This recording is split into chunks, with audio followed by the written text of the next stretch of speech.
Northwest Frontier Military Camp. John Suning lay within the confined esophagus, slowly opening her eyes.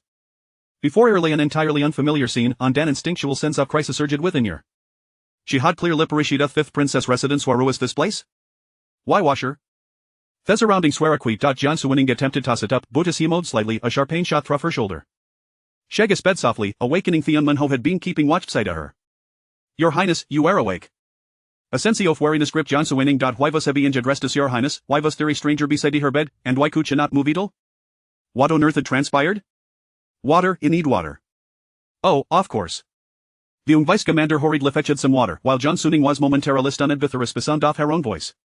It seemed not to be her voice. Cautiously she inquired, trying to keep her tone steady, what am I sit no? Her voice was weak in other own.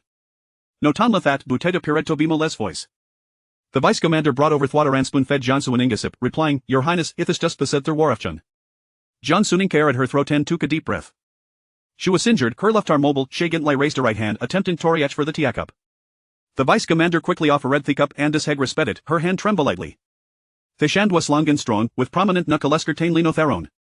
John Suning slowly their hand down, restinged it against their chest. This was no thurbody. Your Highness, I will summon the doctor.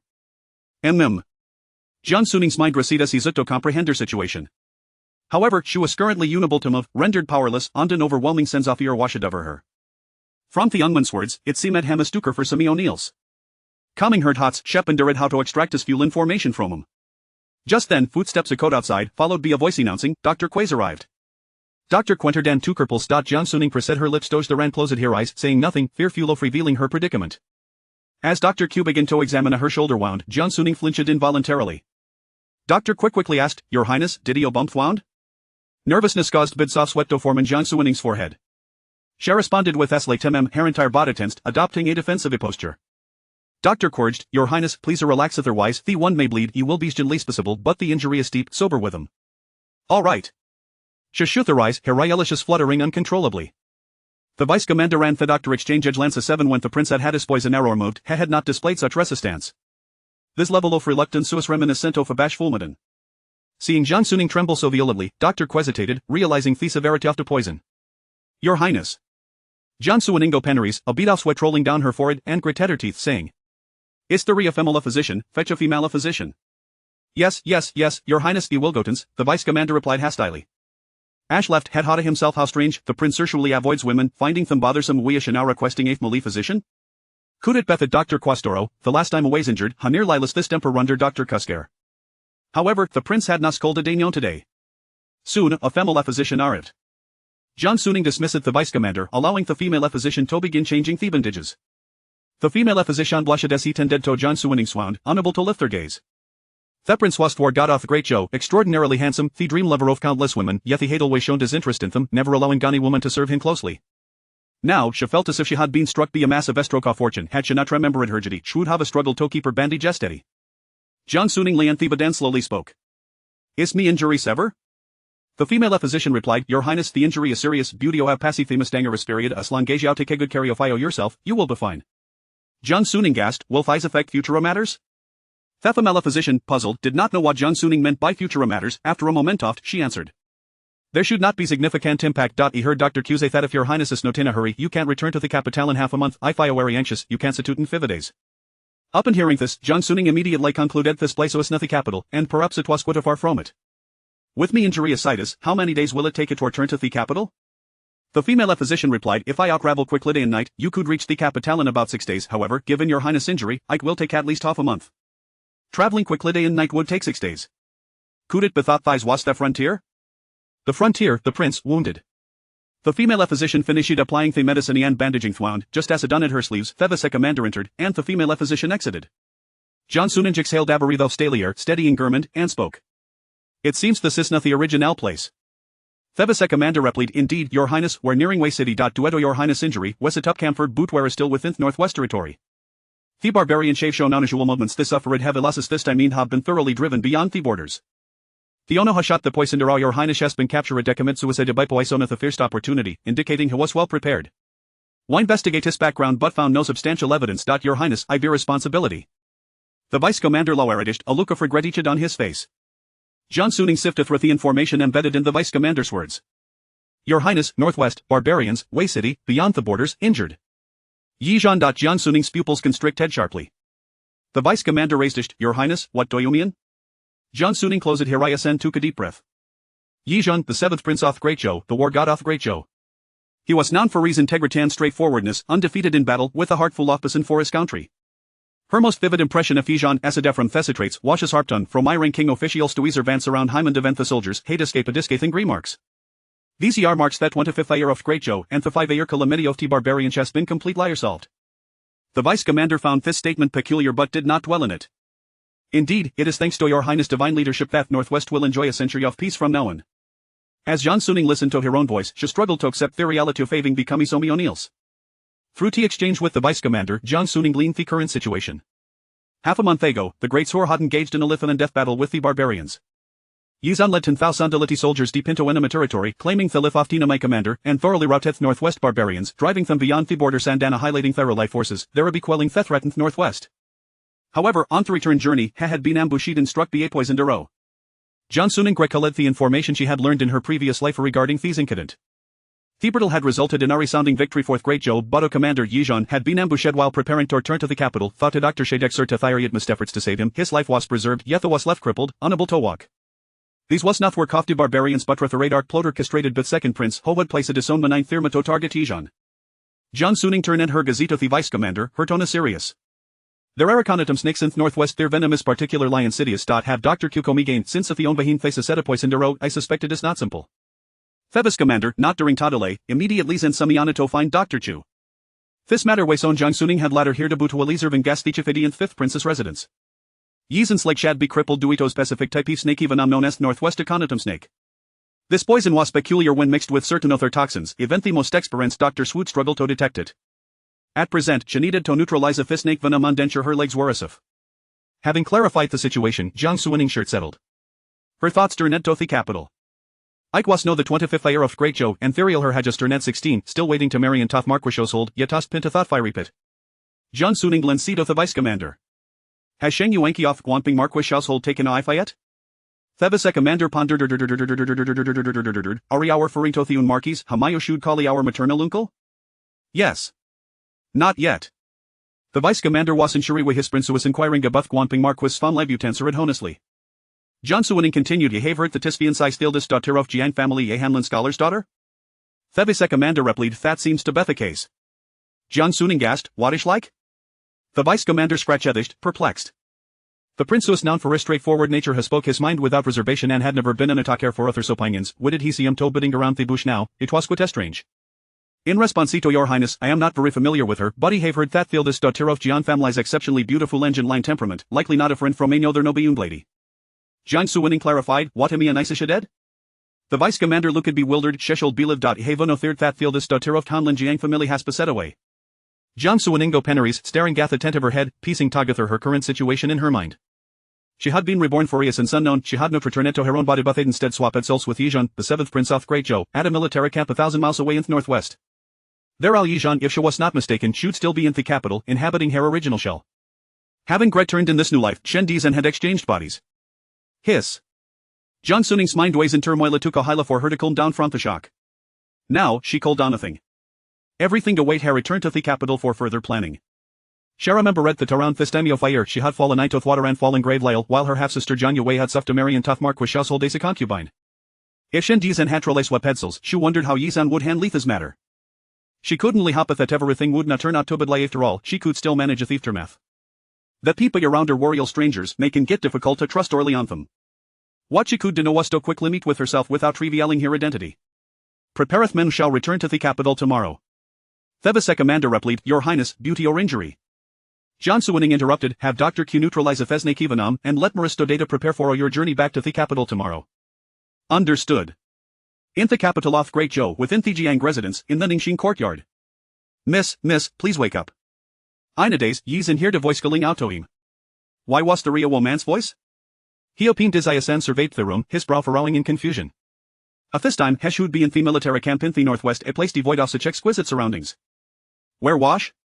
What had transpired? Instinctively, he raised his hand to touch his left shoulder. Huazel to aware faudi up the tarot had struck if it had been off by the affraction note of an idiot I could have saved him, yet, just before he lost consciousness, had Herr Dr. Q mentioned that Thera was poisoned. Now, it seemed the poison had been neutralized. Butin the next moment, Hishin brushed against the shoulder, and halted. It was smooth, devoid of any trace of injury. His hand, too, was suddenly frozen in midair. These was nothing and it was lendrin fair. Bring me mirror. Ash spoke, Yeezensius would and in shock this was nothing voice it was a woman's voice. Of course. The maid Lu Su rushed to fetch a mirror, bewildered red with the situation. When Yeezen beheld the reflection aid like a face adorned with graceful features and a complexion as radiant as Elatusha felt as though had been struck by lightning. Every aspect of this visage was exquisite, yet it was not own. What was happening? Yeezen called for Lu Su, seeking to unravel the circumstances surrounding him, his expression turning grave. It had been Tundays and Sethi incident urgent report had arrived from the border, stating a great victory against the enemy, and the 7th prince had been attacked, Buthislif was not Tindanger. This confirmed the Thuas alive. If you assure Fentha him in northwest must have a Becca Methis Gian family's oldest daughter. Lu Su, standing nearby, felt a wavy of fancy. The miss had fallen night of water and had been ill for several days, losing many memory a show pitiable. Thinking of the suffering Jiang Suning had endured during this time, nearly crossing the threshold of death, Lu Su could no longer contain her pent-up feelings. Miss has been ill for so many days, and he attended Luan's second Miss Mere glance at Arthur before leaving he had to personally fetch the medicine, and festward Wasislow. In this residence, everything belongs to madam when she's absent, it falls to Miss. Yet those people do not see Miss Sadel. The Miss always says that a harmonious family brings prosperity, and the tights fine for her to endure some grievances, so as not a trouble father, but for the past 7 or 8 days of fear illness, father has even stepped in tuning sheen courtyardens. The madam passed away early and could not protect Miss. If she were to learn of Miss great suffering, I would surely break her heart. As Lusa spoke, she began to weep. Initially she had hoped half Miss wold marry into the Marquish's hold but after hearing the young Marquis words that day, always favoring second Miss, she could not fath Miss wold fair in future. Yeezen listened to his jumblief grievances, his head spinning. Leave me bring some food up. He was not certain how many days she had passed without food, feeling desire from hunger. Of course, Miss, he will go tons. Lu Su wiped her tears and hurried out. Yeezen was acutely aware of her relative they had become Isomi O'Neill's. The pressing matter was to see his true self as soon as possible. Yeezen's expression turned to see. What was happening in Jinth Northwest? If this young girl had truly become him, had she revealed the truth, would his deputy or shadow guard discover the clues, would Thabe so Shakadasto faint? If such an incident were to occur to Ajiril, the military camp would descend into chaos. With the recent victory at the border, such significant achievements would surely provoke envy, leading Samiana to take action against them. Regardless of whether their motivations stemmed from jealousy or Arita forciation, he would not allow them to succeed. However, now that they had swapped bodies, he could not predict how things might unfold. Yijan, uncharacteristically, felt ahead of Kekamingan. Fortunately, no bad news had reached the Mayathi couldn't hop she could hold in until they returned to the capital. Lu Su soon brought some food. She helped Yizen Situp and assisted him in putting on a new terabi. Yizen found Lu Su's attentiveness rather uncomfortable due to sick circumstances. He could not tell Awamali servant to assist him and lady's reputation was of utmost importance. He could not wear women's clothing geother, so he had not choice but to endure the discomfort.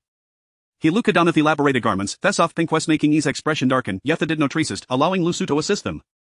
Lu Su felt an inexplicable pressure and dared not breathe too loudly. Yizan approached the edible eye and gobble off plain rice porridge, 2 small dishes of refreshing side dishes, and a plate of egg pancakes, wrinkling his brow. What should Tofida cut with us? Has it down and, upon reaching the halfway point of his meal, felt tastes of fullness wash over him. Waste a woman's appetite to true this mo? Heat another piece of fig pancake before finally setting down his sticks. Seeing gimme at nearly Holly, Luciful taster joff joy, I've way seeding well, it me and the shilf ways improving. Just as she finished his meal, somebody outside announced. Miss Andlo has sent word that if I have awakened, you should come to the Handan courtyard. Yizen did no Tevin blink I will not go. Lusu was taken aback by Yizen so try refusal, feeling both astonished and delighted. It was about time. She was merely a concubine did she truly believe herself to the legitimate mistress, if it come down to it, Andluo as a secondary wife, should but he and it up pay her respects to Jansuwaning. Moreover, the Jian household thrived on the fun soft he late madam. Though Lusu was pleased, concern soon clouded her expression. Previously, when Jiang Suining had not gone, Antloa had to media telegonado Master Jiang, crying that Jiang Suining was being haughty. Although Master Jiang is a scholar, did not directly scold her, the implications in his words were quite distressing. After some thought, she suggested. Why not let my health miss over there for a quick visit, I just not something we do every day, and the Mrs. Untold Mary a dabri visit would suffice.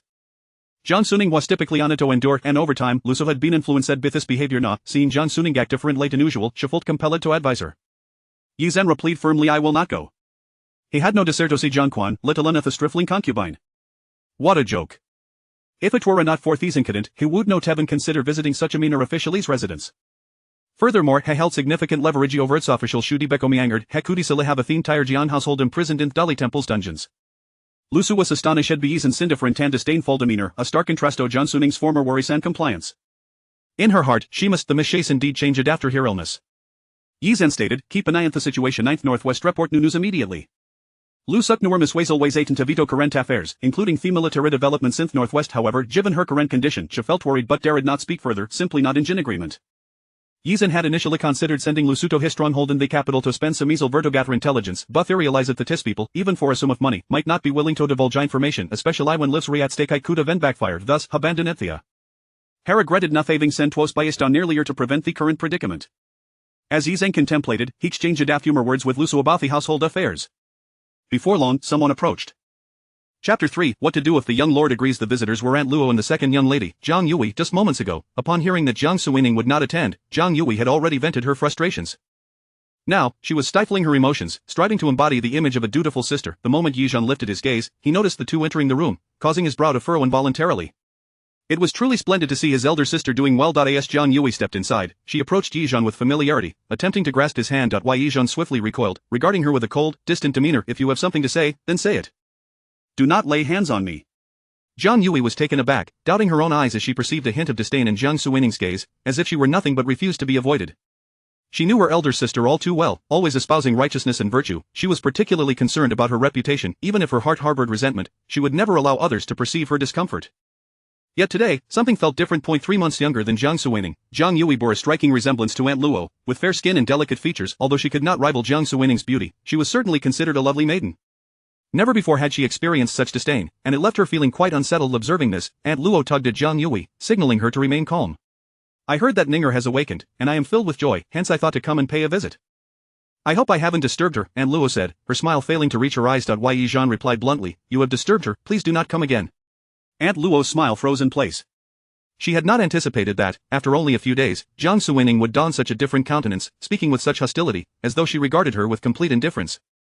Truly, a wolf raised in the lap of luxury, she suppressed her emotions and continued, indeed, there is a matter at hand. As I mentioned previously, when you wed, it would be best for Yui to accompany you as a secondary wife.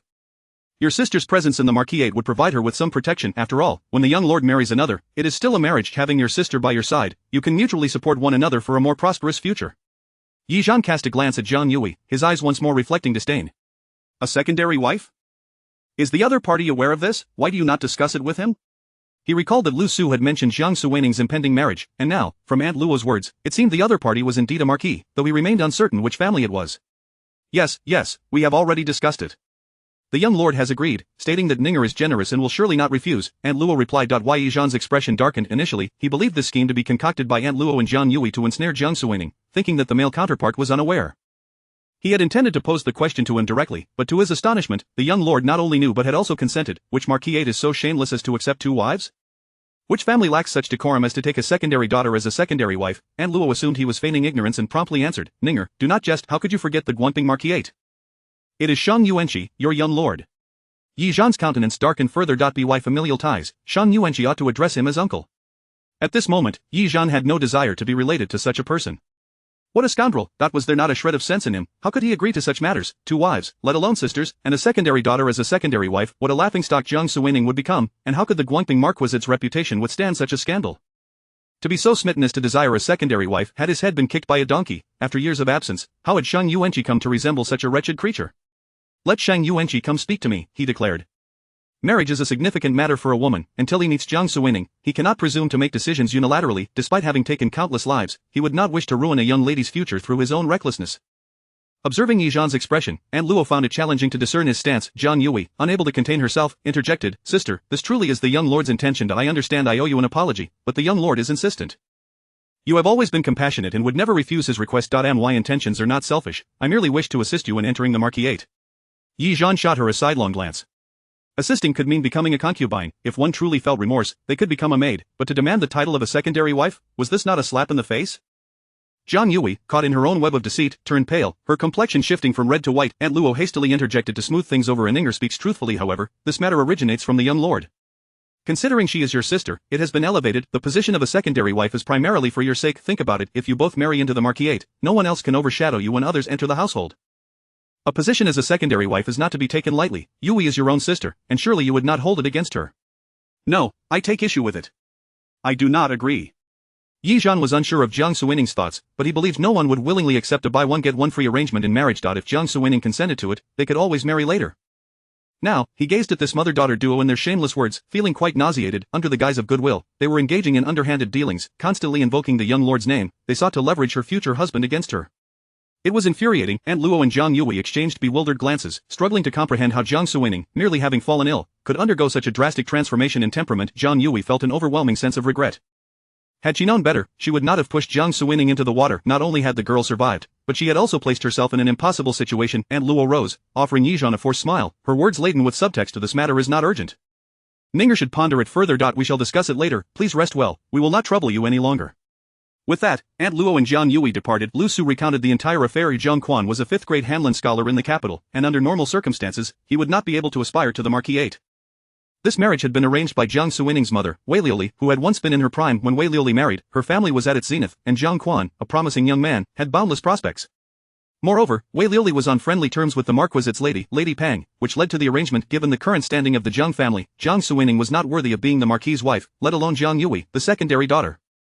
Thus, they concocted a plan to seize the opportunity to enter the marquisate together. Zhang Yui truly exerted herself to capture Shang Yuanqi's attention. However, it remained unclear whether today's development was due to prior agreements or if Shang Yuanqi lacked the courage to approach directly, prompting Aunt Luo and her daughter to test the waters with Jiang Suining first. Miss, from what Aunt Luo and the second young lady implied, it seems the young lord has also given his consent. What if he is encouraged to come and speak to you personally? If you agree to the position of a secondary wife, how will you maintain your dignity in the marquisate? If you refuse, it may cause a rift with your future husband. Either way, it is a precarious situation. Lu Su expressed her concerns. Yi Zhan, however, merely scoffed. He had better come quickly. Chapter 4. How to meet Jiang Suining. What has become of Jiang Suining? After just a few days of absence, she has transformed into someone utterly incomprehensible. She refuses to eat anything, and I cannot help but wonder if she has fallen into the water and injured her mind. Clearly, during our last private conversation, she had already tacitly accepted my inquiries. At this time, with an aunt visiting under the guise of the young marquis's name, I assumed she would surely agree. Upon entering the Lotus Pavilion, Zhang Yui immediately began to vent her frustrations with an air of indignation. Observing this, Mrs. Luo hastily instructed the matron behind her to dismiss everyone and shut the door. Zhang Yui took a seat and cast a fierce glare towards Ningxing courtyard through the window. I have always maintained that her docility was merely a facade. Now, it appears she can no longer maintain the charade and has revealed her true self. Hearing this, Mrs. Luo furrowed her brow. It is illogical for a person to undergo such drastic changes in a short span of time. Something must have transpired that day. You had Yunxiang push her into the water. Could it be that she witnessed it? Zhang Yui, upon hearing this, averted her gaze in guilt. Surely not. I was watching from behind. Yunxiang took advantage of her moment of inattention to push her in, and she couldn't possibly have seen me. Moreover, Yunxiang is swift, and Liusu didn't see her either. Zhang Yui had initially hoped for an accidental demise of Jiang Suining, allowing her to marry into the marquisate. However, after Mrs. Luo analyzed the situation, she realized her folly. The prestigious household of the marquis, unless the betrothal had been arranged by the Wei family, would not consider her as a match, even if Jiang Suining were a legitimate daughter. Should anything happen to Jiang Suining, the Guangping Marquis's residence would certainly annul the engagement at the first opportunity. At that point, Zhang Yui would not only fail to marry into the family but might find herself unable to even enter as a concubine. Presently, she was relying on her connection to Jiang Suining and her own efforts to woo the young Marquis, Shang Yuanqi, which afforded her a slim chance of success. It was only then that Zhang Yui grasped the gravity of the situation. If the doctor had not reported that Jiang Suining's life was not in jeopardy, they might have had to produce some valuable items to aid her recovery. Jiang Suining must not perish. Not only must she live, but she must also be coaxed into agreeing to allow Zhang Yui into the Guangping Marquis's residence, thus facilitating their plans. The mere thought of having to cater to Jiang Suining ignited a flame of resentment within Zhang Yui. What makes her superior? Is it merely that Jiang Suining was born into a fortunate situation and holds the title of a legitimate daughter? Fate truly seems unjust. Zhang Yui's face was a mask of discontent, and Mrs. Luo could see through it. Since the deed is done, whether she knows or not is inconsequential. If she does find out, we simply deny it without evidence. What troubles us now is her audacity to refuse us, particularly regarding the matter of becoming the principal wife. Resolving this issue is of utmost importance. Addressing this, Zhang Yui became serious. Jiang Suining prides herself on her filial piety and is most obedient to her father. Why not have him speak to her? Aunt Luo shook her head. That would be unwise. This is not a matter of honor. Your father is a man who values his reputation. If Jiang Suining were to bring it up herself, that would be one thing, but asking him to do so would be beneath him. If it comes to that, I shall seek a solution with your father. Zhang Yui asked, then what shall we do? Do you have any good ideas, Aunt? Mrs. Luo regarded her with a sigh. For now, there is little we can do. While the young Marquis is fond of you, we must allow him to address Jiang Suining directly. As long as he is willing to stand up for you, there is no fear of Jiang Suining refusing. Zhang Yui pondered this and nodded. Initially, she believed she could persuade Jiang Suining herself and wanted to demonstrate her capabilities to Shang Yuanqi, which is why she refrained from involving him. Mrs. Luo, aware of her thoughts, advised we are seeking to elevate ourselves. If the young marquis is willing to assist you, let him do so. The more he does for you, the more he will cherish you in the future. If you can successfully enter the Guangping marquis' residence and become the principal wife, you will never have to worry again. Jiang Yue's eyes sparkled with hope, and she nodded repeatedly, though a flicker of anxiety crossed her mind. However, this is ultimately just the young marquis' intention. It may be difficult to explain to the Guangping marquis and his wife. Mrs. Luo reassured her, as long as Jiang Suining is successfully married off, it will suffice. In noble families, it is acceptable for a concubine to accompany a legitimate daughter. When the time comes, the young marquis can strategize further, and neither the marquis nor his wife will be able to obstruct it. Moreover, if children are born thereafter, we shall be unencumbered by status. The marquis's vast wealth and high standing will ensure that they treat you well. Jiang Yue's face radiated with anticipation, her heart swelling with excitement as she instinctively placed a hand on her abdomen. Perhaps I am already with child. A mother's worth increases with her offspring. What could Jiang Suining possibly contest against her? Aunt Luo cautioned, lest we linger too long and dreams become nightmares, it is best to settle this matter swiftly. In the next few days, find a way to meet with the young marquis and bring him here as soon as possible. The thought of seeing Shang Yuanqi caused a flush to rise on Jiang Yue's cheeks, and with a bashful bow of her head, she acquiesced, yes. As for Jiang Suining, Mrs. Luo remarked, Jiang Suining has suddenly transformed into a different person. I must investigate further to discern if there is another reason behind this. It is prudent to be prepared. We ought not to intervene directly, lest we jeopardize your chances of becoming the principal wife. Such a loss would be irreparable. Jiang Yue concurred. Indeed, I share the same sentiment. In the past, Jiang Suining would never have spoken such words. Unusual circumstances must surely harbor hidden motives.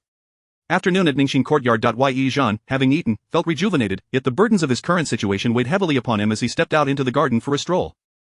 If memory served him correctly, this Jiang residence had once belonged to the noble Princess Anning of the former dynasty. It had been purchased by the Wei family as a wedding gift for Wei Liuli and Jiang Quan during their nuptials. To speak of Jiang Quan, he was indeed an ungrateful wretch. A mere scholar, he had ascended through the ranks to become a celebrated candidate, marrying into the Wei family as their prized son-in-law. Now, with the Wei family in decline and exiled from the capital, and Wei Liuli deceased, it was an audacious affront that a mere concubine and illegitimate daughter now overshadowed the legitimate daughter. As Yi Zhan strolled through the courtyard in silence, Liu Su followed apprehensively. The former miss was not one for excessive chatter, always exuding a gentle demeanor. The current miss, too, was reticent, yet an air of tension surrounded her. Liu Su could not help but swallow hard, secretly contemplating that such a miss might be quite formidable. Yi Zhan settled himself in a pavilion, contemplating how he might meet Jiang Suining upon her return. Just then, a woman approached him from a distance. Liu Su quickly warned him, Miss, the third miss is coming. She is the second Mrs. Sycophant, always ready to flatter her. Typically, they play a good cop bad cop routine, aiming to deceive you into believing the second miss is a benevolent character. Given that you just rebuffed the second miss, the third miss's arrival surely bears ulterior motives. Exercise caution. Yi Zhan frowned. What manner of household was this Jiang family, where any common person could freely approach the legitimate daughter? Liu Su felt a pang of embarrassment. With the miss's illness, many details had slipped her mind. Reflecting on the recent events in Ningxin courtyard, she was uncertain whether this development was fortunate or unfortunate. With the lady of the house gone, and the master distancing himself from the miss to avoid gossip about his ties to the Wei family, he had been cold and even tolerated the mistreatment of his own daughter by the concubines. Liu Su's voice quivered, unable to continue. Upon hearing the phrase spoiled by favoritism, Yi Zhan began to piece together the situation. With no parental affection and no one to support her, the identity of a legitimate daughter meant little when her own father suppressed her. It was no wonder that these concubines and illegitimate daughters felt emboldened. They were merely riding on Jiang Quan's coattails, sanctioned by him. Had Jiang Quan truly cherished this daughter, Jiang Suining would not have been forced to live in such adversity within her own home. Jiang Quan, that scoundrel, sought to bolster his standing through the Yu family while simultaneously oppressing his own daughter, attempting to play both sides. The Jiang Suining's plight was indeed tragic. Were they not entangled, he might have turned a blind eye, but given the current circumstances, he could not allow others to bully her any longer. At worst, he would find a way to bring the Wei family back from their exile. If necessary, he could also lend her his support. With this resolution, Yi Zhan determined how he would engage with these people moving forward. Chapter 5. Do you know your mistake? When Jiang Yue arrived, Jiang Rong was already in the midst of a painful stance, her legs on the verge of numbness from holding the horse stance for too long. Shang Yuanqi had accompanied Jiang Yue. Upon hearing that the matter regarding the concubine had been brought up with his name, Jiang Suining stubbornly refused to comply, and without Jiang Yue having to voice her request, he had come on his own accord. Naturally, Jiang Yue was delighted by this development. Upon entering, she heard a servant mention that Jiang Suining was in the garden at the back, and she promptly invited Shang Yuanqi inside. Upon reaching the garden, Shang Yuanqi spotted Jiang Suining leisurely sipping tea in the pavilion from a distance. Upon hearing the commotion at the archway, she glanced over and clearly saw him, yet her expression remained indifferent, showing no inclination to greet him. This blatant disregard incensed Shang Yuanqi. How could Jiang Suining treat him with such disdain? It was becoming increasingly outrageous. Did she truly believe that he was obligated to marry her? Although the Wei family had fallen from grace outside the capital, they still held some standing, and the marriage proposal had already been formally acknowledged. The whole residence had transformed significantly since then, and to rashly withdraw from the engagement would be more detrimental than beneficial. If it were not for this, the whole residence would never have continued with the match. However, did Jiang Suining truly think that she could manipulate him in this manner? Though she typically appeared aloof and haughty, lacking the gentleness of Jiang Yue, she had at least maintained a semblance of courtesy. Yet today, she had not even offered a greeting, which was utterly unacceptable. Initially, Shang Yuanqi had harbored doubts about Jiang Yue's words, but witnessing Jiang Suining's attitude now solidified his belief. She had clearly seen him, yet chose to act as if he were invisible. Was this a tactic of seduction? It was a rather clumsy maneuver. With his hands clasped behind his back, he strode towards the pavilion, with Jiang Yue hastily following behind him. Upon seeing them approach, Jiang Rong, who had been stifling her tears out of fear, could no longer contain herself and cried out, "Second sister, save me." Jiang Rong's face was a picture of desperation, her legs trembling uncontrollably. She was on the brink of collapse. Jiang Suining was terrifying. Initially, she had come to find Jiang Suining as instructed by concubine Luo, never expecting that after uttering a single sentence, Jiang Suining would accuse her of disrespecting the legitimate daughter, leading to Lu Su giving her 2 resounding slaps that left her dazed. She had never endured such humiliation from Jiang Suining before. Once she regained her composure, she retaliated with curses, only to unexpectedly find herself tumbling to the ground. As she cried out in pain, she vaguely heard Jiang Suining issuing a few commands, and then she was held by several maidservants, forced into a horse stance. As long as she wavered, a maid would brandish a twig and strike her legs. She was naturally indignant, but with every movement, she was restrained even more firmly, and the strikes became increasingly severe. After a few lashes, she dared not disobey, tears streaming down her face as she endured the humiliation. Regret surged within her. Had she known, she would never have stood up for concubine Luo or sought trouble with Jiang Suining. Now, seeing Jiang Yue, Jiang Rong could no longer hold back her plea for help, yet Jiang Yue looked upon her with disdain. Jiang Rong cannot even handle such a simple matter. As she approached, she adopted an air of indifference, as if she were merely an observer of the spectacle. She cast a glance at Jiang Suining and thought to herself, indeed, Jiang Suining is not the same as before. In the past, she would have sought to avoid conflict, but now she stirs up trouble even when there is none. Jiang Yue took all of this in, glanced at the irate Shang Yuanqi, and suddenly conceived a clever plan. Shang Yuanqi had never been fond of Jiang Suining, and today's incident could very well lead him to loathe her entirely. When the time came for them to enter the whole residence together, Jiang Suining would hold no standing whatsoever. The more she thought about it, the more exhilarated she became. As the two approached the pavilion, Shang Yuanqi was about to voice his grievances when he looked up and met Yi Zhan's penetrating gaze. In that moment, he felt an inexplicable chill run down his spine, causing the words he had intended to speak to falter on his lips. Jiang Yue, perplexed by Shang Yuanqi's sudden silence despite his earlier anger, gritted her teeth and took the initiative. A third sister, what is the meaning of this? Oh dear, why is your face so flushed? It's so swollen, it will surely require days of ointment to heal. I wonder if it will even go down. Upon hearing this, Jiang Rong felt tears welling up, and as she attempted to retreat with the help of her maidservants, her legs, having been squatted for quite some time, gave way, causing her to fall unceremoniously to the ground. The maidservants from Ningxing courtyard who had followed were stifling their laughter. Jiang Rong glanced at Shang Yuanqi, mortified and enraged. Her maidservants hurried to assist her, but her legs were too weak to move, and she couldn't help but burst into tears. Yi Zhan found the commotion vexing. Take her away. However, he caught himself, realizing this was not a military camp but a domestic household, and rubbed his temples in annoyance. Women's affairs were always troublesome, lacking the straightforwardness of military matters. Before he could regain his composure, Jiang Yue had already helped Jiang Rong to her feet and addressed him, elder sister, what has happened? Why is third sister being punished like this? She understands that her previous words displeased you, but that does not warrant such retribution. If there are faults to be corrected, a few words of guidance would suffice. A woman's beauty is of utmost importance, and we cannot know if third sister's injury will heal properly. Lu Su, listening to this, was infuriated. In just a few phrases, Jiang Yue had directly implicated her mistress. How had this become linked to previous matters? Clearly, it was Jiang Rong's own failure to distinguish between respect and disrespect, and her refusal to accept punishment. How had this been twisted into a narrative of her mistress seeking trouble? Previously, when the eldest miss had overlooked such matters, it was seen as her magnanimity. Now that she was adhering to the rules, it was deemed inappropriate. Lu Su longed to speak up, her face flushed with indignation. This second miss was always like this. As long as the young ho was present, she would behave in such a manner, attempting to tarnish her mistress's reputation at every turn. Yi Zhan's brow furrowed deeply. He had come to witness the sharp tongues of the women in this household. He turned to Jiang Yue. If your eyes are blind, seek a cure. If your mind is addled, consume more medicine. You dare to speak so carelessly without understanding the situation. Have you lost all sense of propriety, not inquiring why I punished her or why she was punished, yet you hastily pass judgment? Is your reasoning so fundamentally flawed? If you wish to ruin my reputation, at least do so with some finesse. To distort the truth before my very eyes is both foolish and malicious. Jiang Yue's face paled instantly. Jiang Suining's words were devoid of any semblance of courtesy, so starkly stated, with so many people present, including Shang Yuanqi, all ears were upon her. It was a blatant humiliation. For a moment, she felt dizzy and her heart was in turmoil. She fought to suppress the urge to confront Jiang Suining. Now was not the time for a quarrel. She momentarily bypassed Yi Zhan and turned to Shang Yuanqi, her eyes glistening with tears as she shook her head repeatedly. Young ho, I did not mean it that way. I am merely concerned for third sister. A woman's beauty is paramount, and a single misstep could ruin her life. Furthermore, while we can tolerate such treatment here in Jiang Manor, once we enter the Ho residence, it will reflect upon the Ho family's reputation. Thus, Yue spoke out of concern. As Jiang Yue spoke, 2 streams of tears rolled down her cheeks. Yi Zhan frowned, unsure if it was due to having consumed an extra egg pancake at lunch, but he felt a wave of nausea wash over him. Shang Yuanqi's expression was grim. The memory of being inexplicably silenced by Jiang Suining's mere glance only fueled his ire. He chided himself for being overly suspicious. He knew Jiang Suining's character well enough. Jiang Yue's words had indeed struck a chord. Jiang Suining had yet to marry into his family, yet she already acted with such entitlement. If she truly became the young mistress of the Ho residence, it would be a calamity. With this thought, he stepped forward, glaring at Jiang Suining, attempting to reclaim the authority he had just lost. Jiang Suining, do you know your mistake? Yi Zhan regarded Shang Yuanqi with an expression akin to that of a fool. Noticing his intent to uphold justice, he could not help but chuckle. Pray tell, what have I done wrong? Chapter 6, A heartfelt satisfaction. Shang Yuanqi was incensed by Yi Zhan's contemptuous gaze. With an expression of righteous indignation, he exclaimed, Jiang Suining, your arrogance knows no bounds. How can you speak like that? She is your sister. Yi Zhan retorted, and I am still her elder sister. Why do you not mention her lack of respect for rank? What do you mean by arrogance? Are you implying that I should silently endure slanderous accusations without a word? Should only officials be allowed to set fires while the commoners are forbidden from lighting lamps? What kind of logic is that, such tyranny? Shang Yuanqi was rendered speechless, his words faltering as he continued to scold. If there is a misunderstanding, it can be clarified. Look at you now, where is the grace of a young lady?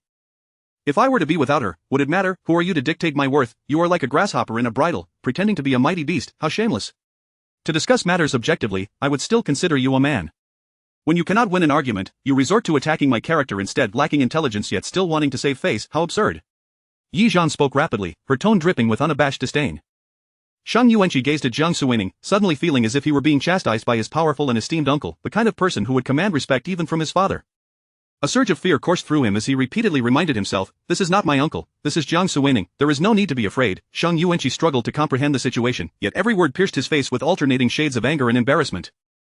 He raised his voice in defiance, even in objective terms, you are in the wrong, you unjustly punish your half-sister without cause, how spiteful, not bowing to her fiancé shows a lack of decorum, arguing with him displays a disregard for hierarchy and shame.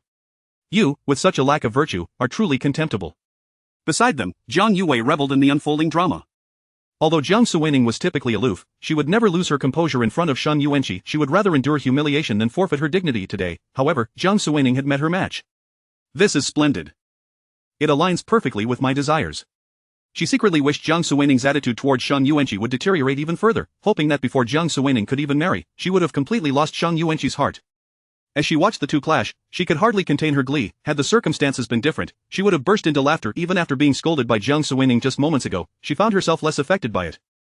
Had she known Shang Yuanqi would defend her so vigorously, she would have incited Jiang Suining to berate her even more. However, before Jiang Yue could mask her smile, an unexpected kick landed forcefully on Shang Yuanqi's waist, sending him sprawling to the ground. The onlookers were momentarily stunned, unable to process what had just transpired. Yi Zhan, with a rapid-fire retort, mocked, you brainless fool, clueless about the truth, without even inquiring, you accuse me of unjustly punishing her. Have you lost your mind? Who is truly without reason here? You claim I lack decorum, yet you, an outsider, entered the inner sanctum of another's home without announcement or protocol, then complain that they do not greet you with warmth. What audacity to speak of shame! I see that you are the one who is truly spiteful, devoid of virtue and self-awareness. You have grown up without contributing anything worthwhile, surviving solely on fodder. If that fodder knew it was nourishing such a creature, it would surely be ashamed. Liu Su stared blankly at her mistress, overwhelmed with excitement, her mind buzzed with a cacophony of thunderous applause. She longed to cheer but, with Shang Yuanqi present, could only stifle her joy, her face flushed with embarrassment. When had her mistress become so sharp-tongued and adept at scolding, it was utterly delightful.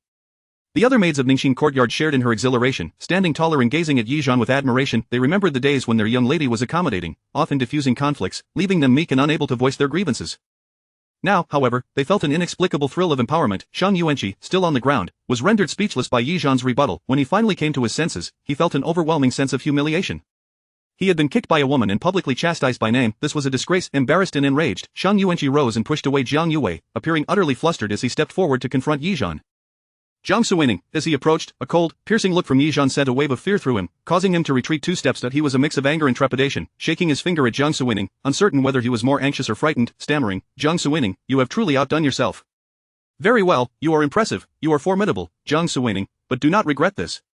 What transpired today, I shall ensure is known far and wide. A person as wicked and cruel as you will find it difficult to navigate life in the capital from here on. Yi Zhan regarded him with a look of disbelief, casting him a sidelong glance. Go on, if you do not, even pigs will look down upon you. Do not think I am afraid, Shang Yuanqi shouted, glaring at Yi Zhan. Yi Zhan merely scoffed. The more nonchalant she appeared, the more infuriated Shang Yuanqi became. He pointed at Jiang Suining, gritting his teeth in threat, Jiang Suining, you are quite something, I shall cancel our engagement. Upon hearing this, Yi Zhan finally met his gaze directly. Go ahead. If you do not cancel, even dogs will look down upon you. Let me tell you, do not provoke me. I mean what I say. Shang Yuanqi was seething with rage. As he looked at Yizhan, his expression shifted. What was happening? Jiang Suining adored him so much, hearing such words should have brought her to tears, apologizing profusely. Why did she instead appear to be reveling in the moment? The situation was unfolding contrary to his expectations, and his threats fell flat. He felt as though he were striking a pillow with his fist, a profound sense of frustration swelling within him. Remembering how Jiang Suining had kicked, scolded, and rebutted him, he felt as if he might explode with rage. For a fleeting moment, Shang Yuanqi believed today to be the darkest day of his life. Just you wait, you will surely regret this. Shang Yuanqi gritted his teeth. Jiang Suining, who had once adored him, could not possibly change her heart so suddenly. She must have realized that her previous methods were ineffective and was now employing a different tactic to gain his attention. He would not allow her to succeed. He was determined to call off the engagement, and he would relish the sight of her in tears. He would not show her any mercy. With that, Shang Yuanqi violently shook his sleeves and turned to leave. Jiang Yue was left bewildered. The two had been arguing so passionately. How did it come to the point of breaking off the engagement? Any argument is acceptable, but the marriage cannot be annulled. Aunt Luo had explained to her that as long as Jiang Suining did not commit any unforgivable transgression, the Marquis of Guangping's household would never cancel the engagement. How did it come to this? If the engagement were truly called off, what would she do? Oh no, this marriage absolutely cannot be annulled. Jiang Suining could be despised by Shang Yuanqi and even by the Marquis's household, but the engagement must remain intact. Jiang Yue suddenly snapped back to reality, shaking off Jiang Rong and hastily pursuing Shang Yuanqi. Disregarding her image, the area around the pavilion fell silent. A gentle breeze rustled the leaves, creating a delicate whisper. Meanwhile, Jiang Rong observed Yizhan, who was calmly sipping tea, and felt a bead of sweat form on her forehead. This was the first time she had experienced Jiang Suining's silent pressure, and it was utterly terrifying. She swallowed hard, suppressing the ache in her legs, and respectfully addressed Yizhan. Elder sister, I acknowledge my mistake. Please, I implore you, forgive me this once. I shall never dare to offend again. Yizhan did not even lift her gaze. Leave. Jiang Rong felt as though she had been granted a reprieve, exhaling in relief. However, as she attempted to bow again, her legs buckled, and she fell to her knees. Laughter erupted from the surrounding maids, yet Jiang Rong dared not scold them as she would have in the past. With her head bowed and face flushed, she allowed the maids to assist her away, utterly humiliated. Chapter 7. He won't really break off the engagement, will he? Beside her, Lu Su watched Jiang Rong limping away in a panic, her heart filled with excitement and joy. After so many years, today was finally a moment of vindication. It was utterly gratifying. She stepped forward to pour tea for Yizhan, her tone bubbling with exuberant delight. Miss, your display of authority today was truly remarkable. From now on, these people will undoubtedly think twice before daring to bully you. It was wonderful for the young lady to assert her status as the esteemed daughter of the house. She ought to possess a certain grandeur, lest these individuals fail to recognize who truly holds the power. Lu Su's face glowed with delight, growing increasingly animated as she spoke. However, it wasn't long before her expression shifted to one of concern. Miss, do you think we may have gone a bit too far today? With the second and third young ladies, we had reason and evidence on our side, and we wouldn't fear bringing the matter before the master. But concerning the young lord, he won't truly break off the engagement, will he? Upon hearing this, Yizhan felt a sudden pang of unease. He held a low opinion of Shang Yuanqi. If he had a sister, he would never allow her to marry such a man. Yet, this was Jiang Suining's engagement, and he was uncertain of her feelings. If Jiang Suining harbored affections for Shang Yuanqi, he might have unwittingly caused great trouble. Although he disliked Shang Yuanqi and deemed him unworthy, he couldn't impose his own preferences upon Jiang Suining's choices. Contemplating this, Yizhan frowned slightly, realizing he had acted too hastily. However, the events had transpired, and further discussion was futile. He could only hope for a way to remedy the situation. He turned to Lu Su, pursed his lips, and finally inquired, did I truly have strong feelings for Shang Yuanqi in the past? Lu Su nodded. Indeed, miss, you were wholeheartedly intent on marrying into the Marquis's family. After each meeting with the young lord, your spirits would lift considerably. Yizhan closed his eyes, raising a hand to his forehead. Considering it from this perspective, he truly needed to find a way to preserve this engagement. The mere thought of having to speak kindly to that insufferable Shang Yuanqi, or even apologize, left him feeling as though he had swallowed a fly. With so many admirable young men in the world, why did Jiang Suining fixate on such a superficial character? Among the vice-generals and strategists in his military camp, not one could compare to the empty faade that was Shang Yuanqi. Yizhan shifted the cup in front of him aside, gazing into the distance with a troubled expression. After sitting for a while, he felt a wave of drowsiness wash over him. Indeed, a woman's constitution was far too delicate. The group returned to Ningxing Courtyard, and Yizhan soon succumbed to a hazy slumber. Meanwhile, in Handan Courtyard, chaos reigned supreme. Jiang Yue was inconsolable, weeping uncontrollably. Moments ago, Shang Yuanqi had stormed out in a rage. She had pursued him, but he offered her not a shred of kindness. She barely had time to utter a word before he vanished from sight. Daring not to chase after him further, she understood that his ire was directed solely at Jiang Suining.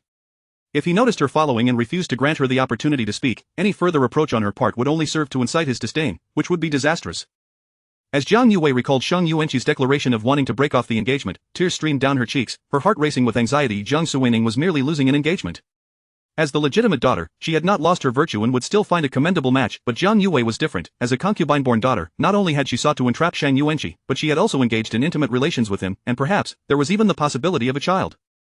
She was at a loss for what to do. Previously, she had felt a flicker of hope, but now she was consumed by regret and fear. Luosher had gathered a fair understanding of the situation in the garden through the maidservant's gossip.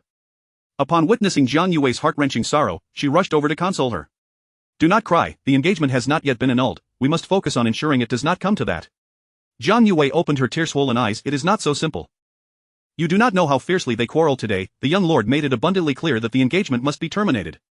Luosher regarded Jiang Yue with a look of frustration, as if she were exasperated by her daughter's folly. Were you not present during the altercation? Why did you not intervene? You allowed them to argue until it became a matter of life and death. Jiang Yue lamented inwardly, regretting her choices. If she had known this would be the outcome, she would have done everything in her power to intervene. Now, what good would it do to dwell on the past? If the engagement were truly annulled, what would become of her? Luosher furrowed her brow and summoned a wet cloth from the maidservants. Enough, enough. Stop crying. We must devise a proper strategy to resolve this situation. Jiang Yue accepted the cloth, dabbing her tear-streaked face, and took a sip of water from Luosher, her emotions beginning to stabilize. After a moment of thought, Luosher spoke. Whether the engagement will be annulled remains uncertain. Ultimately, this was merely a dispute between two individuals. It hardly constitutes a grave matter. Jiang Suining was merely being obstinate. One could even attribute her behavior to youthful immaturity. It does not warrant a complete dissolution of the engagement. Although the Wei family is not in the capital, they were once the household of a national protector general, and there are still many associates in the capital who maintain ties with them. If Jiang Suining has not committed a major offense, the Marquis's house would face scorn for being untrustworthy should they choose to break the engagement. Moreover, today's events transpired solely within the confines of the estate. As long as the maidservants do not spread the tale, even if the Marquis's family were to confront us about it, we could simply dismiss it as a quarrel between two young ladies. Jiang Yue felt a glimmer of hope, wiping away her tears. Is it truly possible? Luosher replied, it is the only method we have.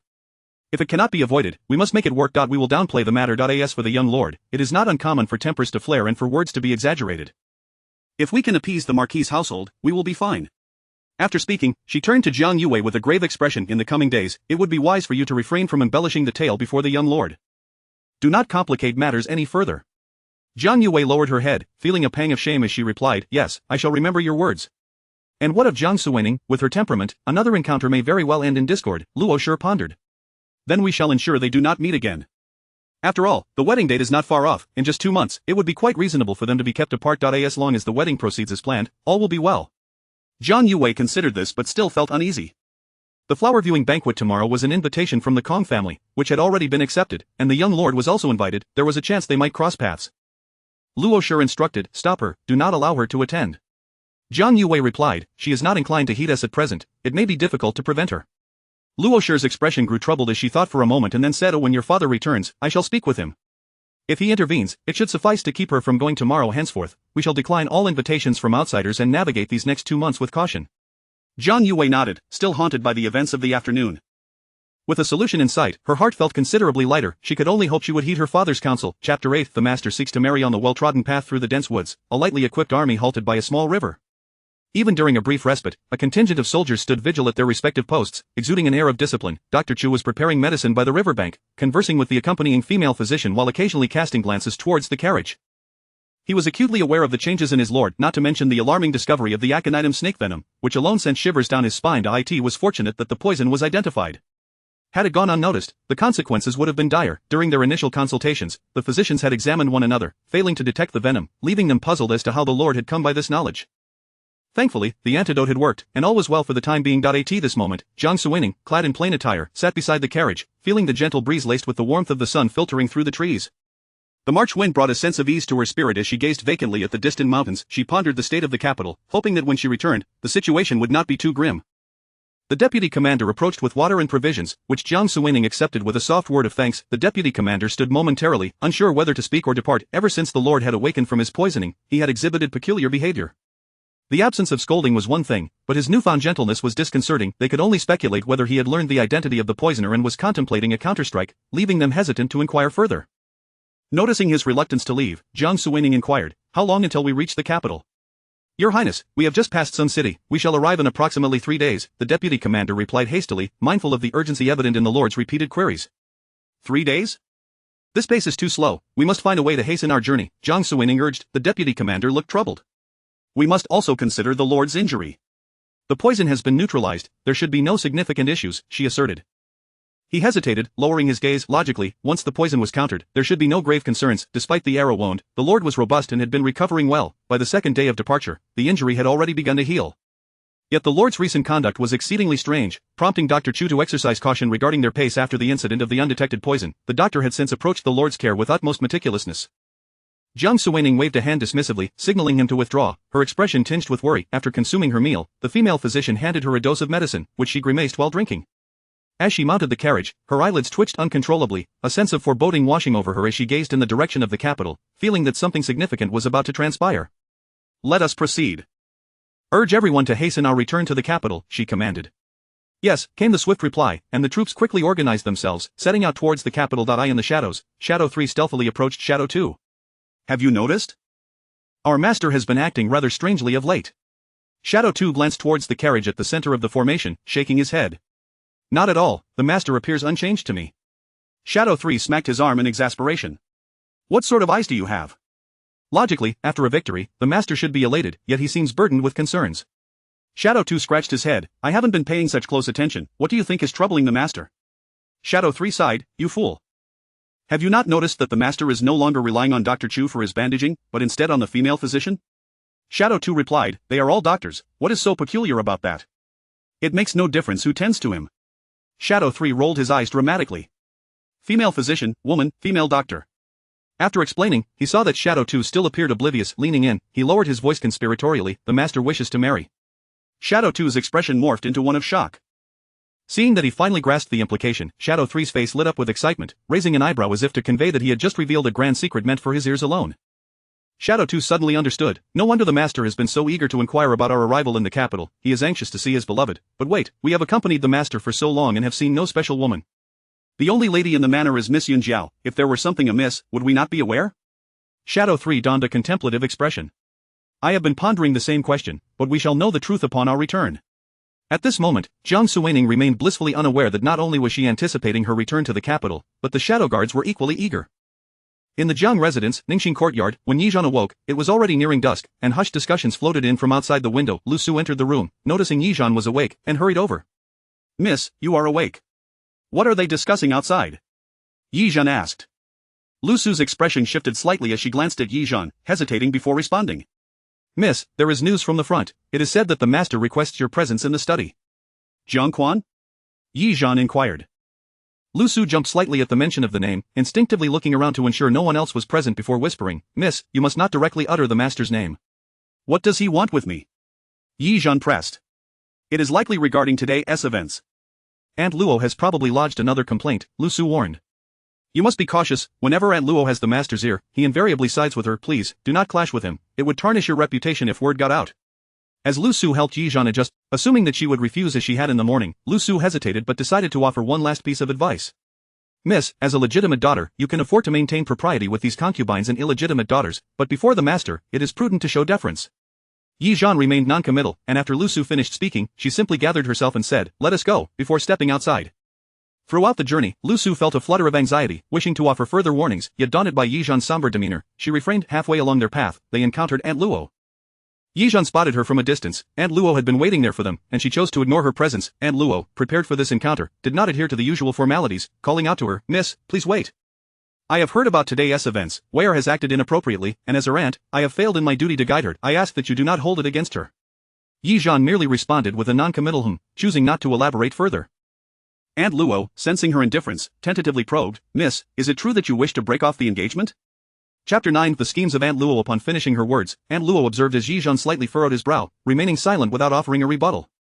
In her heart, she felt reassured. As long as Jiang Suining was unwilling to break off the engagement, everything would proceed smoothly, otherwise, she would have to exert more effort in her persuasion. "My dear miss, your father has heard about today's events. He specifically sent for me to inquire, and he will certainly wish to discuss this matter with you. I was under the impression that you once held a fondness for the young Marquis, yearning to marry into the Marquisate. Today's incident must surely be a misunderstanding, hence my words were inclined towards the notion that you do not wish to dissolve the engagement. I was concerned I might have spoken incorrectly, but seeing your current thoughts, I am now at ease." After pausing deliberately, Aunt Luo noted that Yizhan did not appear angered, and thus lowered her voice, adopting a demeanor that suggested she was considering Yizhan's feelings at today. What transpired was merely childish antics. "It is not a grave matter, and the Marquisate would not dare to use this as grounds for breaking the engagement. Afterward, when you speak with your father, he will surely assist you in resolving this issue. You must learn to temper your disposition, otherwise, you may suffer great losses." Aunt Luo had been quietly observing Yizhan's countenance. Upon noticing his persistent silence, she finally relaxed her worries. "I told you, Jiang Suining is so fond of the young Marquis. How could she possibly wish to break the engagement? Moreover, even as a legitimate daughter, marrying into the marquisate is a significant elevation in status to it is sufficient that Jiang Suining can come to terms with this. My subsequent strategy of undermining her position will undoubtedly yield great results. She had already made arrangements regarding Jiang Quan. She intended to make Jiang Suining realize that having committed such a considerable error, she would need to obediently acquiesce to allowing Jiang Yue to enter the marquisate as a concubine. Previously, Jiang Suining had been unwilling, but now, with her fault laid bare, refusal would compel the marquisate to withdraw from the engagement. Such a deceptive shift in reasoning would undoubtedly be transparent to a cunning fox like Jiang Quan, but it would be more than sufficient to manipulate a naive young lady. It was even possible that Jiang Suining would feel grateful and treat Jiang Yue even better in the future. Furthermore, with Jiang Quan broaching the subject, this matter would essentially be set in stone. Initially, she had feared that Jiang Suining might stubbornly insist on breaking the engagement, which is why she had come early to coax Jiang Suining. Now, however, she felt no such need. This probing by Aunt Luo allowed her to finally breathe easy, and she departed shortly thereafter. Yi Zhan made his way to the study, with Lu Su following closely behind. Miss, what is the meaning of Aunt Luo's actions? Her excessive attentiveness suggests ulterior motives. Today's events must surely be troubling, Lu Su remarked. Yi Zhan was well aware of Aunt Luo's ill intentions. Originally, he had been uncertain of Jiang Quan's stance but thought it prudent to confront whatever challenges lay ahead. He could not simply evade the situation, it required resolution, so without further hesitation, he proceeded. However, with Aunt Luo's intervention, he felt he now grasped the situation's essence. Clearly, Aunt Luo was averse to allowing the engagement to dissolve. With this newfound direction, he contemplated the underlying reasons. This engagement was a means for the Jiang family to ascend socially. Since Aunt Luo desired Jiang Yue to marry into the marquisate as a concubine, the engagement must remain intact. Otherwise, even if Shang Yuanqi were willing, the marquisate would never consent to Jiang Yue's admission. To them, Jiang Suining was merely a stepping stone, and now was the most crucial moment for that stepping stone. Yi Zhan furrowed his brow, perplexed as to why such a scoundrel as Shang Yuanqi was so eagerly pursued by both women that if he were a woman, he would disdain even the thought of him. As Yi Zhan pondered this, he glanced down at himself, his expression one of resignation. Well, since Aunt Luo is also reluctant to see this engagement falter and has already paved the way, I shall simply allow this matter to. If his conjecture was correct, he would soon find Jiang Suining eager to meet him. With this thought in mind, Yi Zhan strode towards the study. The study was located on the eastern side of the main courtyard, guarded by a young servant. Jiang Quan was already waiting inside. Lu Su accompanied Yi Zhan to the door but did not enter, choosing instead to wait outside. Upon entering, Yi Zhan immediately spotted Jiang Quan seated at the head of the table. In his 30s, Jiang Quan bore the marks of age upon his face, yet he still presented a dignified appearance. Yi Zhan noted that although Jiang Quan's character was lacking, his looks were undeniably appealing. It was likely this very appearance had played a role in the willingness of the Wei family's legitimate daughter to marry him. As Jiang Quan noticed Yi Zhan's arrival, he feigned a stern demeanor. You have come. Yi Zhan acknowledged him with a grunt, forgoing any formalities or titles, and simply took a seat on a nearby chair. His lack of respect was twofold. Jiang Quan did not warrant it, and Yi Zhan held him in contempt. Jiang Quan, noticing this, frowned, his displeasure evident. With Aunt Luo's words echoing in his mind, he deemed the matter at hand too. Setting aside the identities of the marquisate and ourselves, it is simply unbecoming for a young lady to engage in a heated argument with a gentleman. Yi Zhan remained silent. Jiang Quan's brow furrowed deeper as he scrutinized Yi Zhan, sensing something amiss with his daughter today. Let us first ascertain the marquisite's stance on this matter. If necessary, I shall intervene on your behalf. For now, refrain from meeting with the young marquis. You shall not attend tomorrow's flower viewing banquet, instead, remain at home to reflect.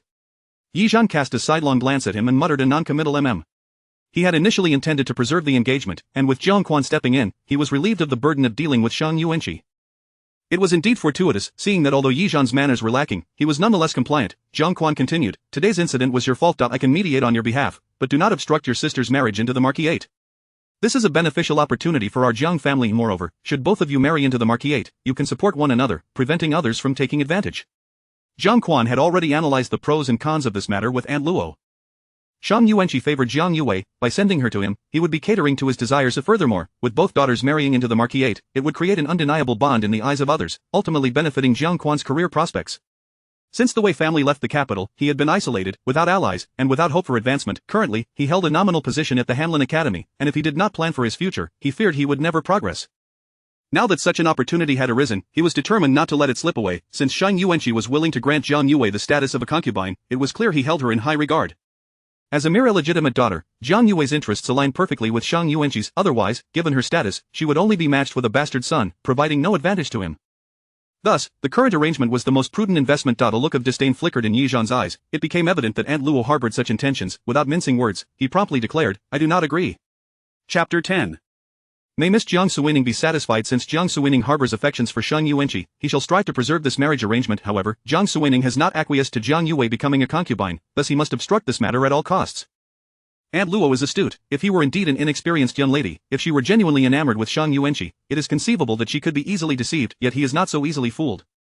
Such tricks are transparent to him in an instant. It is instead Jiang Quan who surprises him with his repugnant behavior. It is evident that he is the one in need of this marriage to elevate himself to the marquisate, and that both Aunt Luo and Jiang Yue harbor ulterior motives. These two colluding individuals, while they may conspire, shamelessly pretend it is for her benefit, and even have the audacity to impose conditions, they seem to believe it is their due, that gratitude is owed to them. Their exploitation is utterly shameless, their manipulation effortless. He can scarcely fathom what life Jiang Suining endures within such a household, surrounded by ravenous wolves, each ready to devour without remorse.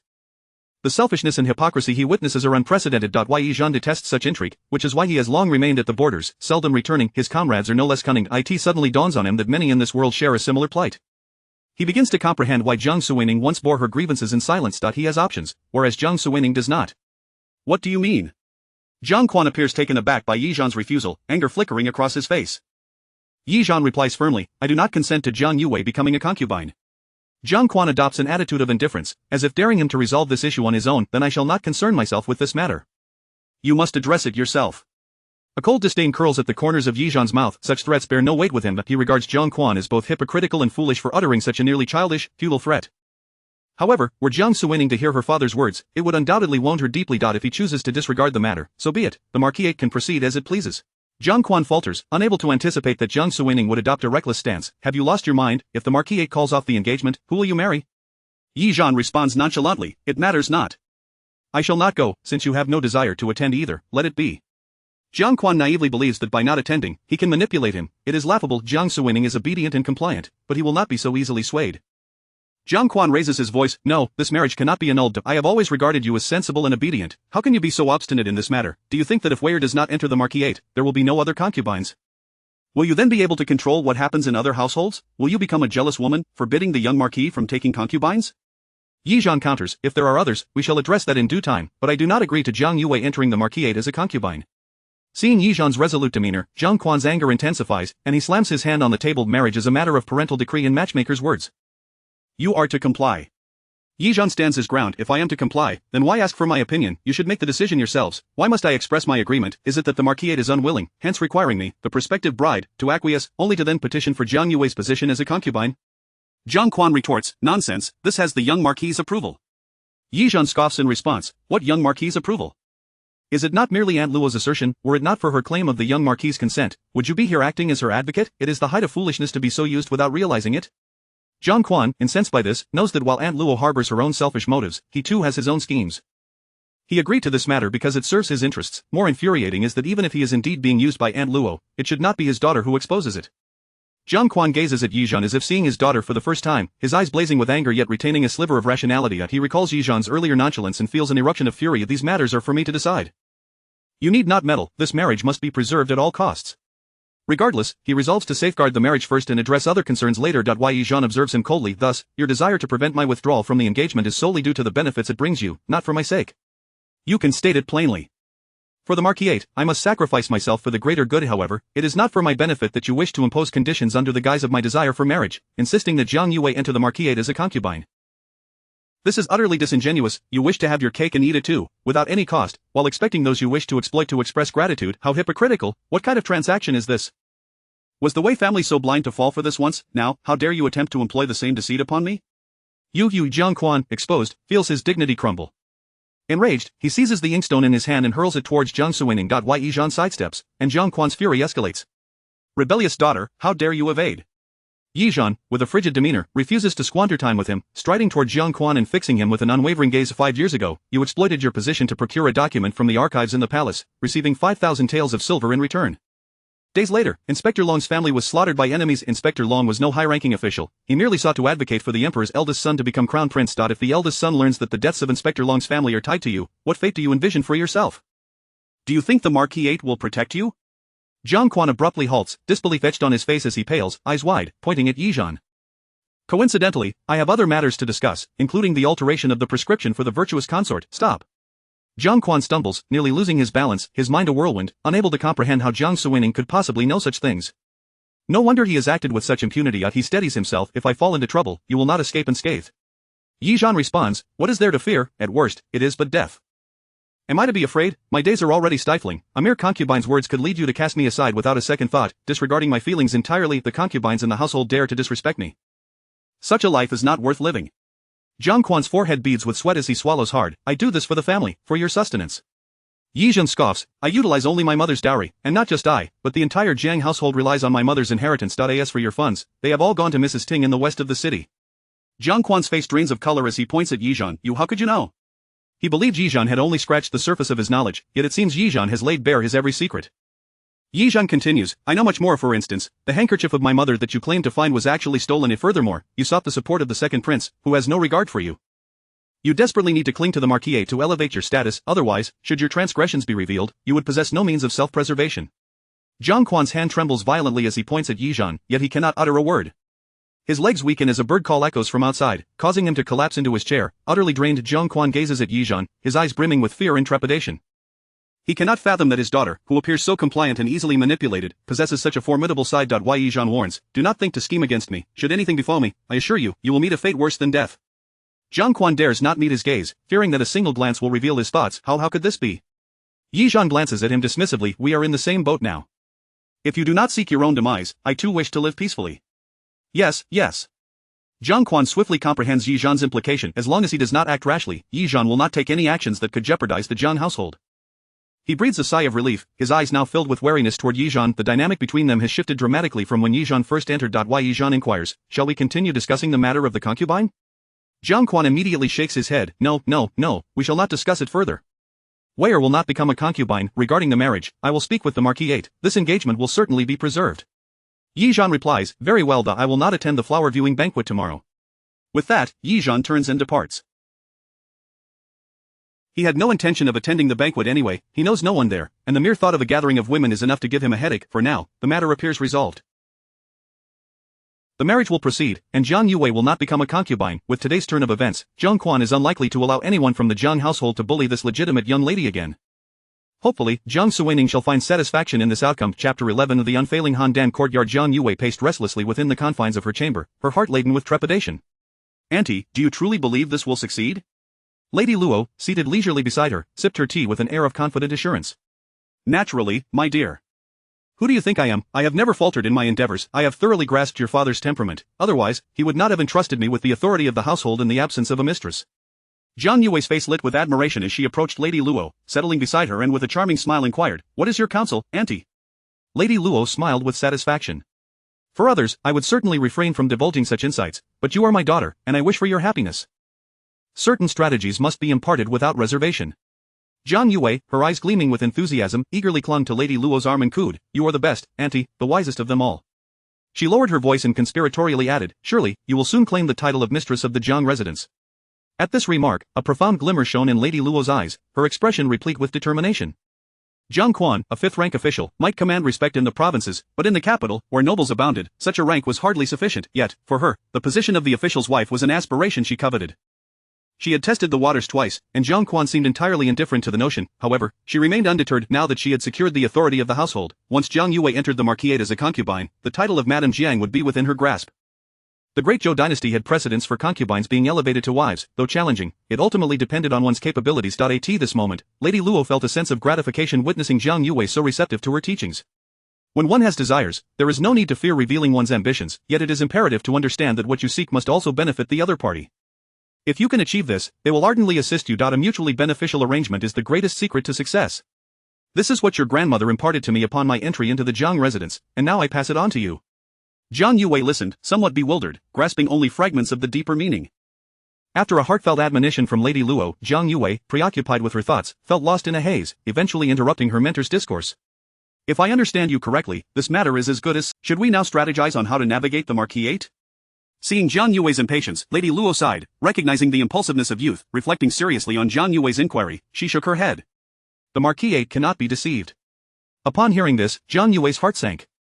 What then shall we do? Lady Luo replied, we must proceed openly. This endeavor requires the assistance of the young marquis. We can resolve matters within the Jiang household, but only the young marquis can manage affairs in the marquisate. Jiang Yue displayed a troubled expression, pondering deeply yet failing to devise a solution. Do you have any clever ideas, Auntie?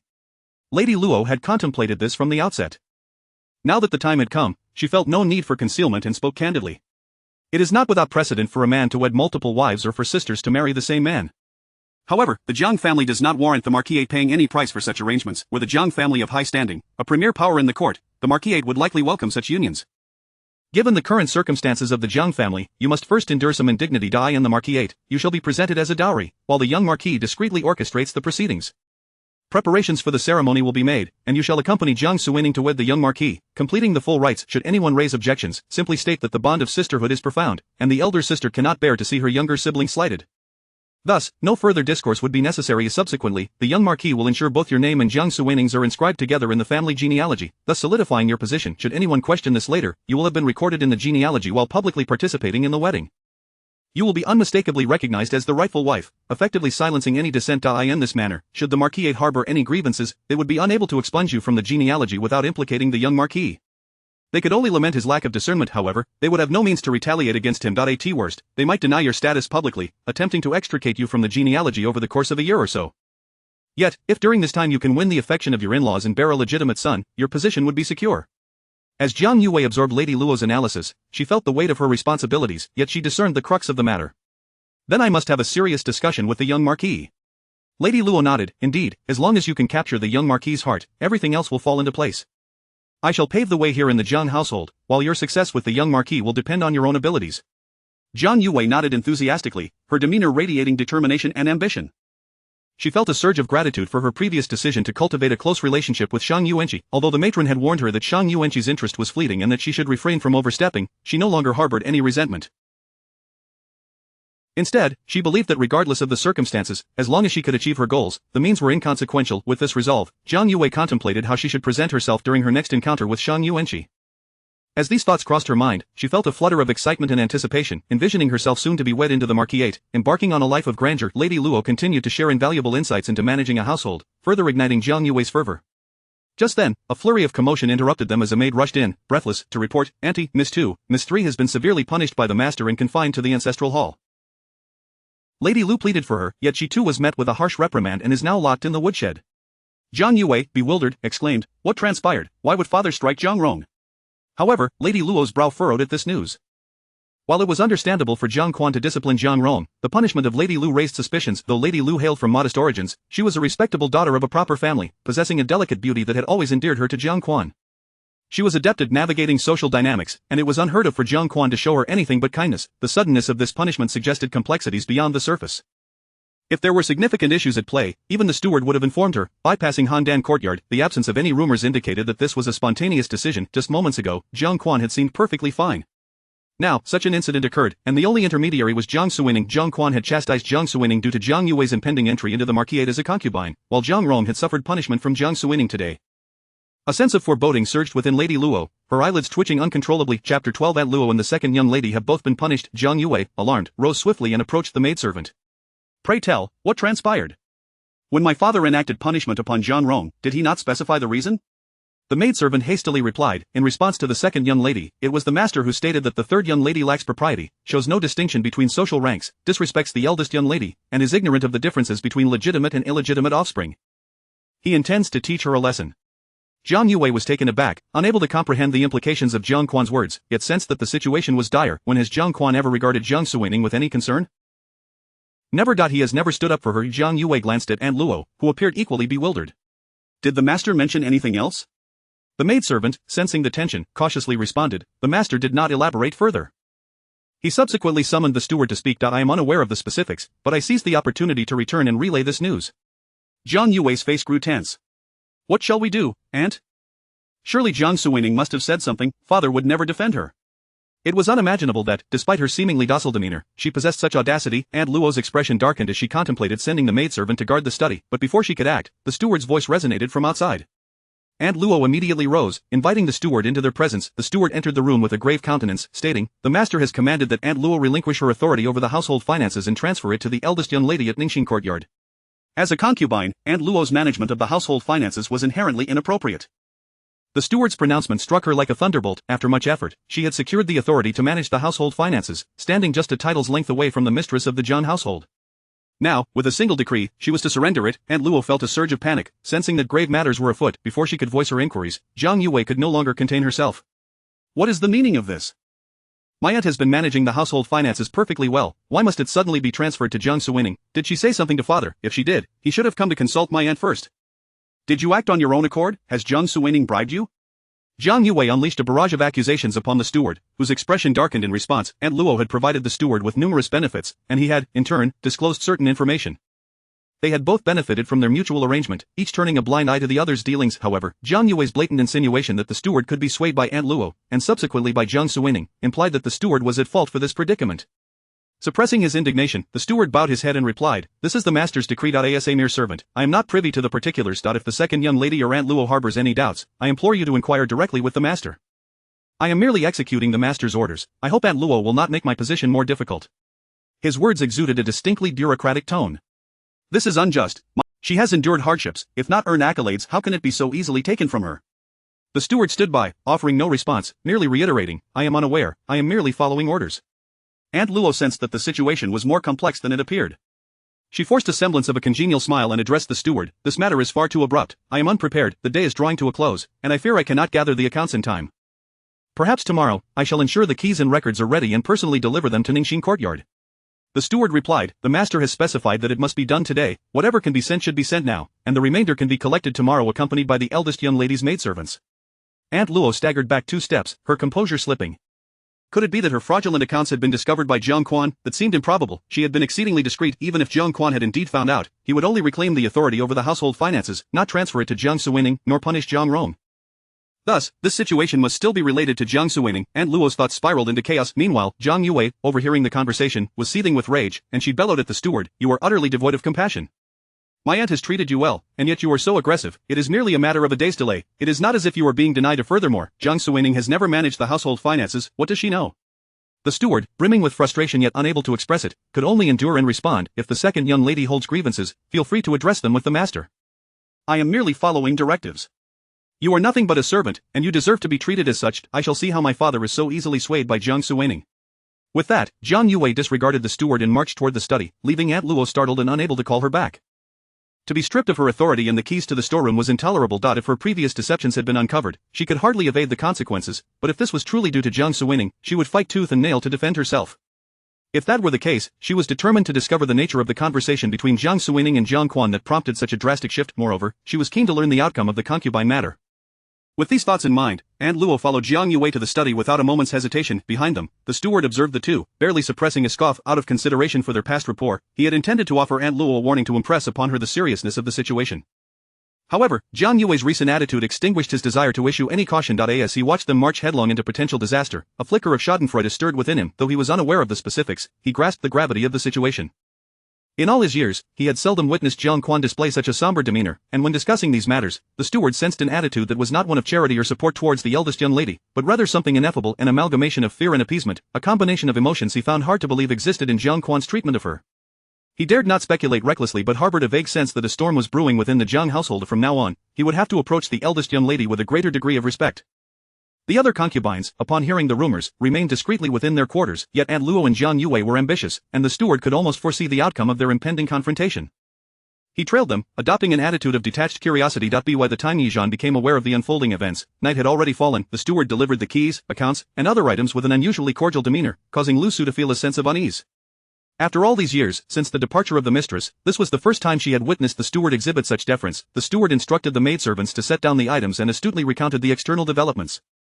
Yizhan, unfazed by the details, remained indifferent. However, Lu Su's eyes widened in shock as she exclaimed, "What, Aunt Luo and the second young lady have both been punished?" Chapter 13. Today is a fine day. The steward's demeanor was one of utmost respect. Indeed, originally both Lady Luo and the second miss were to receive 20 lashes each. However, Lady Luo, feeling pity for the second miss, took upon herself 40 lashes.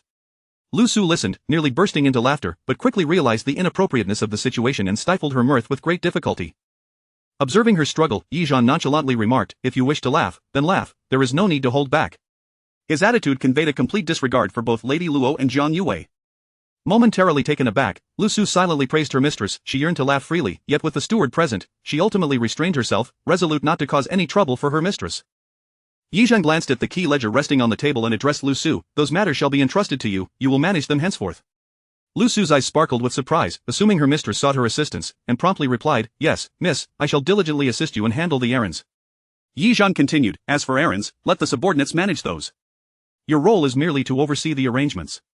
Lu Su grasped the implication of her mistress's words, her astonishment rendering her speechless. "Mistress, I am not capable."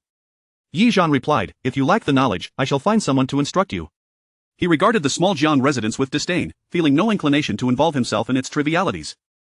Were it not for Jiang Suining, he would not even wish to exert himself over such minor matters. With a pained expression, Lu Su acquiesced. Meanwhile, the steward, standing below, was engulfed in tumultuous thoughts. In other households, it was commonplace for a legitimate wife to wield authority, and in the absence of one, conflicts often ensued. Yet, the Jiang residence was different. The household affairs were casual. This was not merely a first in the capital but likely unprecedented throughout the entire Dezhou. He discerned that the eldest miss was not incapable but rather had lofty ambitions, dismissing the trivialities of the Jiang household. The dynamics of the Jiang residence had irrevocably shifted. Henceforth, he must keenly observe the winds of change and ensure he did not misidentify his master. The steward immediately knelt before Yi Zhan, recounting his previous shortcomings and the neglect shown towards Ningxin courtyard, his words earnest and sincere. Yi Zhan found the noise bothersome and waved his hand to dismiss him. Without uttering a word, he left the steward feeling exceedingly anxious, reminding himself to pay closer attention to the affairs of Ningxin courtyard in the future. After the steward departed, Yi Zhan casually picked up a book to read. Having rested in the afternoon, he was not feeling sleepy now. As he scanned the bookshelf, he discovered that aside from the essential texts, he possessed many of the extracurricular books from the academy. How remarkable it was that their interests aligned so closely. As this realization crossed his mind, a strange feeling flickered within him. Before long, Lu Su returned from gathering news, her face alight with excitement and unmistakable schadenfreude. Although the steward had provided a brief overview, the magnitude of the incident was such that Lu Su could not resist the urge to join in the excitement. Having now learned the full details, she was eager to share her findings with Yi Zhan. Miss, I have discovered everything. The master has punished the second miss, the third miss, and Lady Luo. How splendid! The master has finally recalled the merits of his wife and wishes to compensate you. Mississippi, your days in the Jiang residence will surely improve. Yi Zhan lifted his gaze towards the dark night outside the window, responding casually with a non-committal. It was merely that he had been ensnared by his own misdeeds and was forced to retract his neck. Jiang Quan's actions were but a display, hoping to align Yi Zhan with him and prevent any disruption to his wealth. Behind the scenes, he was likely contemplating how to deal with Yi Zhan, but for now, he had yet to devise a strategy and merely sought to placate him. Ironically, Jiang Quan's behavior only served to reveal his own inner turmoil. Yi Zhan remained unfazed. This minor Jiang Quan resembled an ant scurrying about, easily controlled and utterly inconsequential. His apparent gratitude was solely to pave the way for Jiang Suining, hoping her return would bring improved circumstances.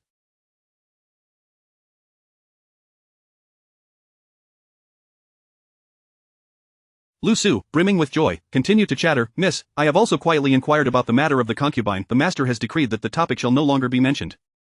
Should anyone dare to bring it up again, they shall face the household's punishment. Furthermore, regarding your marriage, it is set to proceed as scheduled in 2 months, and no one is permitted to cause any further disturbances until your wedding is successfully concluded. The steward had previously delivered a stern reprimand throughout the residence. This time, the master was serious. Lady Luo's punishment would likely leave her bedridden for a month. As Lu Su spoke, she couldn't help but laugh again. Today's events were undeniably gratifying. In the past, Lady Luo had taken advantage of the Mrs. Kindness, strutting about the Jiang residence with an air of superiority, reminiscent of a legitimate wife, and had made life difficult for those in Ningxin courtyard. Now, however, with her mistress in command, no one would dare to flaunt their authority before her again. Lu Su couldn't help but feel that today was remarkably joyful. The Mrs. Misfortune had unexpectedly turned into a blessing. The maids of Ningxin courtyard had clearly heard the news as well, their spirits buoyant and chattering away, emboldened by the recent developments. At that moment, someone entered to deliver a report. Lu Su hurried outside to investigate, returning shortly with a box in her arms, her face radiant with delight as she addressed Yi Zhan. Miss, today truly is a wonderful day. Can you guess who sent this? It is a set of garments from the young Marquis, prepared for your flower viewing banquet tomorrow. The young Marquis also conveyed that he and you had a disagreement today and that he was in the wrong, wishing to apologize to you in person tomorrow. As Lu Su spoke, her joy was palpable. It was noteworthy that the young Marquis had never before written to Jiang Suining individually. He always came to see Jiang Yue, sometimes neglecting to even glance at the miss, and had it not been for their serendipitous encounters, they would have been unaware of his visits. Now, however, the young Marquis held the miss in his thoughts. Truly, it seemed that good fortune had converged upon this single day. Yi Zhan listened, yet his brow furrowed slightly. He took the letter from Lu Su's hands, glanced at it, and his frown deepened. Such saccharine words made him feel nauseated. He certainly did not believe that Shang Yuanqi would possess such awareness. Once again sending garments and preparing to apologize in person for tomorrow's flower viewing banquet, Yi Zhan had no intention of attending, but it was evident that Shang Yuanqi wished for him to be present. When circumstances appeared unusual, one could be sure that something was amiss. Miss, you must see this dress, it is exquisite. The young Marquis truly put thought into it, Lu Su exclaimed, opening the box to reveal the gown. The delicate pink skirt, layered and adorned with intricate embroidery of flowers, was crafted with remarkable skill, clearly having cost a fortune. Lu Su genuinely admired it, yet Yi Zhan did not even lift his eyelids, firmly rejecting the notion. I will not. Shang Yuanqi's hidden intentions. Lu Su was growing anxious. Miss, while the young Marquis may have acted inappropriately today, he remains your betrothed, and you will inevitably encounter him again in the future. It would be best to resolve any misunderstandings stemming from today. Ultimately, the incident was instigated by the second miss, who added fuel to the fire. Now that the young Marquis is keen on reconciliation, it would be wise to lay everything bare, thus avoiding future disputes over the second Mississippi. Yi Zhan appeared bewildered, uncertain of how to convey the true reason for his absence to Lu Su. He then heard Lu Su continue, "Miss, the maid who just delivered a message mentioned that the young Marquis has already spread the word about your attendance tomorrow, but if you do not attend, it may embarrass him."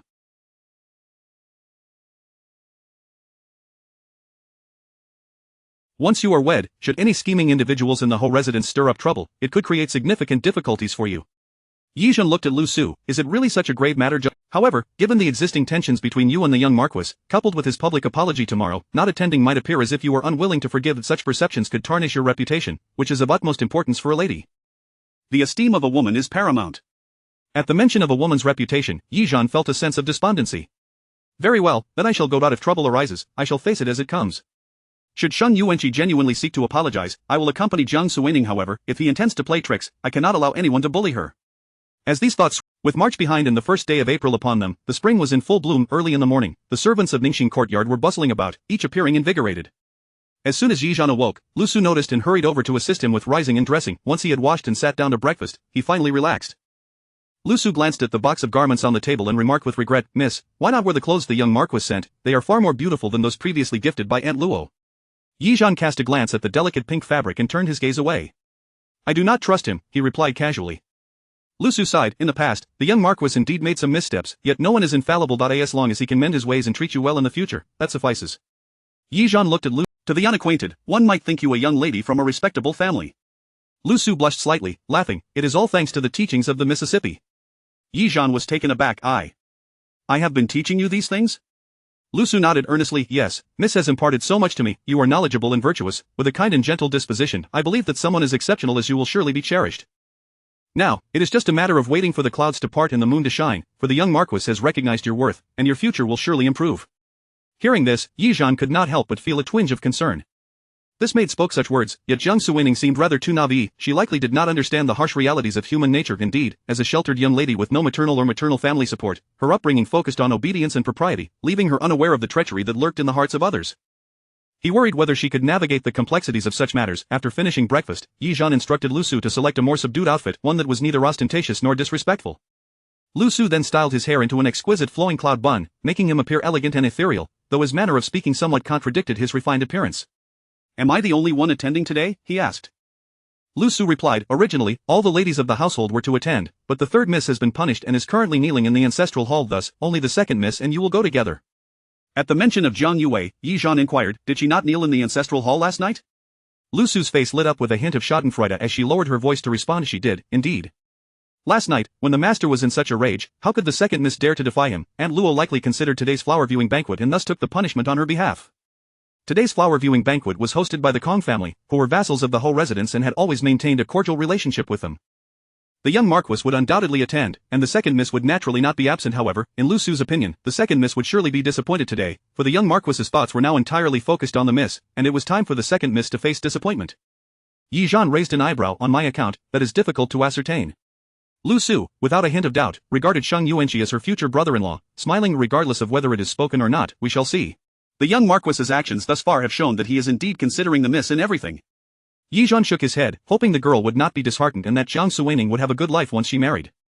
Yet, he felt this hope was exceedingly faint. Once everything was in order, Yi Zhan prepared to leave. Just as he stepped out of Ningxing courtyard, he spotted Jiang Yue waiting outside. Upon seeing him, she hurried over to greet him. "Sister, it is good to see you."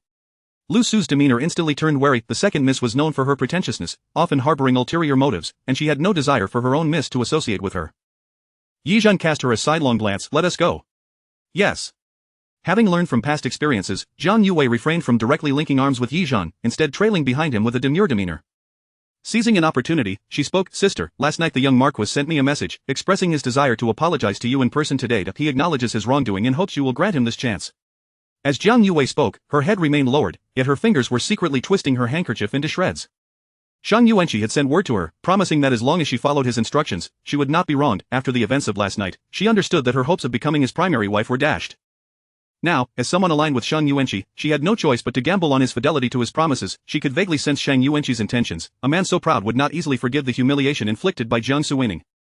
It had become clear to her that Shang Yuanqi was determined to break off the engagement, merely awaiting the right conditions to do so. She was willing to assist him without hesitation, not only because she had no alternative but also because she relished the idea of Jiang Suining's humiliation. Why should Jiang Suining continue to remain unblemished and pure while she wallowed in the mud? With that thought, Zhang Yue felt a sense of relief wash over her. She no longer harbored any discomfort about ingratiating herself with Jiang Suining. Yi Zhan merely grunted in response, unwilling to engage further. While he trusted the message exchanged between Shang Yuanqi and Zhang Yue, he did not trust the content of their words. Initially, he had entertained the possibility that Shang Yuanqi genuinely sought to apologize, but upon observing Zhang Yue's demeanor, he grew increasingly convinced that Shang Yuanqi had ulterior motives. He maintained an attitude of caution, always wary of potential malice. Today, he understood the necessity of remaining vigilant. Chapter 15 is a letter from the elder sister. The flower viewing banquet is hosted by the Kong residents. The head of the Kong family holds a minor position in the Ministry of Rites, yet his wife is the legitimate second daughter of the Prince of Qi, which elevates the status of everyone in the Kong household, making them a well-known family in the capital. After descending from the carriage, Yi Zhan followed the maidservant guiding him inside. People were coming and going, and Yi Zhan felt somewhat out of place. None of these individuals were familiar to him. He allowed the maid to lead him to the garden, where he found a spot to sit and sip tea. During this time, several young ladies approached him, acquaintances of Jiang Suining from the past. Liu Si quietly introduced them to Yi Zhan, who, uncertain of what to say, exchanged casual pleasantries. Noticing his lack of enthusiasm, the ladies soon took their leave. On the other hand, Zhang Yue appeared to be quite popular, surrounded by several familiar young ladies whose manners and conversation revealed they had undergone special training. It must be said that concubine Luo had devoted considerable effort and energy to cultivate her daughter, and it showed some results. Not far away, Zhang Yue was engaged in conversation with a few young ladies. Yue, your elder sister seems as aloof as ever, not very approachable, one remarked. Zhang Yue smiled lightly, replying, my sister does have a somewhat cold demeanor and doesn't often spend time with us in the residence. Someone listening scoffed, what airs does she put on? Though she is of legitimate birth, your father is merely a fifth-rank minor official. Does she truly believe herself above us? We wouldn't look down on her, either. Another chimed in, she certainly looks difficult to engage with. It must be tough for you, Yue, to have such a sister. With just a few words, Zhang Yue managed to lower the impression of Jiang Suining in the eyes of these young ladies. Hearing their comments, she sighed, feigning helplessness, and casually remarked, my elder sister, while typically reserved in the household, seems burdened with concerns today. Her observation prompted someone to chime in, no wonder I saw her gazing over at the male guests earlier. Ah, is that so? What a scandal, she is already betrothed to the young marquis yet still so fixated on those outside men. Alas, such a pity for the engagement with the noble house. Your father holds a third-rank position. Your status far exceeds that of Jiang Suining. The young marquis has praised your skills multiple times. Had it not been for her, you might have been the young mistress of the marquis's residence. The lady referred to as Yu was the legitimate daughter of the Yu family from the Ministry of Works, who harbored feelings for Shang Yuanqi, a fact known among her close friends. Upon hearing this, Miss Yu's cheeks flushed crimson as she covertly glanced toward the male guests, knowing that Shang Yuanqi would undoubtedly be present, given the close ties between the Kong and marquis families. Her affection for Shang Yuanqi was not a fleeting fancy, yet with his engagement, the possibility of becoming a concubine was out of the question. Such was the cruel hand of fate. A girl clad in orange, an unknown concubine, eager to curry favor with Miss Yu, boldly remarked to Zhang Yue, how oblivious can your elder sister be? With her status, she dares to covet the young marquis. If I were in her position, I would have gracefully withdrawn from the engagement. One should not covet what does not belong to them. Zhang Yue's face tightened with discomfort, yet she dared not express anger. As a concubine, she had worked hard to associate with this group of young ladies. Besides being charming and agreeable, she also had to practice restraint. She turned to Miss Yu, adopting a genuinely considerate tone. In truth, I believe your status is most suitable, and the young marquis has spoken of you in flattering terms several times, indicating that you occupy a place in his heart. Miss Yu, unable to suppress her smile, eagerly inquired, oh, really? When did this happen? Where did you see the young marquis? You've heard him speak of me multiple times. Zhang Yue, realizing her slip of tongue, hastily fabricated a tale. It was a letter from my elder sister inviting the young marquis to our residence for tea, which is why I have encountered him a few times. She lowered her head, fearful of revealing the truth, that it was she who had sent the letter to arrange a private meeting with the young marquis. After all, Jiang Suining was unaware, and casting aspersions upon her was quite fitting indeed. Upon hearing this, the other young ladies cast scornful glances at Yi Zhan. What a disgrace for a proper young lady to learn to entangle herself with the young marquis. Truly lacking in decorum. Yue, why don't you try to dissuade her? Zhang Yue, with a troubled expression, replied, I have tried, but what good does it do? I am but a concubine. She is of legitimate birth. Am I to overstep her? It is utterly disgraceful that the young marquis could fall for her tricks. She must have used some wily means to ensnare him, forcing him to marry her. The speaker, a nameless concubine, had heard such gossip often and now spoke without a filter, while the other legitimate young ladies blushed at the implications, intrigued by the scandal. Exactly, these daughters of lesser houses simply cannot hold their own. Zhang Yue kept her head down, feeling increasingly uncomfortable as the conversation unfolded. Among these girls, her status was the lowest, and when they disparaged Jiang Suining, they were, in essence, disparaging her as well. Yet, the thought of tarnishing Jiang Suining's reputation brought her a sense of satisfaction. As the young ladies continued to gossip, they directed unfriendly looks toward Yi Zhan. Liu Si observed with indignation.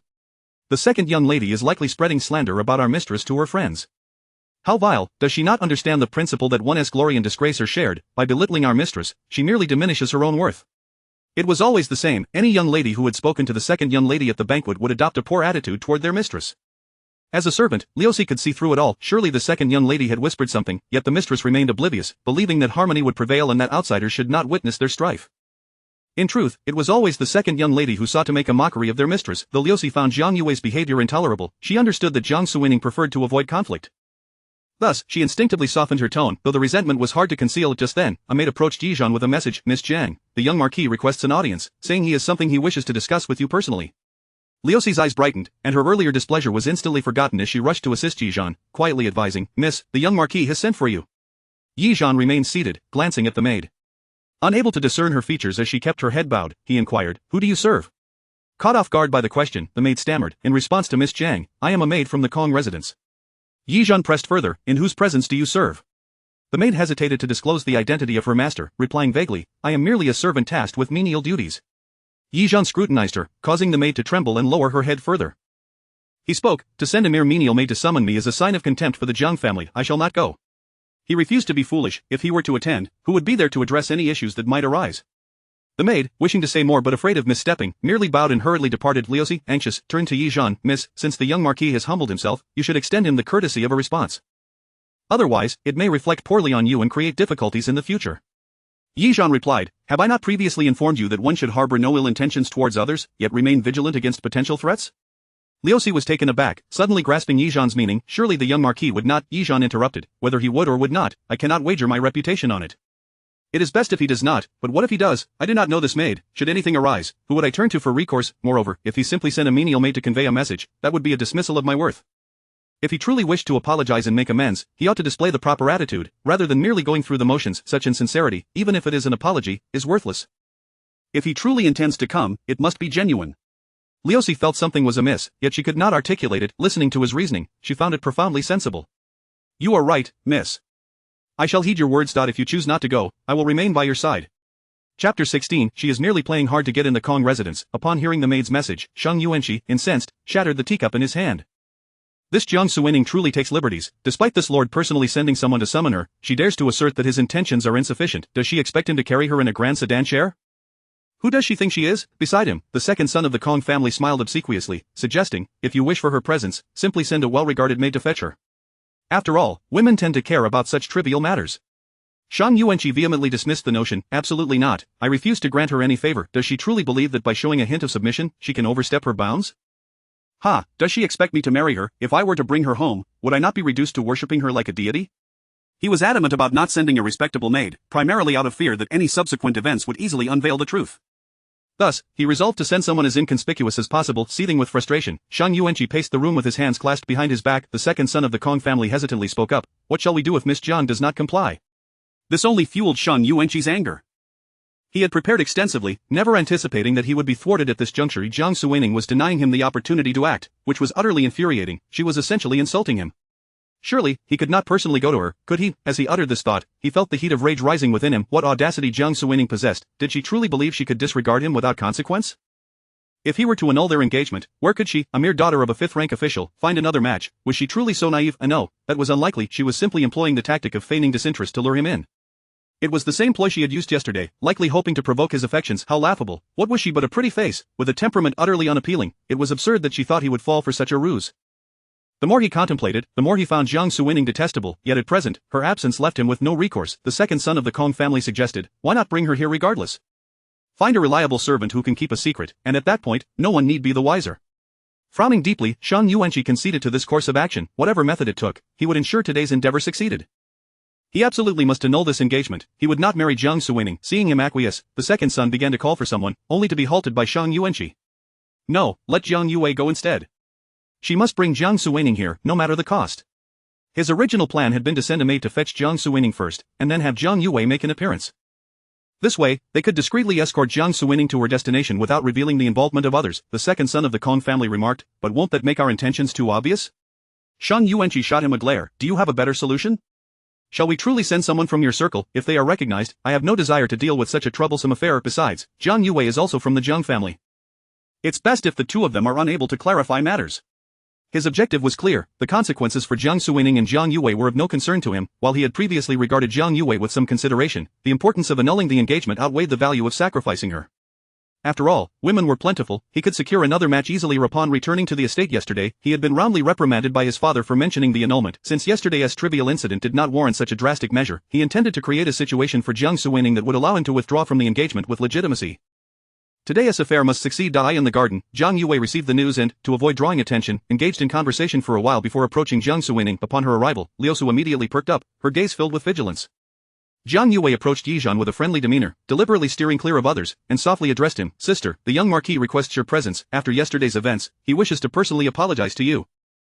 There are many here, as the saying goes, family scandals should not be aired publicly. The young marquis, being a gentleman, values his reputation, so I kindly ask you to accompany me to the side room."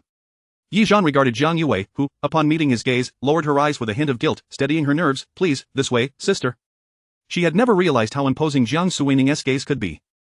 Nevertheless, she consoled herself that once today was over, it would matter little who she was, be it a legitimate daughter or a granddaughter of the Wei family. Jiang Yue adopted a subservient posture, and Yizhan rose. "Let us proceed. Today, I shall traverse this den of danger." Relieved by his agreeable nature, Jiang Yue felt a weight lift from her shoulders. The maid who had delivered the message had clearly stated Shang Yuanqi's stance. If she failed to bring Jiang Suining, the two would never meet again. She had anticipated needing to use considerable persuasion, but to her surprise, Jiang Suining readily acquiesced. Not wanting to delay, she led Yizhan towards the front courtyard. As they passed several young ladies with whom Jiang Yue had previously conversed, one inquired, "Yue, where are you off to?" Jiang Yue smiled appropriately and replied, "My elder sister has recently recovered from a serious illness and mentioned feeling fatigued. I am taking her to the guest room to rest." This was a pre-arranged story, crafted to inform everyone present that Jiang Suining had chosen to retire to the side room for her own reasons. She was unperturbed by the possibility of Jiang Suining exposing the ruse, as she had emphasized that the young marquis wished to keep the matter discreet. Thus, her current actions were both reasonable and unlikely to raise suspicion. Once events unfolded, the connections drawn would serve as an indirect corroboration of her narrative. However, she underestimated Jiang Suining's resolve. As soon as her words fell, Yizhan interjected, "Sister is mistaken. It was clearly you who expressed feeling unwell and wished to rest, yet, you are unfamiliar with the Kong residence and sought my company. How does it now become my desire to rest? Such matters are not to be trifled with, honesty is paramount." Uncertain of Jiang Yue's intentions, he refused to become an unwitting scapegoat. He recognized her blatant falsehood as a malicious act, and by exposing it, he aimed to clarify the truth and prevent any subsequent misunderstandings.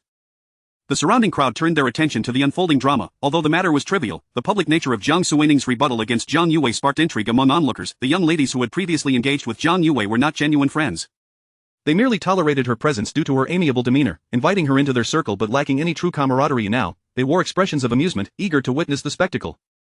Jiang Yue's facade crumbled, her face paling in disbelief that Jiang Suining would take such a stand over something so minor. At a loss for how to salvage her lie, she could only muster a stammering explanation. Yes, I misspoke due to my dizziness."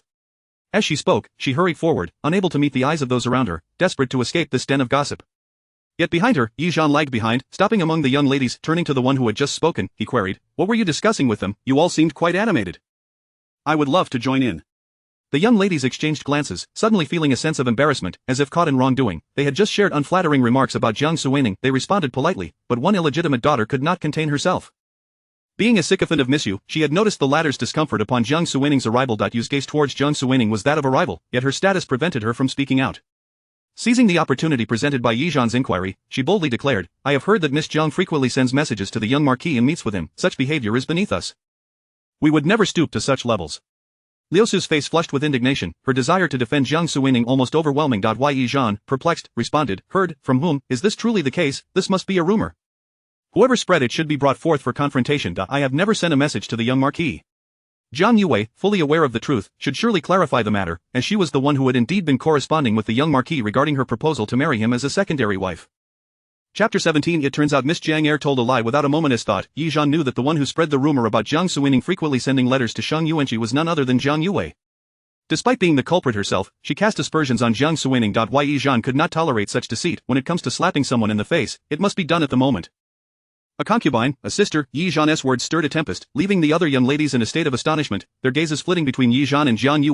One lady could no longer contain herself and exclaimed, "Was it not Miss Jiang who delivered the letters?" Yizhan replied with unwavering certainty, "No, I have never sent any letters to the young marquis. At that moment, Jiang Yue, hearing this, turned pale with fright, desperately wishing to interrupt Yizhan, but he afforded her no opportunity. If there truly was a misunderstanding, it was impossible for him to leave without resolving it. Another lady inquired, "Then what of the position of a concubine?" No young lady would wish for her betrothed to take a concubine.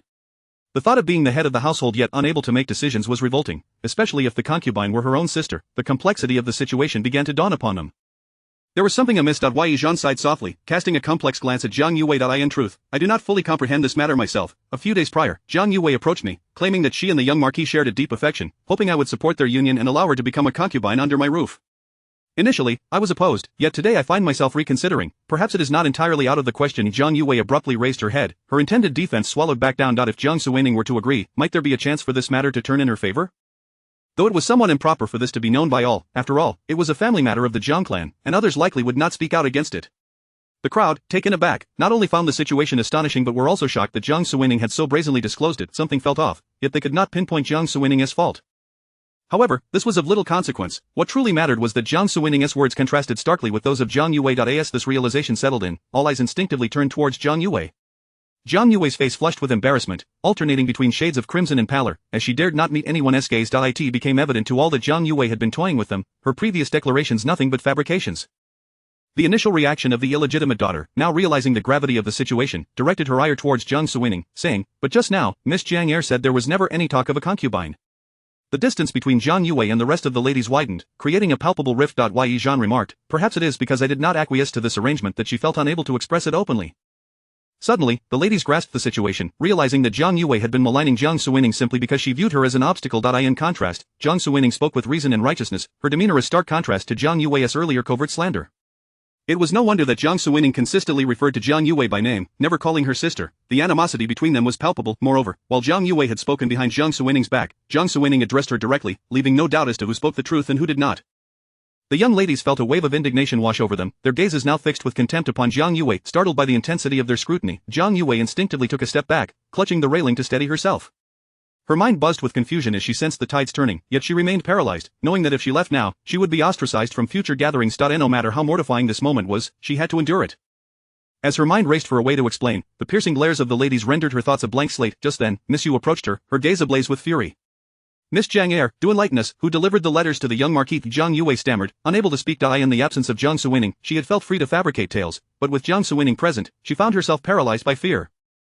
The memory of Jiang Suining confronting Shang Yuanqi without flinching, even scolding him mercilessly, loomed large in her mind. How could she dare to accuse Jiang Suining to her face? Jiang Yue felt a mixture of rage and terror as she retreated under Miss Yu's relentless questioning.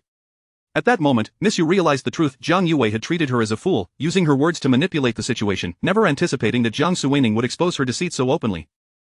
Had it not been for this revelation, Miss Yu might have remained oblivious. Although Jiang Suining was magnanimous enough not to hold a grudge against Jiang Yue, the latter would have to face the consequences for her audacity in acting so brazenly before Jiang Suining. "Speak, you must clarify this today. If you do not, we shall not let this matter rest." Jiang Yue, pale and trembling, could hardly fathom how the situation had spiraled out of her control. If given another chance, she would never have conspired against Jiang Suining nor dared to utter those words in front of the other young ladies. She was consumed by regret, wishing she could turn back time. Yet, regret was of no consequence now. She needed to resolve this or risk bearing the repercussions of today's debacle. The atmosphere among the ladies was charged, their voices rising in volume as more spectators gathered, some even leaning in to witness the commotion. Jiang Yue felt more humiliated than ever before. Biting her lip, she took hesitant steps toward Miss Yu, lowering her head and speaking in a voice barely above a whisper. "Miss Yu, I apologize. It was my conflict with my elder sister that led me to slander her behind her back. It is entirely my fault. I beg you to forgive me and not hold this against me." Miss Yu shot her a disdainful look, scoffing. "Your voice is too soft. I cannot hear you." Jiang Yue, stiff with anxiety, fumbled with her hands, unsure where to place them. With no other choice, she steeled herself and raised her voice. "Miss Yu, I am truly sorry. I was blinded by my own foolishness. Do not let me see you again. You would do well to keep your distance from me," Miss Yu retorted, rolling her eyes dramatically before storming off with her entourage. As Jiang Yue watched them leave, she finally exhaled a sigh of relief, only to feel the weight of scornful glares directed at her from the crowd. Thankfully, no one pressed her further. Striving to regain her composure, she took a couple of steps forward and addressed Yizhan. "Elder sister, I acknowledge my wrongdoing in this matter. I shall apologize properly when we return. Let us leave now." Lowering her voice, she added, "We must not keep the young marquis waiting." Yizhan gave a non-committal grunt, and they began to walk away. Jiang Yue hastily followed, wishing to vanish from this place immediately. Behind them, Lu Su released a long breath, feeling invigorated. As she passed by Jiang Yue, she held her head high, secretly smirking. Let us see if she dares to weave any more tales in the future. Her mistress had displayed remarkable courage today, striking back with a vengeance. Chapter 18. Do you have an opinion? Hold it. As a few individuals departed, the young ladies who had just been in the garden began to discuss amongst themselves. "Did you hear? That illegitimate daughter of the Jiang family actually aspires to become a concubine in the whole residence. Indeed, what a vast world we live in, filled with the extraordinary. Such audacity. How does that second daughter of the Jiang family dare to think she could achieve what the eldest daughter has, who, by the way, only has her connections with the Wei family to thank for her status? Did you not hear the eldest Jiang daughter? She often writes letters urging the young Ho Lord to visit the Jiang estate for discussions, who knows what beguiling tricks she employed behind the scenes to win his acquiescence. And she even had the gall to accuse the eldest Jiang daughter of secretly sending messages to the young Ho Lord. How can she utter such blatant lies with a straight face? Indeed, such a disgrace, a child born out of wedlock, is nothing short of shameless, engaging in underhanded schemes without a hint of modesty, utterly unworthy of respect. Absolutely. I once thought the second daughter of the Jiang family was amiable and decent, but it turns out, one can know a person's face but not their heart. She has certainly turned malignant. The eldest Jiang daughter must have been subjected to severe oppression. It's rather pitiful, really. I've heard that a concubine is in charge of the Jiang household. Heavens, what a lack of decorum. Even if the legitimate wife is absent, how can a concubine overshadow a legitimate daughter? If not, how could the second daughter of Jiang dare to entertain such thoughts? The eldest Jiang daughter is truly to be pitied. I noticed that when she spoke just now, she maintained her composure and reason, indicating she is a sensible person. Indeed, it seems her life in the Jiang residence is far from pleasant. A group of ladies chattered away, relishing the rare excitement in their otherwise mundane lives, speaking freely among familiar companions. Meanwhile, Jiang Yue walked with her head bowed, following Yi Zhan, and only when they had distanced themselves did she realize her back was soaked. That fleeting moment had felt like a nightmare, and she was oblivious to how she had managed to get through it. She cast a glance at Yi Zhan, her teeth clenched in silent fury. How dare she, how could she utter such words in public without fear of ridicule? Doesn't she worry about her reputation? The matter of becoming a concubine has already fallen through, why does she insist on bringing it up again, and to say she wishes to relent and agree? She had initially believed Jiang Suining was genuinely considering the proposal, but now it dawned on her that the latter's intention was to expose the matter and tarnish her image. Jiang Yue's heart seethed with resentment toward Jiang Suining. After taking a few more steps, they arrived at the corridor in the back courtyard, where they found themselves alone. Jiang Yue could no longer contain her frustration. She glared at Yi Zhan, demanding, "What did you mean by those words earlier?" Yi Zhan turned his head to glance at her. "What's the matter? Whatever you do, I shall speak accordingly. Is there any sense in you being able to act while I cannot voice the truth?" Jiang Yue was momentarily silenced, realizing that Jiang Suining had become rather sharp-tongued. "Do you not fear for your reputation by sharing these matters with everyone? In our household, we rise and fall together. If my reputation is tarnished, how can yours remain unsullied?" Yi Zhan chuckled. "So, you do understand that principle, but when you were discussing these matters with those young ladies, why did you not grasp it then? How selfish can one be, devoid of any sense of shame?" Jiang Yue's face turned pale. "I was merely chatting with a few close friends, just casual remarks." Yi Zhan replied, "Well, I was merely speaking casually as well. What I said was the truth. What is incorrect about that, or is it permissible for you to slander others while I am forbidden from speaking the truth?" Jiang Yue felt her face flush with embarrassment at Yi Zhan's unvarnished words, her expression shifting from green to pale, a wave of nausea washing over her. Yi Zhan said, "Enough, if you cannot win the argument, then concede. Such obstinate reasoning is embarrassing even for me. Do not put on such a show for me. I am not Shen Yuanqi, and I cannot be moved by your face." Jiang Yue was scolded once more, biting her lip as anger surged within her, yet she struggled to contain herself regarding the matters at hand. She stepped ahead of Yi Zhan and asked, "What you said earlier about agreeing to the concubine status, is that true?" A glimmer of hope remained in Jiang Yue's heart. She could not fathom why Jiang Quan had taken such a firm stance the night before, but Aunt Luo had informed her that Jiang Quan's sudden change of heart must have been instigated by Jiang Suining. If Jiang Suining were to relent, she need not worry about Jiang Quan. Why? Yi Zhan chuckled. "I was just saying it casually. You wouldn't take it seriously, would you?" Jiang Yue snapped back to reality. Her teeth gritted as she glared at Yi Zhan. Yi Zhan replied, "What about me? Whether I agree or disagree is entirely at my whim. I will agree if I wish, and I will not if I do not want to. Do you have an opinion? Keep it to yourself." Jiang Yue felt a wave of frustration wash over her, yet she found herself powerless to change the situation. Jiang Suining was the legitimate daughter, while she was merely a concubine-born daughter. Jiang Suining was the rightful fiancée of Shen Yuanqi, while she was a woman who could not walk the path of legitimacy. In terms of status and reputation, Jiang Suining had the upper hand, firmly holding her in check, yet she could not comprehend how things had changed so drastically. Previously, she had acted freely, seeking to secure a promising future for herself, but now she found herself passively enduring, utterly unable to fight back. She could not pinpoint where it had all gone awry. Jiang Yue felt as though she might choke on her frustration, but she also understood that arguing was futile. She quickened her pace and moved forward. Yi Zhan paid no heed to Jiang Yue's inner turmoil. He continued to survey the surroundings as they walked, gradually veering into a more secluded area before halting his steps. Jiang Yue, seeing him stop, asked irritably, "What now?" Yi Zhan replied, "This place is too remote. It appears rather dangerous. I shall not go." Jiang Yue was taken aback. "How is this remote? This is merely the guest quarters arranged by the Kong residents." Yi Zhan shot her an indifferent glance. "I said I want to go." With that, he turned to walk back. Jiang Yue was on the verge of completing her task, yet Yi Zhan's sudden change of heart left her seething with frustration. She hurriedly ran after him. "It's just ahead, look, the first room on the left. This is the Kong residence. What are you afraid of? I've never seen you so timid before." They were just a few steps away, and if he refused to go, the young Ho Lord would need to come and fetch him again, forcing him to make an extra trip. Yi Zhan frowned. "If we're going, let us do it quickly. Seeing his agreement, Zhang Yue breathed a sigh of relief and hurried ahead to lead the way, disregarding Yi Zhan's poor attitude. All she wanted was to ensure he arrived safely. Arriving at a courtyard, Zhang Yue stepped inside and pointed to a room. This is it. Yi Zhan said, "You go in first, I have a few words to share with Lu Su, and I need to tidy up my clothes and hair." Zhang Yue shot him a disdainful look, thinking to herself, so much for the supposedly unpretentious young lord. Now that we're meeting, he suddenly wants to groom himself. Who are you trying to fool? Reluctant to enter, she feared that if she didn't go in, Yi Zhan wouldn't either, so she had no choice but to step inside. Her thoughts raced with the hope that the young lord would arrive soon so she could make her escape. He had mentioned he would first meet Jiang Suining and then proceed to other matters. Thus, it would be fine for her to go in now. She could leave once he arrived. Her task was merely to bring Jiang Suining in. What happened afterward was beyond her control, and the young lord could not hold her accountable. At that moment, Zhang Yue had no inkling that Shang Yuanqi was furious because the maidservant had failed to summon Jiang Suining, and in his haste, he overlooked this detail, focusing solely on resolving the matter at hand. However, haste makes waste, and in his eagerness, mistakes were easily made. Zhang Yue stepped directly into the room. As she entered, the door slammed shut with a loud bang, sending a plume of dust swirling from the crack. Outside, Lu Su was startled, while Yi Zhan reacted swiftly, grabbing her arm and pulling her back. Chapter 19. There is something fishy about this. The two swiftly exited the courtyard and paused at a secluded corner by the wall. Liu Su, catching her breath, widened her eyes in alarm. "Miss, the second young lady, I thought I might have seen it wrong, but I saw Zhang Yue enter, and the door was slammed shut with a resounding bang from the inside. It is evident that there are others within, and surprisingly, Zhang Yue did not cry out, suggesting she may have been taken hostage." Yi Zhan remarked coldly, "One reaps what one sows. Do not feel pity for her. Had I not spoken those words earlier, we would be the ones trapped inside now." Upon realizing this, Liu Su's face turned as pale as a sheet. At that moment, even she, despite her usual naivety, could discern that Zhang Yue likely intended to harm her own mistress, leaving her with no sympathy whatsoever for the girl. She had barely caught her breath when Yi Zhan instructed, "Stay here and do not move." He then stealthily made his way towards the back of the courtyard. Liu Su gasped as she saw Yi Zhan vanish around the corner, her instinct urging her to follow. However, recalling his words, she dared not move, remaining anxiously in her spot, waiting with bated breath. Before long, the sound of commotion reached her ears, and Liu Su cautiously peered out. People were approaching. No fewer than a large entourage. Leading them was none other than Shang Yuanqi. Among the accompanying ladies were those who had just spoken with Zhang Yue, including the young lady from the Yu family. "Young lord, do not be hasty. Perhaps the situation is not as it seems. Miss Jiang does not strike me as someone who would clandestinely meet a man at a banquet," one of them suggested.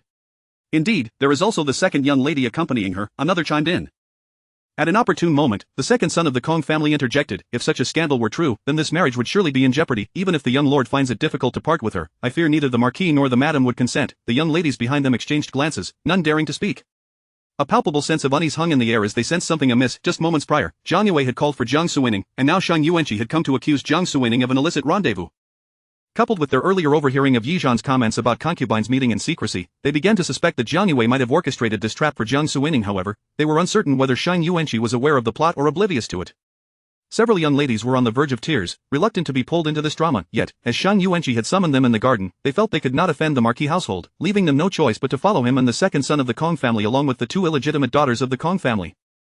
Among them, Miss Yu held the highest status, and the others looked to her, hoping she would extricate them from this predicament. Alas, Miss Yu remained silent, charging ahead. Her thoughts were straightforward. Regardless of whether Zhang Yue was attempting to ensnare Jiang Suining, the fact that Jiang Suining was likely involved with a man was as good as confirmed. If Jiang Suining's engagement to the marquis family were to crumble, it would present her with an opportunity. As for whether Jiang Suining was indeed being set up, she cared little, even harboring a faint hope that Zhang Yue might succeed, as it could pave the way for her own dreams of becoming the marquis young mistress. The young ladies trailing behind, contemplating the potential outcomes, felt a mix of despair and helplessness, yet, bound by their status, they could only follow suit. It was evident that Shang Yuanqi was unaware of the earlier events in the garden. Otherwise, he would have surely altered his approach or changed the people he summoned. Liu Su, concealed in this visual blind spot, dared not breathe a word, pressing herself tightly against the wall, her gaze fixed on the corner, silently praying. "May my mistress not cross paths with them." In no time, the group arrived at the entrance of the courtyard. "Young lord, this is the place, my maid witnessed it clearly," one of them exclaimed. Without a moment's hesitation, Shang Yuanqi kicked the door open. As it swung wide, a woman's startled cry rang out from within. Hearing that familiar voice, Shang Yuanqi's heart leaped with joy as he thought. The plan has succeeded. He paused momentarily, a pained expression crossing his face as he addressed the interior. "Jiang Suining, it is indeed you. I never imagined you would exploit the Kong family's banquet for a clandestine meeting with a man. I have truly misjudged you. If your heart belongs elsewhere and you have no interest in the Marquis of Guangping's family, then we shall call off the engagement. From this day forth, we shall part ways, each to our own destinies. As for the betrothal gifts, I will arrange for them to be delivered to the Jiang residence promptly. I kindly ask Miss Jiang to prepare the tokens from my family as well, so that we may part on good terms. I have no desire to become enemies with you, Miss Jiang. Let us all pretend this incident never occurred, allowing you to save face." Shang Yuanqi's speech flowed with a practiced ease, as if rehearsed countless times. His facade of sorrow upon discovering the individuals inside, the heartache expressed when discussing the annulment, and the considerate tone when suggesting they act as though nothing transpired, all were delivered with precision. Had it not been for the earlier incident in the garden, they might have believed him, yet, the scene before them was undeniably peculiar. Silence fell over the crowd, their eyes fixated on the interior. They had only heard the startled cry but had yet to see anyone. However, with Shang Yuanqi's declaration, they had no choice but to acquiesce. Yes, we will certainly refrain from spreading rumors. Indeed, we saw nothing. Inside, a sense of discomfort washed over them, as if they had swallowed a fly. What sort of madness was this? They had been inexplicably summoned to witness this farce, entangled in a narrative that made little sense. Though they collectively thought this, none dared voice their thoughts aloud. The individuals summoned by Shang Yuanqi were of lower status and had ties to his family, ensuring they would not speak out. Even if they harbored doubts, none would dare to challenge him. Shang Yuanqi, wearing a mask of sorrow, continued his performance. Let today's events conclude here. Everyone may return to their respective homes, and I kindly ask that you do not speak of this matter, granting Miss Jiang a measure of dignity, which is also a favor to me, Shang Yuanqi. Yes. We shall take our leave. The crowd felt as though they were standing on embers, hastening their steps to exit this place of turmoil. They mused that, should anything arise later, they would claim they stood at a distance and saw nothing. After all, they truly had seen nothing, only hearing Shang Yuanqi declare that this matter was not their concern. As they reassured themselves internally, their feet quickened, yet, just as they were about to leave the courtyard, they were obstructed by individuals entering from outside. Upon closer inspection, they were shocked to see Jiang Suining and her maid. Someone gasped, What is happening here? The faces of those present turned ashen. Coming from esteemed households, they were well acquainted with the art of framing and deceit. This situation reeked of conspiracy. However, they were less concerned with the specifics of the plot than with the fact that they were unwilling witnesses to this scheme. Had it not been for the numerous individuals summoned by Shang Yuanqi, they would have wished to blind themselves to avoid the trouble of being implicated, fearing not only for themselves but also for their families, which could lead to dire consequences. A whirlwind of emotion surged within them as their gazes flickered between Yi Zhan and Shang Yuanqi, instinctively parting to create a pathway. Shang Yuanqi stood at the threshold, while Yi Zhan lingered at the entrance of the courtyard. As the crowd stepped aside, the two locked eyes across the distance. Yi Zhan disregarded the assembly entirely, his gaze fixed unwaveringly upon Shang Yuanqi. From afar, he heard the words, You wish to annul the engagement with the Jiang family? Chapter 20. How could it be her? Upon hearing Yi Zhan's words, Shang Yuanqi was immediately engulfed by a sense of guilt. He glanced around the room, then at Yi Zhan, his eyes wide with astonishment. He was utterly convinced that Jiang Suining was present within these walls and could not fathom that she might be outside. If that were the case, then who was the person in the room? Shang Yuanqi's mind became a whirlwind of confusion, rendering him momentarily speechless. Yet, given the current circumstances, he could not afford to backtrack. Regardless of the situation, this marriage had to be called off today. Even if Jiang Suining were not involved, he would find a way to substantiate her indiscretions. Yes, I am determined to annul this engagement. You consort with other men, and despite my restraint from publicly tarnishing your reputation, merely calling off the engagement is already quite magnanimous. Do not test my patience. At this juncture, Shang Yuanqi adopted a defiant attitude, contrasting sharply with his previous guise of feigned benevolence. Yi Zhan remarked, Young Lord Shang, you possess quite an audacity, casting baseless accusations without presenting any evidence. Shang Yuanqi retorted, What evidence do you require? Just moments ago, a maid from the Kong residence witnessed you in a compromising situation with another man. You even entered the chamber together. Who knows what unspeakable acts you were engaged in? Yi Zhan replied, Your assertions lack any substantiation. This is a blatant act of slander. Which maid can you call forth? Let us confront her directly. If she cannot provide a coherent explanation, then none shall leave this place today. The onlookers turned to Yi Zhan, recognizing her resolute demeanor, which took them by surprise. They had not anticipated that the seemingly demure Miss Jiang would exhibit such fortitude, and a flicker of admiration stirred within them. Were this to occur to them, they might not possess the same courage to advocate for themselves so vigorously. Though they now viewed Jiang Suining in a new light, the situation appeared increasingly dire. Observing the unfolding drama, the crowd felt as though they were mere ducks being herded from one spectacle to another, unable to extricate themselves from the unfolding chaos. Upon witnessing this side of Jiang Suining, Shang Yuanqi was abruptly reminded of the scathing rebuke he had received the day prior, a wave of humiliation washing over him. How dare she? Is she truly so enraged? Does she think that by denying her actions, she can evade consequences? Let me assure you, this matter is far from resolved. Yi Zhan frowned, Are you attempting to play dirty? Shang Yuanqi stepped forward, chest out, adopting an obstinate demeanor, as if determined to accuse her of meeting with another man. Yi Zhan countered, If that is the case, then I shall not hold back any longer. I hereby invite all present to witness. I have just seen the young lord of the Shang family conspiring with unknown individuals, raising reasonable suspicion that the Guangping Marquis' residence may be plotting rebellion. Rebellion, the Guangping Marquis' residence? Shang Yuanqi's neck retracted in disbelief. This was no trivial matter. While he could behave recklessly outside, associating with rebellion would spell disaster, not just for him, but for the entire Marquisate. With several princes vying for power, the emperor abhorred the formation of factions. If such allegations spread, the consequences would be dire for his household. Jiang Suining must have lost her senses to utter such claims. You are speaking nonsense. There is no such affair. This is slander. Shang Yuanqi's face flushed crimson with rage. Even attempting to explain the situation required utmost caution, lest his words be twisted into a weapon against his family. Yi Zhan retorted, Whether it is slander or not, we can clarify it before the emperor. Shang Yuanqi snapped, Are you not finished yet? Yi Zhan declared, Indeed, I shall not relent.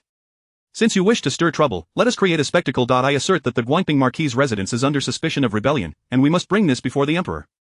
You accuse me of consorting with other men but dare not confront the very maid who supposedly witnessed this. Shang Yuanqi, you truly are the epitome of disgrace. The gathered crowd gasped in astonishment. This Miss Jiang was remarkably audacious, not only standing her ground against the young lord but also daring to label him as a dog. Although they were unwilling participants in this spectacle, they found an inexplicable satisfaction in witnessing Yi Zhan's unyielding confrontation. Shang Yuanqi, once again subjected to humiliation, felt a surge of frustration, his mind racing for a means to counter her claims. He had never recognized this fierce side of Jiang Suining. She was akin to a ferocious tigress. Marrying such a woman would surely shorten his lifespan. Regardless, he was resolute in his decision to annul the engagement. Avoiding the brunt of her accusations, he shifted focus back to the immediate matter. When we arrived earlier, where were you? Yi Zhan replied. I got lost. Is that a problem? Shang Yuanqi pressed. Then why did I hear your screams when I pushed the door open? Yi Zhan retorted. Are you deaf? What did you hear? You are merely grasping at straws, throwing accusations without knowing who was inside. Shang Yuanqi, eager to cast aspersions, exclaimed. You were in there. It was you who displayed a lack of propriety. Who knows if you slipped out the window while we were conversing and then reappeared from the front? Yi Zhan shot back. Did your parents grant you a brain solely for the sake of height? Since you can so brazenly lie with your eyes wide open, I shall demonstrate to everyone just how blind you truly are. If you will not bring forth the occupants within, I shall. Shang Yuanqi frowned but remained unmoved. He had no interest in discovering who was inside, only in how he could tarnish Jiang Suining's reputation, and thus would not heed Yi Zhan's intent. Just as Yi Zhan took 2 steps toward the room, a commotion erupted from within. The crowd turned to see Jiang Yue emerge, disheveled and in disarray. Miss Jiang Yue, how could it be you? Shang Yuanqi's mind buzzed as he beheld Jiang Yue in such a state. If she was the one inside, then this incident was entirely unrelated to Jiang Suining. He approached Jiang Yue, his tone laden with implication. What are you doing here? Did you discover your sister's disgrace and were coerced by her to take her place? Jiang Yue bit her lip, tears welling in her eyes. Rendered speechless, she understood what Shang Yuanqi sought, a confession that would serve as evidence against Jiang Suining, tarnishing her reputation. But she could not comply. If she did, Jiang Suining would surely expose the man who had been knocked unconscious outside the window, and her own disheveled appearance would imply she had been violated. At that point, Shang Yuanqi would not spare her a glance. Moreover, if she were barred from entering the Marquisate, her chances of marrying into another respectable family would vanish. Yet, if she did not betray Jiang Suining, then Jiang Suining would not betray her. Even if she were excluded from the Guangping Marquis's household, she could still find a good match elsewhere. Weighing her options, she realized her only choice was to protect Jiang Suining. In this moment, they were allies bound by a shared fate. With tears in her eyes, Jiang Yue struggled to maintain her composure and stated, It is not as it seems. I merely felt fatigued and asked my sister to accompany me here for a rest. I was changing my clothes and fixing my hair, and my sister went to summon a maid to bring me some water. That is all. There is no truth to the allegations of consorting with other men. The maid must have mistaken me for my sister, thinking she was with another man. My sister is innocent. She has certainly not met with any outsiders. Chapter 21 of the marriage. Let it be rescinded. Upon uttering these words, Jiang Yue not only refuted Shang Yuanqi's accusations against Jiang Suining but also elucidated the reasons behind her somewhat disheveled appearance. Jiang Suining was indeed wronged. This affair was nothing short of a complete misunderstanding. The crowd was taken aback. Was this farce truly coming to an end in such a manner? The young Marquis's reputation had been utterly tarnished. Sensing this, the onlookers fell into a hush, for they could all perceive the seething fury etched upon Shang Yuanqi's countenance, akin to a raging inferno ready to erupt. Shang Yuanqi's gaze was fixed intently on Jiang Yue. With gritted teeth, he half warned, half threatened. Do you comprehend the implications of what you are saying? I advise you to contemplate your words before speaking them. Jiang Yue felt an overwhelming urge to weep in fear. She was acutely aware of the answer Shang Yuanqi sought, yet, she could not speak it, for uttering it would mean forfeiting any chance of his affection and leaving her with no escape route. She simply could not say it, no matter the consequence. Shaking her head, tears streaming down her cheeks, she resolutely maintained her previous stance. In response to the young Marquis, it is indeed true that I entered to rest and change my attire. My sister did nothing wrong. Hearing this, Shang Yuanqi was filled with an intense desire to slap Jiang Yue across the face. Nightjan observed this scene with a cold smirk. Jiang Yue has just spoken ill of me, and I have exposed her on the spot. Perhaps her conscience has been stirred, and she can no longer bear to frame me. The young Marquis appeared quite displeased with this outcome. Shang Yuanqi turned sharply to Nightjan, fixing him with a fierce glare. It is you who clandestinely met with an outsider and refuses to admit it. Tell me, did you threaten her, compelling her to remain silent? Nightjan chuckled in disbelief. It is clear now, young Marquis, that you have orchestrated this entire charade with the intent of annulling the engagement. My Jiang family holds a mere 5th-rank residence, lacking power or influence. The Wei family, my maternal kin, has been exiled from the capital, rendering your Marquisate uninterested. However, while you may disdain my family, a straightforward dissolution of the engagement is certainly in order. Yet you fear the backlash of being deemed ungrateful or accused of stepping on those beneath you. You wish to indulge in the pleasures of the brothel while simultaneously seeking to uphold a facade of virtue. You wish to annul the engagement without incurring any consequences. How can one expect to have all the advantages without any drawbacks? Fearing a tarnished reputation, you resort to every underhanded tactic to besmirch my name. Do you still possess any shame? Does your Marquisate still have any dignity? Shang Yuanqi was rendered speechless by the retort, and Nightjan seized the opportunity to continue. Given the circumstances, let us not dwell on any further discussion. Since you wish to withdraw, let it be so. A forced marriage is no sweet fruit. However, while the Guangping Marquisate may wish to withdraw, I shall not allow you to defame me in the process. Therefore, the compensation owed to me cannot be diminished in the slightest, as your marquise initiated this annulment. How you choose to compensate is entirely up to you. I shall remain at the Jiang residence, awaiting your marquisite's representatives. Observing the current situation, it was clear the marriage could not proceed even if he were to stubbornly maintain it. Jiang Suining would face no better fate upon entering the marquisate, for the Guangping marquisate would not graciously accept her. Hence, it would be far better to annul the engagement outright than to prolong a relationship destined for animosity. Yet, this was still a matter concerning Jiang Suining's affections. Regardless, the failure of this match would inevitably be linked to him. Knight Jiang's mind was a whirlwind of thoughts as he began to ponder how to explain the situation to Jiang Suining upon her return and how he might make amends. Alas, if she were to be angered, perhaps he could simply strike himself in penance. As for the engagement, he vowed to find her a suitable match in the future. After delivering his thoughts, Knight Jiang departed, leaving behind a crowd of bewildered onlookers, exchanging glances of confusion.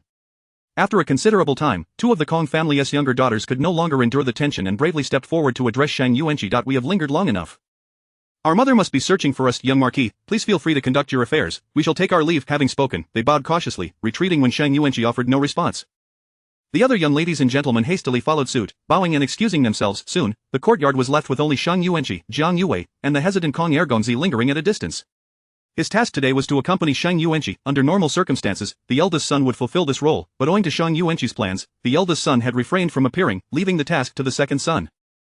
Regardless, he could not leave but felt too intimidated to approach and overhear their conversation. Remaining at a distance as an observer, Shang Yuanqi regarded Jiang Yue with a disdainful snort. Are you satisfied with this outcome? Why did you not accuse Jiang Suining? Had you done so, today's scheme would have succeeded. I never imagined you would turn against me at the last moment. Jiang Yue, you truly are something else. Shang Yuanqi vented his frustration, directing all his ire at Jiang Yue for the words he had previously withheld. Jiang Yue fell to her knees, weeping profusely. Young marquis, I was coerced. The moment she entered, she realized something was amiss, knocked the man unconscious, and tossed him out the window, leaving my attire and hair in disarray. I simply could not voice the truth. If I did, no one would believe me, and they would assume I was secretly meeting with an outsider. If that were the case, I would have no choice but to face dire consequences. It matters little if I perish, but given Jiang Suining's eloquence, my solitary testimony would be insufficient to hold her accountable. Moreover, with so many witnesses present, they all saw me in the room, not her. Even if I were to fight tooth and nail, it would ultimately have no effect on her. Shang Yuanqi clenched his fist, exhaling sharply. How could she have escaped? Had she remained in the room, I would have found a way to silence her, yet she managed to flee. Hearing his frustration, Jiang Yue quickly sought to divert the conversation. Young marquis, you are unaware. Jiang Suining struck that man with such force that she knocked him out and tossed him out the window. I have never seen a woman so fierce. Shang Yuanqi furrowed his brow and entered the room. With Jiang Yue hurriedly following, the pair approached the window, opening it to reveal a man sprawled out like a limp ragdoll beneath. He cast a glance at Jiang Yue, noticing her tear-streaked face, and felt a pang of sympathy. Yet he waved his hand dismissively. Enough, enough, cease your tears and next time, be more astute and do not allow yourself to be sold while assisting your seller in counting the profits. Today's affair was nearly a success. It is truly infuriating. Jiang Yue felt a slight sense of relief as she dabbed at her tears with a handkerchief. Young marquis, what shall we do now?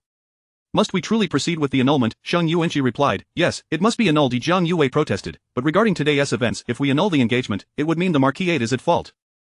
A calculating glint appeared in Shang Yuanqi's eyes. Not necessarily. Today's events are far from over. He turned his gaze to the Kong Ergonzi outside and beckoned him over. Go, instruct the servants to spread the word that the eldest daughter of the Jiang family has been secretly meeting with an outsider. The second son of the Kong family hesitated. Young marquis, everyone just witnessed what transpired. Surely they would not. Shang Yuanqi interrupted. What does it matter whether it is true or not? The rumors must be spread first. Once her reputation is tarnished, who will care whether the claims hold any truth? The mere fact that her reputation is sullied will justify my decision to annul the engagement. The Kong Ergonzi, trembling, acquiesced. Yes, I will make the arrangements immediately. As he departed, Jiang Yue inquired, Young marquis, with so many witnesses present, they know the truth. Will they not come to Jiang Suining's defense? Shang Yuanqi chuckled with satisfaction. The individuals he had just summoned were either dependent on the marquisate or too fearful to offend it. They will not dare. If I instruct them to remain silent, they will comply. Should anyone wish to voice dissent, they must be prepared to face the consequences. He then looked at Jiang Yue. If anyone questions you, simply insist you witnessed her with an outsider.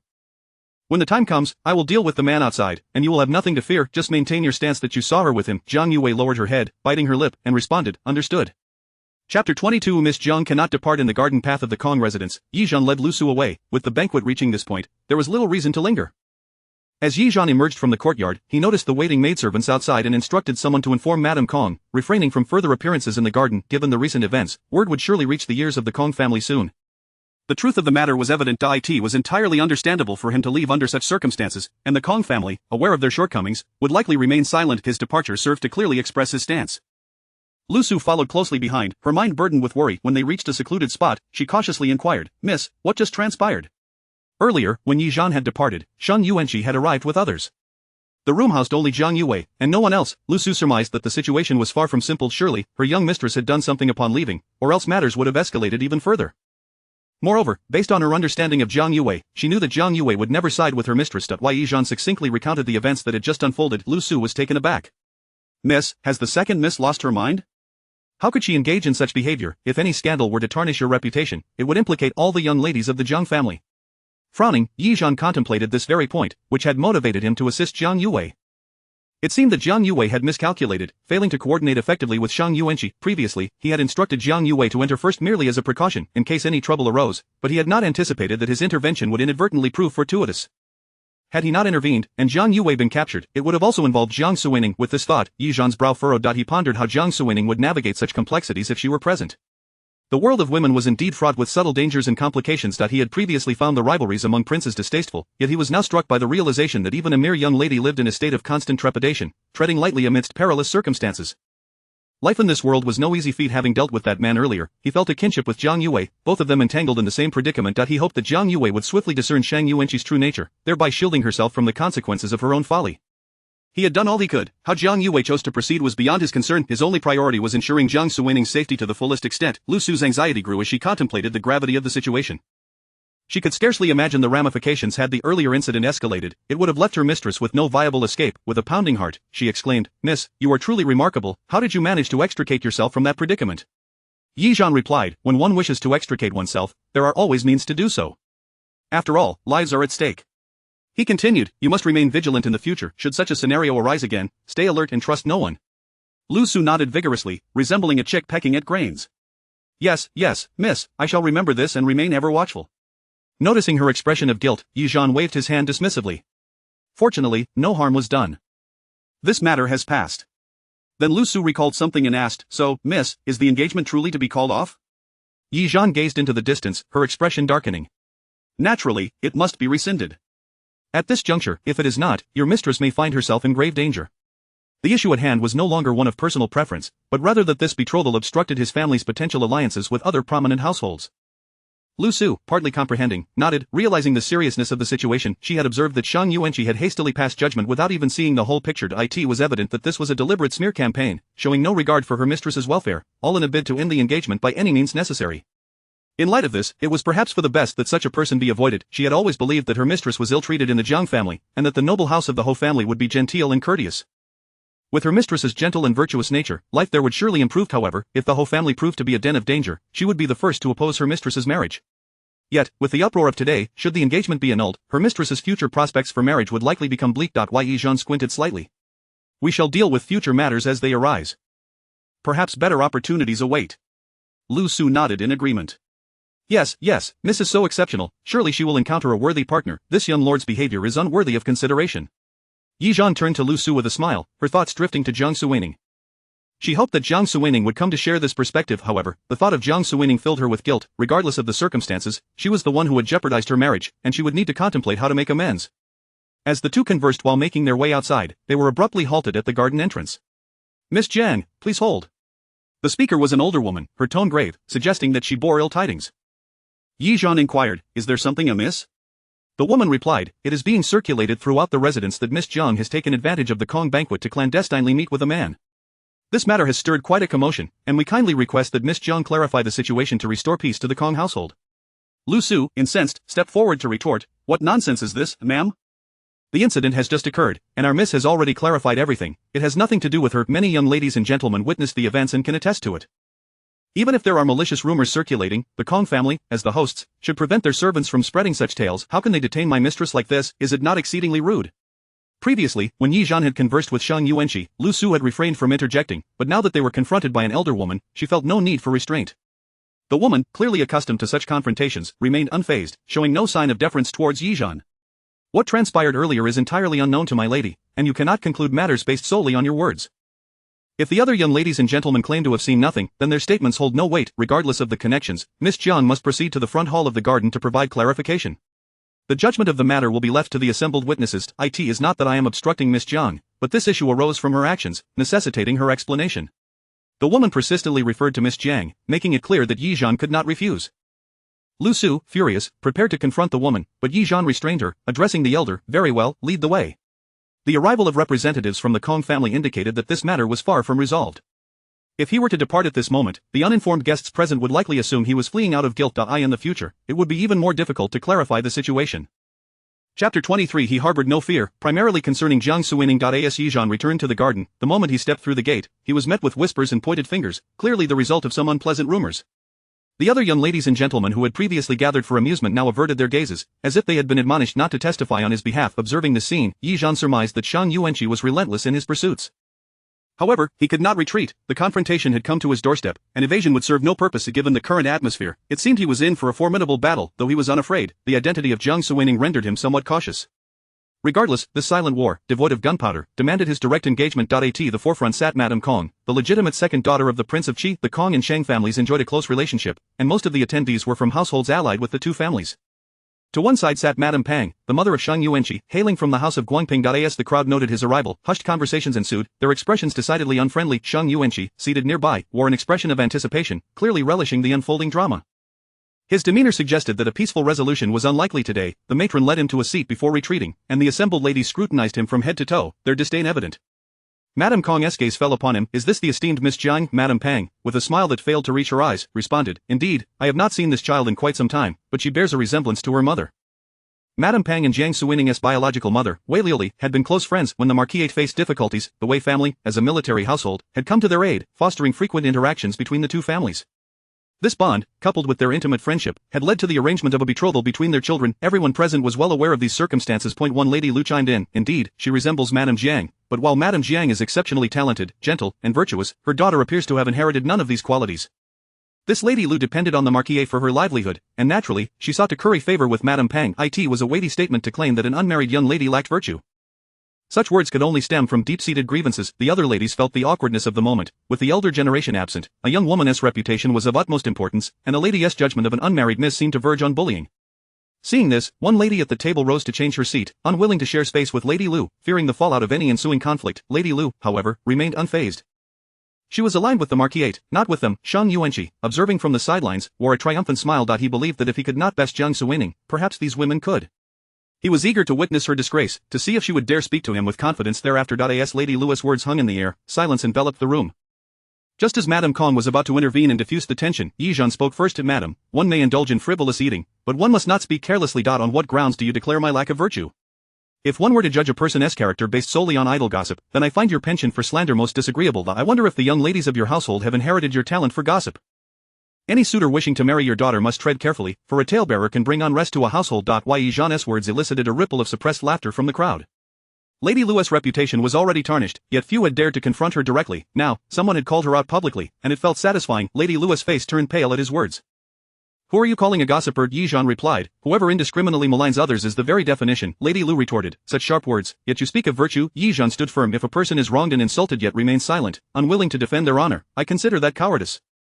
If, in your eyes, this is a lack of virtue, then pray tell, what do you deem virtuous? I hope that one day, should someone in your household encounter a similar situation, they will act as you suggest. Yizhan articulated each word clearly and with conviction, resonating throughout the gathering. Many, though hesitant to speak out due to the Marquis' influence, felt a newfound respect for Jiang Suining's boldness and composure. Her courage, clarity, and confidence were indeed commendable, prompting doubt in the credibility of the rumors that had circulated. Lady Lu stammered, unable to respond, while Yizhan turned his attention to Madame Pang. I understand that as a young lady, my words may be deemed inappropriate. However, my mother is no longer present to defend me, leaving me no choice but to stand firm. I envy the young ladies here, for if they were maligned, their mothers would surely clarify the truth, preserving their reputations and preventing any perception of aggressiveness. I, however, am compelled to speak out. Madame Pang felt a pang of discomfort. She had not anticipated such fortitude from Jiang Suining. The words left her speechless. Madame Kong summoned me here. Did she not wish for an explanation? Or is it that she prefers to have me acquiesce? As Madame Kong, taken aback by Yizhan's sudden shift in focus, could only respond, naturally, an explanation is warranted. This statement effectively slapped Lady Lu in the face. Unable to defy Madame Kong, Lady Lu sank back into her seat, defeated. With Madame Kong's words, all eyes turned toward her, and she felt a wave of unease wash over her.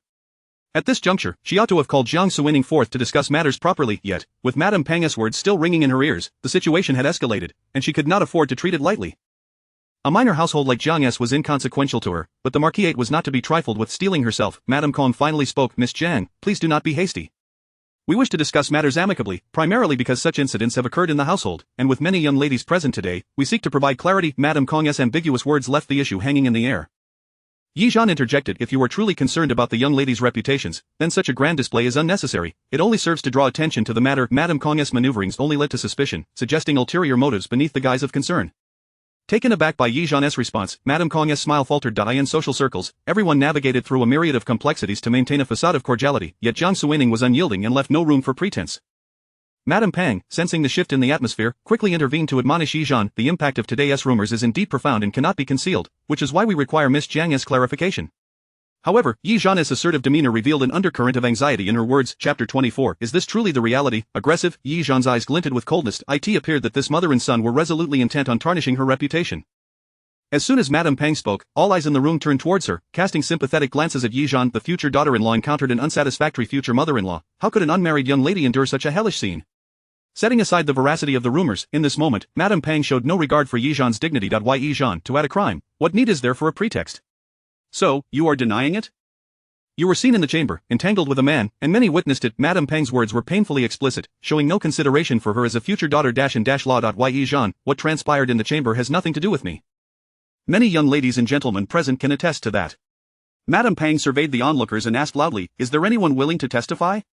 The young ladies who had just visited the rear chamber immediately lowered their heads, and the gentlemen seated further away pretended not to hear.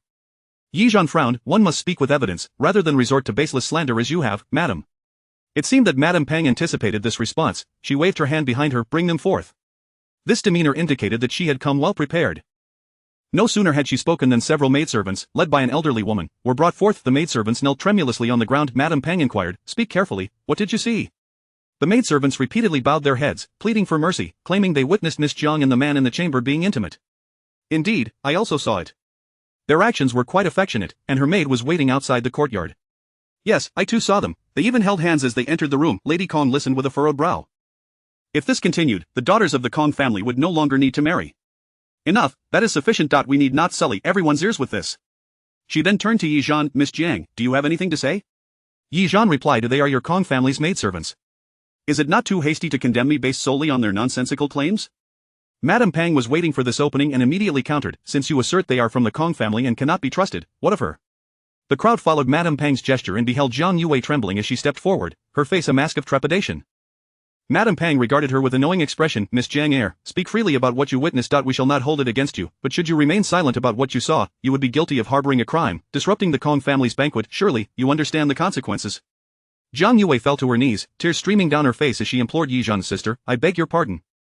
Please confess. I too saw you rendezvous with the man. For the sake of our family's honor, do not implicate the others. We are innocent and should not bear the cost of your actions. Ladies, my sister must have acted out of confusion. Please grant her a chance, allow her to save face. I, Jiang Yue, represent the Jiang family in expressing gratitude to all the ladies present. As Jiang Yue spoke, Lu Su felt an overwhelming urge to silence her. How could their young lady, striving to protect the Jiang family's reputation, be so swiftly betrayed? Such a person was utterly contemptible. Yi Zhan stepped forward. Jiang Yue, if my reputation becomes tarnished, what benefit would it bring you? Jiang Yue wore a fearful expression. Sister, right is right, and wrong is wrong. One must acknowledge their mistakes. From above, Madame Pang looked down at Yi Zhan. Miss Jiang would not suggest that Miss Jiang has been bribed, would she? Yi Zhan responded, Madam, your methods are impressive.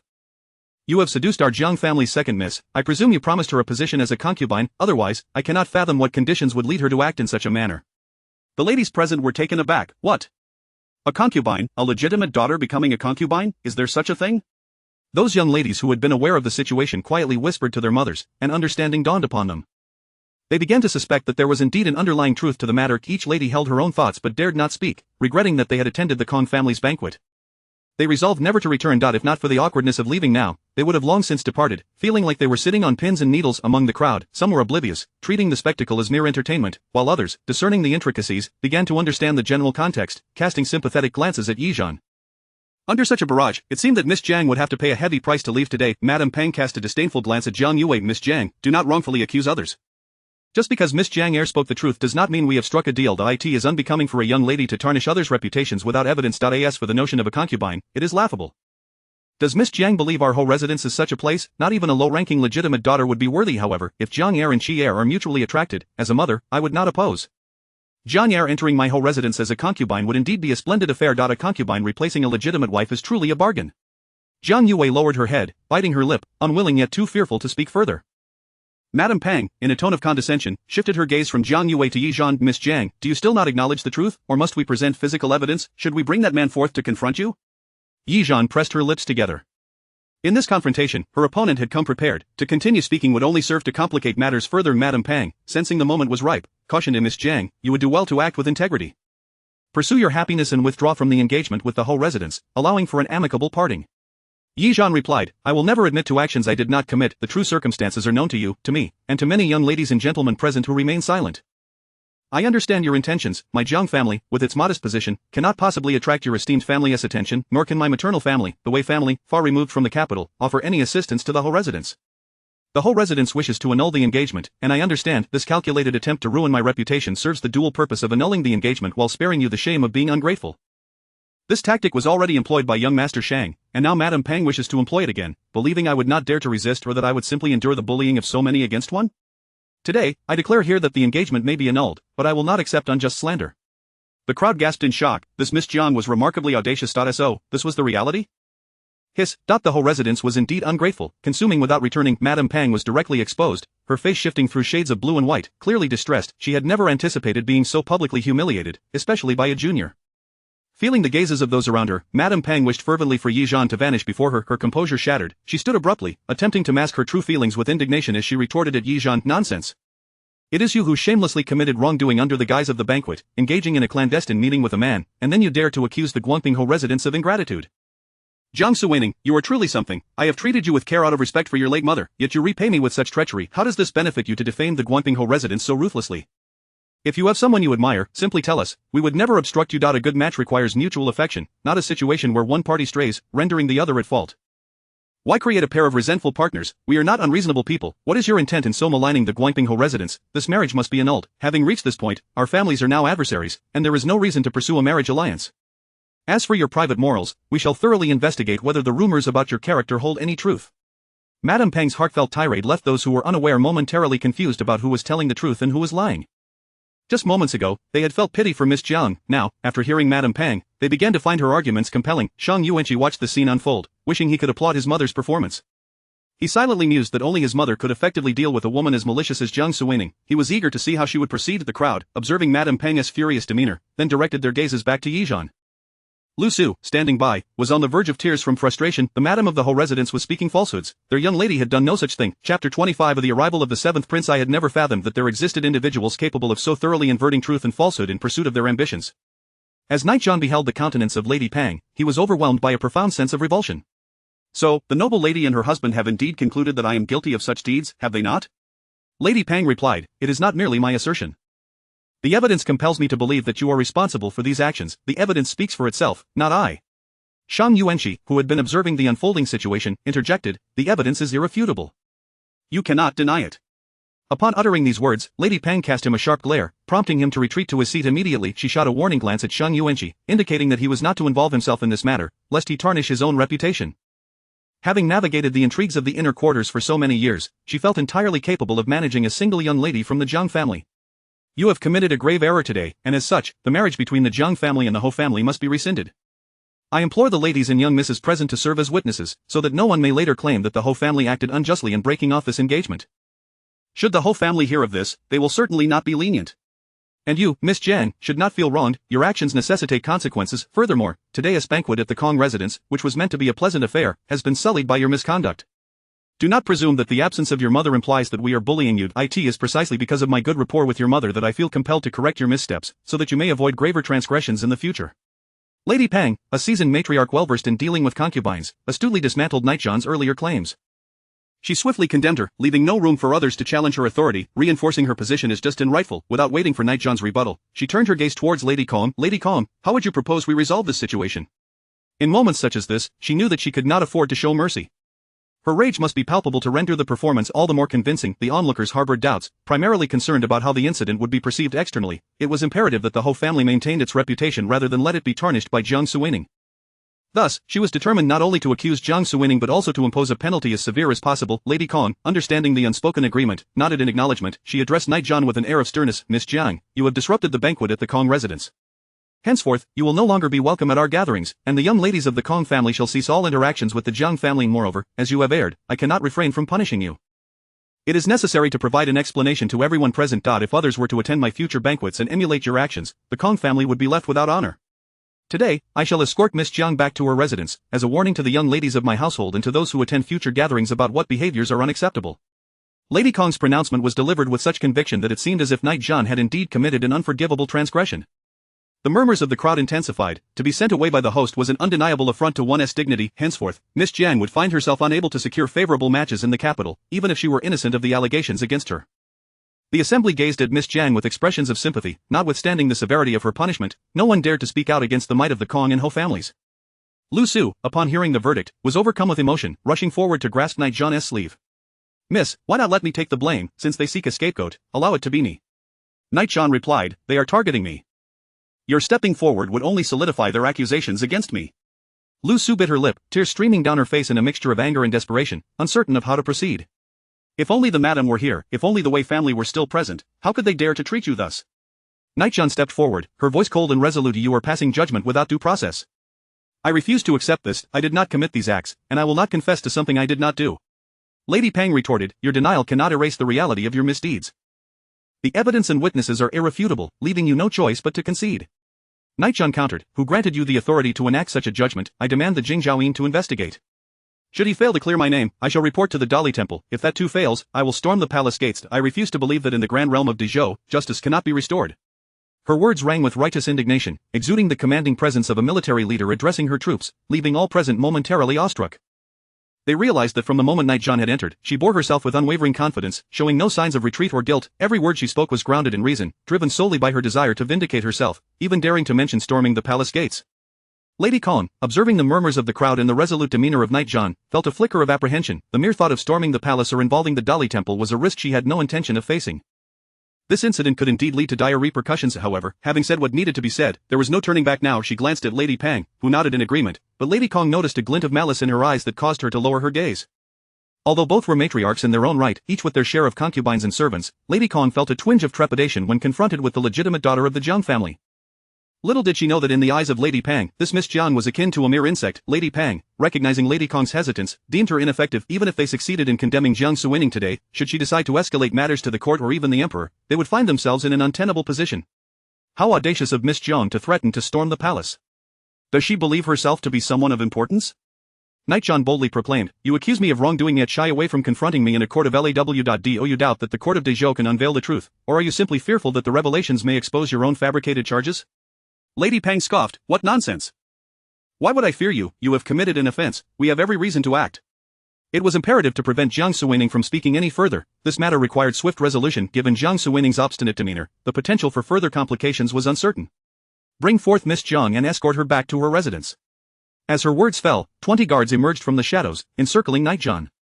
The invitation was anything but courteous. "I dare anyone to try."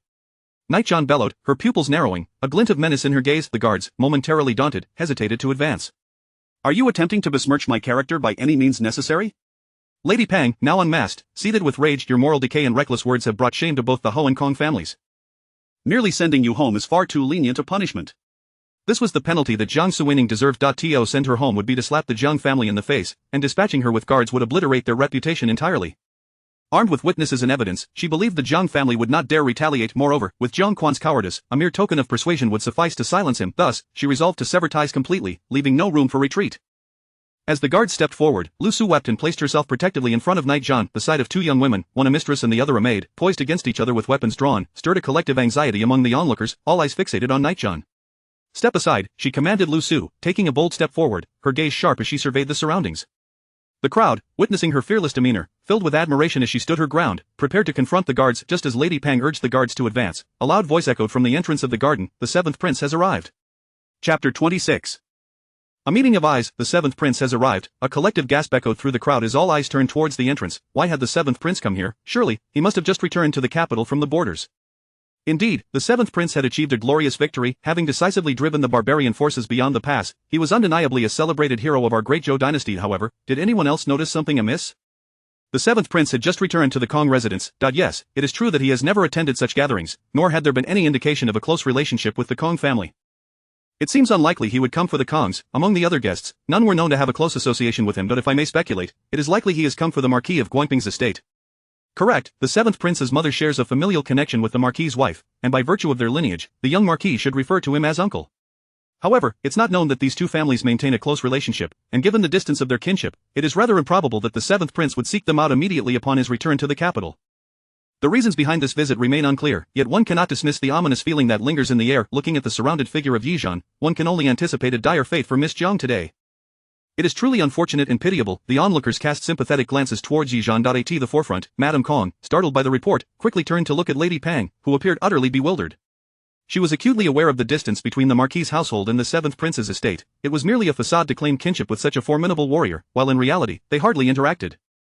She felt no connection between the seventh prince's visit to the Kong residence and the Marquis of Guangping's household. Uncertain of the true intentions behind this unexpected event, an inexplicable sense of foreboding began to creep into her heart.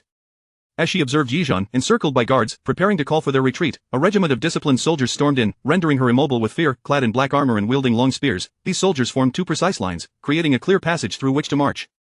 The atmosphere grew tense and foreboding. The assembly stood frozen, scarcely daring to breathe. Shang Yuanqi, witnessing this scene, was filled with exhilaration. The seventh prince's arrival signified unwavering support. He had surveyed the gathering, and aside from himself, there was no one with whom the seventh prince had any ties.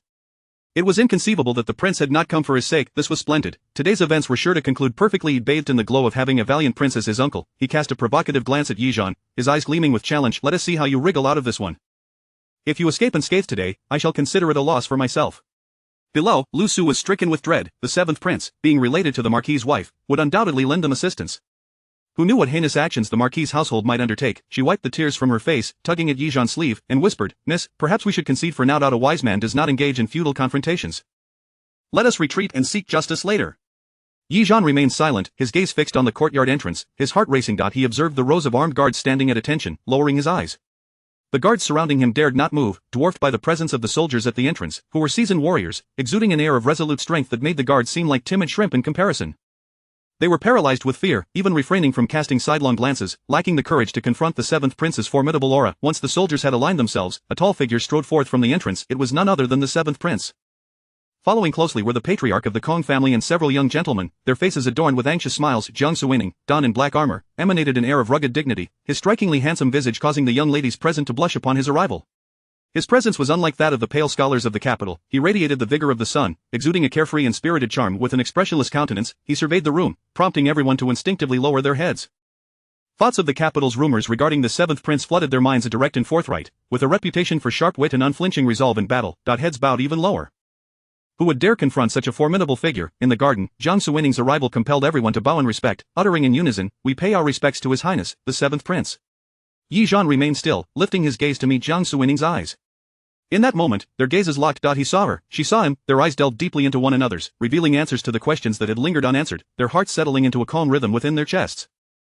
It was enough that they had returned, it was enough that they had met. Each harbored a multitude of words yearning to be spoken, yet the timing was not right. They needed to resolve the matter at hand first.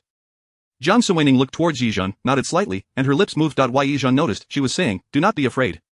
Yizhan was uncertain of his emotions at that moment. Lu Su tugged at his sleeve again, and he instinctively crouched down. Jiang Suining brushed past him, pausing for a brief moment before proceeding to the forefront. "You may rise."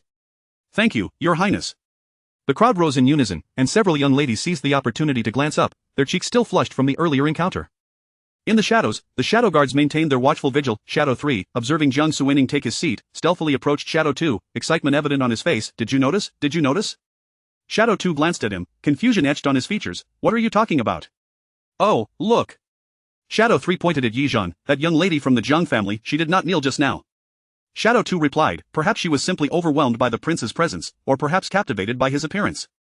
There have been countless instances before where young ladies have drooled over our master without even realizing it. It's a normal occurrence, no need to be alarmed." Shadow 3 insisted, No, it's different. Did you see how our master looked at Miss Jiang? I wager 2 large buns that something is definitely afoot between them. If I am not mistaken, our master just exchanged a secret signal with Miss Jiang." Shadow 2 pondered, "If I recall correctly, this is the first time our master has met Miss Jiang." "You must be mistaken. Besides, our master directly requests marriage from the emperor when he fancies someone. He would never resort to such indirect means. He abhors complications." "Oh, you stubborn fool." Shadow 3 rolled his eyes dramatically, convinced of what he had witnessed. He was certain that there was an exchange of glances between his master and Miss Jiang, though it was brief. He had seen it clearly. Seeing Shadow 3's distressed expression, Shadow 2 offered sagely, "You should read fewer romantic novels. It's straining your eyes. Perhaps you should consult Dr. Chu for some medicinal eye drops." Shadow 3 fell silent. Chapter 27. Seeking the 7th prince's mediation for our young Miss Jiang Suining took her seat at the head of the table. Lord Kong immediately summoned someone to serve tea, attending to her with great eagerness. The arrival of the 7th prince truly illuminated the Kong residence. With his illustrious military achievements, establishing a favorable relationship with him could elevate the status of the Kong family significantly. Jiang Suining remained silent, casting a sidelong glance. Madame Kong stood nervously to one side, while Lady Pang was equally apprehensive. With the 7th prince not speaking, she dared not utter a word. Although, by familial ties, the 7th prince was several generations removed as her distant cousin, she refrained from leveraging that connection to gain favor. Lady Pang glanced at Shan Yuanqi, signaling him discreetly.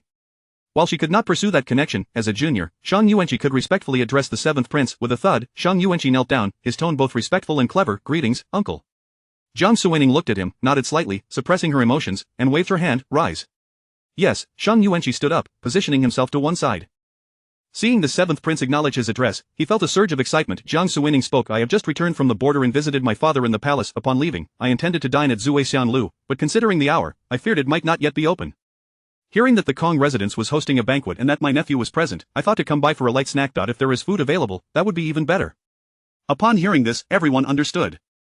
This explanation, though somewhat peculiar, was entirely reasonable. Shan Yuanqi and Lady Pang were further astonished. The mention of them by the 7th prince signified his closeness. Madame Kong hastened to respond. Yes, indeed, the honor of your presence graces our humble abode. Today's banquet has prepared an abundance of dishes. I shall have someone bring them forth immediately. Lady Pang also chimed in that the braised lion's head of the Kong residence is truly exceptional. The 7th prince is sure to enjoy it. Jiang Suining nodded in agreement. Madame Kong sighed in relief, not daring to delay, and promptly ordered the servants to bring the food. Meanwhile, Lord Kong had pastries sent up. Jiang Suining took one and directed her gaze toward the garden, pointing at the guards surrounding Yizhan. Casual in her tone, she remarked, "What is amiss? It seems my arrival is ill-timed." Madame Kong quickly interjected, her face adorned with a smile. "It is nothing of great concern. It has just been resolved. I shall have someone dismiss them." Jiang Suining had no intention of intervening further, taking another bite of the pastry, yet her gaze flickered towards Yizhan. Subsequently, it settled on Lu Su. A sudden jolt of anxiety coursed through Lu Su, and she fell to her knees. 7th prince, please save us, our young miss has been wronged. Her tearful plea moved the listeners to tears, plunging the gathering into a profound silence. Madame Kong and Lord Kong were horrified. They should have discreetly taken the girl away while they had the chance, but now, an unexpected turn of events had unfolded. Initially relieved that the 7th prince had not intended to involve himself, they were now faced with a different predicament. Jiang Suining frowned slightly, fixing her gaze on Madame Kong. With her heart racing, Madame Kong sensed that the 7th prince was unlikely to overlook the matter, and without consulting Lord Kong, she turned to him directly. Praying silently for the 7th prince not to delve deeper and for the issue to pass swiftly, she steeled herself to address the situation. Her expression was tense as she covertly observed Lady Pang, who understood the gravity of the situation and could only act as the moment dictated. Seeing Lady Pang nod, Madame Kong proceeded to recount the events in a light manner, though her version implicated Yizhan. After listening, Jiang Suining surveyed the bystanders. A semblance of contemplation graced her face before she spoke. Well, since there are witnesses and evidence, there is little more to discuss. Such behavior warrants punishment.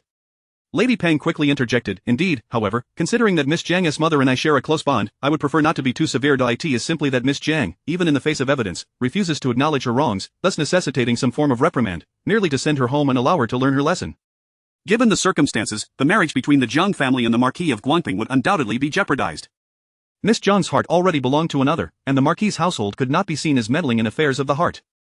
We shall withdraw from this engagement. From henceforth, the two families shall go their separate ways. Once this matter has passed, it shall be forgotten. Lady Pang's demeanor suggested she was acting in consideration of the other party, her words and actions appearing quite measured. Jiang Suining cast a glance at Lady Pang, causing a shiver to run down her spine as she involuntarily shuddered. Hearing her subsequent words, Jiang Suining felt a slight easing of tension. Madam, your benevolence is commendable, Miss Jiang should be most grateful.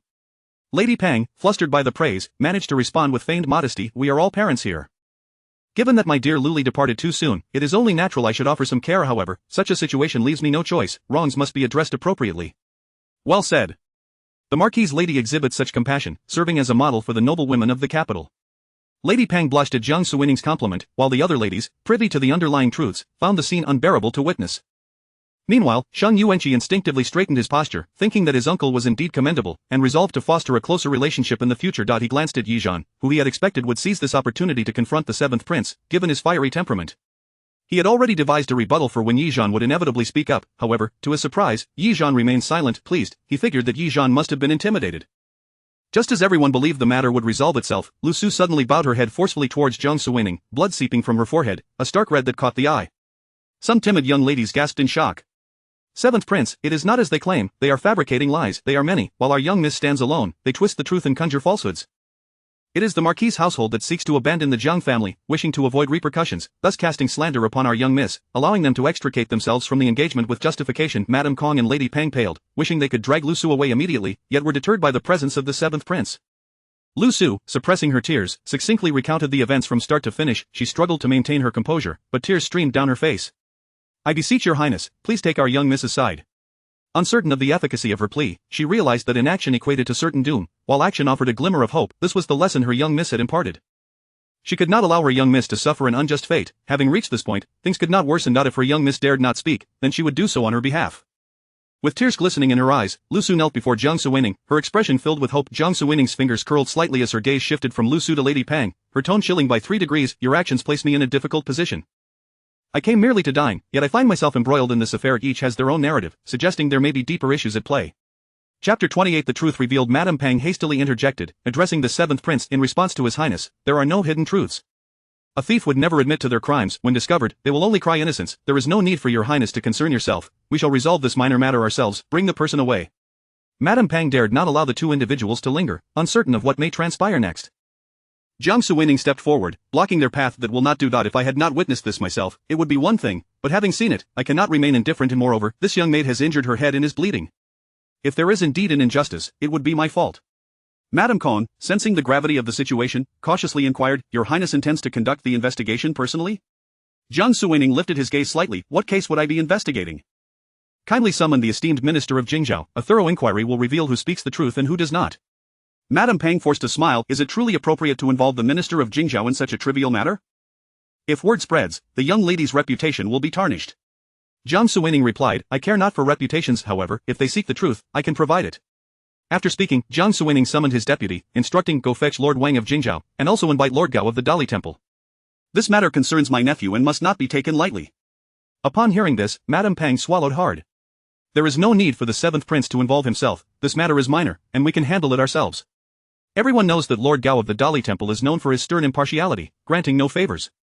If he were to investigate, Madame Pang dared not imagine how the situation would unfold. Shang Yuanqi sensed that something was amiss. It seemed that the Seventh Prince acknowledging his nephew was not altogether favorable. That cannot be. This matter pertains to the reputation of the Marquis' household and must not be taken lightly. A resolution is essential to appease the public. As Jiang Suining concluded his statement, the deputy had already departed the courtyard. Instantly, Madame Kong, Madame Pang, and Shang Yuanqi felt a wave of anxiety wash over them. If the investigation were conducted behind closed doors, they had ample evidence and witnesses. Those present would remain silent spectators. Moreover, should the power of the Kong and Marquis households weigh down upon Jiang Suining, he would have no recourse but to concede. However, if outsiders intervened, the outcome could be dire. The mere presence of the minister of Jingzhou would be acceptable, for his position in the capital is precarious. Reluctant to offend the powerful, he would certainly not risk antagonizing the Marquis and Kong households for the sake of a minor Jiang family issue. Yet, Lord Gao of the Dali Temple was an entirely different matter. He would not spare even the slightest consideration for Nightjan. With this thought, the group felt a mix of dread and trepidation. At this point, they could only proceed one step at a time. Meanwhile, old Master Kong remained oblivious to the unfolding drama, attempting to alleviate the tension with idle chatter, to which Jiang Suining responded with casual remarks. The atmosphere grew increasingly peculiar. A servant brought forth refreshments. Jiang Suining exchanged a few pleasantries before commencing his meal. The onlookers were taken aback, perceiving that the Seventh Prince appeared far more composed than before. At least since entering, no one had received a reprimand. Guests who had previously gathered around now hesitated to leave, prompting Madame Kong to summon the prepared musicians to play a few tunes to lighten the mood. As the third melody concluded, the sound of many footsteps approached from outside. Soon after, Lord Wang of Jingzhou and Lord Gao of the Dali Temple entered together, accompanied by guards, and approached Jiang Suining to pay their respects. Jiang Suining refrained from elaboration, allowing the deputy to succinctly outline the situation. Lord Gao of the Dali Temple offered a slight bow before initiating the investigation. With Lord Gao leading the charge, Lord Wang of Jingzhou dared not lag behind and followed suit. This scene left Madame Kong and Madame Pang trembling with fear, their eyelids twitching. Madame Kong sought an excuse to depart and attend to matters, having contemplated leaving since Jiang Suining began his meal. However, the surrounding guards had not permitted her the opportunity. Seizing the moment while everyone moved toward the back courtyard, she took a couple of steps before Jiang Suining called out, What does Madame Kong intend to do? Caught in the act, Madame Kong's face flushed with embarrassment as she forced a smile in response to the Seventh Prince. There are numerous guests today, and with such an incident occurring, I must offer some comfort. I ask for your highness's understanding. Jiang Suining replied, There is no need for you to do so. Should they have any grievances, they may come directly to me. This is a time for investigation, wherein fairness is paramount. Since Miss Jiang stands here in good health, so too shall the others remain. Indeed, your highness speaks true, Madame Kong acquiesced, retreating to wait, too anxious to move. At this moment, Lu Su had already risen, following closely behind Nightjon. Jiang Suining glanced over, and coincidentally, Nightjon also raised his head. Their eyes met briefly before quickly averting, ensuring no one else noticed. Lord Gao conducted the investigation with great skill. The Dali Temple operated with remarkable efficiency. Given that this incident was aimed at a young lady of the household, its hasty initiation left numerous loopholes that could not withstand scrutiny, and the truth soon emerged. When Lord Gao and Lord Wang presented their findings, the expressions of those surrounding them shifted dramatically. Lord Wang wiped the sweat from his brow. Had it not been for Lord Gao, he would never have dared to so brazenly expose the intricate machinations of the Marquis and Kong households behind this affair. Lord Gao, however, remained unfazed, reporting the findings as they were. In response to the seventh prince, all matters have been clarified. Miss Jiang has been wronged. Upon hearing this, the witnesses present collectively gasped in shock. Many had suspected the truth but were astonished by the seventh prince's unflinching pursuit of justice, displaying no favoritism and acting with impartiality. Others, who had been led astray by Madame Kong and Madame Pang, were left in disbelief as the truth unfolded before them. If Miss Jiang had indeed been wronged, it implied a conspiracy against her. As the audience recalled Nightjon's previous rebuttals, clarity dawned upon them, and they understood the motives behind Madame Pang and Madame Kong's collusion. In that moment, the gazes directed toward Madame Kong and Madame Pang turned hostile. These two households would do well to sever ties henceforth. Their audacity was astonishing. Indeed, the blatant attempt at framing another was unfathomable. One could only speculate how dire the outcome would have been had the seventh prince not intervened today. Miss Jiang would have surely faced ruin. Such treachery was beyond comprehension. I have witnessed the depths of depravity. I once believed that these distinguished families were paragons of propriety, yet I could not have anticipated such vile actions. How foolish I was to trust them, deeming Miss Jiang as lacking in virtue. Who could have foreseen? It is truly terrifying. I cannot fathom the fate that would await me if I were to be similarly wronged and ensnared. It must be said, Miss Jiang has consistently upheld her integrity, steadfastly defending her position.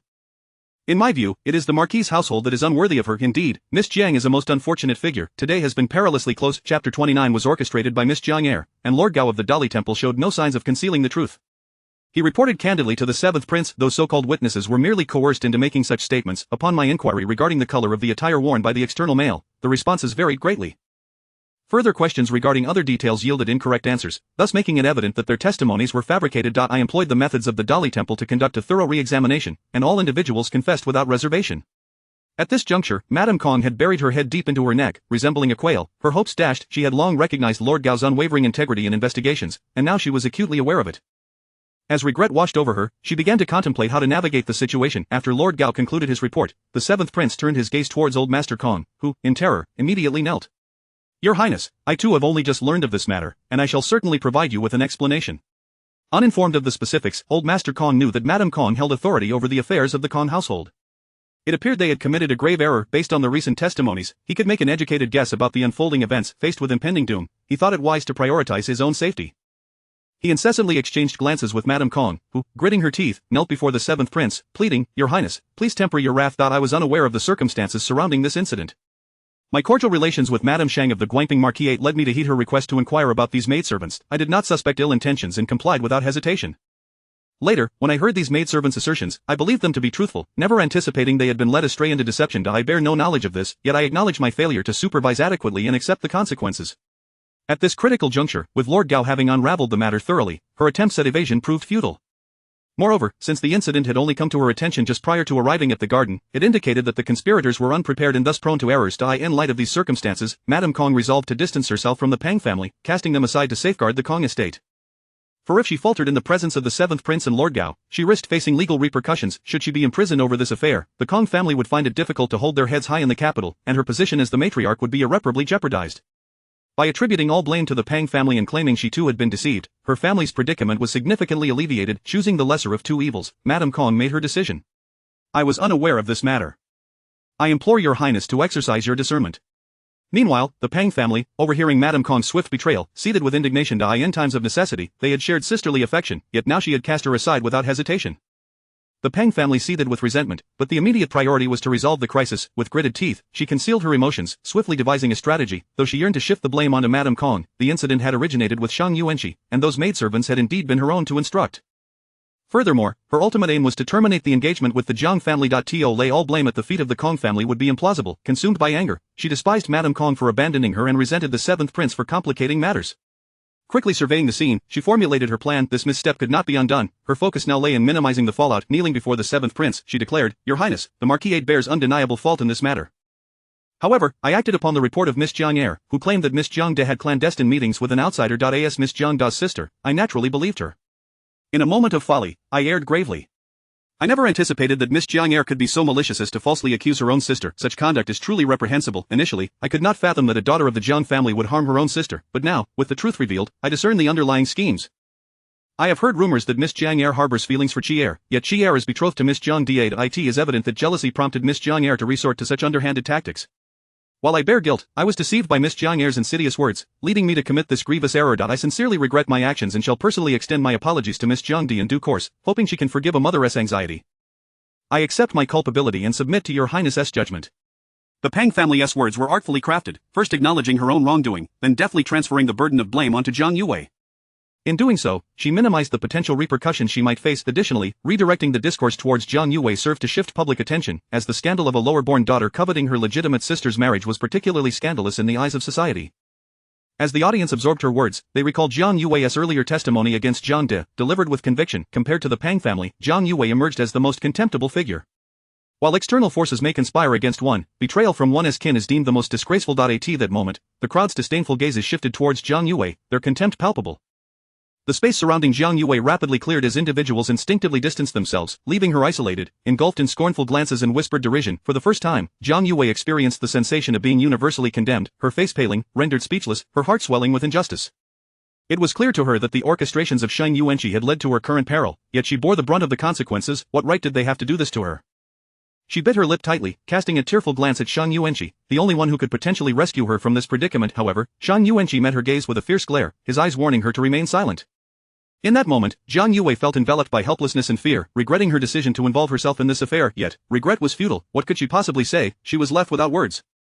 The Pang family had shifted all blame onto her, despite her earlier assertions of witnessing the events firsthand. Unlike the maidservants, she could not claim to have been manipulated. As a daughter of the Jiang family, who could have instigated her? Even if someone had, she ought to have defended her kin, not turned against them. Moreover, the Pang family had painted her as a treacherous sister, rendering her defenseless. She glanced at her sister, boiling with resentment.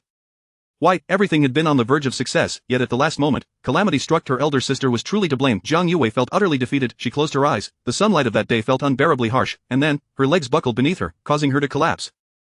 This overwhelming situation was beyond her capacity to confront, and she would let the outside world speculate. Could there be a worse scenario than this? As Jiang Yue fell, a commotion ensued. The crowd turned their attention towards her. Jiang Suining offered a barely perceptible cold smile and instructed the deputy to summon Dr. Chu. Ensure that this Miss Jiang Er receives proper care. Otherwise, outsiders may claim that I bully weak women, and I shall not bear such a reputation. Understood, Dr. Chu replied. Stepping forward, Jiang Suining whispered a few words to the deputy, who nodded in agreement and followed suit. Chapter 30 Evil begets evil. All eyes were upon Jiang Yue, and hushed whispers rippled through the crowd. Miss Jiang, the second daughter, appeared exceedingly frail. After standing for but a brief moment, she collapsed. A voice from the side chuckled softly. In my view, it is not her fragile constitution but rather the weight of her concealed misdeeds that has driven her to such a faint-hearted escape. How could there exist such a person in this world, one who would betray her own sister? In a noble household, one's honor is shared. If the sister's reputation is tarnished, how could she herself emerge unscathed? Who knows, some illegitimate offspring harbor dark motives, wishing to ruin what they cannot possess.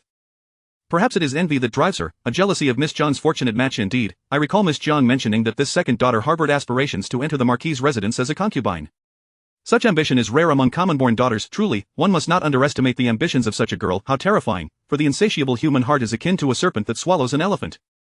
This has already brought calamity upon Miss Jiang and sullied the reputation of the entire Jiang household. It is rumored that the second daughter has a younger brother who is currently studying at the Imperial Academy. In light of this incident, he may find it hard to face the world. This is indeed a case of evil begetting evil. In the clearing of the garden, Dr. Chu instructed the accompanying female physician to examine the situation. A deputy approached him, whispering something, to which Dr. Chu nodded in understanding. The female physician conducted a brief examination, took Jiang Yue's pulse, and then Dr. Chu retrieved a needle from his sleeve pouch, plunging it forcefully into Jiang Yue's acupoint. Unable to withstand the pain, she sprang up from the ground reflexively, eliciting a chorus of mocking laughter from the crowd. Jiang Yue, mortified, yearned to vanish into the earth, her face drained of color. She longed to weep but dared not, fearing a recurrence of her earlier pretense. All she could do was sit there, head bowed, her mind a blank slate, paralyzed into silence. She prayed fervently for someone to whisk her away. She would accept any punishment, preferring it to the humiliation of being the subject of public scorn. Unbeknownst to her, the true tempest was only just beginning. She heard Dr. Chu's voice. Your Highness, Miss Jiang has suffered no serious harm. She merely succumbed momentarily, her vision blurred, but the fetus is in good health. Fetus, Dr. Chu's words sent shockwaves through the garden, igniting a flurry of conversation. What fetus? Surely I misheard. No, I heard it too. Miss Jiang is with child. As far as I know, she is not yet married. Indeed, she has not even been formally courted. She is only 15, isn't she? Though her age is sufficient, one wonders whose child it truly is.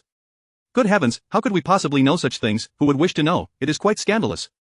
On the ground, Jiang Yue's mind buzzed. Dr. revelation detonated like a thunderclap in her thoughts. How could this be? She had wished for a child, hoping to use it to compel Shan Yuanqi to make a decision, to allow her entrance into the Marquis' household as a primary wife. Yet now, this child served no purpose. Its arrival was ill-timed most critically. Being discovered in such a situation was a calamity. At that moment, Jiang Yue truly wished for death. Initially, she had only feigned fainting to avoid scrutiny. Who could have anticipated that matters would escalate to such dire consequences? Why did it feel as though fate conspired against her? It was over. Her life was ruined. Being publicly revealed as pregnant left her with no recourse, not even the chance to go to the temple to seek a blessing as a concubine. Only a dead end remained. No, she must not die. She refused to perish. She was still so young. With a promising future ahead, she yearned for wealth and prestige. She aspired to be the Marquis' lady. Jiang Yue quickly regained her composure and knelt before Shan Yuanqi, tears streaming down her face. Little Marquis, did you hear? We have a child. Our child. You once said that if we were to have a child, I should name them. You also promised to teach them to read and to fight. Little Marquis, we have a child. Are you not pleased? Shan Yuanqi, suddenly halted by Jiang Yue's words, was rendered speechless. Pleased? What nonsense! He was on the verge of despair. Had it not been for the presence of the seventh prince, he would have stormed off in a fit of rage. To have such a revelation occur in this setting was unbearable. He wished he could silence Jiang Yue's mouth with a rag, begging her to cease her confessions. Shan Yuanqi glanced at Lady Pang, hoping for some guidance. However, as he turned, Jiang Suining stood, blocking his line of sight. Anxious and uncertain, Shan Yuanqi found himself at a loss as Jiang Yue continued to wail, repeating our child, which only muddled his thoughts further. Jiang Yue, kneeling and crying uncontrollably, noticed Shan Yuanqi's silence and his apparent reluctance to acknowledge her, which set off alarm bells in her mind. In a panic, she retrieved a jade pendant from her bosom, a cherished token gifted by Shan Yuanqi during their tender moments, which she had treasured as a symbol of their bond. Now, kneeling and inching forward, tears streaming like rain, she implored, Little Marquis, do you remember the moment you gave me this pendant? You promised to bring me into your household. Could it have all been a lie? You spoke those words, and I believed you. That is why I felt envy towards my sister, hoping to disrupt her engagement and take her place in the Marquis' residence. Though I have made countless mistakes, the child is innocent. You wouldn't want your child to be cast aside, would you? Jiang Suining, hearing these words, longed to applaud Jiang Yue. Each phrase was a calculated pressure on Shan Yuanqi to admit his responsibility. Excellent. Lady Pang sought to shift the blame onto Jiang Yue, while Jiang Yue subtly indicated that her actions were driven by Shan Yuanqi. With today's events unfolding, Shan Yuanqi's reputation in the capital was tarnished. Lady Pang, absorbing Jiang Yue's words, felt her vision blur with rage. She could not allow such a person to enter the Marquis' household. She yearned to advise Shan Yuanqi against any admission, believing that as long as he did not confess, she would devise a way to resolve the situation. Whether Jiang Yue lived or died mattered not. The reputation of the Marquis' household was paramount. She regretted her earlier comments, which had inadvertently linked Jiang Yue's intentions to Shan Yuanqi. Overwhelmed with anger and resentment, Lady Pang nearly spoke, but Jiang Suining preempted her. Is this child truly yours? Jiang Suining's gaze bore into Shan Yuanqi. He felt as though his innermost thoughts were laid bare. The incessant repetition of our child echoed in his ears, and under the scrutiny of Jiang Suining, he could only concede. Yes, this is my child. At that moment, Jiang Yue felt an immense weight lift from her shoulders. She realized her back was drenched in sweat. As long as Shan Yuanqi acknowledged the child, the burden of blame would not rest solely upon her. Moreover, the Marquis' household would be compelled by public opinion to accept her. At this juncture, she no longer aspired for the position of primary wife. Even being a concubine would suffice, for entry into the Marquis' residence was her only viable path. Failure to secure this would lead her to a certain demise. With Shan Yuanqi's acknowledgement, her life could continue, and her child could thrive. Upon hearing Shan Yuanqi's admission, Lady Pang staggered back, nearly losing her balance until a maid steadied her. Today, the Guangping Marquis' household had become a laughingstock in the capital. She could already envision the scandalous tales that would circulate regarding the events of this day. Casting a venomous glare at Jiang Yue, she thought, this wretched harbinger of misfortune will surely pay for her transgressions. At the head of the gathering, Jiang Suining slowly took her seat, a faint, enigmatic smile gracing her lips. She cast a glance at Yi Zhan in the distance, nodding subtly as if to convey, rest assured, I shall handle everything. Chapter 31, I wish to annul the engagement. Lu Su stood transfixed, her heart swelling with satisfaction as she observed the unfolding scene, almost compelled to applaud. She glanced at Jiang Suining, whose gaze was fixed on Yi Zhan. As soon as Jiang's attention shifted, Lu Su leaned in and whispered, Miss, do you know His Highness, the Seventh Prince? Yi Zhan shook her head. Noticing her mistress's lack of enthusiasm, Lu Su refrained from further inquiries, realizing that her mistress was equally astonished by the second Miss's audacious conduct. She was aware of the ambiguous relationship between the second Miss and the young Marquis, yet she had never fathomed that they had even produced a child together. Lu Su felt a surge of relief that her mistress had not been wed into the Marquis' household. Had that been the case, who could predict the tribulations that might have ensued? Such a family was not one to which her mistress should ever belong. With this thought, Lu Su cast a grateful glance towards Jiang Suining, for had it not been for the seventh prince today, they might have faced a far graver fate. Now, not only had they vindicated themselves and restored their honor, but the wicked had also faced their due comeuppance. There was truly no greater joy than this, the onlookers whispered among themselves, now aware that the child belonged to the young Marquis.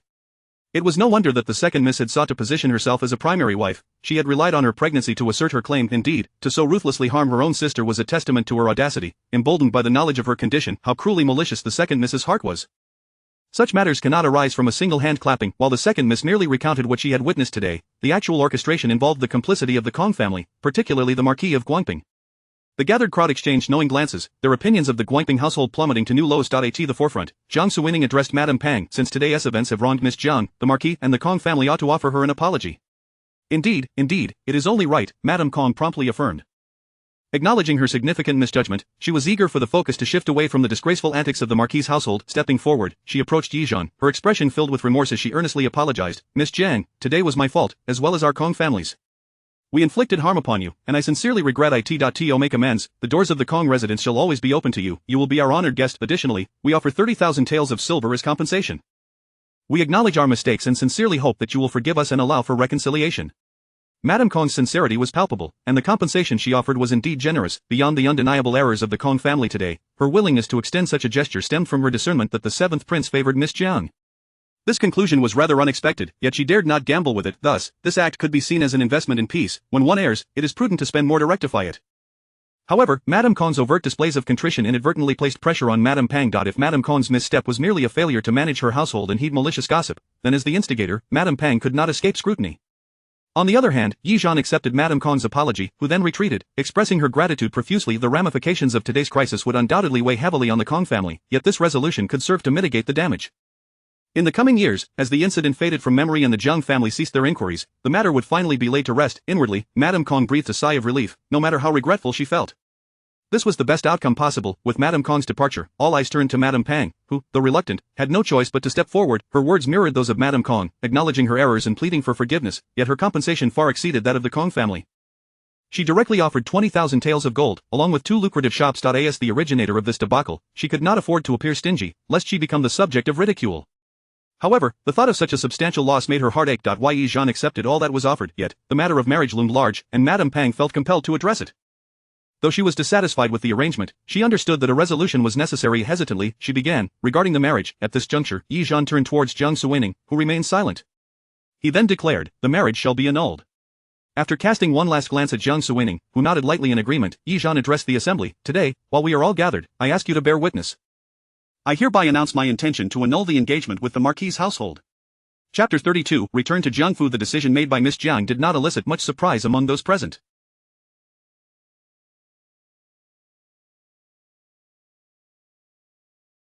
Given the gravity of the situation and the ensuing uproar, should the two still proceed with their marriage, they would merely become a pair of resentful partners. In light of this, it is indeed prudent for both parties to withdraw from the engagement. Upon hearing this, Madame Pang could not help but exhale in relief. It was the sole piece of good news amidst the turmoil, albeit at a considerable cost. Her expression was far from pleasant, but she managed to don a smile. At this juncture, the whole residence had little left to say, and naturally, they consented to the annulment of the engagement. After Madame Pang spoke, Yizhan remained silent, merely gazing at her. Under his scrutiny, Madame Pang felt increasingly uncomfortable. Normally, she would not have spoken so freely, waiting to see who could outlast whom, but the current circumstances demanded otherwise. It would be utterly unreasonable to feign ignorance at this stage. The engagement was initially a fault of the whole residence, and thus, they would compensate Miss Jiang with double the betrothal gifts. We shall promptly visit to exchange the engagement tokens, allowing for an amicable parting, and from henceforth, the matters of marriage shall remain entirely separate. Upon concluding her statement, Madame Pang felt a pang of pain. Today had truly been a significant financial loss. Betrothal gifts adhered to certain regulations, comprising both silver and material items, yet in the case of an annulment, only monetary compensation was possible. According to the customs of the Dezhou, the whole residence's betrothal gifts would be calculated at double the amount in silver, totaling a staggering 100,000 taels. Having already dispersed 20,000 taels in gold, alongside the 10,000 taels in silver, and additional properties from both families, the whole residence's finances had been thoroughly depleted, leaving Madame Pang with the burden of additional costs. The more she contemplated this, the more she felt a sense of suffocation. It was exceedingly uncomfortable, yet she could not afford to display her distress, maintaining a polite smile instead. Yizhan broke the silence. Let us not delay any further. There is no day better than today. The urgency of Miss Jiang's decision to annul the engagement was palpable among the attendees. Indeed, given the circumstances, it was likely that none would wish to maintain any ties with the Guangping residence. After a brief pause, Yizhan continued, the Jiang family is of little consequence, and I am but a man of humble standing. The seventh prince, known for his fairness and integrity, happens to be a senior to the young Lord Shang. Might I request the seventh prince to accompany us on this visit? All eyes turned to the seventh prince, internally marveling at Miss Jiang's audacity in making such a request. However, this was not entirely unreasonable, given the Guangpinghe residence's tendencies. One could only wonder what unexpected developments might arise. Yet, considering the 7th prince's kinship with the Guangpinghe residence, how could Miss Jiang be certain of his impartiality? Reflecting on the day's events, it became evident that the 7th prince had indeed acted without bias. A realization dawned upon them of the 7th prince was genuinely a man of principle. It was indeed a blessing for Dezhou. Observing Miss Jiang, one could see her words reflected a profound mistrust of the Guangpinghe residence. Moreover, Madame Pang was the true elder of Shan Yuanqi, yet Miss Jiang did not mention her at all, inadvertently slapping Madame Pang's face.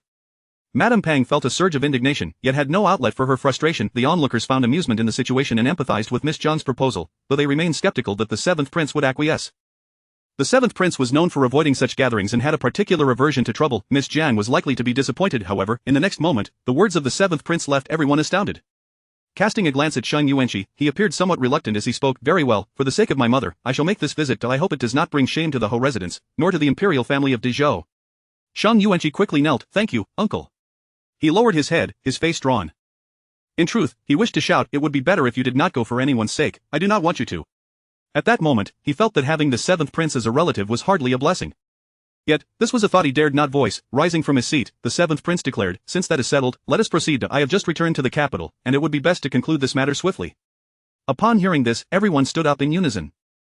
Lord Kong respectfully led the 7th prince out, urging him to take care and guiding him along. The 7th prince exited the courtyard first, followed closely by the others. Madame Pang returned to her residence to retrieve the engagement tokens. Shan Yuanqi accompanied her back to Jiangfu, while Jiang Yue, who had revealed the child's matter, could not remain indifferent. The guests escorted them to the door, and as Jiang Suining and Yi Zhan boarded their carriages, they made their way towards Jiangfu.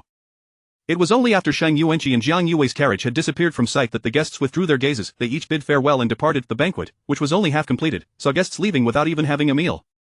Madame Kong did not insist on their stay, exchanging polite remarks before seeing them off, contemplating sending a gift of apology from their residence while leaving the remainder to fate. However, the Guangpinghe residence would never again be on good terms with them. Once the guests from the Kong residence departed, the atmosphere grew silent as the doors were shut. With the guests gone, the events that transpired at the Kong residence began to spread throughout the capital like wildfire. Among so many guests and servants, there were those who had long harbored grievances against either the Kong or the Ho residence, and such matters were impossible to conceal. The carriage soon arrived at Jiangfu. As the carriage came to a halt, Jiang Suining and Yi Zhan disembarked. The steward, taken aback upon seeing them, hurried inside to report to Jiang Quan. Jiang Suining was led inside by Yi Zhan, the two of them remaining silent throughout the journey. Following closely behind, Shan Yuanqi sensed an unusual tension in the air between them, yet he could not pinpoint the cause. Habitually, he leaned towards Jiang Yue and whispered a couple of inquiries. At that moment, Jiang Yue was preoccupied with thoughts of how to navigate life after her visit to the Ho residence, paying little attention to her surroundings. When confronted with Shan Yuanqi's sudden questions, she could only mumble a few incoherent responses. Noticing her distraction, Shan Yuanqi frowned. Reflecting on the earlier events, he found everything about Jiang Yue unappealing, and a wave of frustration washed over him, leaving no trace of the affection they once shared. In the study, upon hearing that the 7th prince had arrived, Jiang Quan was so startled that he tumbled from his chair to the floor. The Jiang family was not well informed, and he was unaware of the unfolding events. Yet, the mere thought of such a prominent figure visiting Jiangfu filled him with trepidation. He was but a minor official of the 5th rank, with little connection to the central powers. As he pondered the situation, he feared it was related to his daughter, otherwise, no one else would warrant such attention. Recalling the threats his daughter had made previously, he increasingly believed this to be the case. He instinctively assumed that it was his daughter who had caused some trouble outside. Cursing under his breath several times, Jiang Quan approached the door with an anxious heart, instructing his subordinates to be on high alert and not to neglect their esteemed guest. In the front hall, Jiang Suining naturally took her seat in the main position, while Yi Zhan sat beside her, and Shan Yuanqi across from him, with Jiang Yue standing to the side. Chapter 33. This daughter must not be retained. The servants, trembling with trepidation, presented tea, and subsequently withdrew. Upon entering, Jiang Quan was immediately struck by the somewhat eerie scene before him. However, he dared not exhibit any reluctance, and with utmost respect, he knelt before the 7th prince, saying, I humbly greet your highness, your esteemed presence graces my humble abode, yet I fail to offer a proper welcome. I beseech your understanding. Jiang Quan, hailing from a humble background, had attained a minor 5th rank official position, priding himself as a scholar, and spoke in a rather ornate manner. Typically, this was of little consequence, but in the presence of such nobility, the air of sycophancy was palpable, detectable from 2 miles away. Observing him kneeling in silence, Jiang Suining lifted the tea from the table and leisurely sipped. Jiang Quan remained oblivious to where he had gone awry to have provoked the ire of this esteemed individual, bowing his head and too fearful to rise, beads of sweat forming on his brow. Jiang Suining took another leisurely sip of tea, while Jiang Quan's perspiration trickled down his cheeks, his body trembling slightly, yet he dared not move. The fear of death was not as daunting as the dread of lingering punishment, akin to being flayed alive, with the pain manifesting clearly, yet the uncertainty of what would occur next loomed ominously. Jiang Quan knelt, appearing utterly anxious, his body quivering, and he did not dare to wipe away the sweat cascading down. Nightshan cast a disdainful glance at Jiang Quan, his eyes filled with contempt. Zhang Yuanqi shared a similar sentiment, furrowing his brow in disapproval at Jiang Quan's demeanor. The individuals from the Jiang family were increasingly unworthy of respect. Only Jiang Yue, witnessing Jiang Quan in such a fearful state, was rendered utterly astonished. It was the first time she had seen her father so cowed. In her mind, Jiang Quan had always been an imposing figure, authoritative within the household, and she had never dared to defy him, viewing him as her very own heaven. Yet now, witnessing him bowing in such a servile manner, Jiang Yue felt as if she were meeting him for the first time, as if she had opened a door to a new world, only to find behind it not delight, but terror. Initially, she had hoped her father might advocate for her rights, perhaps even secure a more substantial dowry, but upon seeing Jiang Quan's current state, all hope evaporated. The blow was too severe. Jiang Yue felt as though she might faint, quickly bracing herself against the chair to avoid collapsing. For a fleeting moment, she felt as if the very heavens were about to cave in upon her. It was the first time she somewhat dazedly realized that her previous aspirations to become a primary wife in the Marquis's residence were patently unrealistic. Just as the atmosphere reached a peak of awkwardness, Jiang Suining finally spoke. "Lord Jiang, please rise." Yes, thank you, Your Highness." Jiang Quan rose, uncertain whether it was due to the extended kneeling or sheer terror, his calves trembling. Had it not been for his resolve, his knees might have buckled again in humiliation. He adjusted his posture, attempting to stand upright. Jiang Suining continued, "I have come today regarding my nephew, the matter of the annulment of the engagement between the Guangping Marquis and the Jiang family." Jiang Quan perked up, attentively listening to the words and tone of the seventh prince. His heart sank at the mention of the annulment. Although he had suspected it during his journey, he had not anticipated the seventh prince would personally address such a matter. Surely, the engagement was being annulled due to his eldest daughter's unruly behavior. She must have caused some significant trouble today. Memories of Jiang Suining's prior threats flickered in his mind, and a thought struck him. If Jiang Suining had indeed committed some grievous offense, he might seize this opportunity to eliminate him through the seventh prince, ensuring his own future tranquility. However, the echoes of Jiang Suining's threats lingered, rendering him cautious. He resolved that should Jiang Suining truly have offended these powerful figures, he would without hesitation act against his own kin. Testing the waters, he inquired about the events of the day, hoping to hear the answer he desired. The room fell silent, no one responding. Naichon disdainfully remarked, while Zhang Yuanqi and Jiang Yue were too embarrassed to speak. Only Lu Su wished to say something, her heart aching for her young mistress, wiping away a tear. To Jiang Quan, this signified a different implication. Clearly, Jiang Suining had angered the Guangping Marquis. Otherwise, given his temperament, he would never allow himself to be wronged. Moreover, having been seated for so long while Jiang Yue stood, it was an affront to his dignity. He glared at Jiang Suining, his eyes filled with fury. "Rebellious daughter, how dare you sit here so comfortably? Kneel and reflect on your wrongdoings." Seeing Jiang Suining remain unmoved, Jiang Quan felt his composure slipping, his tone laced with reproach. "I see you have truly gone against the heavens. How could you bear to face your grandparents who are far away in Yuzhou? Is this how you repay them?" Mentioning the Wei family, Jiang Suining turned her gaze towards him, her eyes as frigid as a wintry December. Jiang Quan, oblivious to the chill, continued, "How can you face your deceased mother in this manner?" Nightjon shot him a cold glance, as if regarding a fool. Jiang Quan, startled by Nightjon's icy demeanor, felt a surge of anger rise within him upon witnessing the blatant scorn in his eyes. He received no respect as an elder before the seventh prince, which only fueled his ire, yet he could not express it.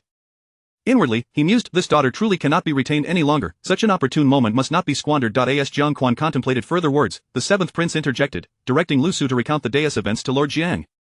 Lu Su, filled with indignation for her mistress, stepped forward and succinctly recounted the happenings at the Kong residence. Upon hearing her account, Jiang Quan was left utterly astonished, his mouth agape as if it could accommodate an egg. He had never anticipated that Jiang Suining had committed no fault, rather, it was Jiang Yue and the Guangping Marquis who were in the wrong. The annulment was entirely justified, with the Marquis required to compensate and apologize to Jiang Suining. The Guangping Marquis' treachery, Jiang Yue's pregnancy, entering the Marquis as a concubine, compensation from the Kong residence, compensation from the Guangping Marquis. In that instant, his mind spun, regretting his hasty words and pondering how to explain himself later. He glanced at Nightjon, hesitating to speak, then turned to the side where Jiang Yue stood, her head bowed in guilt. He yearned to offer Nightjon some words of comfort, yet given his earlier remarks, any attempt now would seem insincere and hollow. Jiang Yue had erred, and he had intended to chastise her, but with the Marquis' proposal for her to enter their residence as a concubine, and her current condition, she was now half a member of the Marquis. Had Zhang Yuanqi not been present, as her father, he could have scolded her, but with Zhang Yuanqi seated here, reprimanding Jiang Yue would be tantamount to slapping Zhang Yuanqi's face. Thus, Jiang Quan could only suppress his words, unable to articulate his thoughts. What a predicament! Your Highness, I beg your forgiveness, it is my mismanagement as the steward that has led to this farce. Jiang Suining replied, indeed, it is a farce. Jiang Quan's aged visage flushed with embarrassment as he cast his gaze downward, unable to meet anyone's eyes. Jiang Suining glanced at Jiang Yue, who stood pale beside him. Miss Jiang, you appear unwell, perhaps you should retire and rest. Should anything happen to the child within you, it would be most unfortunate. The matters concerning you were already discussed at the Kong residence. Now, it is the engagement annulment between Miss Jiang and the Marquis, and you need not linger here. Jiang Yue, still bowing her head and uncertain of Jiang Suining's intent, simply replied, yes. Having been in a heightened state of tension, she was eager to avoid any further commotion and wished to depart swiftly. She hurriedly bowed to Jiang Suining, thank you, seventh prince.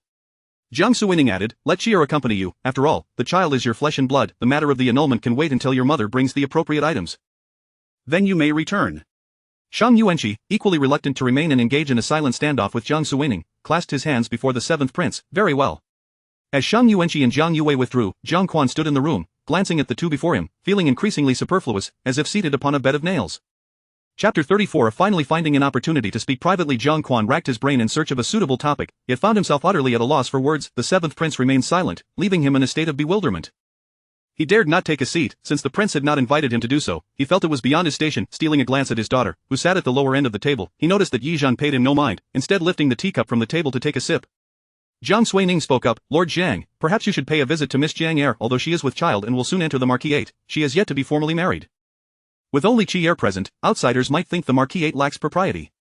Indeed, I shall attend to that at once, Jiang Quan replied, wiping the sweat from his brow and readily acquiescing. Your Highness, I beg your pardon. He bowed respectfully before exiting. Yi Zhan gestured to the attendant Lu Su behind him, you guard the entrance. Lu Su glanced at the seventh prince and then at her mistress, biting her lip before nodding, yes, Mississippi. Lu Su stationed herself at the door, accompanied only by a vice-general, while shadows of hidden guards swirled in the darkness around them.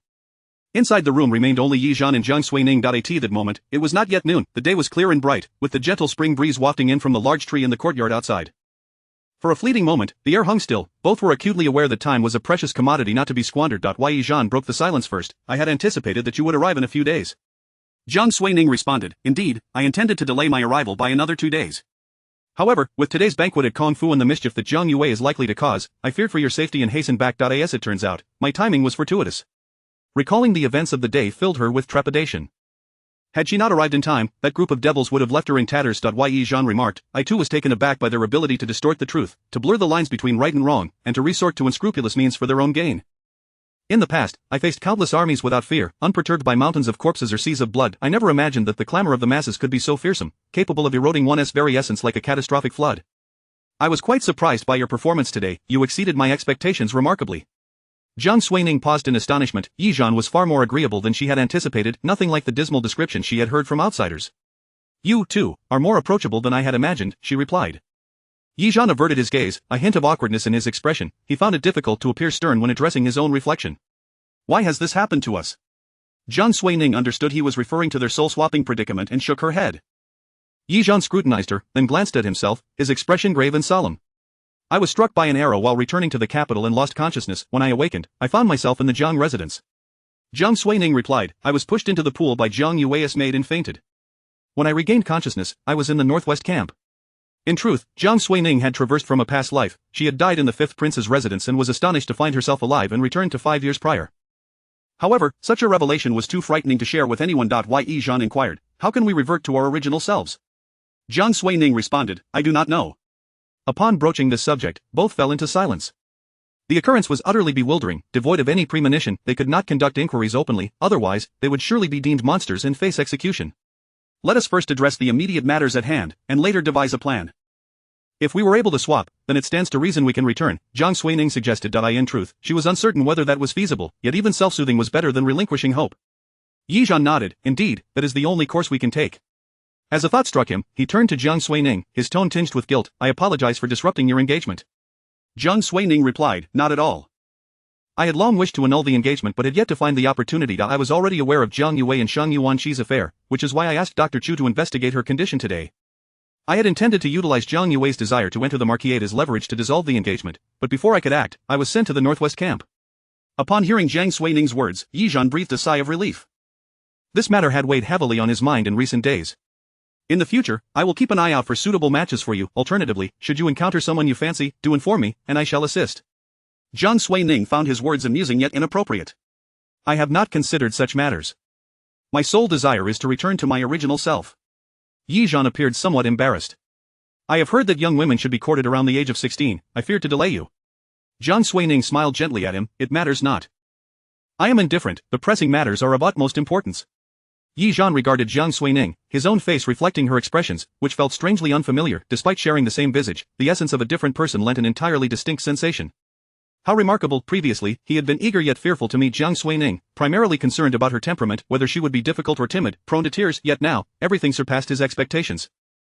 Having witnessed Jiang Suining's comportment at Kung Fu today, her actions, demeanor, and the words she exchanged with him reassured Yi Zhan greatly. Was your journey manageable? Were you frightened upon regaining consciousness? Did anyone suspect anything? Jiang Suining replied, all is well. I initially found it hard to believe, but once I accepted reality, my sole focus was on returning to meet you. I believe. I did not give myself away, I was quite cautious. Reflecting on the fear that had gripped her when she first awakened in the Northwest camp, she realized her current composure was a result of her rebirth. Those who have faced death once tend to confront unexpected events with greater calmness and resolve problems swiftly. Yi Zhan nodded, admiration evident on his face. You are very courageous. And you as well, they exchanged knowing smiles. Yi Zhan continued, until we can revert to our true selves, let us not sever our communication. Should anything arise, we can exchange information at any time. You may utilize those around me. The shadows will remain loyal. As for the shadows, Jiang Suining was aware that they often reported various matters, yet she had refrained from using them for fear of exposure and uncertainty about their trustworthiness. Very well, I shall leave it to you. Yi Zhan whistled twice. In mere moments, two shadow guards dressed in stealthy attire silently entered through the window. They knelt before the seventh prince, addressing him as master. Jiang Suining and Yi Zhan exchanged glances before addressing the two shadows. Henceforth, you shall accompany Miss Jiang. Your primary duty is to protect her, and you are to heed her every command without needing to report back. Additionally, assign another team of dark guards to serve at Miss Jiang's discretion. From this day forward, her words shall be as mine. The shadow guards replied in unison, yes. Chapter 35 Who moved the hand? Ing Er and Ing San emerged from the room, concealing themselves in the shadows. With a playful grin, Ing San whispered, did you see that? I told you, yet you refuse to believe me. What relationship do we have with our master? When he decides to bestow something upon Miss Jiang, he does so without hesitation. Miss Yun Jiao doesn't enjoy such privileges.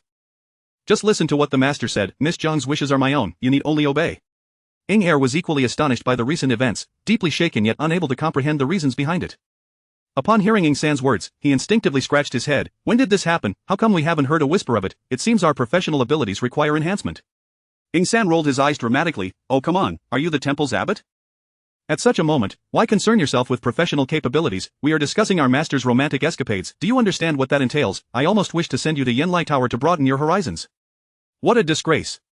Ing Er replied, if they are together, then so be it. It is quite normal for someone of our master's age to have a woman-y fancies. Ing San raised a hand, pressing his thumb against his philtrum. This is utterly nonsensical. I must request a transfer. Spending time with someone as dense as you might give me a heart condition. Ing Er countered, the master just assigned you to Miss Jiang, and now you're talking about wanting a transfer? Do you think the master might suspect you have reservations about Miss Jiang? You could end up in a dark room for half a month without seeing daylight. Alright, enough of that. I admit my misfortune, Ing San sighed, feeling a bit breathless. Ing Er smirked. Oh, you just said staying by Miss Jiang's side is unfortunate. When did I say that? I clearly referred to you. Ing San immediately denied it. I never said such a thing. Ing Er retorted, I just heard you say that. Ing San insisted, you misheard me. By the way, did you hear? The chicken leg at Drunken Immortal Pavilion has a new dish. I'll bring you one next time I pass by. Ing Er exclaimed, chicken leg? Really? You're not deceiving me, are you? Of course not. Who do you think I am? Ing San replied. Alright then, I thank you in advance. You're welcome, Ing San said as he slowly slinked away, feeling a lingering sense of danger inside the room. Jiang Suining and Yi Zhan were still engaged in conversation. Yi Zhan recounted the happenings within the Jiang family, while Jiang Suining shared details about the situation at the border, elaborating on the matter of the poison arrow. That arrow was laced with aconite venom, mixed with other toxins, and even Dr. Chu had failed to detect it. Yi Zhan's expression grew serious, and then Jiang Suining paused. There is something I must tell you. It may sound rather unbelievable. You know, my maternal family, the Wei clan, once served as the national generals of the Great Zhou, but they were later framed and relegated to Yu City. I yearn for their return, thus I pay close attention to the capital and the court, and I have discreetly investigated various residences, gaining some understanding of the court and certain prominent families. I recognize this endeavor is fraught with difficulty, yet I pursued it nonetheless. Upon arriving in the northwest, when I learned you had been poisoned, my first thought was whether it was aconite venom. This particular poison, when mixed with common toxins, is hard to detect. If someone intends to harm you, they would not miss such an opportunity. I once read a book detailing the Northwest, which elaborated on this. To be cautious, I had Dr. Chu investigate it, and to my surprise, it indeed contained aconite venom. Yi Zhan's expression tightened as he absorbed Jiang Suining's words, feeling a sense of dread. He had heard of aconite venom. Had he not recognized it, he might not have survived, and the peril at that time was likely severe. This series of unfortunate events has made me indebted to you for your life-saving grace. Had you not revealed this, I would never have considered the possibility of aconite venom. Without you, I fear I might have remained trapped at the border forever. Jiang Suining remarked, perhaps this is fate.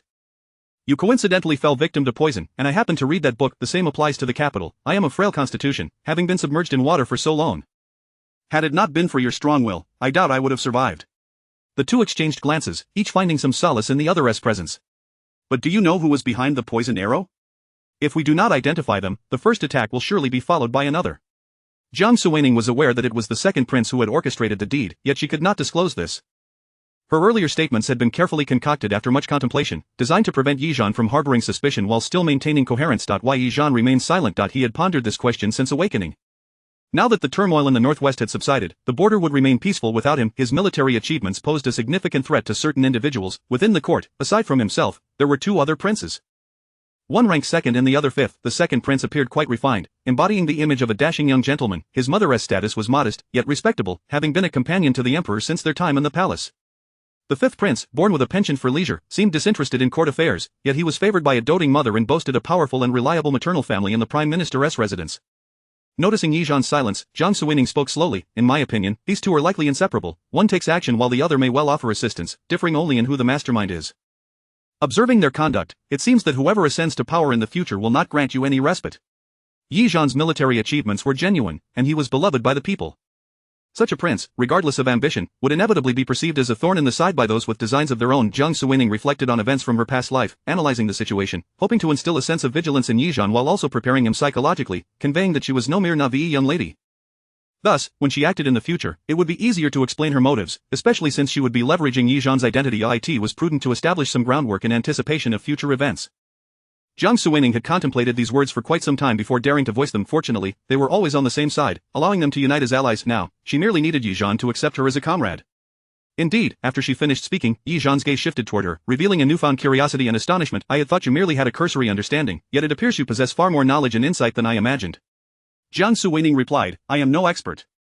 The information I receive is chaotic and fragmented, merely conjectures based on my own deductions. I cannot ascertain their accuracy. If I am mistaken, please do not mock me.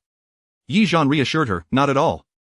I find it remarkable that a young lady of noble birth possesses such discernment, able to extrapolate so much from mere fragments of information. Your attentiveness and intelligence are truly impressive.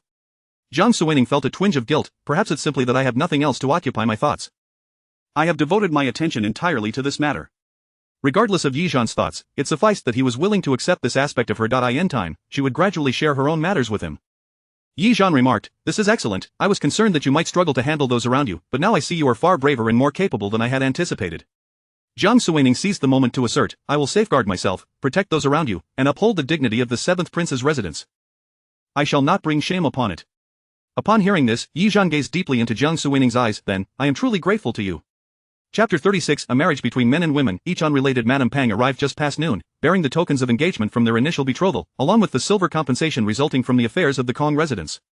A squad of soldiers stood guard at the entrance, their fierce demeanor causing Madame Pang to feel a shiver as she passed by. Upon entering the room, she found the seventh prince and Miss Jiang already present.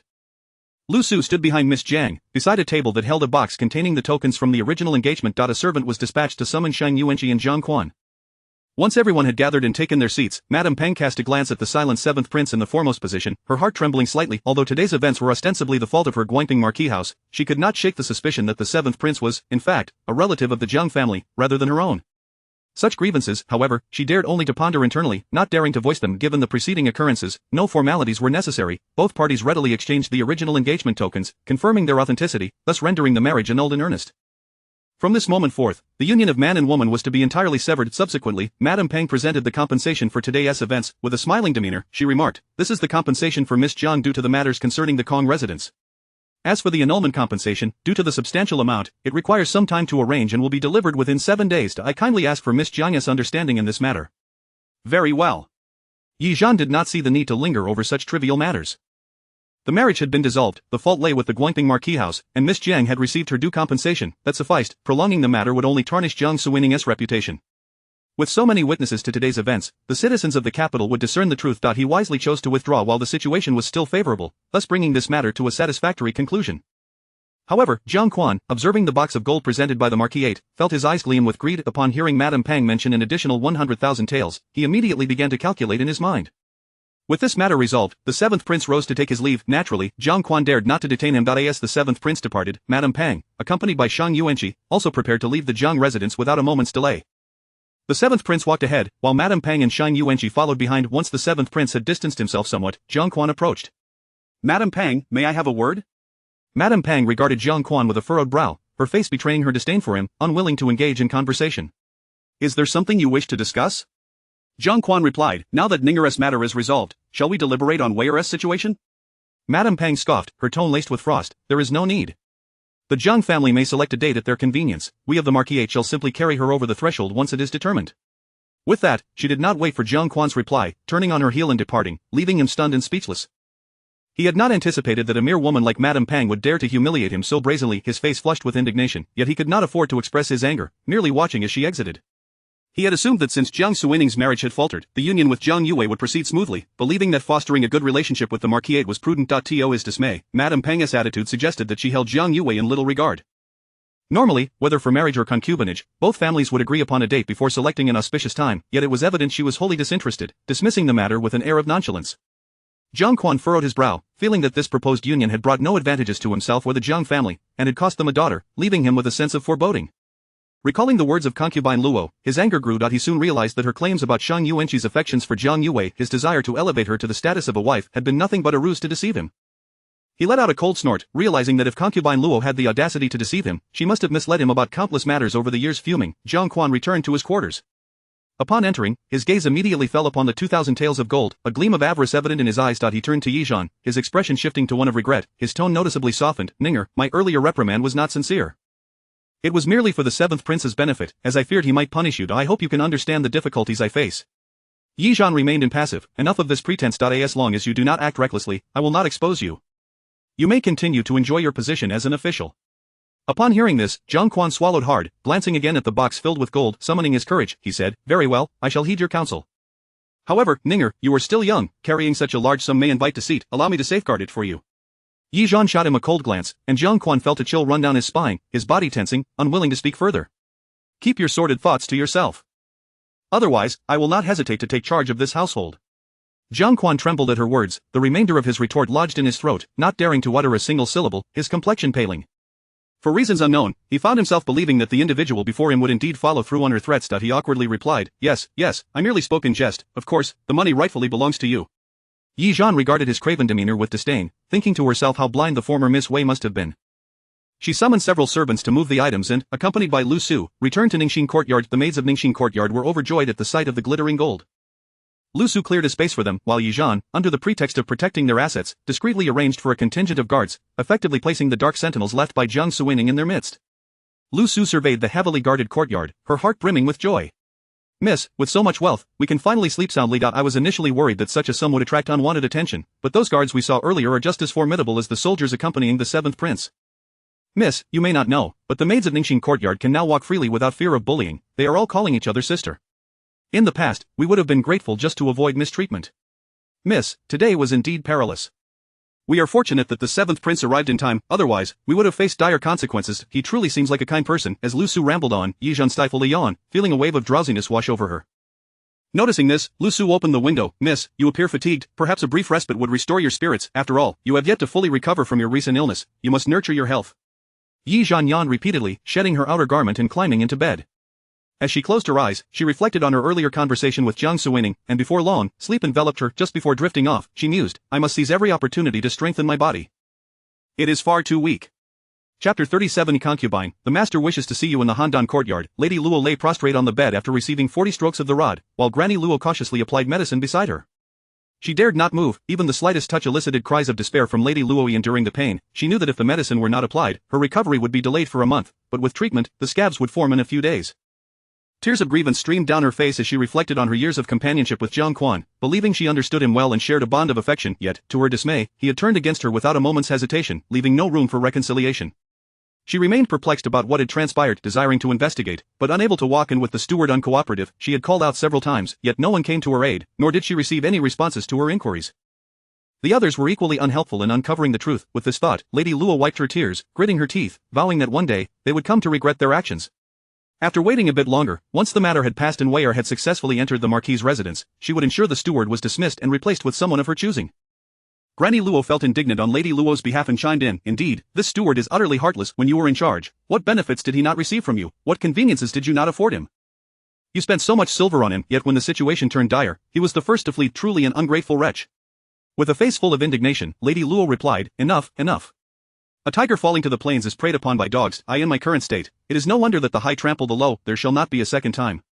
Granny Luo continued to apply the medicine, and despite the pain causing Lady Luo to gasp, she refrained from halting the process. After a considerable struggle, the treatment was finally complete. Lady Luo exhaled deeply and remarked, "I wonder how Wei fared at the banquet in the Kong residence. By now, they must be finishing their midday meal. I wonder if she encountered the young Marquis today. It seems he still holds her in regard. She is but a breath away from the position of a primary wife." Granny Luo nodded in agreement. "Do not worry, madam, the second young lady is clever. She will surely succeed. However, the eldest young lady has been acting rather strangely of late. One cannot help but wonder if she will meddle." Lady Luo sneered. "What can she do? She possesses nothing," merely envious of Wei's aspirations to enter the Marquis's residence as a primary wife, feeling stifled in her heart. "When the time comes, we shall find a way to provoke her into venting her frustrations, and perhaps after a good cry before her, she might not refuse to agree. Once both sides consent, there will be no further obstacles. As for Jiang Suining, after all these years, I have come to recognize her temper. She will be grateful if shown even a modicum of kindness. This debacle is a consequence of our own impatience. Wei too foolishly pushed someone into the water, and upon being discovered, naturally her anger flared. How could she swallow that?" "Indeed, it seems you have a keen eye, madam," Granny Luo affirmed.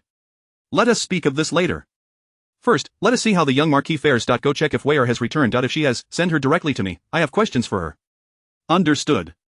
Once Granny Luo stepped outside, a lengthy silence ensued. Lady Luo assumed it was because Jiang Yue had not yet returned to the residence. Granny Luo remained at the door, and Lady Luo did not overly worry. However, her lower back throbbed painfully, and she had trouble sleeping at night. Feeling fatigued, she thought to rest for a moment, yet, scarcely had she closed her eyes when voices from outside broke the stillness. Jiang Yue had arrived, entering the room in tears. Jiang Yue's distress prompted Lady Luo to open her eyes. Unable to rise, she propped herself up to peer outside. Upon seeing Jiang Yue's tear-streaked face, her heart sank, and she hastily inquired, "What happened?" Unable to sit up, Lady Luo had Granny Luo place 2 soft pillows beneath her to facilitate speech. Jiang Yue, sobbing, recounted the events that transpired at the Kong residence. After hearing her, Lady Luo felt her head spin. Struggling to sit up, the movement caused her to gasp in pain, and she fell sideways. Granny Luo was startled and rushed to assist her. Ignoring her own discomfort, Lady Luo leaned over and asked Jiang Yue, "Child, does everyone know?" With tears flowing, Jiang Yue nodded, "Yes, everyone present is aware." Lady Luo closed her eyes, a tempest of anxiety and anger swirling within her. With so many guests at the banquet, the knowledge of Jiang Yue's predicament would surely ruin her reputation. "You, how could you be so foolish? I urged you to cultivate a closer relationship with the young Marquis but never to lose your self-respect. Men are all the same. When they have not yet possessed you, you are a treasure. Once they have you, their initial excitement wanes, and you become disposable. If you had leveraged your position to obtain what you desired, you could have taken your time afterward. But now, you have given everything away without gaining anything, leaving you with no bargaining chips. How can you expect him to be devoted to you?" But I now carry his child, and Madame Shang has agreed to my entrance into the Marquis's residence," Jiang Yue countered.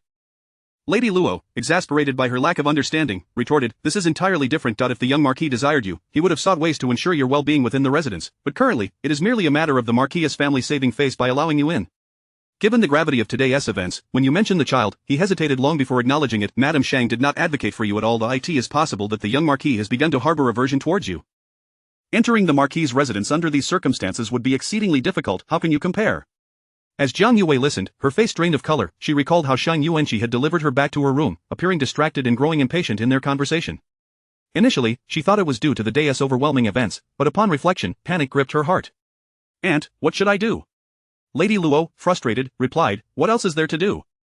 Simply marry into the Marquis's residence and think of nothing else. Focus on safely delivering this child before making any plans. In your current predicament, any further discussion is too late. Your priority is to protect the child within you. Forget about the position of primary wife, forget about your husband's affection. Only after you safely give birth will you have a glimmer of hope." Upon hearing this, Jiang Yue felt utterly desolate. She sprang to her feet, fearfully gazing at Lady Luo. "Aunt, please do not frighten me." Lady Luo reassured her, "You are my daughter, why would I frighten you?" Jiang Yue sat down, dazed and lost, murmuring, "It cannot be, it cannot be." Witnessing Jiang Yue's state, Lady Luo was filled with anger but felt powerless. "Just listen to your aunt. Do not think of anything else, focus on giving birth to the child. Once Wei achieves success, as her only biological sister, you will not fare poorly." Yet Jiang Yue could not absorb these words. Contemplating the future, she burst into tears. At that moment, Lady Luo intended to have Granny Luo comfort her when a voice from outside announced, "Aunt, the master requests your presence." Lady Luo's eyelids twitched. She sensed this was not a good sign. Given the magnitude of Jiang Yue's troubles, no one had informed her, and after such a lengthy time since her return, no one had reported to her. It was clear that someone had deliberately cut off communication, preventing word from reaching the Handan courtyard. It was obvious it was the stewardess doing. Lady Luo felt a surge of resentment but found herself powerless. With Jiang Quan calling for her, she had no choice but to comply. Gritting her teeth, she urged Jiang Yue to return, supported by Granny Luo as she stepped outside. Chapter 38. The residence of the seventh prince. Upon returning to her abode, Jiang Suining first attended to her personal hygiene. After a long and arduous journey, she felt compelled to cleanse herself thoroughly before she could feel at ease. Though several days had passed since she had taken on this body, there still lingered a sense of awkwardness. Once she had washed away the fatigue, she felt revitalized and changed into a clean outfit before heading to the study. Yi Zhan had informed her that there were some messages in his study that would assist her in comprehending the situation in the capital. The identities of the officials in the court and their respective duties were clearly documented. She refrained from disclosing to Yi Zhan that she was already aware of this information. Such trivial matters were merely a means of cooperation, allowing her to understand and follow along in future discussions. As she entered the study, Jiang Suining surveyed the unfamiliar surroundings, her heart a tumult of emotions. However, compared to her previous disorientation upon returning from the borders, the moment they met and exchanged glances allowed her heart to finally settle. For her, this life had been earned, and the identity of those involved mattered little. She was prepared to endure whatever costs were necessary, as long as she could exact her revenge and protect her true family. Now that she was here, she resolved to make the best of it. The study was meticulously organized, and Jiang Suining took a seat at the desk, gathering her thoughts. As she returned to the capital, her foremost priorities were to safeguard herself and navigate her interactions with the power players. As a prince renowned for his military achievements, Yi Zhan had not been spared from the machinations of the second prince, Yi Lin, who had once crippled him with a poison arrow. Now, in a state of good health and with remarkable military prowess, she could almost envision that from the very moment she stepped through the city gates, she was already being watched. This identity left her no option but to forge ahead bravely, hoping to seize a glimmer of survival. Having recently conferred with Yi Zhan at Jiang Manor, they had reached a consensus on the necessity of preserving their own lives. The first step toward that was to establish their own influence, both overtly and covertly. While Yi Zhan possessed some degree of power, it was not sufficient for him to maneuver effortlessly within the political arena. Having spent years on the borders, he found that most high-ranking officials in the capital were under the sway of the second prince, Yi Lin, and the fifth prince, Yi Hao. Yi Zhan was essentially an outsider, needing to build his foundation from scratch. This situation was not particularly favorable for her, but it was a reality she had to face with determination. She did not conceal her intentions and directly proposed to Yi Zhan the idea of summoning the Wei family back to the capital. The second prince would not relinquish the Wei family, so she intended to take the initiative to protect them. As a family of national protectors, the Wei family wielded considerable influence and connections. Furthermore, given her relationship with Yi Zhan, they were undoubtedly the most suitable allies. Why Yi Zhan expressed his agreement. Jiang Suining mentally reviewed what she knew and then took out paper and pen to draft her thoughts. The Wei family had previously held a military command in the western regions, and after the surrender of Xiliang, they returned to the capital, earning the title of National Protector General. However, due to their reluctance to engage in factional strife, they were ousted by the fifth prince's faction and reassigned away from the capital. In her past life, the Wei family had also returned, a maneuver orchestrated by the second prince. In the court, loyalty was often demanded, and should those in power insist on you taking a side, you had no choice but to comply. Otherwise, they had countless means to make you regret your defiance. Life within the court was fraught with unavoidable constraints and a loss of autonomy. Ultimately, the Wei family bore the brunt of the second prince's schemes, leading to their tragic downfall, a spectacle to which she could only bear witness, powerless to intervene. Reflecting on her past life, Jiang Suining felt a pang of distress. The Wei family was the only true kin who had treated her with kindness in this world. This time, she was determined to protect them and avoid repeating the same tragic fate. To facilitate the Wei family's return, she first needed someone to recommend them, followed by the availability of a suitable position. After surveying her options, Jiang Suining's gaze settled on the position of Deputy Minister of War. The Wei family's reputation would be coveted by the second prince. In her previous life, he had manipulated the noble houses to reinstate the Wei family in the capital. This time, she would not seek the favor of the noble houses, leaving her uncertain about how the second prince would act. Moreover, she pondered how she could outmaneuver him under such circumstances. At that moment, a knock at the door interrupted her thoughts. "Your Highness," came a soft and gentle voice, and Jiang Suining immediately recognized it. 5 years prior, a deputy general under Yi Zhan had perished in battle, leaving behind a soul sister who yearned to remain by his side. Yi Zhan, feeling the weight of guilt, had taken her in, and the household affectionately referred to her as Miss Yun Jiao. Upon learning that a woman resided in the household, Jiang Suining had inquired about Yi Zhan's feelings towards her. He had straightforwardly stated that he regarded her merely as a sister. With this understanding, Jiang Suining knew how to approach the situation. "Come in," she replied with a soft creak. The door opened, revealing a young woman clad in a pink skirt. She possessed a fair complexion and her features, while not strikingly beautiful, exuded a delicate charm, reminiscent of a refined flower. Her fair skin and gentle demeanor, accentuated by her pink attire, embodied the youthful allure expected of her age, making her a delight to behold. It was evident that she had made an effort to present herself well. As she glanced at Jiang Suining, her cheeks flushed slightly. "Upon hearing of your highness's return, Miss Yun Jiao prepared some refreshments to welcome you, as she could not greet you in the front courtyard," she said, her voice imbued with shyness. "Thank you," Jiang Suining replied courteously, meeting Yun Jiao's bashful gaze, which caused her heart to skip a beat. Having been married before and having encountered various women in the past, she could easily discern the subtle emotions at play. It was apparent that Miss Yun Jiao harbored feelings for Yi Zhan, while he regarded her as a sister, creating a dissonance in their perceptions. "You are considerate, but you should let it go," Jiang Suining said in a calm tone. Miss Yun Jiao did not appear disheartened. She placed the refreshments down and responded, "Yes, Yun Jiao will not disturb your highness. Should you require anything, please feel free to call upon me." With a gentle demeanor, she withdrew, her every action radiating a sweetness that sent a shiver down Jiang Suwining's spine. As Miss Yunjiao reached the door, she turned back to glance at Jiang Suwining, her eyes brimming with unspoken affection, making it impossible to overlook. Once she had departed, Jiang Suwining eyed the exquisite white porcelain bowl on the table, steam still rising from the silver fungus and lotus seed soup within. The bowl's rim was immaculate, indicative of meticulous care in its presentation. She summoned the deputy general outside and pushed the bowl towards him. You should eat. The deputy general was taken aback, glancing toward Miss Yunjiao, who had not gone far, and murmured, Your Highness, this is for you from Miss Yunjiao. Jiang Suwining waved her hand dismissively. I am not hungry, you should eat it. Do not let it go to waste. Since Yizhan held no romantic interest in her, she felt it prudent not to engage in any behavior that might raise suspicions. It was best to clarify his stance early on, rather than allowing ambiguity to breed misunderstandings that could harm them both. Thus, from the outset, rejection was the most fitting course of action. The deputy general, unable to refuse, accepted the bowl but hesitated to consume it, instinctively glancing at Miss Yunjiao outside. Not far away, Miss Yunjiao noticed his actions, and her expression froze. Tears welled in her eyes as she covered her face and hurried away. Chapter 39. The first thing Jiang Suwining did when Yizhan awoke, it was nearly the hour of Shin. After a refreshing slumber, he felt significantly rejuvenated. Having completed his morning ablutions, he donned a set of lake blue riding attire, securing his wrists and ankles with silk ribbons. This ensemble was far more invigorating compared to the traditional RU skirt.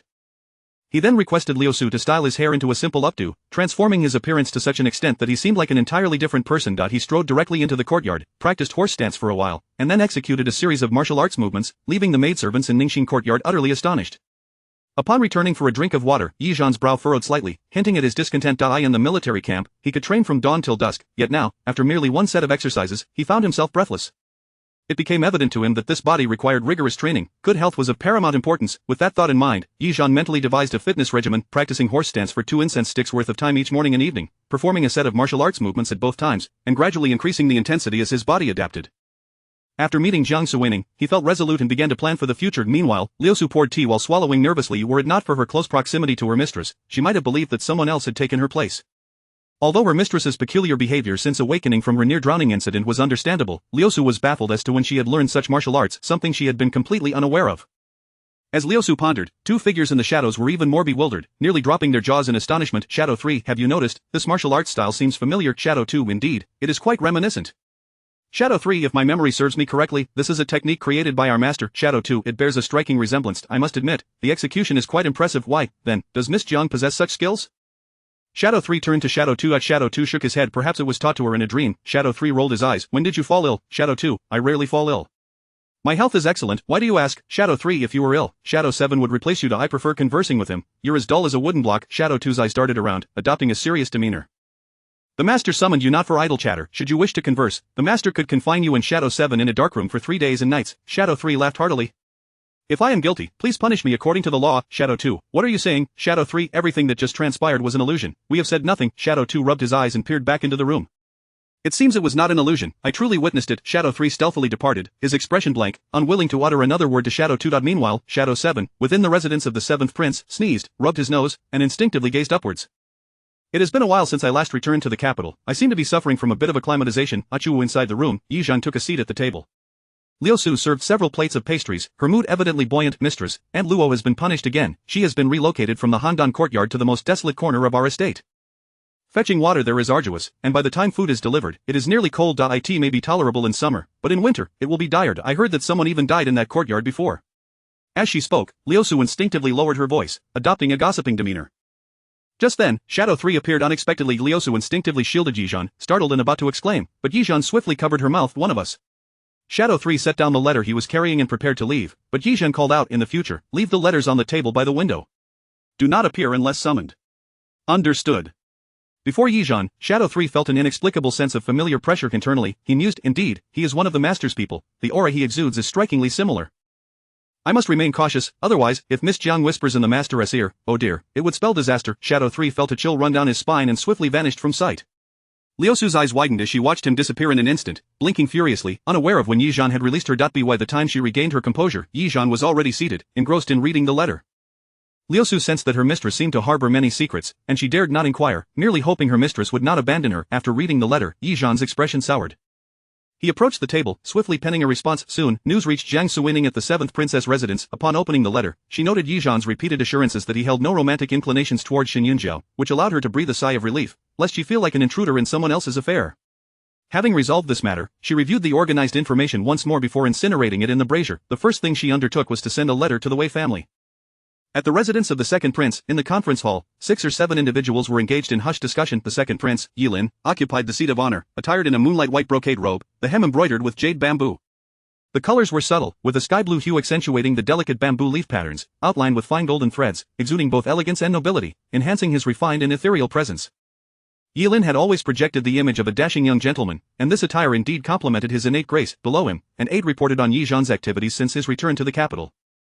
The seventh prince had immediately entered the palace to see the emperor. The specifics of their conversation remained unknown to our informants, but it appeared that the emperor's mood was relatively good. The seventh prince did not linger long in the imperial study before departing. He subsequently visited the Kong residence, reportedly to share a meal, and then proceeded to the Zhang residence. Yilin listened, somewhat surprised, and inquired for further details, which the aide provided in full. Once finished, he surveyed the individuals present. What are your thoughts on this matter? He had prepared for contingencies, dispatching individuals to the border, initially believing Yi Zhan would either perish or be gravely injured. However, he was utterly astonished that Yi Zhan returned unscathed. Having failed to act at the border, it would now be challenging to do so here in the capital, where every move was constrained by various factors. They could only proceed cautiously, and nevertheless, this was his domain. Even if Yi Zhan were formidable, he had means to counter him, albeit with some inconvenience. Do you truly believe he was merely seeking a meal? The dignified seventh prince, without food, who would believe that? Aide, indeed, your highness, we feel the same. However, we cannot discern the true intentions of the seventh prince. The Kong and Guangping marquis residences had little to no interaction with the seventh prince's estate, making any notion of camaraderie implausible. Furthermore, if they were genuinely on amicable terms, they would likely avoid meeting in public to prevent suspicion, rather than hastily convening upon his return to the capital, placing themselves in jeopardy. Yilin, so, is he attempting to conceal something, or is he feigning misdirection? Aide, that is difficult to ascertain. Without further information as corroboration, it remains mere speculation. Yilin, then there is no need for speculation. Whatever he intends to do is irrelevant. What matters is what we shall do. Yes, your highness, your wisdom is unparalleled. Yilin, from tomorrow onward, he will attend court, have someone provoke him, directing his ire towards the fifth prince. The matter of the fifth prince embezzling military funds from last year has not been adequately addressed by father. The two of them have already formed enmity. It is an opportune moment to utilize this to our advantage. The seventh prince's fiery temperament will not allow him to hold back his words, and when they conflict, we shall reap the benefits as the fishermen amidst their struggle. Indeed, your highness, your wisdom is truly remarkable. Chapter 40. Thank you for your concern, your highness. Your highness, now that the marriage between the Ho family and the Zhang family has fallen through, should we still send someone to persuade the Ho family? Previously, they intended to bring the Wei family back to the capital. As the granddaughter of the Wei family was betrothed to the Guangping Ho family, this presented a splendid opportunity for them to leverage the Ho family's influence to facilitate the Wei family's rightful return. However, with the marriage now abandoned, the Ho family's significance seems to have diminished considerably. Yilin replied, there is no need. Such an incident has brought shame upon the Ho family. Attempting to curry favor at this juncture would yield more detriment than benefit. The aide inquired, then what of Miss Jiang? Shall we seek another marriage alliance for her? Yilin narrowed his eyes slightly. With the Wei family still at play, they hold some utility. The turmoil surrounding the Kong family has been quite pronounced, and the prime minister's residence is not to be underestimated. They, as the maternal relatives of the fifth prince, are quite astute, even if the fifth prince himself is preoccupied. The aide asked, are you suggesting they might try to court Miss Jiang? Yilin responded, it is hard to say. When the Wei family departed the capital, we allowed them to believe it was the fifth prince's doing. Directly approaching the Wei family would be futile. Even the fifth prince could not persuade them. Seeking the granddaughter of the Wei family will be of little use to him. I doubt he will take any action regarding this matter.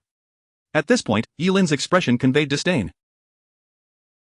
The fifth prince, Yi Hao, had attempted to win over the Wei family, only to find himself outmaneuvered and forced to drive them from the capital. In Yilin's eyes, Yi Hao's methods were foolish and juvenile.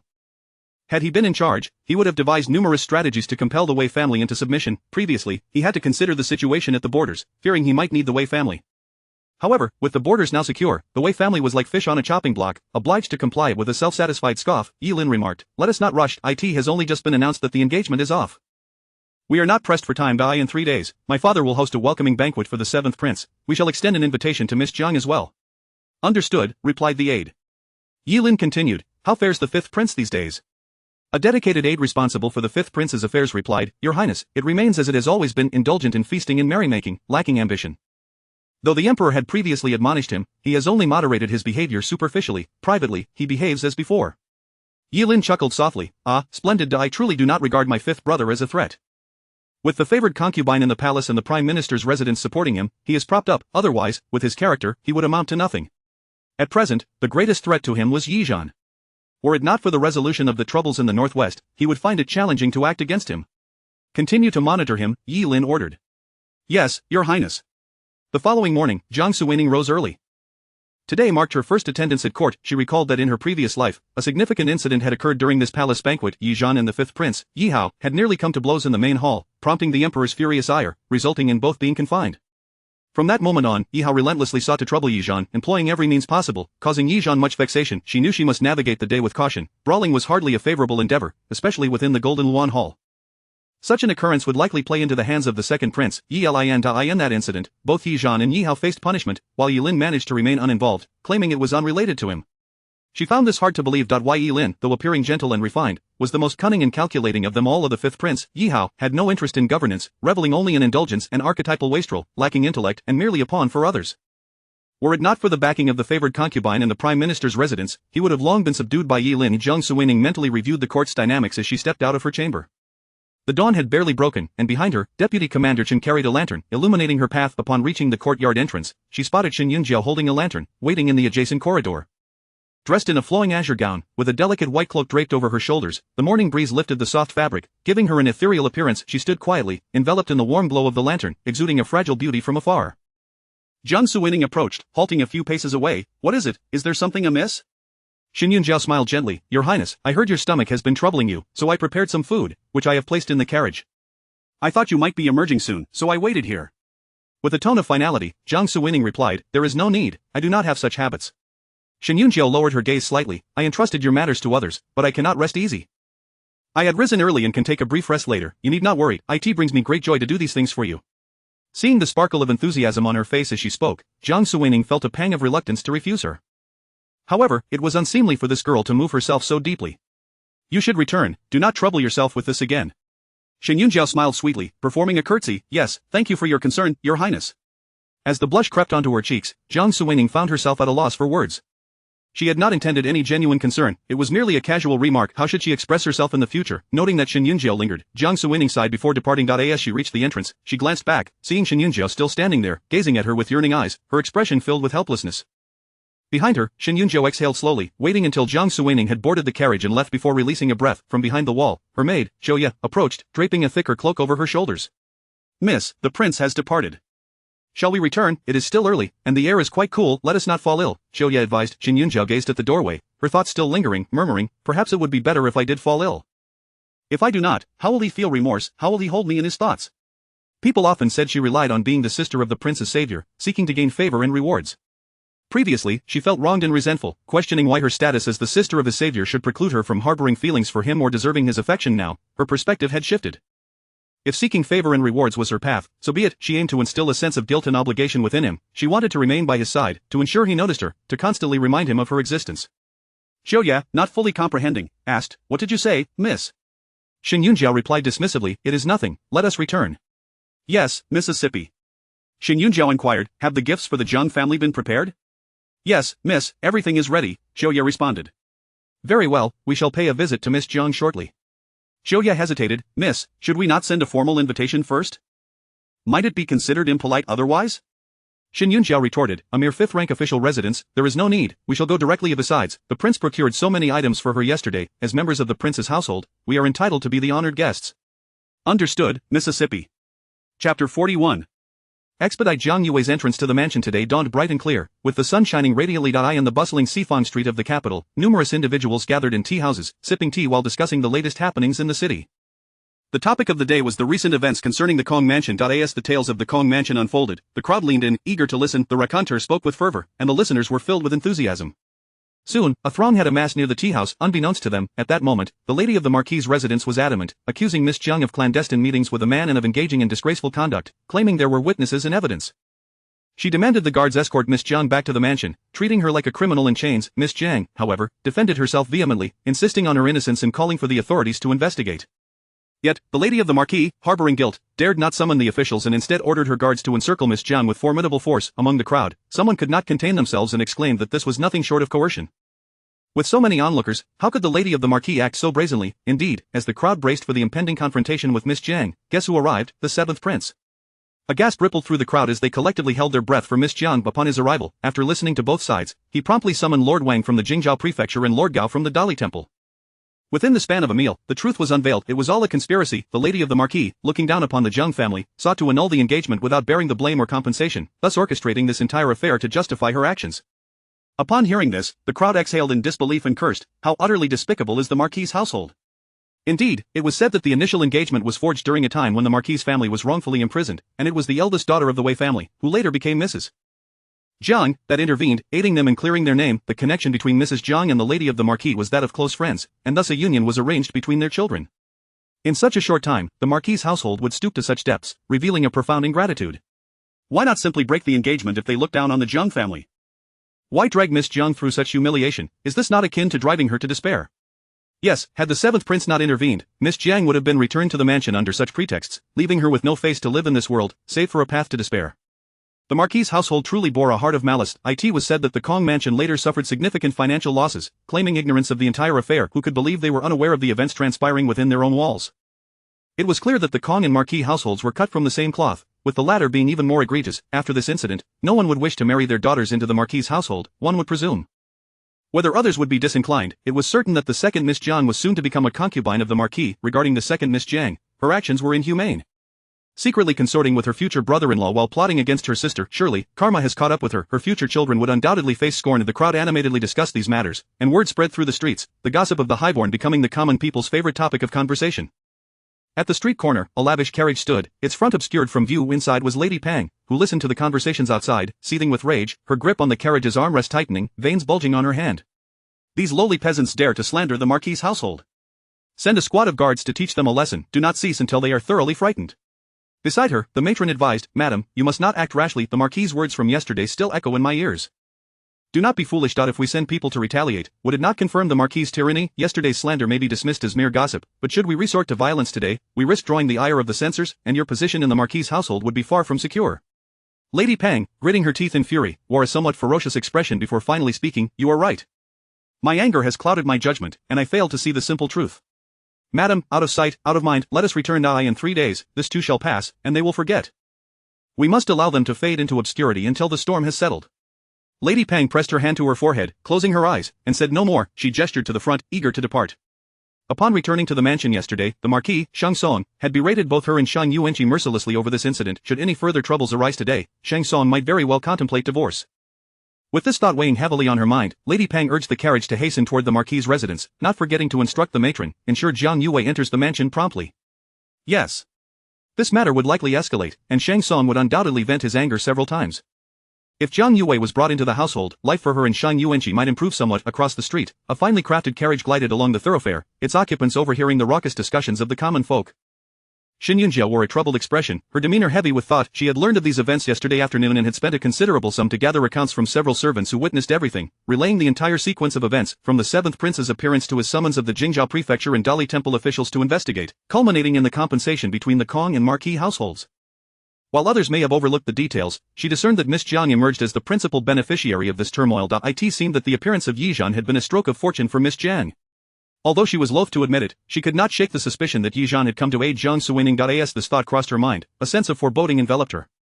She had tossed and turned all night, ruminating on the truth of the situation. Regardless of whether her speculations held any merit, she would soon discover the reality upon meeting him today. She sought to behold the man who would rush to rescue Miss Jiang the moment he entered the capital, without even returning to his own residence. If her assumptions were incorrect, that would be for the best. Yet if she were right, Xin Yunjiao's expression darkened as the weight of her thoughts pressed upon her. Chapter 42. Does she really consider herself a distinguished guest? The carriage swiftly arrived at the entrance of the Jiang residence. Xin Yunjiao directly approached the door, and upon hearing that she sought the young lady, the steward respectfully welcomed her inside, neglecting to present an invitation, as it appeared she was a close friend of the young mistress. However, when Xin Yunjiao revealed her identity, a look of astonishment appeared on the steward's face, and he inwardly mused, could it be that our young lady has indeed forged a deep bond with the seventh prince? Contemplating this, he discreetly gave a thumbs up to his young mistress, astonished that despite her unassuming demeanor, she could wield such influence when it mattered. The steward proceeded to Ningxin courtyard to report, where Yizhan had just completed a vigorous training session and was brimming with vitality. After delivering the steward's message, Liusu entered to inform him. Why Yizhan expressed surprise. What brings her here? Miss, this Miss Yunyao from the seventh prince's residence is acquainted with you? Liusu inquired, for in her eyes, they were strangers. Yet, recent events surrounding her mistress were undeniably perplexing, and she could not assume anything. Yizhan shook her head. I do not know her. Liusu replied, but she is already here. Will the young mistress meet her or not? Yizhan responded, do not meet her. Let her return. She was certain Jiang Suining would not recognize Shen Yunyo, and her visit must pertain to yesterday's events. Disappointment crept into her heart. As a member of the 7th prince's household, Shen Yunyo's uninvited appearance at the Jiang residence might provoke unwanted scrutiny from the two princes, potentially creating trouble for Jiang Suining. She contemplated sending a message to the 7th prince's residence, advising them to keep an eye on Shen Yunyo to prevent her from causing any mishaps. Understood, Liusu replied, stepping out to convey the message. In the reception hall, Shen Yunyo sat sipping tea. The 7th prince's residence was known for its fine offerings, and with Yizhan often absent, the best items were reserved for her use. However, upon tasting the tea, she immediately discerned its inferiority, her expression reflecting her disdain. She wondered if the Jiang family, perceiving her as a mere orphan, had intentionally served her such poor tea. This thought further sullied her impression of the Jiang residence. Her purpose for today was primarily to gauge the situation. She had yet to ascertain whether the 7th prince held any affection for this young lady of Jiang, but she was determined to discern whether Jiang Suining reciprocated such feelings or if they were already familiar with one another. After a brief wait, the steward returned with news. Upon hearing that Jiang Suining was unwell and would not receive guests, Shen Yunyo's heart sank. As a representative of the 7th prince's residence, she felt that, given the circumstances of yesterday, Jiang Suining ought to meet her, expressing gratitude rather than avoiding her. The fact that she did not appear indicated a sense of guilt on her part. Since Jiang Suining is unwell, I shall pay her a visit, Shen Yunyo declared. If I were unaware, it would be one thing, but now that I know, it would be remiss not to go. The steward appeared troubled, prompting Shen Yunyo to add, will you escort me, or shall I find my own way? Choose. Faced with her insistence, the steward had no choice but to guide her to Ningxing courtyard, all the while discreetly sending a servant ahead to inform Jiang Suining. Upon hearing that Shen Yunyo was adamantly attempting to enter the rear courtyard, Yizhan furrowed her brows. Liusu sensed her mistress's irritation and refrained from speaking, casting several glances toward the courtyard entrance. Soon, she spotted the steward approaching with Shen Yunyo in tow. With the pressure mounting, Liusu whispered, Miss, they have arrived. Yizhan replied, let us meet them in the courtyard. Yes, she affirmed, stepping out. Shen Yunyo entered from the outside, and the two women exchanged glances. Shen Yunyo unabashedly scrutinized Yizhan from head to toe, and upon seeing her stunning beauty, a pang of jealousy washed over her. Although she believed the 7th prince was not one to judge solely by appearances, who could remain indifferent to such a captivating woman? I have met the young lady of Jiang, Shen Yunyo stated. Miss Shen, please take a seat, Yizhan offered coolly. Shen Yunyo observed Yizhan once more, noting the coldness in her demeanor, which struck her as oddly familiar. They sat on the stone benches before a table, and servants quickly presented tea and snacks, while Liusu stood by attentively. Shen Yunyo initiated the conversation. I apologize for my sudden intrusion. I have heard of your indisposition, and having come this far, it would be improper not to pay a visit. I was told by the prince about yesterday's events, and I felt it necessary to see the person under his protection. Yizhan's expression shifted as she listened to Shen Yunyo's nonsensical remarks, her brows knitting in confusion.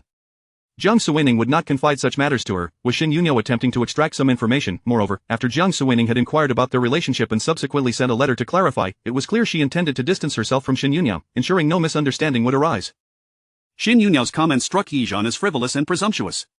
Miss Shen, your concern is appreciated, thank you, she replied with a polite smile. Shen Yunyo chuckled. I am curious to know when you became acquainted with the prince. Given the nature of your relationship, it seems you must have known each other for quite some time. Yizhan regarded her silently, taking a moment before responding. Miss Shen appears quite interested in my affairs. Shen Yunyo was taken aback by Yizhan's forthrightness, her rejection strikingly blunt. The prince's friends are my friends. If you have a good rapport with him, we shall naturally consider ourselves sisters. Yizhan's voice remained icy. There is no need, I do not have a habit of calling others sisters. Shen Yunyo attempted to continue the discourse, but Yizhan offered no opportunity, delivering a firm dismissal. Miss Shen, please take your leave. You are no longer welcome at the Jiang residence. If her previous remarks indicated Yizhan's unfavorable disposition, this final statement was undeniably harsh. Shen Yunyo was taken aback, her face fluctuating between shades of red and white, a blend of embarrassment and discomfort. Yet, having come this far, she could not let the opportunity slip away, especially given Yizhan's evident unwillingness to entertain future visits. She steeled herself to inquire further, is there something about me that displeases you, Miss Jiang? Yizhan's tone was unyielding. It is not a matter of displeasure. I simply maintain this attitude towards strangers. Liusu, see her out, she commanded. Yes. Shen Yunyo regarded Yizhan with a complex expression, reluctantly departing from Ningxing courtyard. Once she had left, Yizhan returned indoors, and Liusu could no longer contain her thoughts, beginning to express her opinions. This Miss Shen is truly baffling. She boldly arrives at the Jiang residence as if demanding an explanation. One might think she considers herself the mistress of the 7th prince's household. What do you mean by demanding an explanation? Yizhan queried, perplexed by Liusu's words. Liusu, indignant, replied, Miss, do you not grasp her meaning? This Miss Shen evidently assumes there is some romantic entanglement between you and the 7th prince. I have heard it said that this Miss Yunyo is the sister of the 7th prince's deputy, who perished on the battlefield. The prince, out of pity for her solitude, took her into his residence. However, it now appears the situation is more complicated than it seems. Her feelings for the prince are far from innocent. Given yesterday's incident, she must be suspicious of any connection between you and the prince. It is truly laughable. Even if there were such a connection, she has no right to interfere. Her presumptuous visit, unannounced and demanding, makes her appear foolish. To presume herself the mistress of the 7th prince's residence, how infuriating. Yi Zhan responded, well put. Should she return, you may convey those very sentiments. I shall comply. Chapter 43, whom to allocate the funds to at this moment. Within the Golden Luan Hall, the ministers were embroiled in a heated debate over whether to construct a dam for the foaming lake outside the city. This endeavor had been proposed by the 5th prince, Yi Hao the prime minister, intent on embellishing Yi Hao's reputation, deemed this project beneficial for both the nation and the people, thus making it imperative to carry out. The ongoing quarrel merely served as a prelude, highlighting the complexities of the matter. Once the project was successfully realized, it would allow for a grand celebration of Yi Hao's efforts to win the hearts of the populace. A faction opposed the project, arguing that since it had never been undertaken before, it would suffice to simply divert the water during the rainy season without incurring unnecessary expenses. Conversely, another faction supported the initiative, contending that channeling the water was labor-intensive and required annual effort to open and fill the channels, with the risk of flooding fertile lands if not properly monitored. They believed that constructing the dam would provide a lasting solution, ultimately benefiting the local populace. As the two factions clashed vociferously, the emperor sat calmly on his dragon throne, observing the tumult below. After a vigorous exchange of rhetoric, the opposing faction was swayed, and the majority shifted their allegiance to support the initiative. The situation appeared favorable for Yi Hao. The prime minister gestured subtly, prompting Yi Hao to rise and address the emperor. Father, this matter is advantageous for the nation and beneficial for the people. It is indeed a commendable undertaking for the welfare of the populace. I implore you to grant your approval. The emperor glanced down, preparing to respond when the minister of war stepped forward. Your Majesty, I humbly submit a proposal. If the dam is to be constructed, then the 7th prince, having secured victory and quelled the threats in the northwest, deserves to reward his soldiers. In addition to doubling their military pay, we should provide pensions for the wounded and disabled, exempt them from taxes, and extend certain humanitarian considerations, thereby demonstrating the emperor's benevolence. The emperor nodded in agreement. Indeed, it is only right to care for those who have risked their lives for the nation. It is rare for soldiers to return unscathed, and for some, missing limbs render agricultural work a challenge. Providing them with support and compensation is both reasonable and just. However, as soon as these words were uttered, the Minister of Revenue immediately interjected. Your Majesty, while I deeply empathize with the sacrifices made by the soldiers, the treasury is currently facing a shortfall. Many funds are earmarked for specific expenditures, and the remaining sum is minimal. If we extend support to the soldiers, the funds for the dam's construction will be unavailable. The implication was clear. One could only choose between the dam or the soldiers' compensation. This posed a dilemma. The Minister of Revenue felt as though he were caught between the 5th and 7th princes, both of whom he could not afford to offend. The discussions regarding the dam had persisted for several days, and after finally reaching a consensus, such a complication had arisen. The 5th prince would undoubtedly stand his ground, but the 7th prince, known for his deep regard for his soldiers, would likely not yield either. Moreover, it was worth noting that just last year, Yi Hao had withheld military pay from Yi Zhan's troops, nearly igniting a disaster. From any angle, it seemed only fair for Yi Hao to concede to Yi Zhan. Yet, fairness was a rare commodity. Why Yi Hao, upon hearing this, became visibly displeased. The dam must be constructed. The vast fields outside the city are essential to the livelihood of the people. Without it, we would face annual flooding, which incurs significant costs and labor without yielding any goodwill. These remarks, prepared by the Prime Minister, were merely to be recited by him. One could not deny the lengths to which the Prime Minister had gone to ensure Yi Hao would shine before the Emperor. However, while Yi Hao could recite these lines, he was ill-equipped to handle unforeseen circumstances.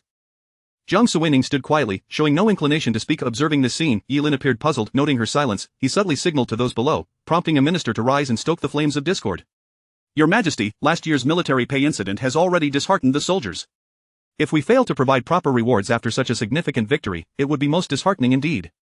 This remark reminded everyone of the previous incident where the 5th prince had misappropriated military funds for his own indulgence, resulting in a rift with Yi Zhan. Yi Zhan had accused him of being callous, while Yi Hao dismissed it as a trivial matter, claiming it was merely about money. The mention of this past event drew an unmistakable frown from Yi Hao, who, although he restrained himself in the presence of the emperor, could not fully hide his displeasure. That incident is in the past, and the military pay has since been compensated. We cannot allow that matter to overshadow the current proposal. It had taken great effort for him to present this proposal, and he could not allow it to falter. Besides, the battle had concluded. What difference would it make if the soldiers were not rewarded now? They could simply be given a larger share during the next recruitment. The emperor furrowed his brow at Yi Hao's words, while the prime minister continued to cast furtive glances at Yi Hao, who finally fell silent. Yi Lin, upon hearing Yi Hao's comments, could not suppress a smile. She knew Yi Hao was easily provoked. Even before his supporters could speak, he had already lost his composure. She turned her gaze towards Yi Zhan, who valued his soldiers above all else. Yi Hao's remarks had clearly encroached upon his sensitivities, and Yi Lin doubted that Yi Zhan would remain composed under such provocation. She envisioned the impending clash between the two. The assembly instinctively turned their attention to the 7th prince, who stood erect, gazing straight ahead with an impassive expression, seemingly unfazed by Yi Hao's words. Observing her calm demeanor, Yi Lin frowned slightly, sensing a discrepancy between her expectations and reality. The opportunity for further conflict should not be squandered. She signaled for the ministers to continue fanning the flames. Another minister rose to speak. Your Majesty, I believe we cannot treat the soldiers harshly, for they protect our homeland. Yi Hao retorted, that is a misguided sentiment, their duty is to safeguard the realm, they should be grateful. Your Majesty, the dam can be postponed until next year, it has been managed this way in the past, and delaying it by a year would not have significant repercussions, Yi Hao added, his competitive spirit ignited by the discussion. Father, I believe it would be prudent to prioritize the construction of the dam. If the soldiers must be rewarded, that can be addressed in a few months. Yilin observed the back-and-forth exchanges and turned her attention to the seventh prince. There was no right or wrong in this matter. Both sides aimed for the welfare of the people. However, the choice of words could easily incite conflict. These topics had been meticulously crafted, yet Yilin found it astonishing that the seventh prince remained unresponsive. Even when provoked, with words that could be interpreted as an affront, she showed no inclination to counter. As Yilin surveyed this peculiar scene, she felt as if she had miscalculated. The emperor, listening to the escalating debate, was clearly growing weary. He waved his hand dismissively, saying, enough, we shall revisit this matter later. After the court session concluded, the officials gathered in small groups, discussing the earlier proceedings as they exited. Jiang Suining appeared unaffected, striding confidently towards the exit, only to discover that Yi Hao had followed closely behind. Listen, I assure you, I will not concede, the dam will be built. Jiang Suining cast a sidelong glance at him but chose to remain silent and continued walking. Yi Hao pressed on, hey, I'm telling you, if you fear me, just admit it, out of brotherly kinship, I might even share some silver with you. Jiang Suining remained stoic, her pace unwavering. Sensing her defiance, Yi Hao pursued her. Seventh sister, why did you remain silent just now? Do you look down upon me?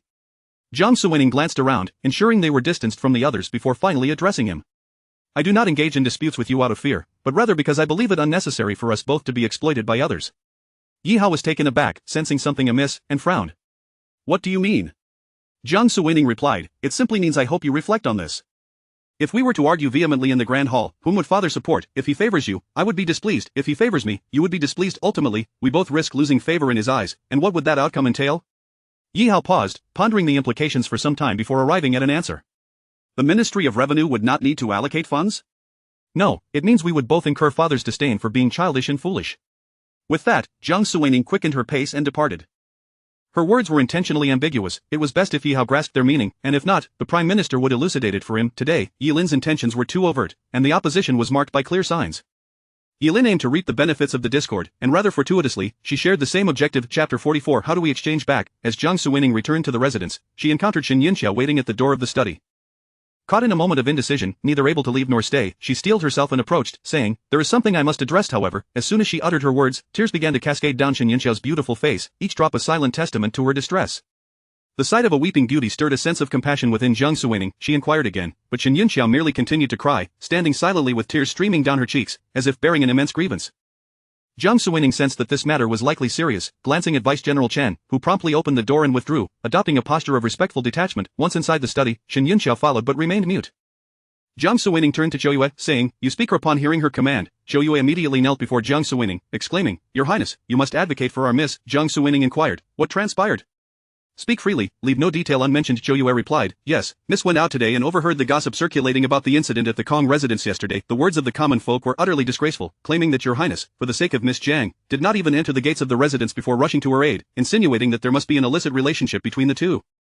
Miss could not bear to hear such slander, yet she recognized the need to avoid causing trouble for the household, so she intended to visit the Jiang residence to see Miss Jiang. It is imperative that such rumors do not spread further, as they are detrimental not only to Miss Jiang but to Your Highness as well. Upon hearing Zhou Yue's account, Jiang Suining was momentarily taken aback. She was unaware of the external whispers, but she was certain that Yi Zhan would not propagate such rumors. Was Shen Yunxiao lying? Seeing that Jiang Suining remained silent, Shen Yunxiao timidly lifted her head, allowing 2 more tears to fall before she spoke. Your Highness, do you not believe Yunxiao? Jiang Suining inwardly acquiesced, yet she waved her hand dismissively. Did you visit the Jiang residence? Shen Yunxiao responded, indeed, though I knew it was improper, I acted for Your Highness's sake and for Miss Jiang's reputation.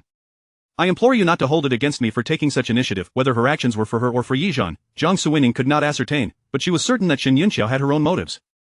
You certainly acted on your own accord. As a member of the 7th Prince's household, Shen Yunxiao's visit to the Jiang residence could easily reach the ears of Yilin and Yi Hao, raising suspicions about the relationship between the 7th Prince and Miss Jiang.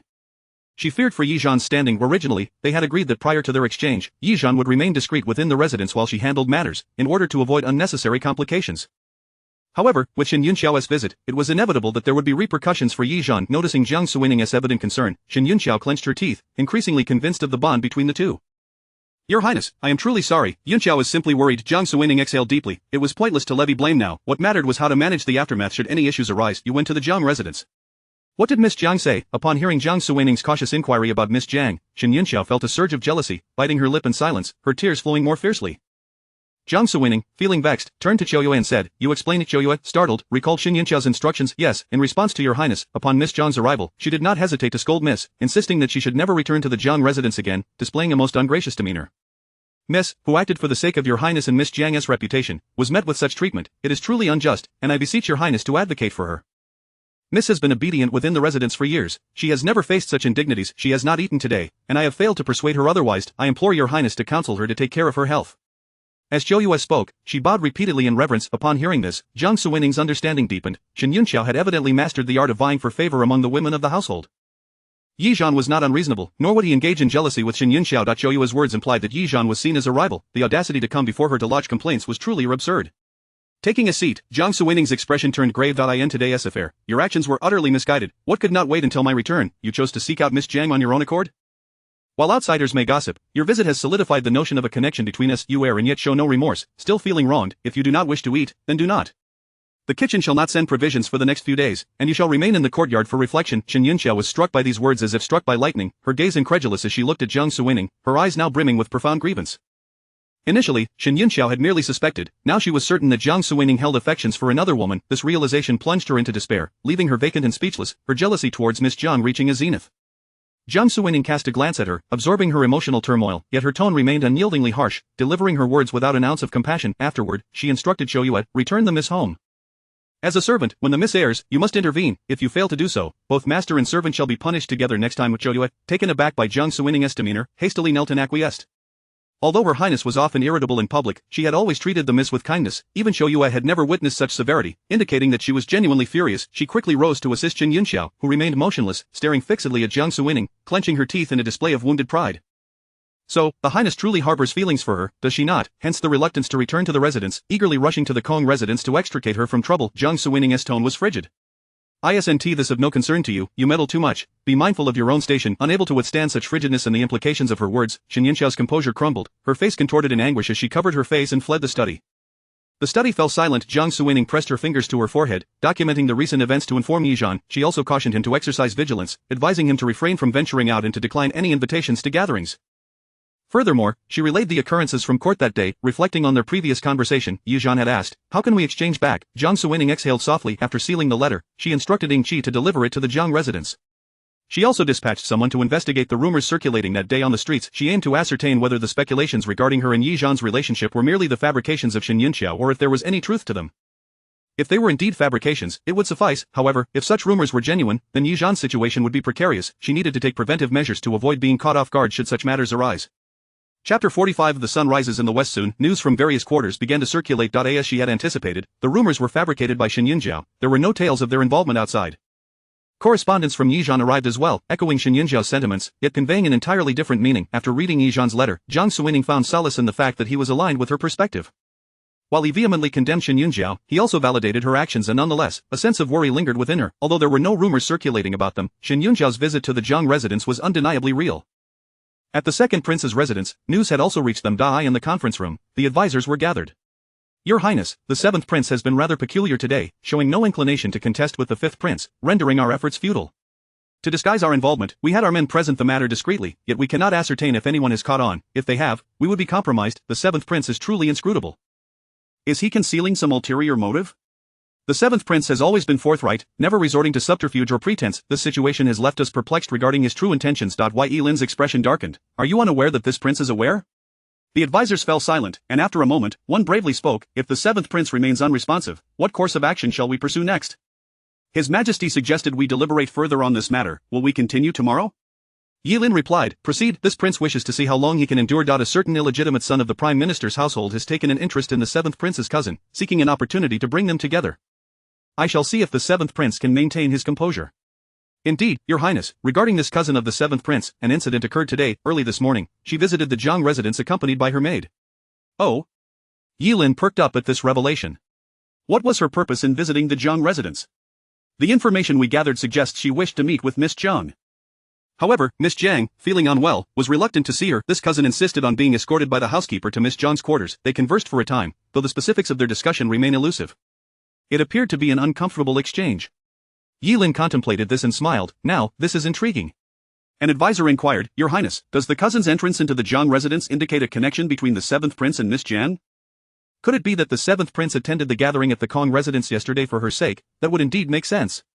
The 7th prince's timely arrival during Miss Jiang's moment of distress, accompanied by prominent figures like Lord Wang and Lord Gao, clearly indicated an intent to uncover the truth. The substantial compensation from the Kong residence, coupled with the swift response from the Marquis's household, may well have been influenced by the 7th prince's presence. Previously, we were uncertain as to whether the 7th prince's visit was motivated by the Kong residence or the Marquis's household, but upon reflection, it appears more plausible that it was for Miss Jiang's benefit. Might this be a collaborative ruse orchestrated by the 7th prince and Miss Jiang? Some advisors voiced dissent. That is unlikely. Yesterday's events were rather coincidental. We have been monitoring correspondences from the border, and there are also eyes on the capital. Although the Jiang residence may seem inconspicuous, as a prominent estate, we have our people observing. If they were truly exchanging letters, we would have detected it. Without prior communication, yesterday's incident would have been perilous for Miss Jiang. Had the 7th prince not intervened, it would have been catastrophic for her. Furthermore, if they were indeed connected, they would likely keep it concealed rather than expose it publicly. Your Highness, while it is difficult to ascertain the existence of a conspiracy, it is evident that they share some connection. Yi Lin raised an eyebrow. Is that so? We shall soon find out. The following morning, a gentle rain began to fall as Jiang Suining alighted from her carriage at the palace gate and made her way towards the Golden Luan Hall. Yesterday, Yi Lin had failed to achieve his aims. Today, he would undoubtedly seek to probe further. Her current objective was to secure the 5th prince, Yi Hao, to her side. Having spent an entire year in the 5th prince's residence in her previous life, she was well acquainted with him. He was a man of little ambition, indulging in pleasures. Had it not been for the ambitions of concubine Su and the prime minister's household, he would have been content as a leisurely prince. To label him as good or bad would be overly simplistic. Human nature is complex. However, compared to Yi Lin's cunning and scheming, Yi Hao was markedly more straightforward, making him easier to manipulate. Thus, she had opted to employ Mr. Du's strategy. Yi Hao, weary of state affairs yet compelled to endure, exhibited an unpredictable temperament. However, once he had set his sights on someone, he was willing to engage. Jiang Suining was unaware of the extent to which Yi Hao's disposition had changed since then, but in contrast to Yi Lin, he appeared to be a more suitable ally. Yesterday, her words to Yi Hao were intended to ensure he understood Yi Lin's actions, thereby positioning him against Yi Lin, enabling her to navigate the precarious space between them and seek further opportunities. Yet even so, she could not afford to be complacent. While the 5th prince might be easily swayed, the formidable concubine Su and the prime minister's household were far from innocuous. The specifics of her subsequent actions would hinge on Yi Lin's maneuvers today. The rain intensified, and officials hurried under their umbrellas, quickening their pace towards the Golden Luan Hall. During the morning assembly, the ministers began reporting various occurrences. Once these matters were addressed, they turned their attention to the previous day's events. The hall fell silent, all eyes fixed on Jiang Suining and Yi Hao maintained the same demeanor as the day prior. The emperor turned to Jiang Suining. What are your thoughts on this matter, 7th prince? Jiang Suining replied, Your Majesty, it is my duty to engage in battle. Now that the conflict has subsided, my responsibilities have been fulfilled. As for the subsequent actions, I shall defer to your Majesty's arrangements. Regardless of how you decide, I shall steadfastly support and comply with your directives. The ministers were taken aback by Jiang Suining's words, their expressions akin to seeing a ghost. The 7th prince had undergone a remarkable transformation, becoming unexpectedly diplomatic and astute. At that moment, the 5th prince, Yi Hao, stepped forward. Father, I have something to say. I believe the treasury's funds should be allocated to the soldiers for their wages, while the issue of the outer embankments can be addressed collaboratively with my second brother. The 7th prince has risked his life in battle, and we in the capital must also contribute our efforts. The ministers were astonished at this proclamation. Had the sun truly risen in the west? What had caused such a remarkable change in the 5th prince's demeanor? The matter of finances aside, he had seemingly humbled himself. Chapter 46, Are you happy? The eyes of the crowd shifted from Jiang Suining to Yi Hao, then back to Jiang Suining, their faces etched with disbelief. Amidst the shock, Yi Lin's expression darkened, caught off guard by Yi Hao's unexpected words. He had never anticipated that the scene he hoped to witness would not materialize. Instead, he found himself ensnared. The funding for the dam construction was already severely strained, making it a farce for him to be asked to contribute, especially as he was currently in dire financial straits. Wait. Yi Lin's thoughts took a sharp turn, a glimmer of cold light flashing in his eyes. Could it be that Yi Hao was aware of his financial woes? Was he deliberately making such a suggestion? As this notion crossed his mind, Yi Lin's gaze grew dim. The reasons for his financial struggles must remain a closely guarded secret. On the dragon throne, the emperor listened to Yi Hao's words, nodding with evident satisfaction. My son has matured. Yi Hao stood tall, chest out, addressing his father. Father, this is what a son ought to do. As a citizen of the Great Zhou, it is only right that I lend a hand during the court's time of need. Over the years, I have engaged in business and earned some silver, and with my second brother contributing half, we can certainly resolve this matter. The emperor beamed, turning his attention to Yi Lin. And what say you, my second son? Yi Lin's face displayed his reluctance. He was loath to agree, yet the current circumstances left him with little choice. Father, such a noble endeavor for the benefit of the nation and its people deserves my support, he replied, albeit begrudgingly. The emperor laughed heartily. You all are so considerate, it brings me great joy. Very well, this matter is settled. Within 3 days, each of you draft a proposal, and within 10 days, the work shall commence. With that, Grand Eunuch Kong called out, court is dismissed. The ministers bowed in unison, exclaiming, we bid farewell to His Majesty. Once outside the court, Yi Hao felt as though he had accomplished something monumental, standing tall and brimming with vitality.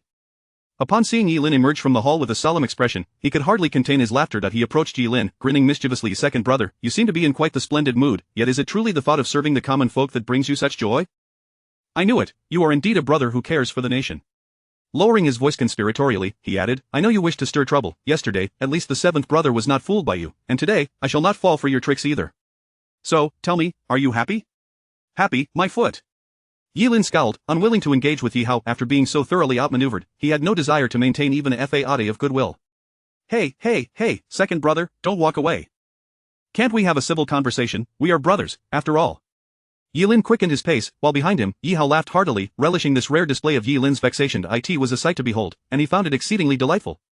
His subordinates had received reliable information. Yi Lin was in desperate need of funds. The cost for the dam was 200,000 taels, neither an insignificant sum nor overly large, yet Yi Lin would never agree to shoulder the entire burden alone. However, the prospect of causing Yi Lin distress made Yi Hao feel that the expenditure was well worth it. For him, it was akin to spending money for a good laugh.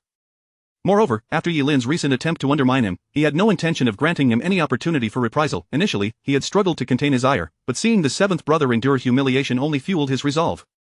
He could not allow himself to be outdone. He recalled the words of his advisor, Mr. Du. Yi Lin will be compelled to contribute, the military funds for Yi Zhan will be at his mercy. Both of them are merely pawns in his game. Just the thought of it filled him with delight. Was this not more entertaining than any brawl or contest? This incident had truly resonated with him. Meanwhile, Jiang Suining observed Yi Hao strutting about like a cock of the walk, a faint smile gracing her lips. Why Yi Hao's penchant for play was evident. As long as it involved amusement, he relished it. Her strategy of appealing to his tastes had clearly struck a chord. She was thoroughly satisfied with the outcome of this affair. Upon reaching the palace gates, Yi Lin cast a glance over his shoulder, his expression grave. When he spotted Yi Hao's beaming countenance, his own face darkened to the point of resembling a storm cloud. He turned his gaze towards the chancellor, a dangerous glint in his eyes. Yi Hao could not have orchestrated this. He needed to eliminate the chancellor's influence swiftly. Seething with frustration, he exited the palace and made his way directly to his residence. Upon returning to the second prince's estate, Yi Lin immediately summoned his advisors.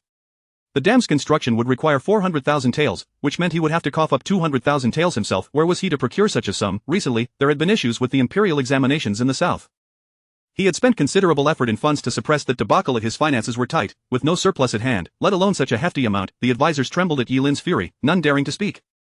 The magnitude of that sum was no trifling matter, and having agreed to it in the Golden Luan Hall left him without any room for negotiation. The 200,000 taels were non-negotiable. Your Highness, perhaps you could press the stewards for an accounting of available funds, one advisor suggested. When I last inquired, they claimed they had very little left. Even if they had any, it would be but a drop in the bucket. Then let us appeal to the ministers who owe their allegiance to your Highness. They may not be of much use to you ordinarily, but now that you require funds, they should step forward to assist. Yi Lin's expression darkened further. Inform them all to contribute a portion. If we share the burden, it won't be too heavy for any one individual. Understood. In stark contrast, the atmosphere at the fifth prince's estate was markedly different. Yi Hao ambled about the room with his hands clasped behind his back, a broad smile illuminating his face, reflecting his buoyant mood. He had previously been unaware of how delightful it could be to engage in rivalry with his second and seventh brothers. Of those around him, witnessing his elation, lavished him with compliments. Your Highness, today you were the center of attention. Even the emperor sang your praises. What a way to redeem your honor. Indeed, did you not see? The second prince's face turned pale. You struck precisely at his most vulnerable point today. Yi Hao basked in the flattery, his spirits soaring with each word. Even when informed that the chancellor had arrived, he felt no trace of the previous anxiety. Instead, he promptly summoned Chancellor Su into his presence. The advisors tactfully withdrew, and shortly thereafter, Chancellor Su entered the room. Upon his arrival, he immediately extolled Yi Hao's virtues. The rare praise from the chancellor made Yi Hao's heart swell with pride, nearly causing him to beam uncontrollably. The chancellor, noticing his excitement, chose not to dampen his spirits. Your performance today was commendable, reflecting a newfound interest in court affairs. You have certainly improved from your previous reluctance. He could not afford to stifle Yi Hao's enthusiasm. As they discussed matters, he inquired, is Mr. Du reliable? Indeed, he has been with me for several years, consistently offering valuable suggestions. This time, he has truly rendered great service. The chancellor nodded thoughtfully. I shall have someone investigate further. Such matters warrant meticulous attention. Indeed, as my grandfather rightly said. The chancellor recalled the purpose of his visit and continued, have you heard about the situation at the seventh prince's estate? When Yi Hao heard Chancellor Su recount the incident involving Shen Yunjiao's visit to the Jiang estate, he could not quite grasp the implications. What is the issue? Chancellor Su replied, the relationship between the 7th prince and Miss Jiang seems rather complicated. And what of it? Seeing that Yi Hao had yet to fully comprehend, Chancellor Su sighed, reassuring himself that significant progress had been made today. The rest would unfold in due time. Exercising patience, he elaborated, Miss Jiang's maternal family was once the esteemed General Wei's household, known for their loyalty and valor. Yi Hao finally grasped the situation. It dawned on him that his grandfather suspected the 7th prince's intentions were directed at the Wei family. Chancellor Su nodded. Previously, there was no indication of any connection between the 7th prince and Miss Jiang, suggesting that their relationship is not of a prior acquaintance. Furthermore, given the uproar surrounding Miss Jiang's affair with the Kong family, the 7th prince may very well be seeking to make a spectacle of it, otherwise, it simply does not add up. The Wei family is a bastion of loyalty. If the 7th prince truly wishes to reinstate them in the capital, we cannot hinder him. Yi Hao inquired, so, grandfather's suggestion is?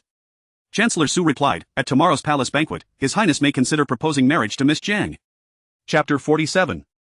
Bring it here for me to see. Yi Hao gaped in bewilderment, his expression one of utter disbelief. Is it really necessary? A young lady from the Jiang family, even if she is the granddaughter of the Wei family, surely cannot wield such significant influence over them.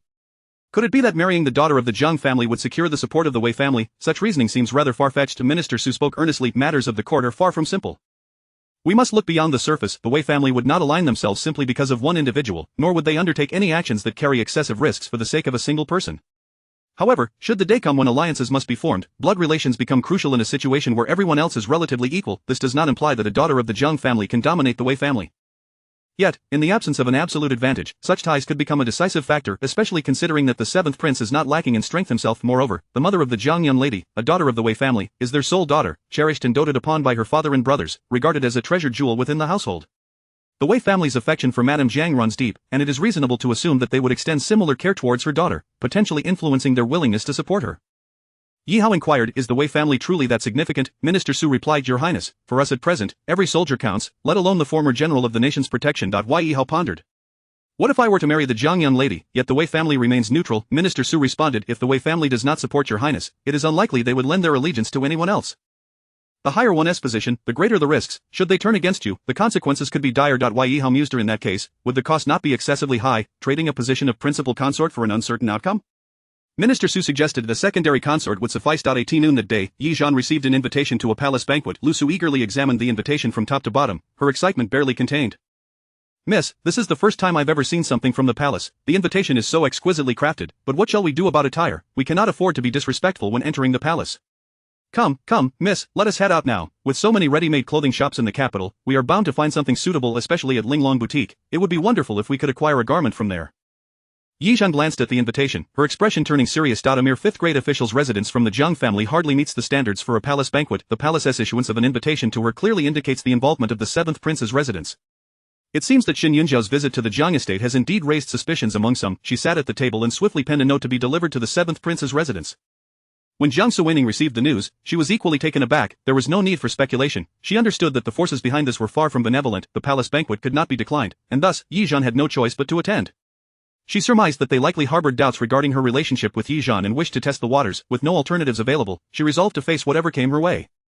She replied, urging Yi Zhan to take care and to proceed cautiously. In the imperial garden, the emperor was seated in front of a rockery pavilion, eyes closed in contemplation. Having just met with several ministers to discuss matters, he now found himself lulled into a state of drowsiness by the gentle spring breeze.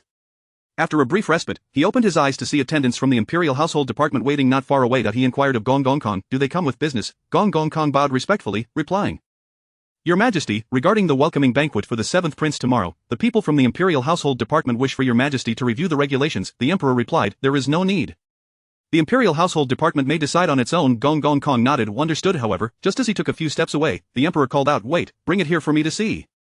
Certainly. Gong Gong Kong presented the regulations, and the emperor perused a few pages, nodding in approval. Quite good, I have confidence in the imperial household department's management. Upon reaching the page listing the guests, he noted the presence of daughters of 5th and 6th grade officials.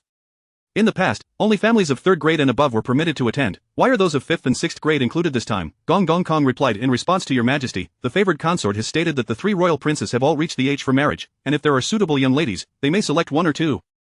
Marriage is one matter, but for secondary consorts, the emphasis need not be solely on lineage. The virtues and merits of the individuals are of far greater importance, hence, the criteria have been broadened. The emperor nodded in satisfaction. Indeed, the favored consort has done well. He closed the booklet, let it be done as the favored consort wishes. Should there be any further adjustments, allow the favored consort to take charge. Understood. The emperor sipped his tea, reclining in his chair, reflecting on the events of the morning court session with a tone of nostalgia. My sons are becoming increasingly reassuring. It seems they are indeed ready to establish families. Gong Gong Kong remarked, Your Majesty's children are all exceptional individuals. The emperor chuckled, gesturing towards Gong Gong Kong. You certainly know how to flatter. Nevertheless, the seventh prince has truly exceeded expectations. As for the fifth prince, I am well aware of his temperament. Every day brings a new disposition. It is evident that someone is guiding him, and it seems the minister is indeed exerting great effort. I take great comfort in such results, but since the seventh prince returned this time, I feel he is markedly different from before. Gong Gong Kong laughed. The seventh prince, having spent years away, may have witnessed the harsh realities of life and thus become more indifferent to such matters. The emperor nodded. Indeed, these years have been arduous for him. He has borne considerable hardships, fighting on the battlefield at such a young age, earning great merit for our Dezhou, living up to his title as a prince. At this point, the emperor spoke with a sense of pride, as if sharing in the glory. Gong Gong Kong responded, Yes, the seventh prince, with his prowess in battle, is indeed a blessing for our Dezhou. The emperor continued, Very well, at tomorrow's banquet, if a suitable match presents itself, I shall also arrange a marriage for him. His mother passed away early. Having a compassionate and understanding person by his side would bring me comfort. Gong Gong Kong noted, Your Majesty is benevolent. As a father, one always wishes for the well-being of their children. The emperor pondered for a moment, sighing. In the past, whenever he and the fifth prince clashed, I did not take his side, hoping he would not resent me for it. Gong Gong Kong reassured, Your Majesty, you are too hard on yourself. In desiring to temper the seventh prince's character, your intentions are indeed well placed. He will surely come to understand in time. The emperor regarded Gong Gong Kong. You have a clear insight. Gong Gong Kong smiled. Your Majesty, if I can see it, the seventh prince certainly can as well. Yet, the seventh prince, following in your Majesty's footsteps, remains reticent, choosing to act quietly for the sake of Dezhou and the court. The emperor's expression softened with satisfaction. Yes, let us hope so. I should let go of these concerns and trust they will not disappoint me. Indeed, they are all the emperor's children, each one exceptional in their own right. Gong Gong Kong discreetly glanced at the emperor, lowering his gaze. Seeing the emperor in silence, he dared not speak, remaining quietly by his side. The spring breeze wafted through, and tender new leaves sprouted on the branches, painting a vibrant scene of life. Chapter 48. All is lost in the secluded courtyard of the Zhang residence, and Luo gazed at Zhang Yue before her, weeping inconsolably. What does the whole residence mean by this? Why must you enter the marriage 3 days hence? Whose engagement is in such a desperate rush? Even if a sedan chair were to carry a bride back from the building, one must still perform the proper rites. Initially, it was thought that a month's delay was merely to consider the child in your womb, yet now it has been hastened to 3 days. What intentions does the whole residence harbor? And what of your father? What has he to say? Zhang Yue lowered her head. A father said to proceed as the whole residence dictates. Upon hearing this, and Luo burst into even more sorrowful tears.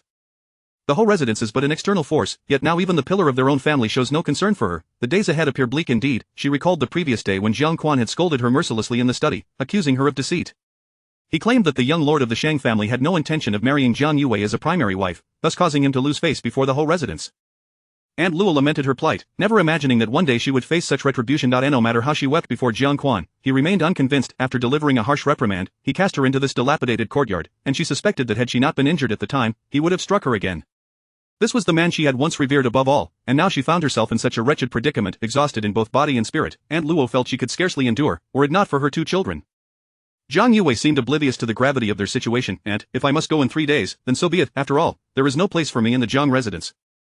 At the whole residence, I shall at least be considered a mistress, and whether I go early or late, I shall go nonetheless. For the sake of the child in my womb, it is better to go sooner than later.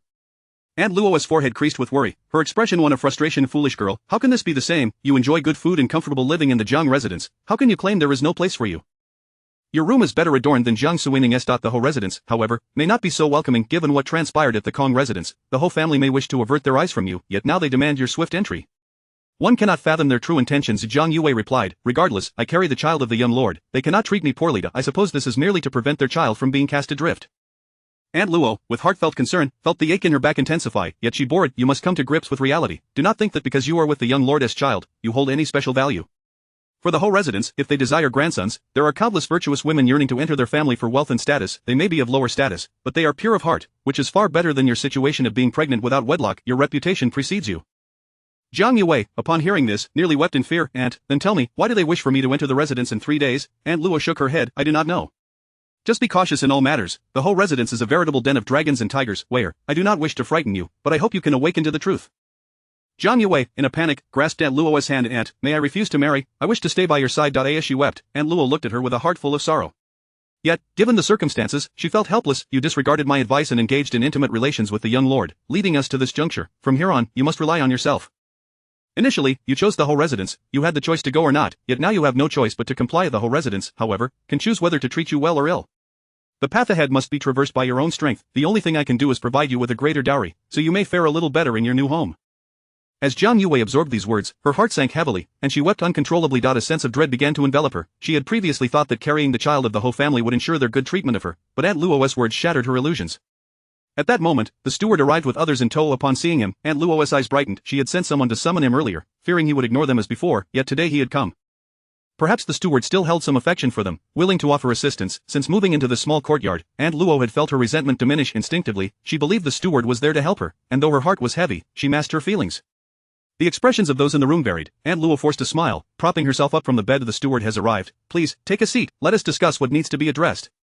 The steward, with a cold demeanor, surveyed the dim, cramped, and shabby room. Aunt Luo invited him to sit, but there was only a bare stool across from her. He cast a brief glance before averting his gaze, speaking in a detached tone. I have come today on the orders of the young lady to search for the wedding dowry brought by Madame when she married into the Jiang family from the Wei family. The details of that dowry are all recorded. The young lady had someone inventory the storeroom today and discovered that many items were missing. The entire Jiang residence must be searched, and now it is your turn, Aunt. Aunt Luo, upon hearing this, cried out in alarm, yet she restrained herself. A steward, you jest, what do you see here? There is nothing. Whether or not there is anything will be revealed through the search, the steward replied, and without waiting for Aunt Luo's response, the maidservants and women surged forward, beginning to rummage through their belongings. Enough, Aunt Luo shouted, do you have no sense of decorum? You cannot simply ransack my quarters. Yet the servants paid her no heed, continuing their search, and even the formidable old lady Luo was restrained by two burly women. Jiang Yue, witnessing their aggressive advance, dared not move, fearing for the child within her, and could only sit in a daze. Aunt Luo lay helplessly on the bed, her eyes wide as she watched them upend her possessions. When they uncovered her jewelry box, she cried out, that is mine, you cannot take it. One sharp-eyed woman examined the contents closely and looked at Aunt Luo with disdain. This gold-threaded jade bracelet, this lotus-leaf purple jade hairpin, all bear the unique marks of the Wei family, as do these items, all listed in the dowry documents. If Aunt insists these are yours, we shall take this to court for adjudication. Aunt Luo's eyes widened in terror. She had no courage to face the court. Her intent was merely to intimidate the servants, yet they were fiercer than she. As she watched her carefully hidden possessions being unearthed one by one, she closed her eyes, her heart sinking into despair. It is over, all is lost. Chapter 49. Reclaiming the lady's dowry. In the tranquil courtyard of Ningxin, Yizhan cast a glance at the items unearthed by the maids. Beside him, Lu Su vented her indignation, exclaiming, of this Aunt Luo has truly lost her conscience. The lady's jewelry is all in her possession, along with that of the second young lady, utilizing the belongings that originally belonged to our mistress. It is utterly infuriating. There were a few items at Aunt Lu's place and also at the third young lady's, but in comparison to the heap discovered at Aunt Luo's, they seemed trivial. These people are utterly shameless. After Lu Su finished sorting the items, she was still unsatisfied when a matron approached to report, Miss, I heard from a maid who used to serve Aunt Luo that she has taken many items back to her family. Lu Su's face turned pale with fury. How could a concubine take the head matron's dowry back to her own family? What kind of reasoning is this? She turned to Yizhan. Miss, please say something about how to handle this. I am so enraged that I can hardly think straight and feel compelled to report this to the authorities. Yizhan replied, we must retrieve what is ours. If they refuse, then we shall take it to the authorities. Lu Su nodded vigorously, relieved. She feared her mistress would simply let it go, avoiding a scandal for the Jiang family. It was truly commendable that her mistress thought this way. The lady's belongings were carefully selected by her maternal grandparents, one by one. Why should they benefit at the expense of others? These individuals had previously tormented the young lady, constantly setting traps for her, particularly Aunt Luo and the second young lady, who not only stole her possessions but also attempted to. Although the whole residence is not a desirable place, their actions are inexcusable. If filled with righteous indignation, Lu Su was met with Yizhan's agreement, as she recalled Jiang Suining's words. Yes, this shall be our course of action. Everything must be reclaimed. You all should first visit the pawnshop to see if anything has been pawned. If so, it will serve as evidence. Lu Su promptly acknowledged this, instructing the maids and the steward, and they set off in a grand procession to the Luo family. The Luo family, residing in a modest two-courtyard house, was startled by the arrival of so many people. Not knowing what had transpired. Upon hearing the steward's intentions, the Luo family members appeared guilty and denied everything repeatedly. The steward, unfazed by their excuses, produced the pawn tickets for the jewelry. They had followed Yizhan's instructions to the pawnshop, only to discover the undeniable evidence of the Luo family's wrongdoing. The pawnbrokers, initially reluctant to divulge information, immediately complied upon learning that a concubine had stolen the matron's items to pawn them. Faced with irrefutable proof, the Luo family could no longer deny their actions. However, they were at a loss for how to repay the debts incurred from their lavish lifestyle. When the steward insisted on reclaiming the items, each member of the Luo family fell to their knees, pleading for mercy. The steward, having only recently been entrusted with this task by Yizhan, was determined not to let this opportunity slip away. Today, without fail, they would reclaim the items. With a firm stance, the steward warned that if they did not surrender the goods, he would report them to the authorities. The Luo family, left with no other option, hastily sold off land, property, and possessions to gather enough money to redeem the jewelry. Even then, a portion of their debts remained unfulfilled. The entire Luo family lamented their fate, dismissing their servants and ultimately selling their current residence, returning to their once ruined little earthen house to find some semblance of peace. This commotion stirred the streets and alleys, igniting discussions everywhere. What kind of upbringing did the Luo family provide their daughter? Aunt Luo's audacity to pilfer the matron's dowry for her own family's benefit was beyond belief. How could the Luo parents brazenly pawn the Jiang matron's dowry?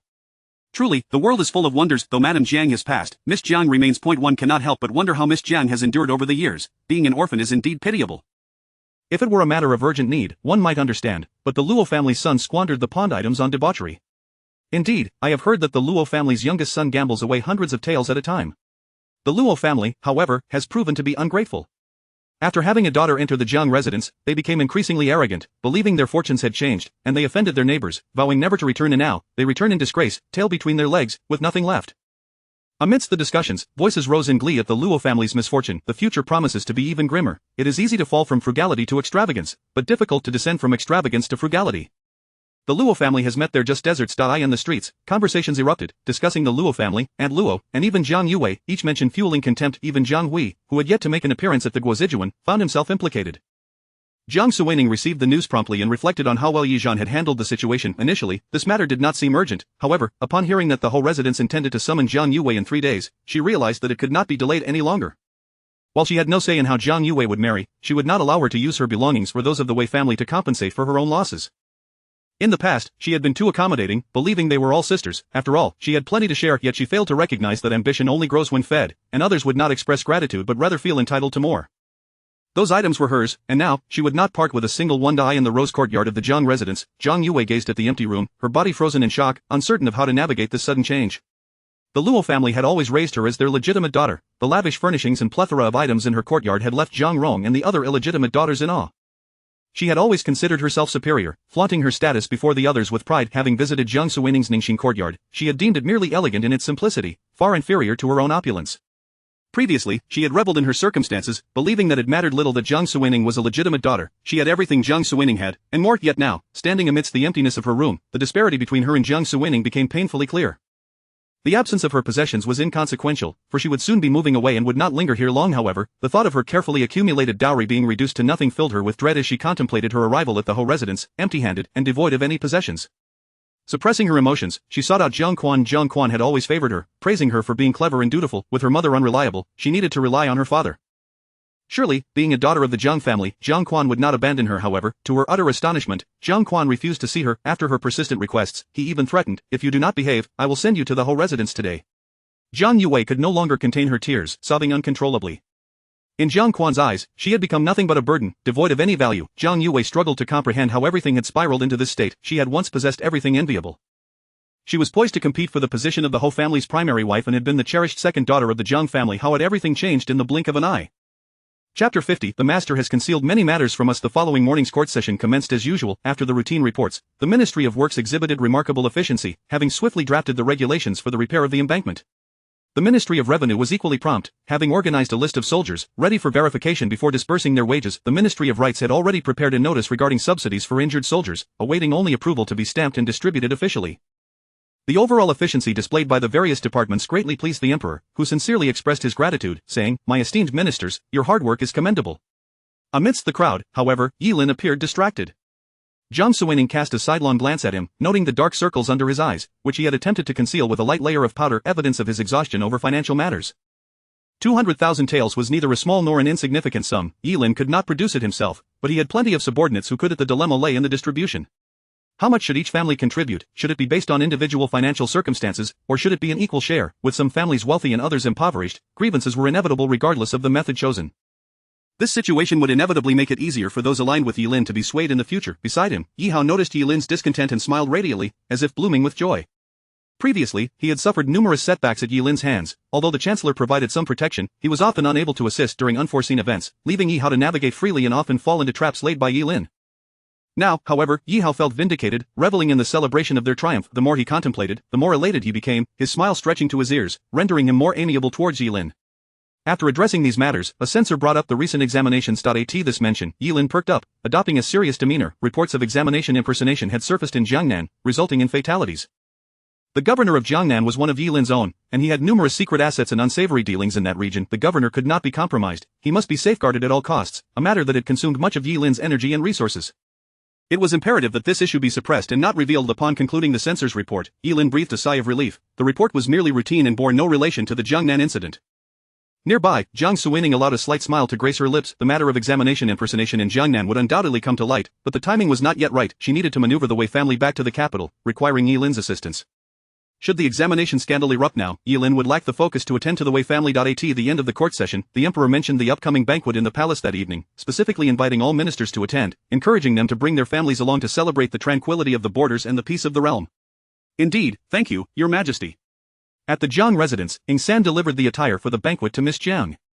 Lu Su opened the package for inspection, exclaiming at its beauty. The gown was both light and dignified, elegant yet not ostentatious, crafted from fine materials in a modest color that was pleasing to the eye. It was simply perfect. It was no surprise that it came from Linglong workshop. It was truly exquisite. Miss, His Highness the Seventh is exceptionally kind, even sending a gown for you, Lu Su remarked, her tone tinged with mockery. When the invitation to the banquet arrived, she had hoped to accompany her mistress to browse the ready-made clothing shops, only to be met with a flat refusal. Now, however, it was the seventh prince who had arranged for a gown to be delivered. Meanwhile, hidden in the shadows, Ingsan muttered to himself atop the roof, what precisely is the relationship between Miss Jiang and our master? The master had kept Linglong workshop's treasures under wraps, yet Miss Jiang had become privy to them. The garments, tailored overnight to her measurements, had been dispatched without hesitation. Had something transpired unbeknownst to them, propelling their master and Miss Jiang into an unprecedented intimacy, blurring the lines of possession? Ingsan found it unfathomable, yet he was profoundly astonished. He sensed the rapid development of their relationship was astonishingly swift, to the point where it seemed entirely plausible for them to wed by the next day. Miss Jiang was indeed beautiful, likely unmatched in the capital, yet her demeanor was rather aloof and cold. Given that their master was inherently reserved, the prospect of their household becoming an icy abode was alarming. As he envisioned this scenario, an involuntary shiver ran down his spine. Nearby, Ing'er stealthily approached, inquiring, "What are you mumbling about?" Ingsan cast him a sidelong glance. "I was pondering nothing at all. The sky is beautifully blue, the clouds are pristine white, and my spirits are quite elevated." Ing'er, oblivious to Ingsan's desire for solitude, scrutinized him. "Do you not think we have been somewhat negligent in our duties?" Ingsan, absently chewing on a piece of grass, swept it across the tiles. "What do you mean?" Ing'er scratched his head. "Last night, when I returned to the manor to deliver a message, stating that Miss Jiang required a gown from Linglong workshop for the palace, our master wasted no time in providing her measurements." Ingsan halted, the grass now pointing skyward. "When did our master come to know of this?" Ing'er shook his head. "I do not know." Ingsan conjectured laboriously, is it possible our master possesses some extraordinary skill, able to discern a woman's measurements with a mere glance? Ing'er replied, "I cannot say. It seems the only explanation, though I dare not voice any other possibilities for fear of repercussions." The two exchanged glances, hesitating to delve further into the topic, both sensing that their master had concealed many matters from them. The palace banquet was scheduled for that evening. By dusk, carriages began to arrive at the palace in succession. Most of the guests were relatives of the palace's noble ladies, arriving early to engage in conversation. Yi Zhan chose a suitably moderate time to enter the palace, neither too early nor too late. He refrained from mingling with the young ladies and instructed the servants to escort him directly to the banquet hall. Along the way, the ladies fell silent upon seeing him, only to murmur excitedly amongst themselves once he had passed. "Is that Miss Jiang? She is truly stunning, and her gown is equally exquisite, a veritable beauty. Have you heard about the recent events?" Miss Jiang displayed remarkable courage, standing her ground without fear in such circumstances. "Indeed, I too have heard of it. Prior to our arrival, I considered making her acquaintance, but given her distant demeanor, I hesitated to approach." Yi Zhan selected a seat towards the back, showing no inclination to engage in conversation or socialize. This was not due to a deliberate effort to project an aloof persona, rather, he genuinely lacked the skill to navigate interactions with women. It was better to remain silent than risk tarnishing Jiang Suining's reputation with poorly chosen words. A more understated presence offered a sense of tranquility and comfort. Chapter 51. It turns out she is the granddaughter of the Wei family. As the time for the banquet drew near, the number of attendees increased steadily. Among the princes, Yilin ranked second, Yi Hao was fifth, and Yi Zhan seventh. The others were all princesses, most of whom were either married or betrothed, seated in another area. The arrangement here was clearly made for unmarried young ladies and gentlemen. A discerning observer could easily discern the true nature of today's gathering. No wonder there had been reminders in court to bring family members along. It seemed the emperor intended to facilitate matches for the three princes before entering the palace. Although some noble households harbored uncertain thoughts, they had nonetheless made preparations, and the young ladies accompanying them had all adorned themselves like blooming flowers. Among the princes, the earliest to arrive was the fifth prince, Yi Hao. Upon entering, his gaze fell upon Yi Zhan as the palace attendants introduced him. Yi Zhan felt extremely uncomfortable under his scrutiny but could not voice her discomfort, so she averted her gaze, preferring not to see. Yet, in the next moment, Yi Hao approached her, wearing a relatively friendly smile. "Miss Jiang." Yi Zhan furrowed her brow slightly. With so many people present, she could not remain seated in silence. Feeling somewhat awkward, she stood up and greeted Yi Hao. "I pay my respects to His Highness, the fifth prince." Only then did Yi Hao get a clear view of Miss Jiang's face, and he could not help but smile broadly. Her beauty was indeed among the finest in the capital. For such a visage, marrying her as a concubine would not be a loss, although he had initially felt some resistance when the chancellor suggested this meeting. Seeing her now, his reservations had dissolved, and he awaited the chancellor's signal to propose. Following her was Jiang Suining, who, upon entering the grand hall, also cast her gaze upon Yi Zhan. However, their eyes met for but a fleeting moment before they both diverted their gazes, fearful of revealing the closeness of their relationship. Jiang Suining took a seat in the third position on the left, and the last to arrive was Yi Lin, who appeared to have lost some vitality, likely burdened by worries over finances. Upon entering, his gaze fell upon Yi Hao at the head table, and he could not help but clench his teeth. Once he navigated this obstacle, he would ensure that the Chancelloress household would face the consequences of their actions. The three princes took their seats, handsome and refined. As the young ladies present cast shy glances their way, their cheeks flushed with embarrassment. Shortly thereafter, the emperor arrived, accompanied not only by Consort Su but also by Consort De, who was Yi Lin's mother. The emperor settled into his seat and surveyed the assembly, noting the array of striking young men and women, which certainly was a feast for the eyes. His expression softened. Consort Su and De also took their seats, glancing at the attendees. Yi Zhan felt that Consort Su's gaze lingered briefly upon her, though she could not discern if it were merely her imagination. The emperor spoke a few words about the prosperity of the nation and the well-being of the people, to which the ministers readily echoed their agreement. Throughout this, Consort Su occasionally contributed remarks that matched the occasion, further enhancing the harmonious atmosphere. After several rounds of toasting, the performance of songs and dances commenced, all meticulously prepared in advance. Someone proposed that the young ladies present, known for their talents, should also showcase their skills. The emperor readily agreed, and Consort Su added, "For those who excel, there shall be further rewards." With that, she publicly instructed the attendants to fetch several pieces of jewelry and hairpins. While these items were not particularly valuable, their significance lay in the fact that they were gifts from the esteemed consort. The young ladies below stole glances at the three handsome and noble princes, each secretly determined to shine brightly at this banquet. Yi Zhan remained unmoved, observing the eager young ladies signing up, adopting an attitude of detachment, devoid of interest in the spectacle, feeling as though she was being forced into labor, akin to sitting on pins and needles. She longed for the banquet to conclude, so she could return home. However, as fate would have it, her fears materialized. As Yi Zhan finished a cup of tea, Consort Su looked at her and spoke, "Which household does this young lady belong to? I have never seen her before. At such a tender age, she exhibits remarkable composure, which is indeed praiseworthy." Upon hearing this, the assembly followed Consort Su's gaze, and there stood the recently famous Miss Jiang from the Jiang family. Immediately, a lady rose to respond, "Your Highness, this is the eldest daughter of the Jiang family." Consort Su inquired, "Oh, the Jiang family? Which Jiang family?" The lady succinctly introduced the Jiang family. It was evident that Consort Su did not know Jiang Quan but had understood which family it was, her tone reflecting sudden realization. "Ah, so she is the granddaughter of the Wei family. It so happens that I shared a good rapport with the Wei family's sister years ago. She was indeed a remarkable beauty, though she left us far too young." Miss Jiang's appearance bore a resemblance to that of her ancestor, yet her demeanor was far more composed than that of her predecessors at the same age. Yi Zhan slightly nodded and stood from her seat, bowing toward the head table. "Your Highness, I am honored by your praise." Observing Yi Zhan, Consort Su noted her greeting was not perfectly executed, yet her posture was upright, her manner neither obsequious nor overconfident, devoid of girlish shyness or panic, which satisfied Consort Su to a considerable degree. Initially, she had presumed that a daughter of a lesser household like the Jiang family would be of no particular merit, especially given the previous attempts by the Hou family to annul their engagement. However, having met her, her concerns were entirely alleviated. She appeared to be a hassle-free choice, and word had it that the Wei family doted on her, promising to be an asset. Her poise was notably superior to that of ordinary young ladies, leaving Consort Su bemused as to why the Hou family had gone to such lengths to annul the engagement. It was quite an oversight on their part, but it turned out to be a fortunate circumstance for her. Pleased with her assessment, Consort Su exchanged a glance with Chancellor Su, who nodded in acknowledgement. Consort Su then turned to Yi Zhan. "Does Miss Jiang possess any particular talents? Perhaps she could join in on the festivities today." Yi Zhan replied, "I possess no talents to showcase. I beg your Highness to forgive me." Consort Su smiled. "The Wei family sister of yours had little interest in music or art. Perhaps this trait has also been inherited from your mother. Very well, please take your seat." Yi Zhan expressed her gratitude, complied, and felt the weight of countless gazes upon her among so many young ladies. The fact that Consort Su had singled her out hinted at deeper significance.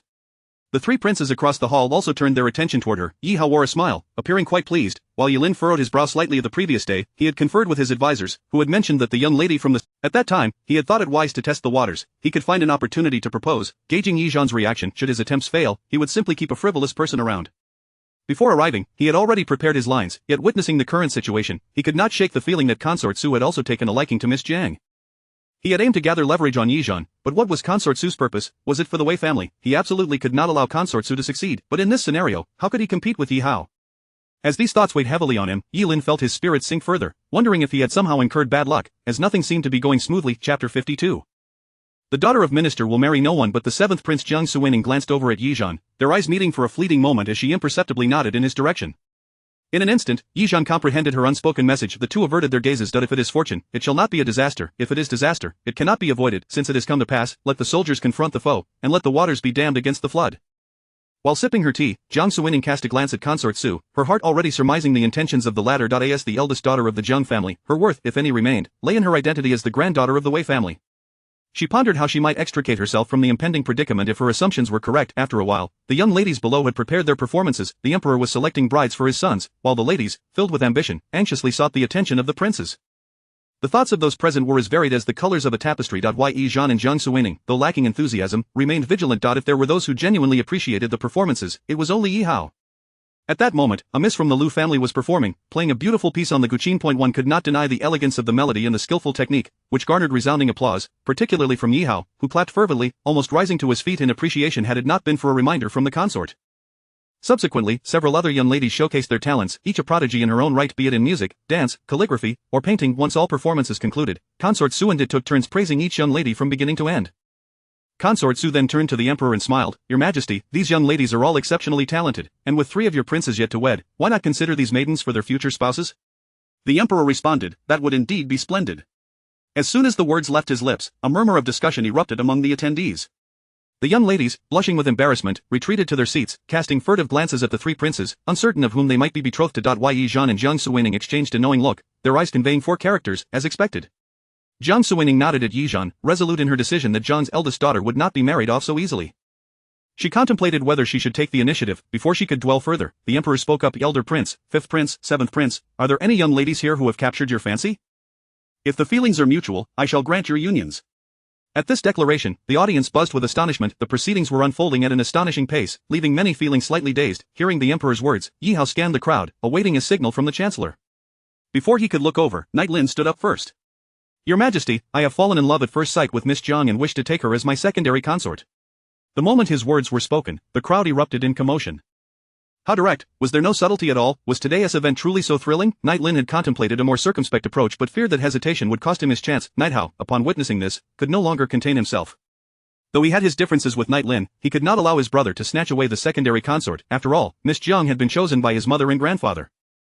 They would undoubtedly support him. He immediately stood up and addressed the emperor. "Father, I too have fallen for Miss Jiang at first sight and wish to take her as my secondary consort." This declaration sent shockwaves through the assembly. 2 princes vying for the same woman, a relatively obscure lady, no less, who had even been engaged to another family. What could possibly attract 2 princes to her? Was it merely her beauty? Some young ladies, unable to comprehend this, cast envious glances at Yi Zhan, particularly those who had harbored affections for either Yi Hao or Knight Lin found themselves wringing their handkerchiefs in frustration.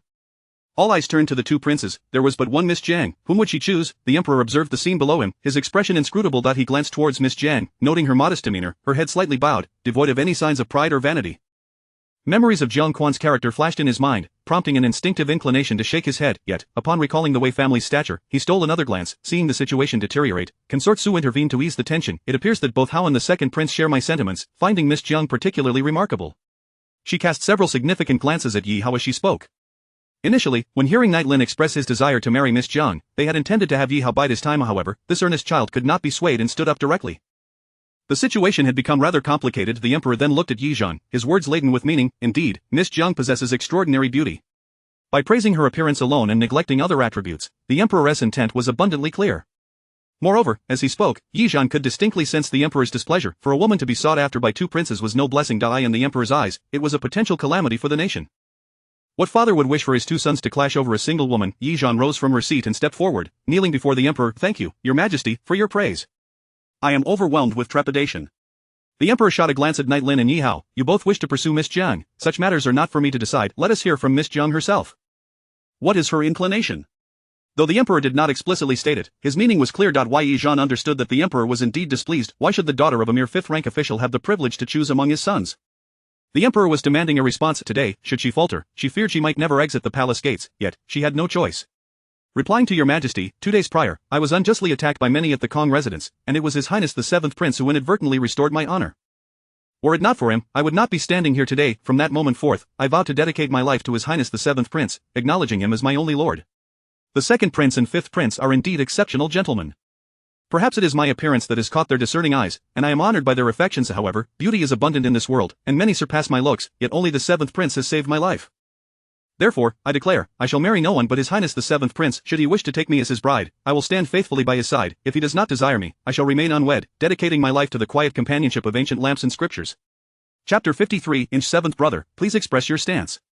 Upon Knight Zhan's utterance, an oppressive silence enveloped the grand hall. Prior to this moment, the assembly had been engrossed in speculation regarding which suitor Miss Jiang would ultimately choose. Would it be the second prince or the fifth prince? The second prince, with his gentle demeanor, was akin to Jade, a paragon of chivalry, while the concubine Di, being a familiar figure from the emperor's past, was known for her amiable disposition. Conversely, the fifth prince was the son of a favored consort, with maternal ties to the prime minister's esteemed household, endowing him with a prestigious lineage. It seemed that either choice could be favorable, yet it also appeared that neither was entirely acceptable.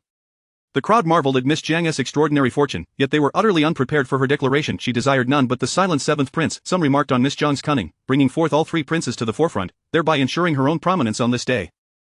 Others perceived her as a woman of genuine disposition, boldly declaring her preference for the seventh prince. In his silence, observant individuals, however, discerned that the emperor had already expressed displeasure at the prospect of two princes vying for her hand.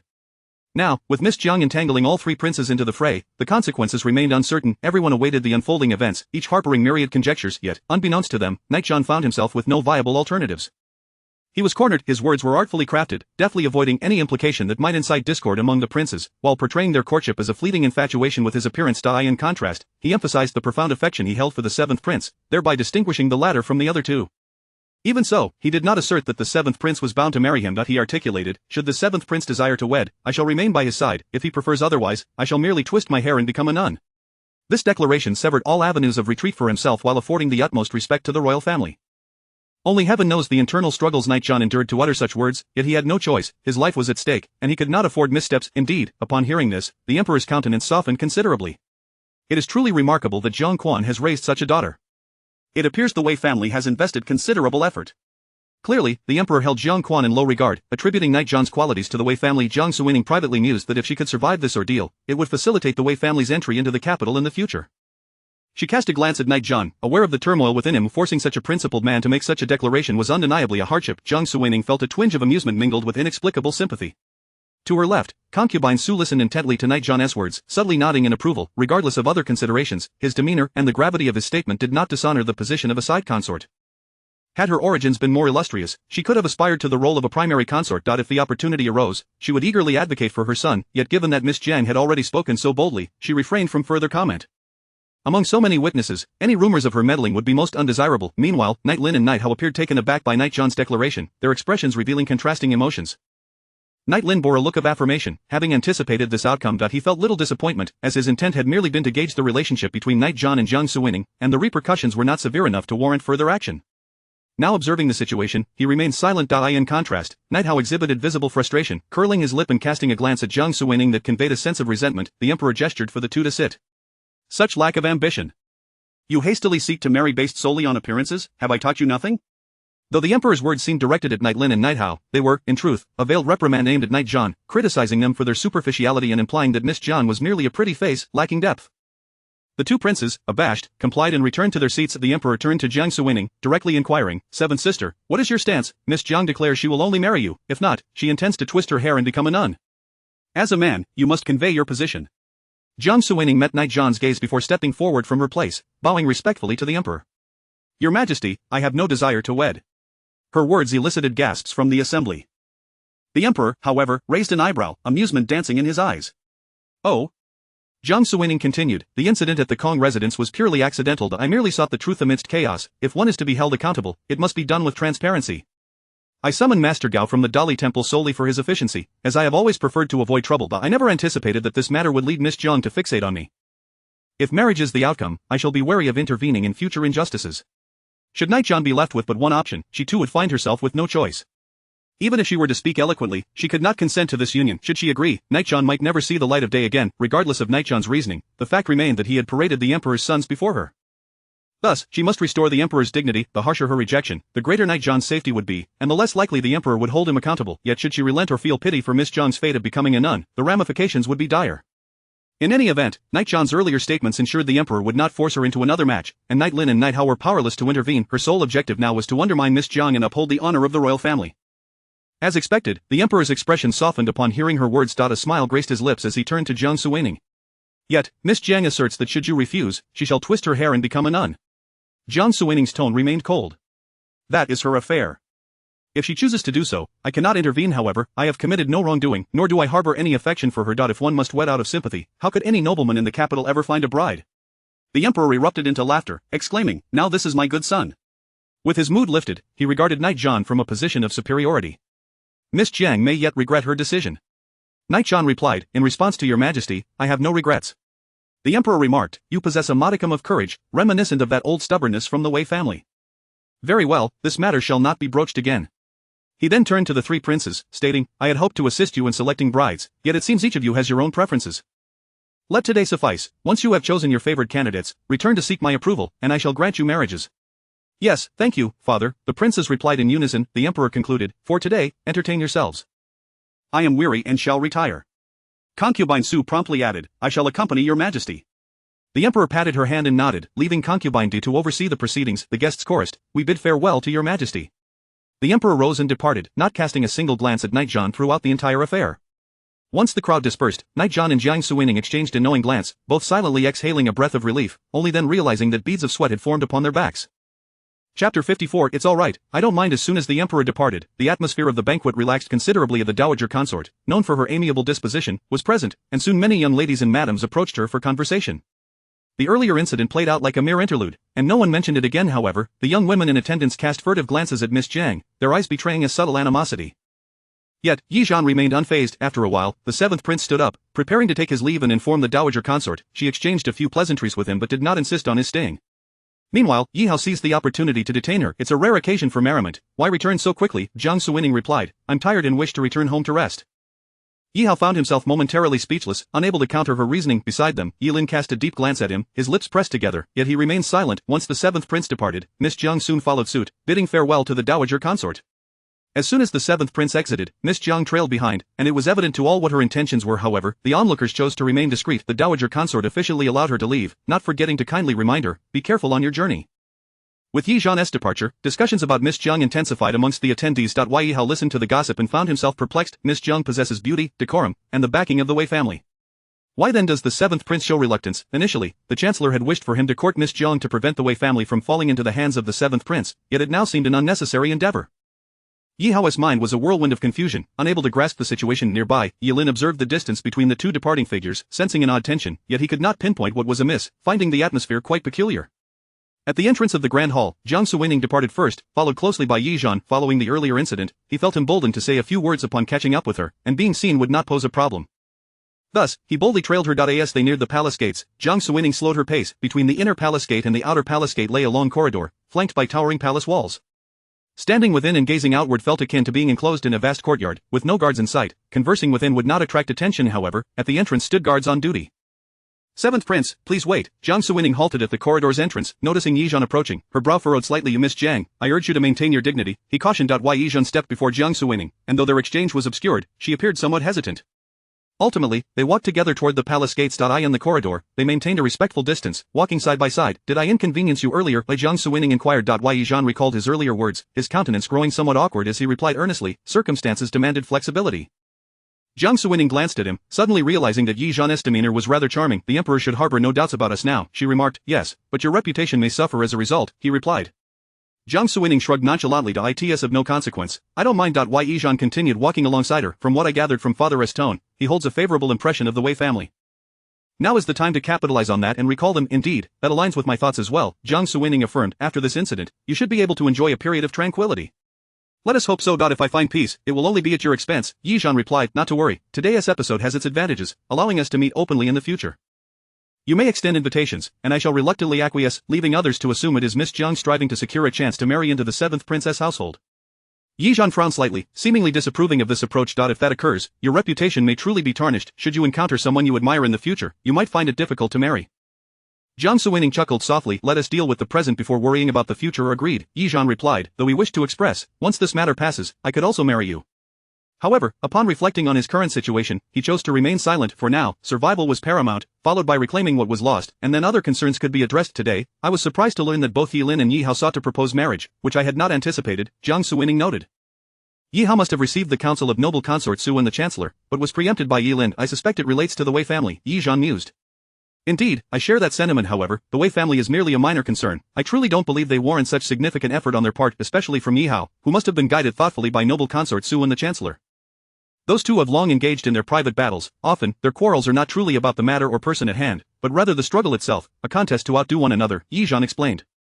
Jiang Suining understood. That makes sense. Regaining her focus, she recounted the situation regarding the Jiangnan imperial examination to Yi Zhan, detailing her arrangements concerning Yi Hao. Previously, she had only informed Yi Zhan in passing, but now she provided a thorough account.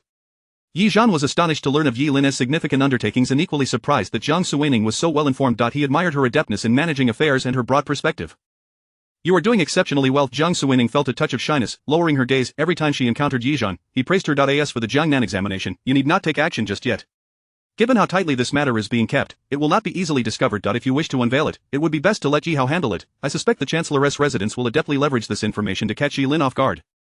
Remain uninvolved to avoid repercussions. Jiang Suining's eyes gleamed with excitement. She too shared this thought. Should she confront Yi Lin directly, it might invite fierce retaliation. With someone else leading the charge, she could avoid the front line.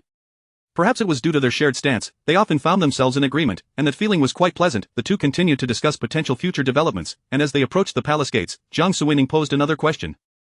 Miss Shen's affections for you are as transparent as Sima Zhao's intentions. The whole world can see through them. A misstep could significantly affect matters, such as this marriage proposal, which was an unforeseen calamity.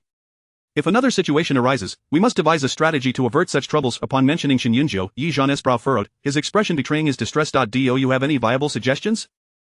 Jiang Suining replied, at her age, a young woman should be considering marriage proposals. Should she secure her own match, it might help her recognize reality. Yi Zhan pondered for a moment before nodding at Jiang Suining. I shall rely on you to oversee this matter. Between us, there is no need to speak of burdens, Jiang Suining replied. Yi Zhan acknowledged her with a nod, feeling a peculiar sensation within.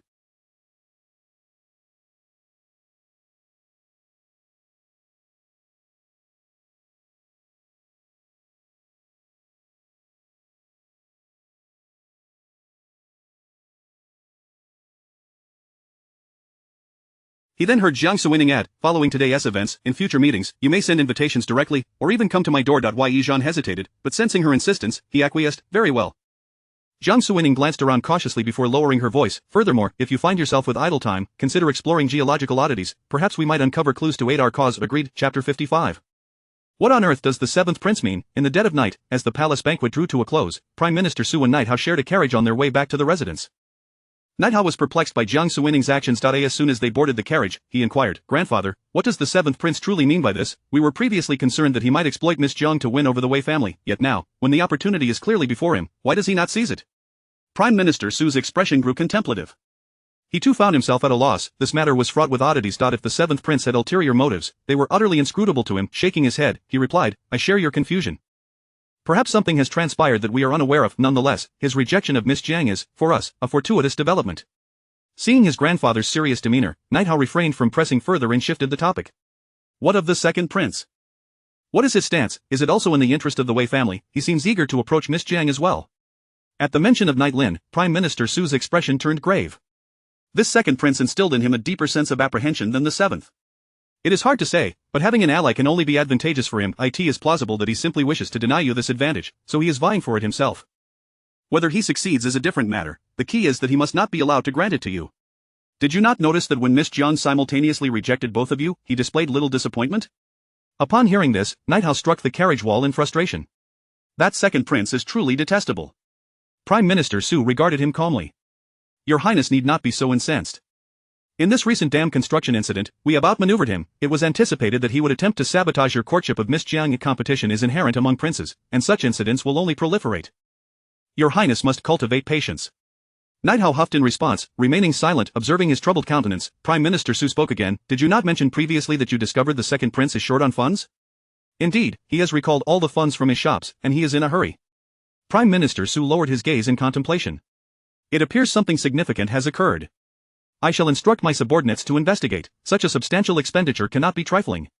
Night Hao nodded. And what of Miss Jiang? In today's court, Miss Jiang declared that she would only marry the seventh prince. You should refrain from pursuing this matter further. When both you and the second prince sought her hand today, the emperor's expression was far from favorable. While it could be construed as a case of love at first sight in the court, any continued entanglement behind the scenes would surely displease the emperor. I believe it is in your best interest to maintain distance from Miss Jiang, and in the future, it would be prudent to remain reticent when her name is mentioned. Night Hao appeared somewhat enlightened, yet still uncertain. He nodded in agreement. And what of the Wei family? If Miss Jiang were to enter the seventh prince's household, we would have to abandon or suppress the Wei family as a pawn. However, since the seventh prince shows no interest in Miss Jiang, we shall observe the situation for now. Very well. Do you think the seventh prince is merely putting on a show for us? Prime Minister Su pondered for a moment. If it were the second prince, I would be inclined to suspect it was an act. However, given the seventh prince's usual temperament, I would wager it is genuine. The seventh prince is straightforward and does not indulge in subterfuge. He speaks plainly, otherwise, he would not remain stationed at the border with little inclination to return. Moreover, I have not heard of any women in his vicinity. He has no past indiscretions. His words in court were resolute in their rejection, showing no regard for Miss Zhang's feelings. Women are often thoughtful. Any astute individual would navigate such matters with subtlety. Even without the Wei family, such statements would tarnish his own reputation. Night Hao nodded in agreement. Indeed, this approach brings him no benefit whatsoever. The seventh prince is remarkably obstinate. To so easily dismiss such a splendid opportunity without a hint of compassion is truly baffling. Prime Minister Su replied, "These matters need not trouble your highness. I shall ensure your interests are safeguarded. For now, your sole focus should be on the dam construction project. This endeavor serves the nation and the populace, and the common folk will express their gratitude towards you. Once the project commences, it would be wise for you to appear frequently to oversee the progress, ensuring the people recognize this as your achievement. When the dam is completed, I shall arrange for a merit temple to be constructed in your name under the guise of the villagers, promoting this accomplishment far and wide, thereby bringing the matter to a satisfactory conclusion." Prime Minister Su's tone was unusually animated, yet Night Hao, upon hearing this, felt a waning interest. He found such matters rather mundane. However, compelled by Prime Minister Su and the esteemed concubine Su, he acquiesced. In his view, the most enjoyable pursuits lay in contesting with Night Lin or Night Shan.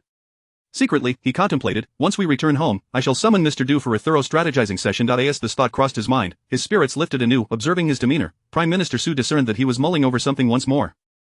As long as he attended to his primary duties, the rest could be left to his discretion. The boy was now of an age where he could not be overly controlled. Otherwise, he might breed rebelliousness, leading to greater complications. In the second prince's residence, upon Night Lin's arrival at the study, the palace's affairs had already been thoroughly recounted, and the advisors were engaged in fervent discussion. It appears that the seventh prince is not particularly astute. Indeed, he fails to grasp such a splendid opportunity. Should Miss Zhang enter the seventh prince's household, the Wei family would be compelled to align with him. Night Lin observed the advisor's glee and waved his hand, signaling for silence. There is no need to dwell on this matter. It is, in fact, good news for us. The advisors responded in unison, yet Night Lin fell into deep thought. He could not fathom what his seventh brother was truly aiming for. Was he genuinely so naive as to be unaware of the court's treachery? Did he truly not care about offending others? As the advisors speculated, Night Lin found himself increasingly irked. Enough, there is no need to speculate further. This matter need not be revisited. Whatever his intentions may be, as long as it does not impact us, let him be. The assembly nodded in agreement. Your Highness, since the path with Miss Zhang is closed, is there still a purpose for the Wei family? Night Lin pondered briefly. The Wei family was undoubtedly a valuable pawn. While they were not worth an exorbitant investment, it was worth a try. If it did not succeed, so be it, but what if it did? With this thought, Night Lin immediately commanded, find a way to establish contact with the Wei family and assess their intentions. If they wish to return to the capital, I can entice them with incentives. Moreover, investigate whether the Wei family has committed any transgressions. Possessing leverage would be even more advantageous, whether through coercion or inducement. You are to decide how to proceed. The advisors quickly grasped Night Lin's intentions and promptly withdrew to carry out his orders.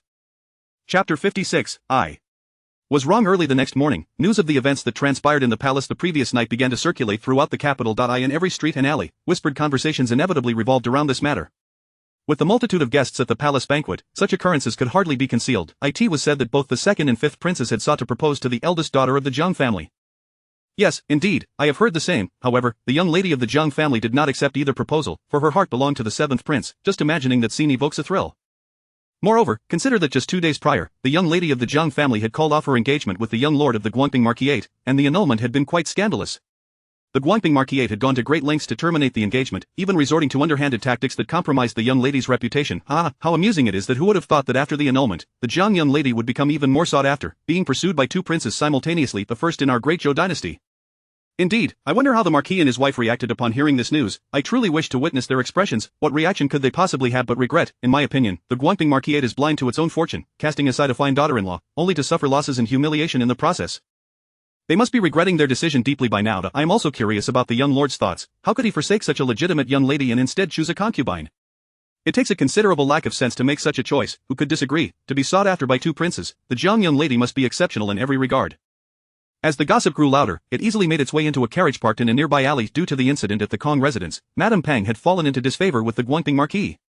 For the past few days, she had been too fearful to remain at home, let alone return to her family. The other ladies of the households with whom she had previously maintained cordial relations had all found various excuses to avoid her. Thus, she found herself compelled to venture out in a carriage for a brief stroll. However, her outing was not a casual one. Should she be recognized, it would certainly cause a stir, and she would be the subject of whispered derision.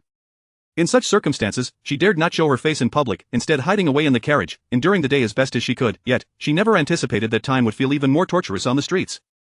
The whispers from outside reached her ears clearly, filling her with both anger and distress, yet she felt utterly powerless. After all these years, she had never endured such humiliation. Though she had not attended the banquet, she had learned of the events that unfolded there well in advance. To her utter astonishment, Jiang Suining had been pursued by two princes previously. She had always looked down upon Jiang Suining, but upon reflection, she could not deny that Jiang Suining had no significant faults and was well versed in etiquette and propriety. Had the Wei family still existed, she would have been more than qualified to become the daughter-in-law of the Guangping Marquis. However, it was too late to voice such sentiments now.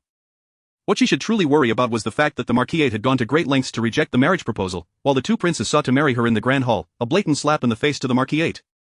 But they were princes. If they wished to strike, they could do so, and one had to bear the consequences. The issue was that Jiang Suining had not accepted either of their proposals, placing the Marquis in a rather precarious position.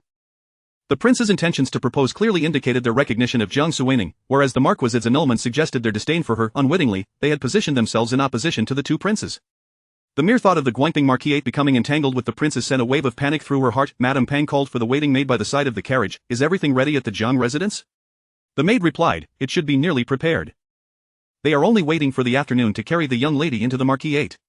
Madame Pang nodded. Yes, let Jiang Yue enter the Marquis quickly. Once she does, I shall no longer need to endure the humiliation of coming here. Understood. At this moment, within the Jiang residence, in the Rose Courtyard, Jiang Yue had long since completed her preparations.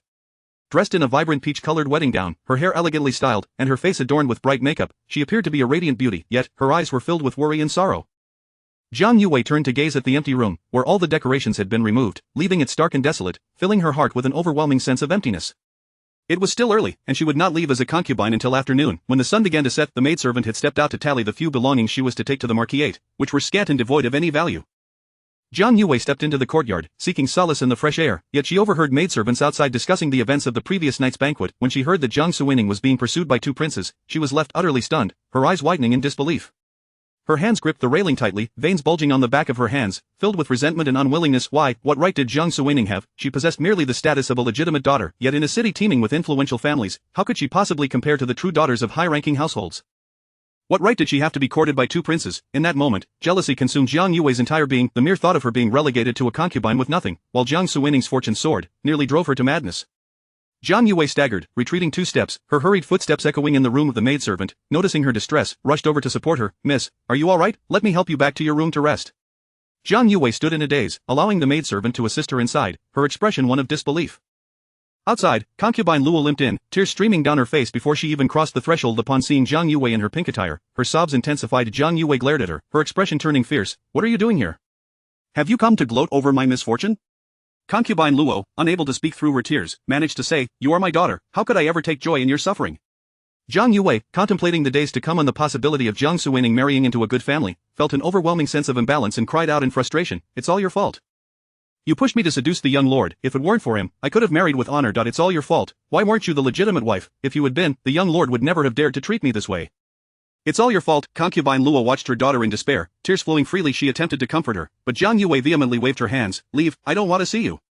Jiang Yue flailed her arms, and concubine Luo, fearing for the safety of her unborn child, could only retreat with a heavy heart. All right, I will go. When you return, we can speak properly.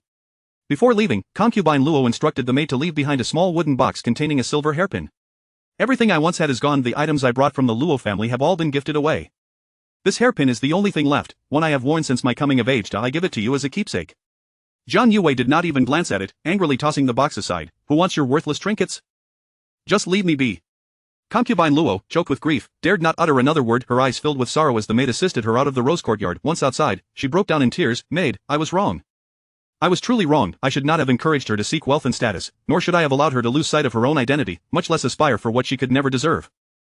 I was wrong. Chapter 57 Shun Yuanqi's regret. In the tranquil Ningxing courtyard, Lu Su was merrily watering the flowers and plants on the windowsill. Yi Zhan had completed 2 sets of martial arts routines and was now seated under the eaves, sipping tea to recuperate. Lu Su approached, her eyes sparkling. Miss, today the second miss is getting married, shall we go take a look? Yi Zhan replied curtly, no. Lu Su leaned in closer, a playful smile gracing her lips. Miss, I wish to see. I long to witness the former demeanor of someone who once aspired to be a concubine, reveling in her triumph over you. I wonder how she has changed now. After a moment of contemplation, Yi Zhan acquiesced. Go ahead, observe closely. When the time comes to meet Jiang Suining, Lu Su could recount this scene to her. It would surely delight her. From Lu Su's recent accounts, Yi Zhan had gleaned the nature of Jiang Suining's past life, and this unfolding drama was, in many ways, a source of great satisfaction. Unaware of her mistress's thoughts, Lu Su responded with a curtsy and exited. Shortly thereafter, she returned. Miss, the time has not yet arrived. I saw nothing now. I only heard that Aunt Luo visited the second Mrs. quarters and emerged in tears. I've already made arrangements for when we leave. I shall take another look. As Lu Su spoke, a maid entered to report, Miss, the young lord from the Guoping Marquisate has arrived. Yi Zhan furrowed her brow and glanced toward the entrance. What business does he have here? The maid replied, he said he is here to escort the second Mississippi. Irritably, Yi Zhan retorted, if he wishes to take Zhang Yue away, let him. Why does he seek me? I will not see him. Understood, the maid responded and withdrew. Lu Su stood at the doorway, peering outside. Miss, what do you suppose the young lord's intentions are? We awaited his visit to Ningxin courtyard with bated breath, yet he only appeared by chance. Initially, I was unaware of his motives, but later I learned he feigned interest in seeing you, while truly pursuing the second Mississippi. Having once ignored her, now he appears so eager. What could be his true intentions? As she pondered this, Lu Su's eyes widened as if she had stumbled upon a significant secret. Miss, could it be that this time the young lord, under the pretense of escorting the second miss, is actually here to see you? Is he not of sound mind? Yi Zhan's expression turned disdainful. Let him be, it matters not. The maid entered once more. Miss, the young lord insists on speaking with you. He will not leave unless he sees you. Lu Su's temper flared. Ah. It appears I was indeed correct. He uses the pretext of fetching the second miss to come see you. Previously, he could not be summoned, yet now he clings like a lapdog. Will you see him, miss? Yi Zhan replied resolutely, no. After a moment of reflection, Lu Su suggested, Miss, perhaps we should grant him an audience. After all, you have endured much suffering over the young lord's affairs. This would be an opportunity for retribution. Yi Zhan's thoughts whirled. If Jiang Suining were present, she might desire to meet him, perhaps to redeem her past grievances. Surely, she would be pleased, wouldn't she? Very well, let us meet in the garden, Yi Zhan conceded. Excellent, miss.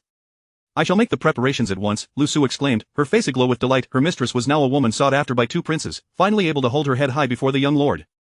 After a brief interval, the group set out. In the garden, Shang Yuanqi awaited anxiously. The previous night, he had heard whispers from the palace about the events at the banquet. While incredulous, his prevailing sentiment was one of regret. Perhaps Jiang Suining was not as inferior as he had once believed, nor as Zhang Yue had claimed. After all, how could two princes vie for her hand if she were truly lacking? It was one thing for the fifth prince to take an interest, but the second prince's involvement compelled him to re-evaluate Jiang Suining entirely. However, the more he pondered, the deeper his regret grew. Setting aside all else, Jiang Suining's beauty was undeniably among the finest in the capital. With her mother being the legitimate daughter of a renowned general, her upbringing was assuredly commendable. Each time she attended a gathering, who could refrain from praising the Jiang family's eldest daughter for her poise and grace, a paragon of a future wife? Even his own mother, notoriously discerning, found no fault in Jiang Suining. In his youth, he had been oblivious to the concept of marriage, thus indifferent to her affections. When did things begin to change? Was it when Jiang Suining's mother, Wei Liuli, passed away and the general's household was exiled from the capital? It was then his mother began to express discontent toward Jiang Suining, and he, influenced by her sentiments, grew to dislike her as well. Yet, bound by the engagement, he had no choice but to comply. As time progressed, Zhang Yue continually sought his favor, employing every charm she possessed to win him over. In contrast, her youthful exuberance made Jiang Suining seem aged and lifeless, further fueling his discontent. In hindsight, Zhang Yue's tactics bore no distinction from those of any other concubine striving for favor. While Jiang Suining's dignified demeanor embodied the essence of a true matron, how could a woman who captivated both the second and fifth princes be deemed lacking?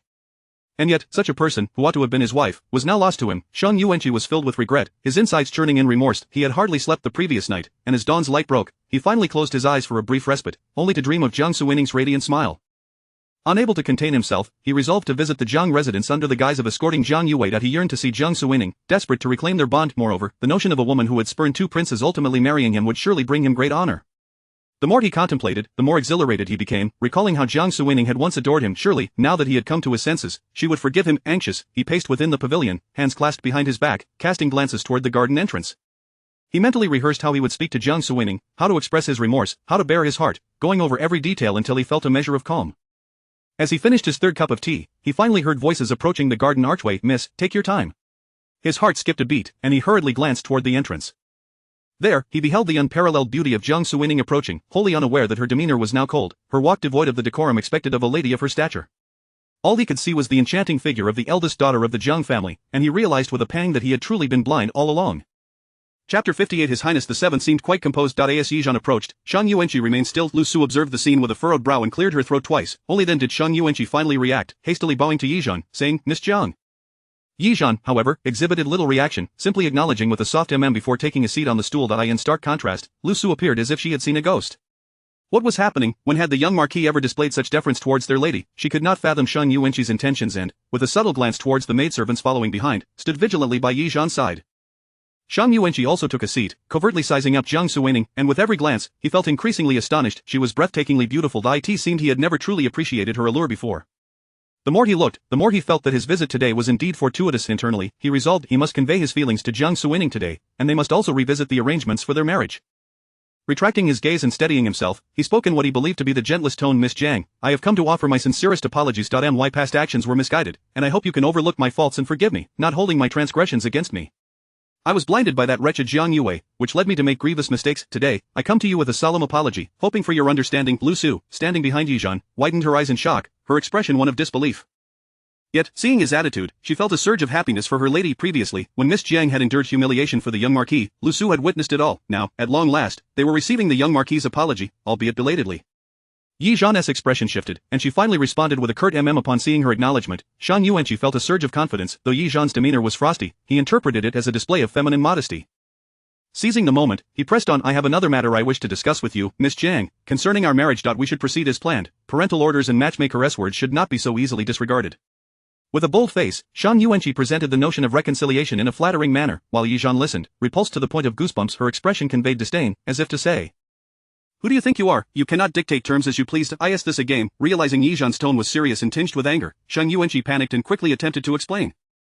No, Miss Jiang, please do not misunderstand. It was my folly in the past. I beg for your forgiveness. Yi Zhan retorted coldly. Your ignorance is of no concern to me. I do not forgive. The greatest favor you could bestow upon me is to vanish from my sight. Her words, Shang Yuanqi's countenance fell, yet, upon reflection, he rationalized her reaction as a natural response for a young lady who had suffered indignity. Perhaps she felt the need to reclaim her dignity through words. Miss Jiang, I recognize that I have wronged you in the past. What can I do to earn your forgiveness? Speak freely, and I shall fulfill any request within my power. I only ask for your pardon so that our marriage may continue. Yi Zhan's tone remained icy. Do not harbor such thoughts. It is impossible. What merit lies in your marquis's den of treachery? Understanding Shang Yuanqi's intentions, Yi Zhan felt she had accomplished her purpose and wished to end the conversation. She stood to leave. In a fluster, Shang Yuanqi hurried after her. What must I do for your forgiveness? Just say it, and I will comply. Yi Zhan replied, disappear from my presence. At once, Shang Yuanqi was taken aback. In Yi Zhan's eyes, he saw unmistakable disdain and aversion, leaving him stunned. How could this be? How could she, who had once shown such fondness for him, now turn so cold? He refused to believe it and felt a pang of unwillingness. However, Yi Zhan offered him no further opportunity for dialogue, warning, if you follow me, I shall break your legs. Shang Yuanqi was alarmed. He could not fathom how a sheltered young lady could wield such authority, even instilling in him a genuine fear that she might act on her threat. Thus, Shang Yuanqi could only watch helplessly as Yi Zhan departed, his expression a tumult of emotions, yet rendered speechless. Once outside, as she walked away, Lu Su glanced back and exclaimed indignantly, men are truly fickle and untrustworthy. When Our Lady cared for him, he treated her with indifference, scarcely sparing her a glance, and brazenly flirted with other women while expecting the second miss to accept a secondary position. Now, having severed their engagement, he suddenly fancies Our Lady and shamelessly seeks to win her back. How utterly disgraceful. It's absurd that he dares to utter such words without a hint of shame. As Yi Zhan listened to Lu Su's tirade, her expression shifted upon hearing the first part. She interjected, not all men are like that, there are both good and bad among them. Lu Su was taken aback, puzzled by her lady's focus on this point. After a moment's thought, she replied, that may be true. If I may say, the seventh prince is quite commendable. He not only assists Our Lady but also protects her, and he is undeniably handsome, far surpassing that young marquis. Hearing Lu Su's words, a smile unconsciously crept onto Yi Zhan's face, growing wider with each compliment. She mused. Though the little maid can be quite talkative, her words are pleasing to the ear. However, before Yi Zhan could regain her composure, Lu Su continued, the second prince and the fifth prince also exhibit fine qualities. They are of noble birth, handsome in appearance, and both harbor intentions towards Our Lady. Instantly, Yi Zhan's expression darkened. What merits do they possess? Noticing her lady's discontent, Lu Su pondered for a moment before responding, you are right. They may only be granted the position of concubine, and they would still have to heed the primary wife's authority. That will not suffice. If only the seventh prince could bestow the title of primary wife, that would be splendid. Yi Zhan blinked in contemplation, a thoughtful expression emerging. Is that truly the case? Lu Su affirmed. Of course, who wishes to become a concubine? Moreover, Our Lady is a legitimate daughter, her maternal grandfather was a protector general, and the lady of the household is a legitimate daughter of the general's estate. Surely, a prince's primary wife ought to be attainable. Our Lady possesses such beauty, a kind heart, and is gentle and virtuous, perfectly suited to be the mistress of the household. Yi Zhan nodded in agreement, acknowledging, you make a reasonable point. In the shadows, Ying Er and Ying San trailed behind, engaged in hushed discussion. This young marquis from the Shang family is attempting to win over Miss Jiang from our master. Should we inform him? Ying Er replied, it seems our master did not instruct us to report every detail concerning Miss Jiang. Ying San wore an expression of disdain. Look at you, merely going through the motions. As subordinates, we must execute our master's commands effectively. Even if the master has not explicitly ordered it, we must ensure to relay matters he may wish to know, Ying Er countered. But what if the master does not wish to know? Ying San replied, how could that be? Have you not noticed that whenever there is news regarding Miss Jiang, our master always sets aside other matters to prioritize the letters she sends? What does that indicate? Ying Er pondered. It signifies that Miss Jiang holds an irreplaceable position in our master's heart. After a moment's thought, Ying Er asked, you make a valid point, who should we send? Ying San hooked his arm around Ying Er's, grinning, as brothers, I cannot neglect you, this is an excellent opportunity to make a name for yourself, it is only fitting that you take the lead. Just remember my kindness. Ying Er nodded, very well, you stay here, and I shall be back shortly. Ying San patted his arm, a promising student indeed. Chapter 59 Jiang Yue's self-inflicted misery, Rose Courtyard. Just as Jiang Yue's emotions had begun to settle, a maid rushed in to report, Miss, the young marquis has arrived. The hairpin that Jiang Yue had been holding clattered to the ground as her eyes widened in disbelief, swiftly replaced by a glimmer of joy. She hurriedly stepped forward, grasping the maid's arm. What did you say? The force of her grip caused the hairpin atop her head to sway precariously. The maid, equally exhilarated, repeated, Miss, the young marquis has come to escort you to your wedding. Is it true? Is it really true? Indeed, it is. Upon receiving this confirmation, Jiang Yue was overwhelmed with tears of joy. The fact that he had come to fetch her for marriage, rather than to take a concubine, underscored the esteem in which Shang Yuanqi held her. It was a chance for her to regain some dignity in front of Jiang Suining. She considered this to be the best news of the day, no, not just today, but the most splendid news she had received in a long while. In that moment, she felt a surge of happiness that surpassed even that of being a primary wife. As long as Shang Yuanqi cherished her and their child, her future would surely not be bleak. She asserted to herself that her judgment had never been flawed, especially since a family nurtured in the halls of the Marquisate, particularly the sole legitimate heir, could not possibly be lacking in merit. During their previous days of sweetness, the young marquis had showered her with honeyed words, proving that he had been sincere all along. Jiang Yue had harbored some resentment towards him for the events of that day, but she now recognized her folly. The young marquis indeed held genuine feelings for her. The more she pondered, the more her excitement grew. Casting aside all previous sorrows and grievances, her mind solely focused on the honor bestowed upon her by Shang Yuanqi's arrival. She thought, what did it matter that she had no money or dowry? Once she entered the Marquisate, everything would be provided. Her mind raced with thoughts, her smile radiant as she hastily instructed the maid to invite the young marquis inside. With noon approaching, she anticipated that once the young marquis arrived to converse, they could soon depart. To the maid, noticing her elation, added, Miss, do remain calm before the wedding, the bride and groom are not permitted to meet. The young marquis's visit alone is a significant honor for you. You are being personally escorted to the Marquisate, and from now on, no one will dare mock you. Indeed, Jiang Yue responded, her heart swelling with joy. What was Jiang Suining compared to her? She was the one favored by the young marquis. Once she established herself in the Marquisate, she would ensure Jiang Suining would be made to pay for her previous disdain. She settled into a chair, declaring, let us wait a while longer. Now that he is here, a few extra moments will not matter. With that, she instructed the maid to tidy her hair and attire once more, ensuring she appeared impeccable before nodding in satisfaction. Even the previously disliked peach-pink gown seemed far more agreeable now. Jiang Yue sat poised in her chair, her heart brimming with anticipation, not daring to move an inch. Finally, noon passed, and she knew that just half an hour more would bring her to the moment of departure. According to the customs of the Great Zhou, a woman could only enter a household as a concubine in the afternoon, as the sun set in the west, a sign of respect towards the legitimate wife. Since Shang Yuanqi had no legitimate wife at present, she followed suit, showing respect to her future mistress. In the past, such customs would have felt stifling to Jiang Yue, but now they seemed trivial and unworthy of concern. Time dragged on, and half an hour felt interminable. When it finally elapsed, Jiang Yue felt her nerves had rendered her slightly dizzy. She gathered her composure and eagerly instructed the maid to inform Shang Yuanqi that he could come and fetch her. There was no need to meet face to face, a welcome at the door would suffice. The maid departed, and Jiang Yue eagerly checked her reflection in the mirror, ensuring every detail was flawless. She waited, and waited, until another half hour passed, yet the maid had still not returned. Panic set in, and she commanded someone to investigate. Quickly, go see if something has happened. A sense of foreboding gripped her heart as she turned to gaze outside, her heart racing uncontrollably. Soon enough, the maid returned, breathless, with news, Miss, the young marquis has returned to the estate. Jiang Yue could hardly believe her ears, her eyes wide as she questioned, what happened? Why has he returned when I have yet to step outside? How long has he been here, and what has he done? The maid hesitated, clearly reluctant to speak, but Jiang Yue's stern demeanor compelled her to divulge the truth. As she listened, Jiang Yue felt fury and humiliation wash over her in equal measure. When she heard that the household was abuzz with gossip, asserting that Shang Yuanqi had come under the pretense of fetching her, only to visit Jiang Suining instead, with not a single inquiry about her, nor a thought to visit Rose Courtyard, Jiang Yue could no longer contain herself and fainted, her eyes rolling back in despair. News of the incident swiftly reached the 7th prince's residence. Jiang Suining scoffed at Shang Yuanqi's words, finding satisfaction in Yi Zhan's handling of the matter, feeling a sense of vindication. Observing the still kneeling Ying Er, she inquired, what became of Jiang Yue? Ying Er replied, in response to your highness, the second Miss Jiang fainted. To avoid delaying the schedule, no physician was summoned. Lord Jiang ordered that she be placed into a sedan chair and taken to the Marquisate.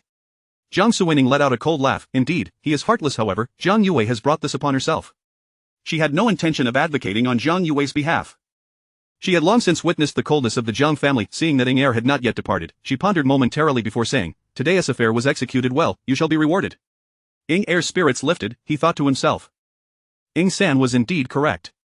Thank you, Your Highness. Jiang Suining, noticing his cheerful tone, felt assured in her guess, yet was unaware of the protocol surrounding rewards for subordinates. She turned to Vice General Chen. Take him to the storeroom. Let him take whatever he desires. Yes, Your Highness. Thank you, Prince. Ing Er's eyes sparkled with glee as he departed. Such rewards had never been offered before. Choose whatever you like. Vice General Chen, feeling somewhat bemused by Ing Er's good fortune, led him to the storeroom and waved his hand, drawing a line down the side, saying, you may not even think of that side over there. Take 1 or 2 items from this side. Ing Er pouted. 1 or 2, of course. I'll take 2, only a fool would take just 1. He surveyed the room, examining every corner, and ultimately settled on a piece of red coral that reached his knee. He wanted to select another item, only to be met with a swift slap on the hand from Vice General Chen. You've chosen a large one, so you may only take 1. Hey, you! Before Ing Er could finish his protest, Vice General Chen pushed him out of the storeroom and locked the door with a decisive click. Left with no choice, Ing Er held the red coral in his hands, finding solace in its beauty as he returned to his quarters. Upon his arrival at the Jiang residence, Ing San, noticing his beaming expression, rushed over. How did it go? What did the master say? What treasures did you receive? Ing Er eagerly recounted the events that had transpired in the study. Upon hearing his tale, Ing San let out a cry of regret, consumed by envy and resentment as he gazed at Ing Er. Originally, he had intended to undertake that task but had feared punishment for making a mistake, thus coaxing Ing Er into doing it instead. Never had he imagined that Ing Er, the simpleton, would be so fortunate as to be directly allowed to choose from the storeroom. When had they ever received such treatment? Never. If frustration and regret surged within him, he had missed a golden opportunity. Did the storeroom not also contain luminous pearls? Why opt for red coral when there were gold and silver to be had? Seeing the look of exasperation on Ing San's face, Ing Er replied nonchalantly, it's beautiful, and just perfect for hanging socks. Ing San's eyes widened in disbelief. Hanging socks? How can you even say that? Ing Er gestured animatedly. What is wrong with that? Look at the branches of the coral, they are just right. Ing San, at a loss for words, could only sigh in defeat. Chapter 60. Shen Yunjie was taken aback that evening. The news of the young lord of the Guangping Marquisate's visit to the Jiang family, along with the scandal of the second young lady of the Jiang family being taken as a concubine into the Marquisate, spread like wildfire through the streets and alleys. With so many voices chiming in, various versions of the tale emerged. It was said that the second young lady of Jiang was forcibly placed into the sedan chair, unconscious at the time of her ascent. Some claimed that the young lord had gone to fetch her, but for reasons unknown, he ultimately failed to do so. Regardless, he had gone. Oh dear, to personally fetch a concubine, such a breach of decorum. What daughter would dare to marry into the Guangping Marquisate henceforth? Truly, it was a chaotic affair. As the gossipmongers continued to stir the pot, the reputation of the Guangping Marquisate plummeted, leaving it nearly unable to hold its head high in the capital. The news also reached the residence of the 7th prince. Jiang Suining chuckled upon hearing it. She had her people fanning the flames, ensuring that the Guangping Marquisate would be shunned, and that Sheng Yuanqi would be pointed at and whispered about whenever he stepped outside. She was quite pleased with this outcome. In another courtyard, Shen Yunjie had also caught wind of the news. However, she was not particularly interested in it. What truly piqued her curiosity was the incident that had transpired at the palace banquet the previous night. Having spent a few years in the royal palace, she had gathered her own network of people. Had it not been for her self-imposed confinement due to her earlier disagreement with the 7th prince, she would have been informed of the happenings by morning.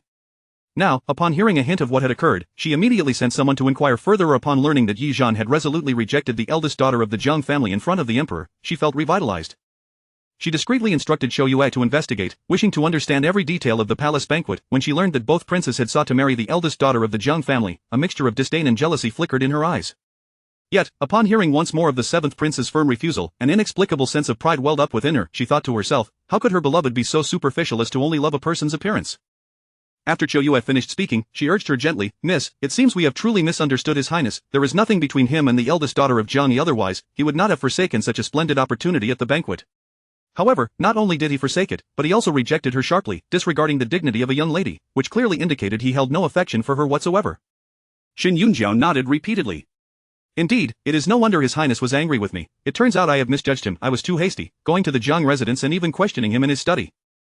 He must have been heartbroken.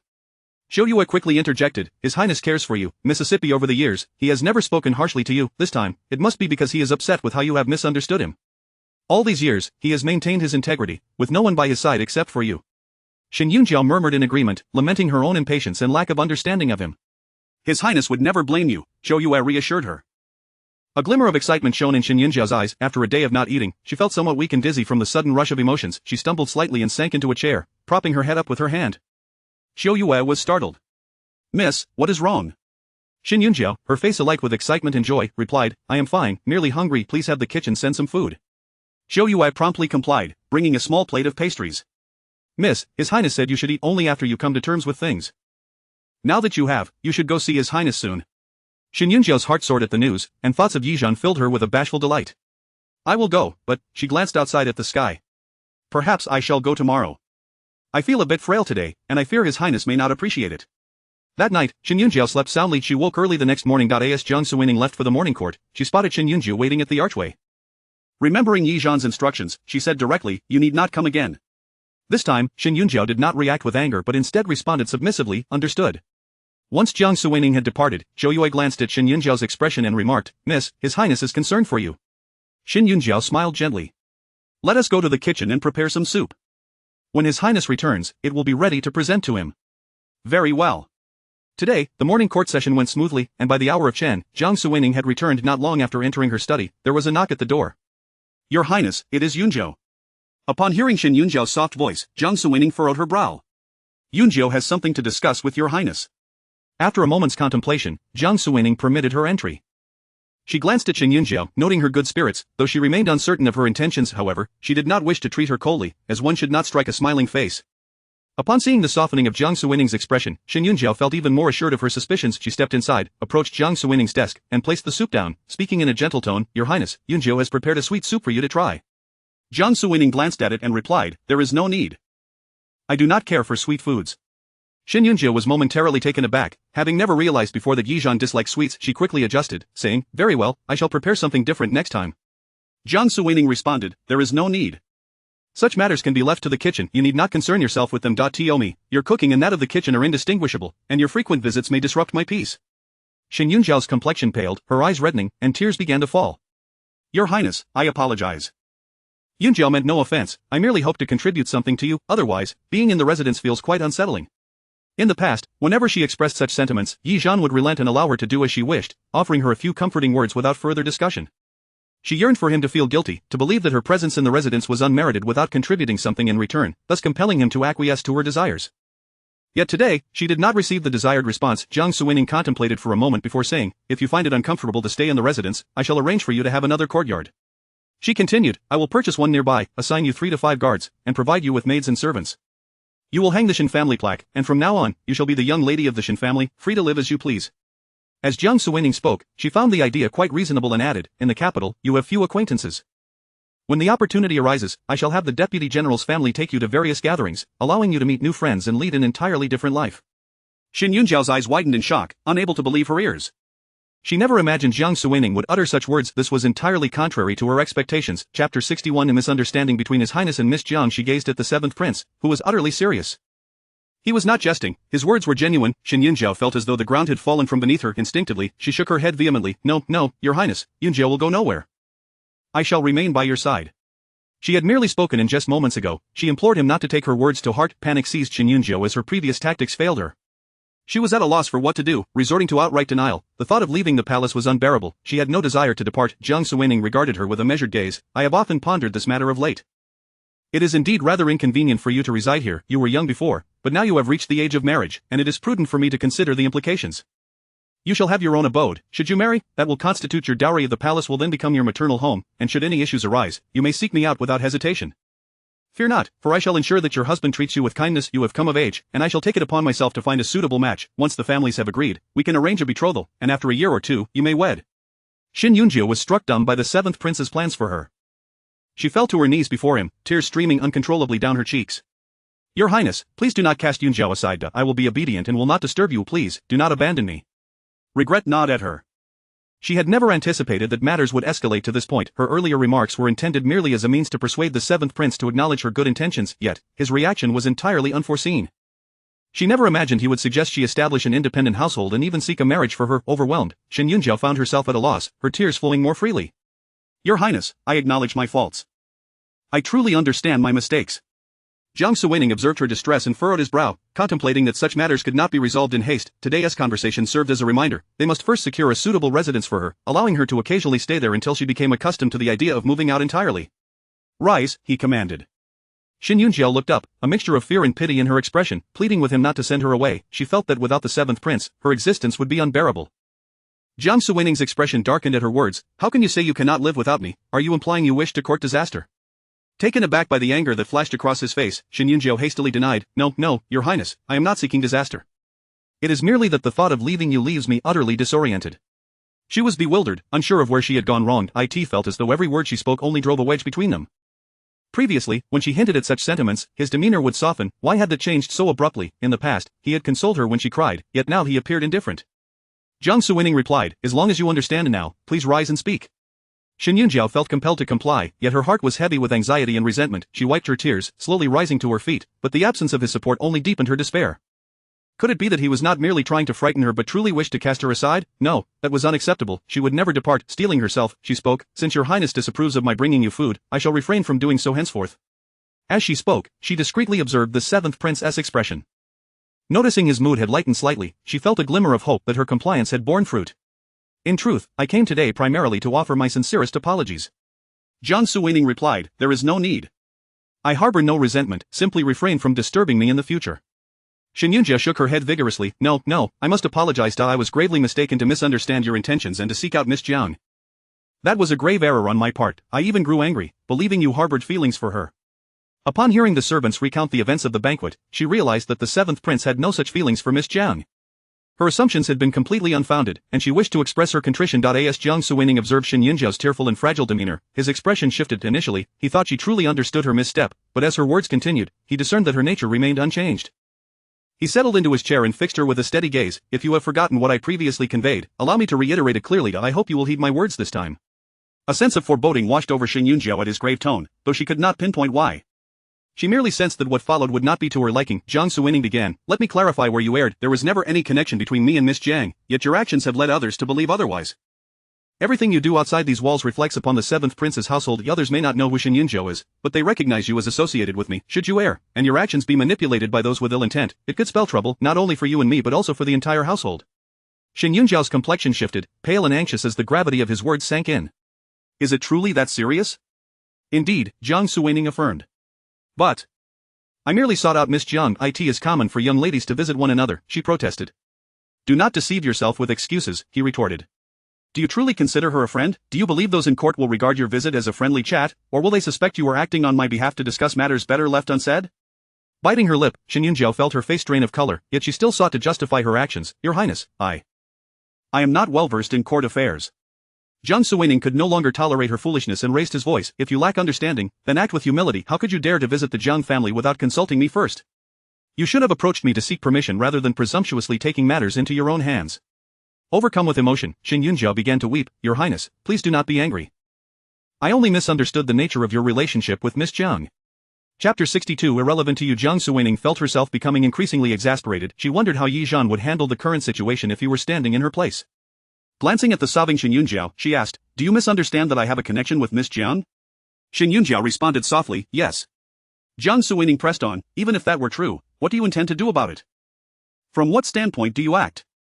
Shen Yunjiao froze momentarily, her expression one of disbelief. She was unsure of Jiang Suining's meaning, yet felt an inexplicable sense of panic rising within her. At this juncture, Jiang Suining deemed it unnecessary to beat around the bush any longer and decided to be forthright. Do you mistakenly believe that I harbor romantic feelings for you? Upon hearing the words romantic feelings, Shen Yunjiao's face flushed crimson, unable to meet Jiang Suining's gaze. After a moment, she recalled that Jiang Suining had prefaced her statement with the word misunderstand, causing her complexion to pale. Then Jiang Suining continued, since we are at this point, let us speak candidly. First and foremost, I wish to clarify, I do not possess any romantic feelings for you. I regard you merely as a sister. You should be aware of the reason I have kept you in the Wang residence. It is out of respect for your brother. Had it not been for your brother and his team of 10 clearing the obstacles ahead, our forces would have undoubtedly suffered losses, and I cannot predict what the outcome would have been. I remember this kindness, and given that the 3 other sacrificed individuals were orphans, with only you and your brother remaining, I brought you back to offer some solace to your brother's spirit. War is merciless, countless individuals perish on the battlefield, each with parents, spouses, and siblings. Your brother served as my deputy, and out of compassion for you alone, I chose to bring you back.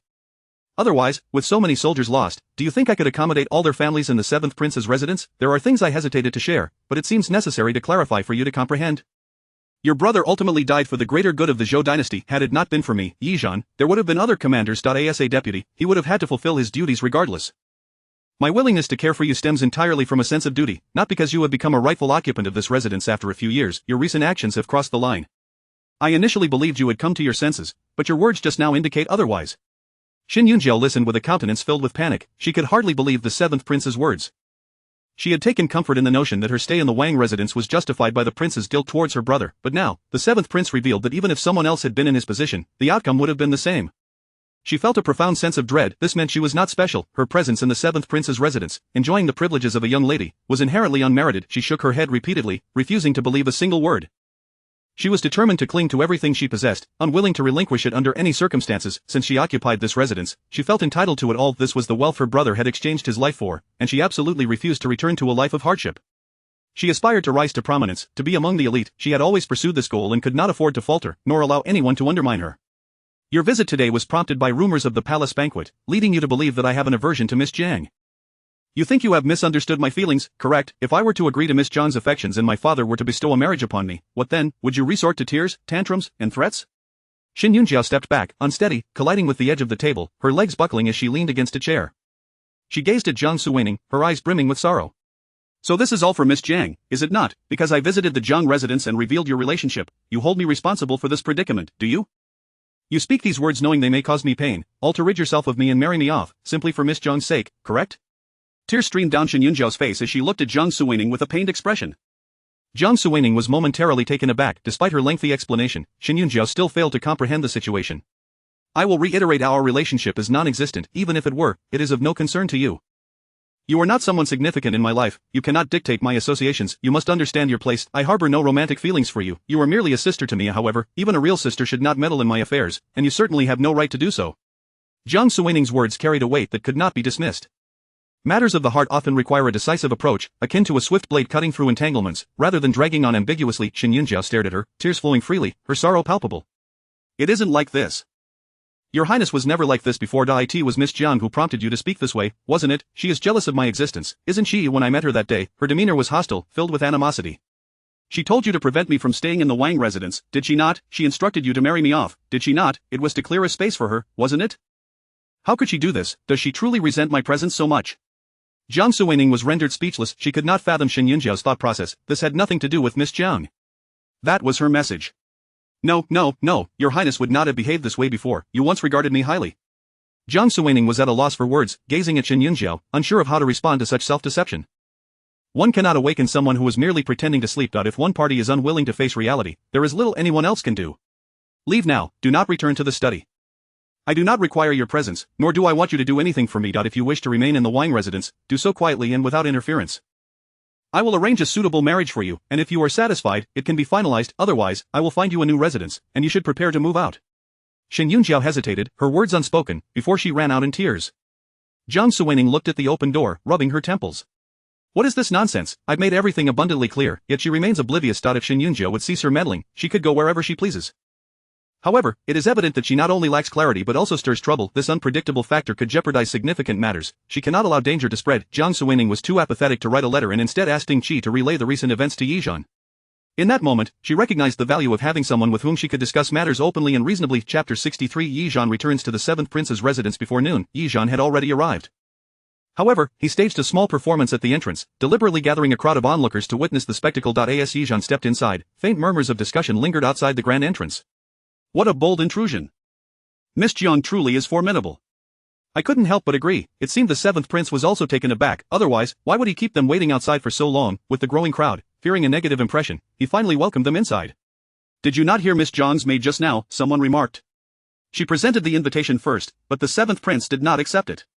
Miss Jiang, in her impatience, decided to confront him directly. It was curious how Miss Jiang and the seventh prince had become intertwined in this manner. You are unaware, I presume. It is said that at the palace banquet, Miss Jiang expressed her desire to marry the seventh prince. As one person sparked the conversation, another recounted the events at Kong's residence and within the palace, narrating the details with more flair than a storyteller. Upon entering the seventh prince's residence, Liuxi, following closely behind Yizhan, listened to the chatter behind them with a hint of concern. Miss, do you truly think this will end well? If you manage to marry the seventh prince, it will be splendid, but if not, the aftermath could be quite dire. Yizhan, overhearing her words, furrowed his brow slightly. That won't happen. Is that so? Liuxi replied, her skepticism evident. Are you so confident, miss? The seventh prince. As she spoke, she realized her words were rather blunt and perhaps inappropriate. After all, her mistress had yet to be married. Such discussions were not fitting. Fortunately, they were alone, for if word got out, it would tarnish Miss Jiang's reputation. Instinctively, she bit her tongue to silence herself, yet unexpectedly, from Yizhan's lips came the emphatic response, it will. Liuxi was taken aback, her eyes wide as her mind raced with numerous possibilities. She caught up to Yijan, tugging at his sleeve, creating distance from the servant leading the way, and whispered, "Miss, you must not follow in the footsteps of the second Mississippi.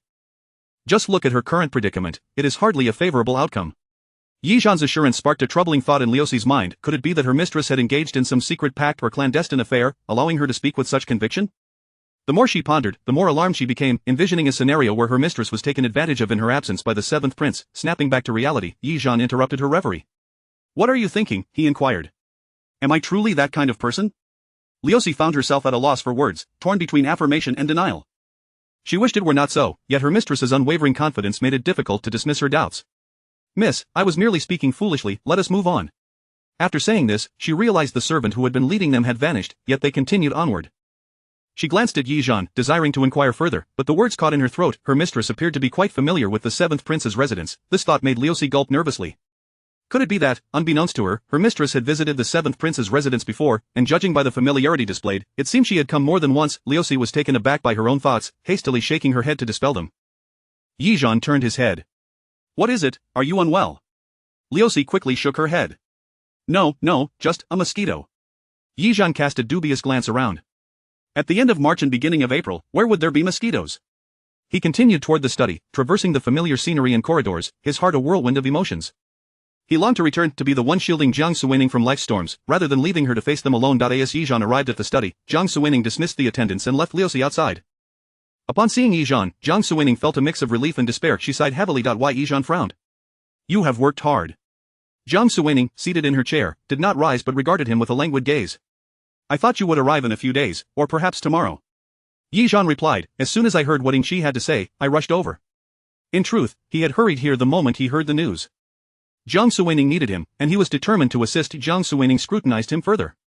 "You weren't discovered on your way, were you?" Yijan nodded. "No, as we previously discussed, I staged quite a scene at the entrance. Now, the word has spread that Miss Jiang went to great lengths to see the seventh prince, even resorting to threats." At this, Yijan glanced at Jiang Suining, slightly disappointed to see her expression remain neutral. "As long as it does not raise suspicion, that is all that matters," she replied. "Now that you are here, let us discuss Xin Yunjiao. I am truly at my wit's end." Yijan's expression turned grave. "I did not expect her to be so oblivious." Jiang Suining sighed. "I too am at a loss, this girl is rather stubborn. It seems she has fixated on something and is likely to cause trouble down the line." Yijan frowned. "Have you followed our previous plan? Have arrangements been made for her to stay in a separate courtyard? With the royal residence nearby, no one would dare to bully her. As for her marriage prospects, you should ascertain if she has anyone in mind and support her in that endeavor." Jiang Suining replied, "She wishes to marry you." Yijan was momentarily speechless, feeling an inexplicable sense of guilt wash over him. "I have no such intentions. I made that quite clear last time." "I understand you do not harbor those thoughts, but she certainly does," Jiang Suining said. "I have told her to move out, yet she seems reluctant, determined to remain by your side." Jiang Suining's tone carried a hint of melancholy. How could a young lady be so oblivious to the situation? Meanwhile, Yijan, hearing her tone, felt a strange sense of joy, though he could not quite comprehend why. When Jiang Suining turned to face him, she noticed the lingering smile on his face, her eyes widening. "You still smile? Do you truly wish to marry her?" Yijan immediately shook his head. No, absolutely not. I will not marry her. I do not like her. I see her only as a sister." Jiang Suining sighed at Yijan's vehement denials. Observing her distress, he pondered aloud, "Perhaps I should speak with her directly." Jiang Suining regarded him, her eyes blinking in surprise. "How would you approach her? In your capacity, we might both end up paraded as the town's oddities." "In my capacity, it could lead to a brawl before I even utter a word. She currently views Miss Jiang as a rival." Yijan wished to comfort Jiang Suining but found himself at a loss for words. "Could it be that your tone is too gentle? We previously agreed that such matters should be dealt with decisively, addressing the issue directly so she can grasp reality. It is in no one's interest for her to harbor unrealistic fantasies about me." Jiang Suining wore a look of resignation. It is easy to say, yet she simply will not listen. Chapter 64. Refusing to marry a merchant, aspiring to royal kinship. Jiang Suining recounted her morning conversation with Xin Yunjiao, simultaneously analyzing Xin Yunjiao's mindset. After listening to Jiang Suining's assessment, Yijan was left utterly speechless. It was evident that she had articulated her thoughts clearly. Why, then, did Xin Yunjiao choose to interpret them otherwise? Jiang Suining responded, "How would I know? She is convinced that you once harbored feelings for her, and that she reciprocated those feelings. In her eyes, our mutual affection has been thwarted." Yijan's expression turned serious. "That is simply untrue." Jiang Suining shrugged her shoulders, exclaiming, "I truly find myself at a loss." Yijan inquired, "Should I perhaps meet with her?" This was his own affair. No matter how troublesome it might be, he must bear the burden alone and tidy up his own mess. Jiang Suining asked, what would you say to her? Yi Zhan replied, I would speak the truth. I have not yet formulated my words, but I feel it necessary that you should not face this alone. Moreover, it is my failure to manage this situation properly. Regardless of the outcome, I must take responsibility. Jiang Suining regarded him with admiration. Yi Zhan exhibited a commendable sense of duty. Very well, you are indeed more familiar with her than I am. Perhaps a face-to-face conversation will yield a fruitful discussion. As Jiang Suining bestowed upon him a smile, Yi Zhan felt a flicker of something unusual within him. He rose to his feet. All right, however, should someone need to relay a message, shall I instruct the steward or the vice commander to do so? Jiang Suining replied, there is no need for that. Sending a message would seem overly deliberate. It would be best to invite her directly to meet you. If she learns that you are here, she will surely come. Then I shall take a leisurely stroll beneath the large banyan tree in the backyard. I estimate that before you finish a pot of tea, she will arrive. Agreed. Meanwhile, in the courtyard, Shen Yunjie was feigning distress, sobbing dramatically for the servants to witness. She was oblivious to the true nature of the relationship between the seventh prince and Miss Jiang, yet she was certain it was anything but simple. Regardless of their circumstances, she was resolute in her refusal to yield. Each time she recalled Jiang Suining's words from that morning, her heart raced with anxiety. She could not afford to remain passive. The audacity of the seventh prince, suggesting that she relocate and be married off, was a possibility she could not dismiss. She had to preemptively guard against any such actions. Xiao Yi, observing Shen Yunjiao's silence, discerned her discontent and offered consolation. In this, do express yourself. How did you end up quarreling with His Highness? Shen Yunjiao cast a glance at Xiao Yi, tears streaming down her face. His Highness blames me for seeking out Miss Jiang, putting them in the spotlight, and now he intends to expel me from the residence, claiming he will establish a separate household for me. Such pleasant words. When I protested, he even threatened to marry me off. How could I possibly endure this? Xiao Yi was taken aback. She had sensed that the two had not reached an understanding since this morning, but despite her inquiries, Shen Yunjiao had remained tight-lipped. Now, hearing her revelations, it was indeed a matter of great significance. Surely that cannot be true.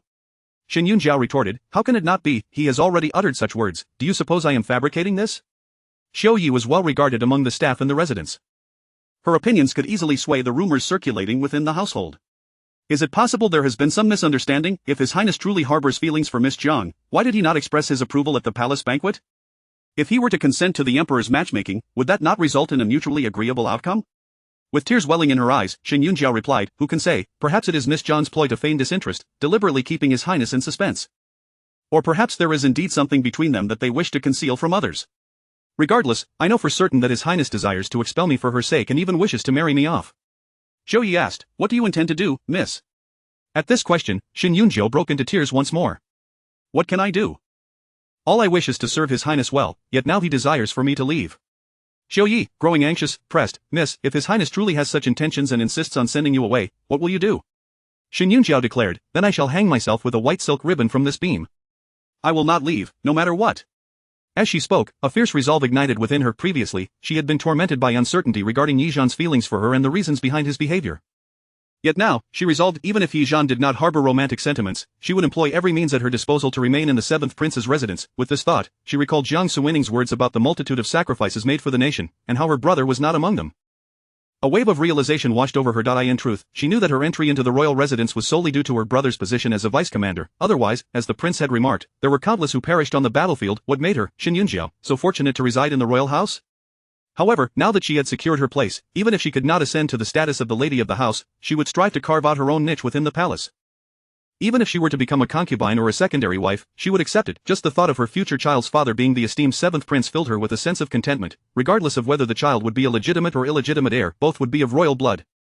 Yet, should she leave the seventh prince's residence, who could predict whom she might end up marrying? Without power or influence, it was unlikely that anyone of good standing would consider her. Rather than wed a commoner, she would choose to marry the illustrious Prince of Dezhou, especially one as handsome as he. As she envisioned the seventh prince's gentle demeanor, she felt herself sinking into a reverie. Xiao Yi advised her, miss, if you feel this way, it would be prudent to avoid confronting His Highness directly. You should acquiesce to his wishes for now. Gradually, you may find your way. Considering the current stability at the borders, His Highness is unlikely to depart anytime soon. Surely you need not worry about finding an opportunity? Shen Yunjiao nodded, wiping her tears. You are right, I had misjudged the situation. I will devise a plan to meet him in a couple of days. Although I cannot enter the study, he will inevitably return to the residence, and as long as I refrain from mentioning Miss Jiang, he has been somewhat amiable towards me. You are correct, I will take it slow. At that moment, a maid approached with news, Miss Jiang has arrived. Shen Yunjiao was taken aback, springing from her seat, her hand slipping from the teacup, which shattered upon hitting the ground, scattering fragments everywhere and splattering tea across the floor. A wave of immense anxiety surged within her. What could she possibly want? The maid shook her head. I am not certain, miss, however, I overheard the servants in the household say that her visit is not honorable. As she spoke, she recounted the events that had transpired at the entrance of the 7th prince's residence. Shin Yunjiao's face flushed with indignation. What outrageous behavior! Does she think this royal residence is a place where she can come and go as she pleases, even demanding entry? And what of His Highness? What is his stance? The maid cast a wary glance at Shin Yunjiao, her voice barely above a whisper. His Highness has met with Miss Jiang. Shin Yunjiao's face turned crimson with rage. She longed to storm into the study, but the events of the morning loomed in her mind, rendering her hesitant, frustrated and agitated. She paced the room. Let us step outside. She resolved to confront this Miss Jiang. The 7th prince had merely forbidden her entry to the study, not her freedom to roam within the residence. Chapter 65. Do not entangle. The Prince Yizhan sat beneath a banyan tree in the rear courtyard, while Lu Su stood nearby, gently fanning the air with a silk handkerchief. Servants brought forth tea and delicacies, the fragrant aroma wafting through the air, enveloping the tranquil afternoon of spring. Yet, Yizhan remained tense, his mind occupied with thoughts of Jiang Suwening's troubled expression from earlier in the study, her brows slightly furrowed. It was indeed burdensome for her to worry about such trivial matters within his household. Lu Su scanned the surroundings, and upon noticing a woman approaching from a distance, she whispered, Miss, she has arrived. Yizhan immediately sat up straight, lifting the teacup from the table and leisurely sipping a mouthful.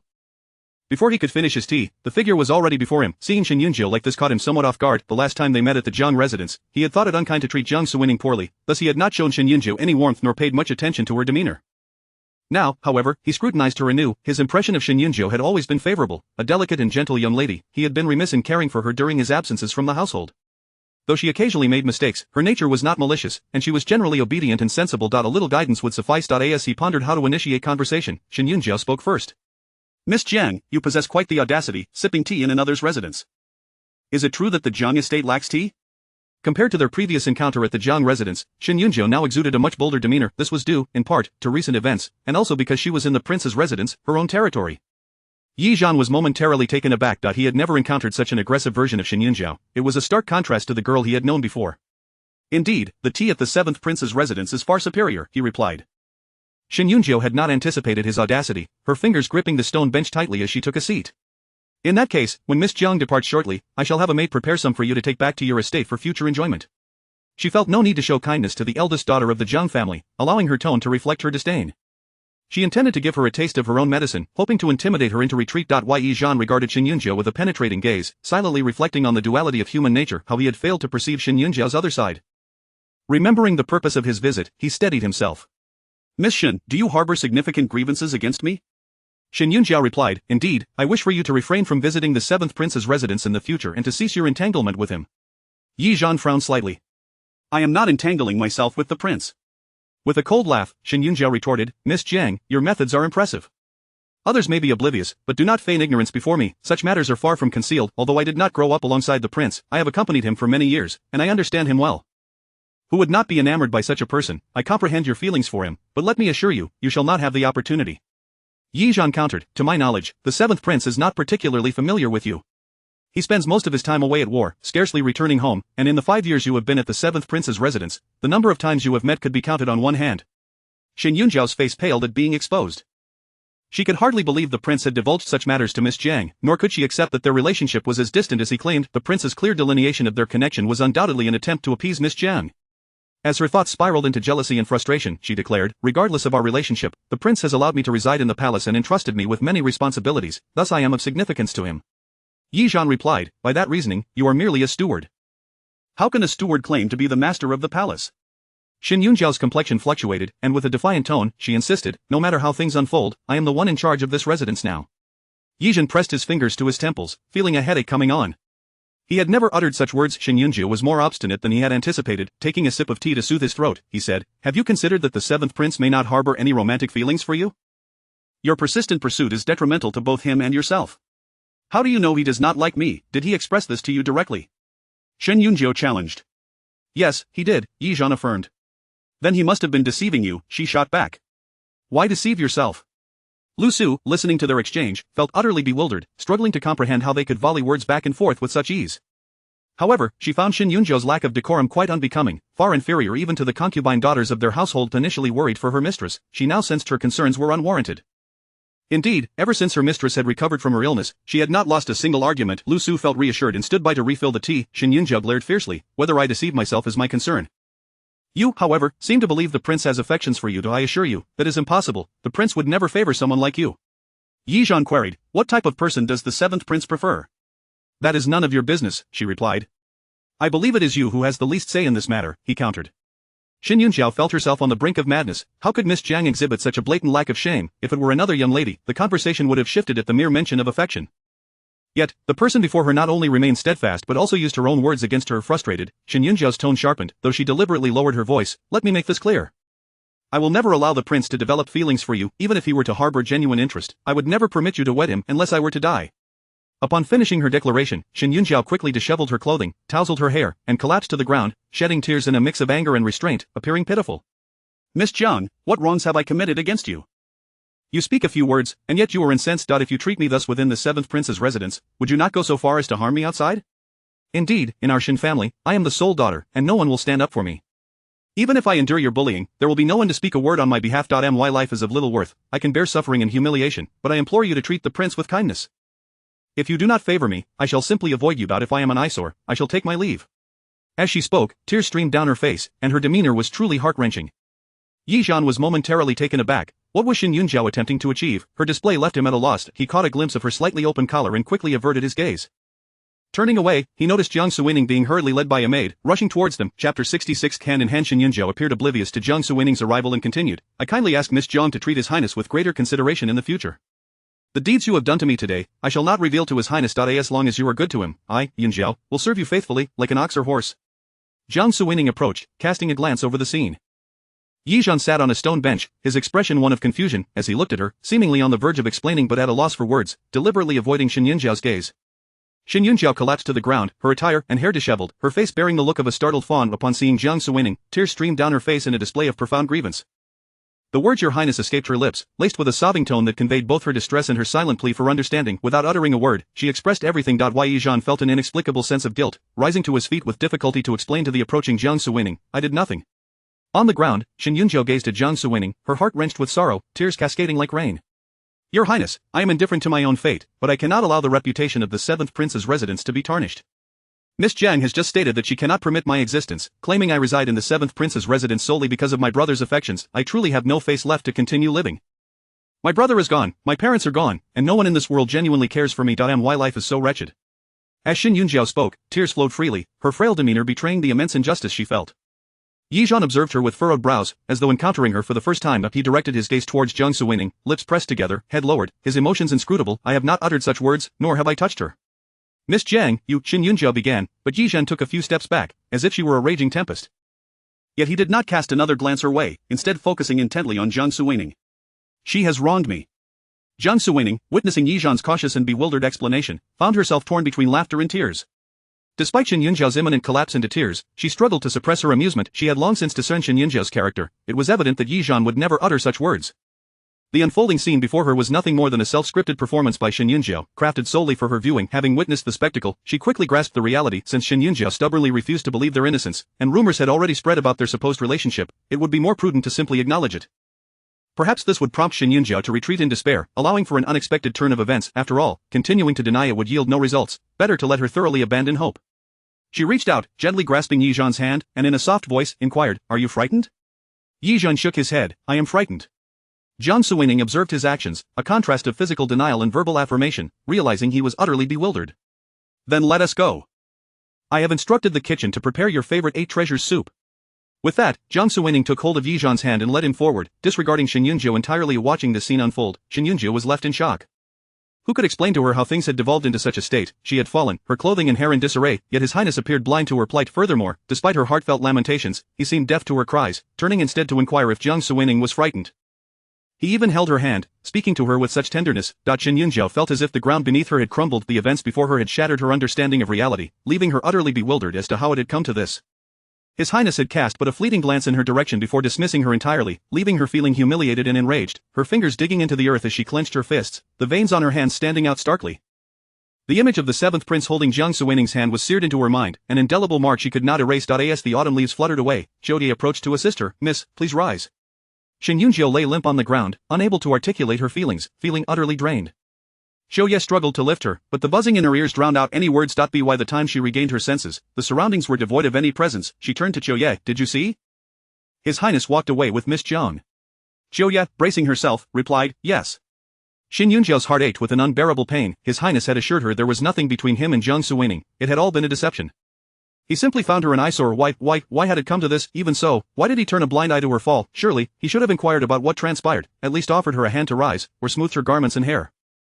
Yet he did nothing but glance at her briefly before turning to Jiang Suining, asking if she was frightened. How utterly ironic it was, she had orchestrated such a grand performance, only to find it entirely futile. Xin Yunjiao felt an emptiness within her heart heavy with resentment. No matter the circumstances, she would not abandon the prince's residence, she would devise a plan to secure her place within its walls. She would not concede defeat. As Xin Yunjiao plotted her next steps, she allowed Xiuye to tidy her attire, making her way back to her chambers. Meanwhile, in the corridors of the prince's residence, Jiang Suining held Yi Zhan's hand as they walked forward.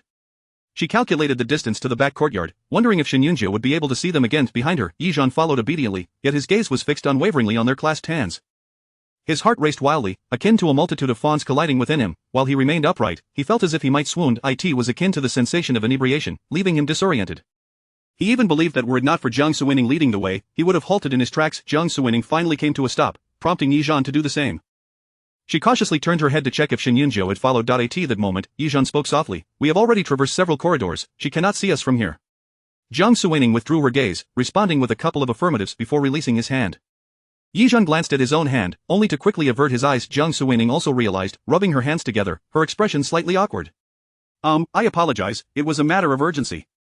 After uttering those words, she suddenly realized.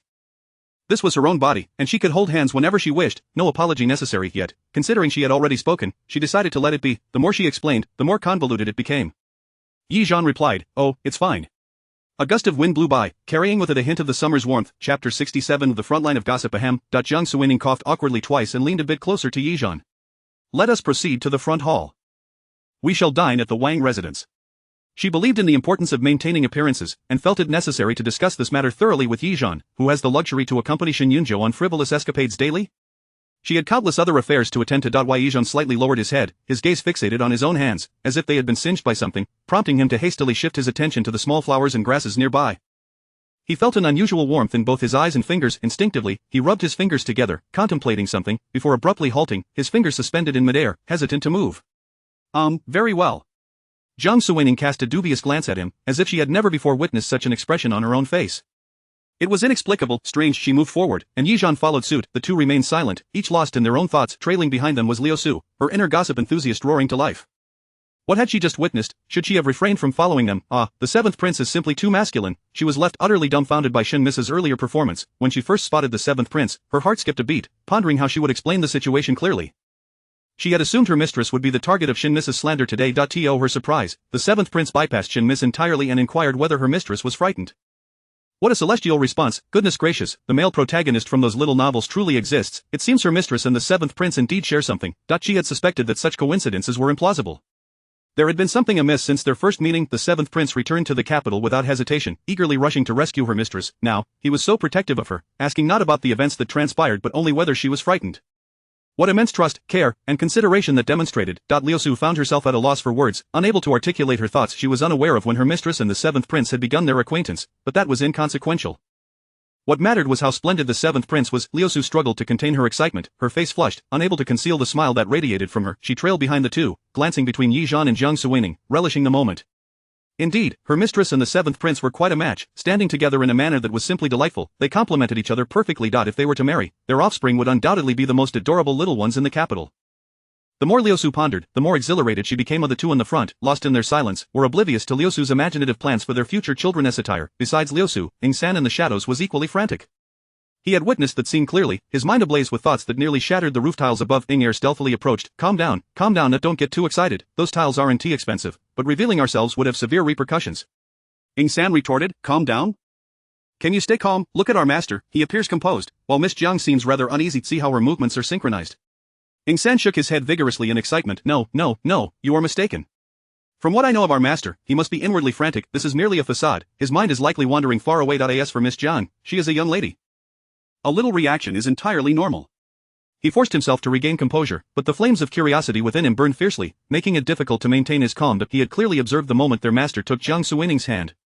Her ears had turned crimson, the ease with which their master had held her hand was astonishing, and he couldn't help but admire the skill. San had already resolved that whenever their master and Miss Jiang found themselves alone, he would never switch shifts. The mere thought of being on the front line to witness such moments filled him with glee, and he was now overwhelmed with excitement. Ing Er countered, I don't think so, after all, our master knows even Miss Zhang's measurements, not to mention that she practices the unique martial arts he developed. The implication being that they had likely interacted long before. Ing San scoffed, I don't care about that, I only concern myself with what I can see, just observe our master's expression, it is as if he is experiencing this for the first time. When he withdrew his hand, he even rubbed it slightly. Ing Er squinted, murmuring, no way, is he really that observant? Ing San replied disdainfully, is that merely me being observant, our master is blatantly disregarding us as outsiders. It's all too obvious. Ing Er mused, if that's the case, our master and Miss Zhang should soon be wed. Ing San added, and a little heir will soon follow. Ing Er paused, but will it be a little prince or a little princess? Ing San pondered for a moment, who knows?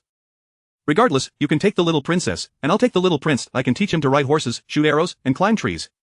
A vivid image flashed in Ing San's mind as he chuckled to himself. Ing Er protested, why do I have to take the little princess?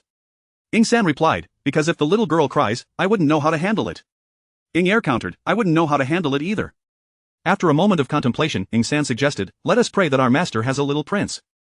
Tomorrow, I shall burn incense and pray to Guanyin Bodhisattva 3 times, remember, you should too. Ing San considered himself exceptionally clever. Little did he know that one day in the future, when the household was blessed with 3 little princes, and Yi Zhan looked to the heavens, yearning for a little girl, Ing Er would relay Ing San's words verbatim. Thus, Ing San bore the brunt of their master's immense fury, leading to frequent quarrels between Ing Er and Ing San. This is a tale for another time. Ing Er shot him several glances, his tone dry, I won't pray. As a dark guard, one must learn to conceal one's emotions. Engaging in such rituals is inappropriate. Ing San, brimming with excitement, found Ing Er's words quite the damper. Unable to restrain himself any longer, he kicked Ing Er into a corner. Ing Er executed a spin, using the wall to stabilize himself, managing to suppress the noise from the tiles beneath him, and lowered his voice, what was that for? Ing San replied, who told you to be so oblivious? Ing Er retorted, what did I do wrong? I was merely keeping watch from the rooftop. Ing San rolled his eyes, gritting his teeth, fine, just be quiet, big brother, you keep watch, and I'll keep my eyes peeled, alright? Let us not disturb one another, let us each enjoy our own beauty, that's how it should be, no more talking. Ing Er frowned at Ing San's words, wanting to say something further, but awkwardly held back. He quietly returned to his perch on the rooftop, turning his head to see Ing San grinning widely. He sighed, thinking, is this fellow not mad, he'll need Dr. Chu to prescribe him some medicine. Chapter 68. Shall I marry you? In the front courtyard, Jiang Suining had arranged for their meal to be served in the small flower hall. When Yi Zhan was present, dining was quite casual, either in the study or the dining hall. Jiang Suining observed a particularly lovely spot under the corridor where spring flowers bloomed and the green grass was lush. Just ahead, there was an empty terrace suitable for placing a table, making it the perfect setting for a midday meal.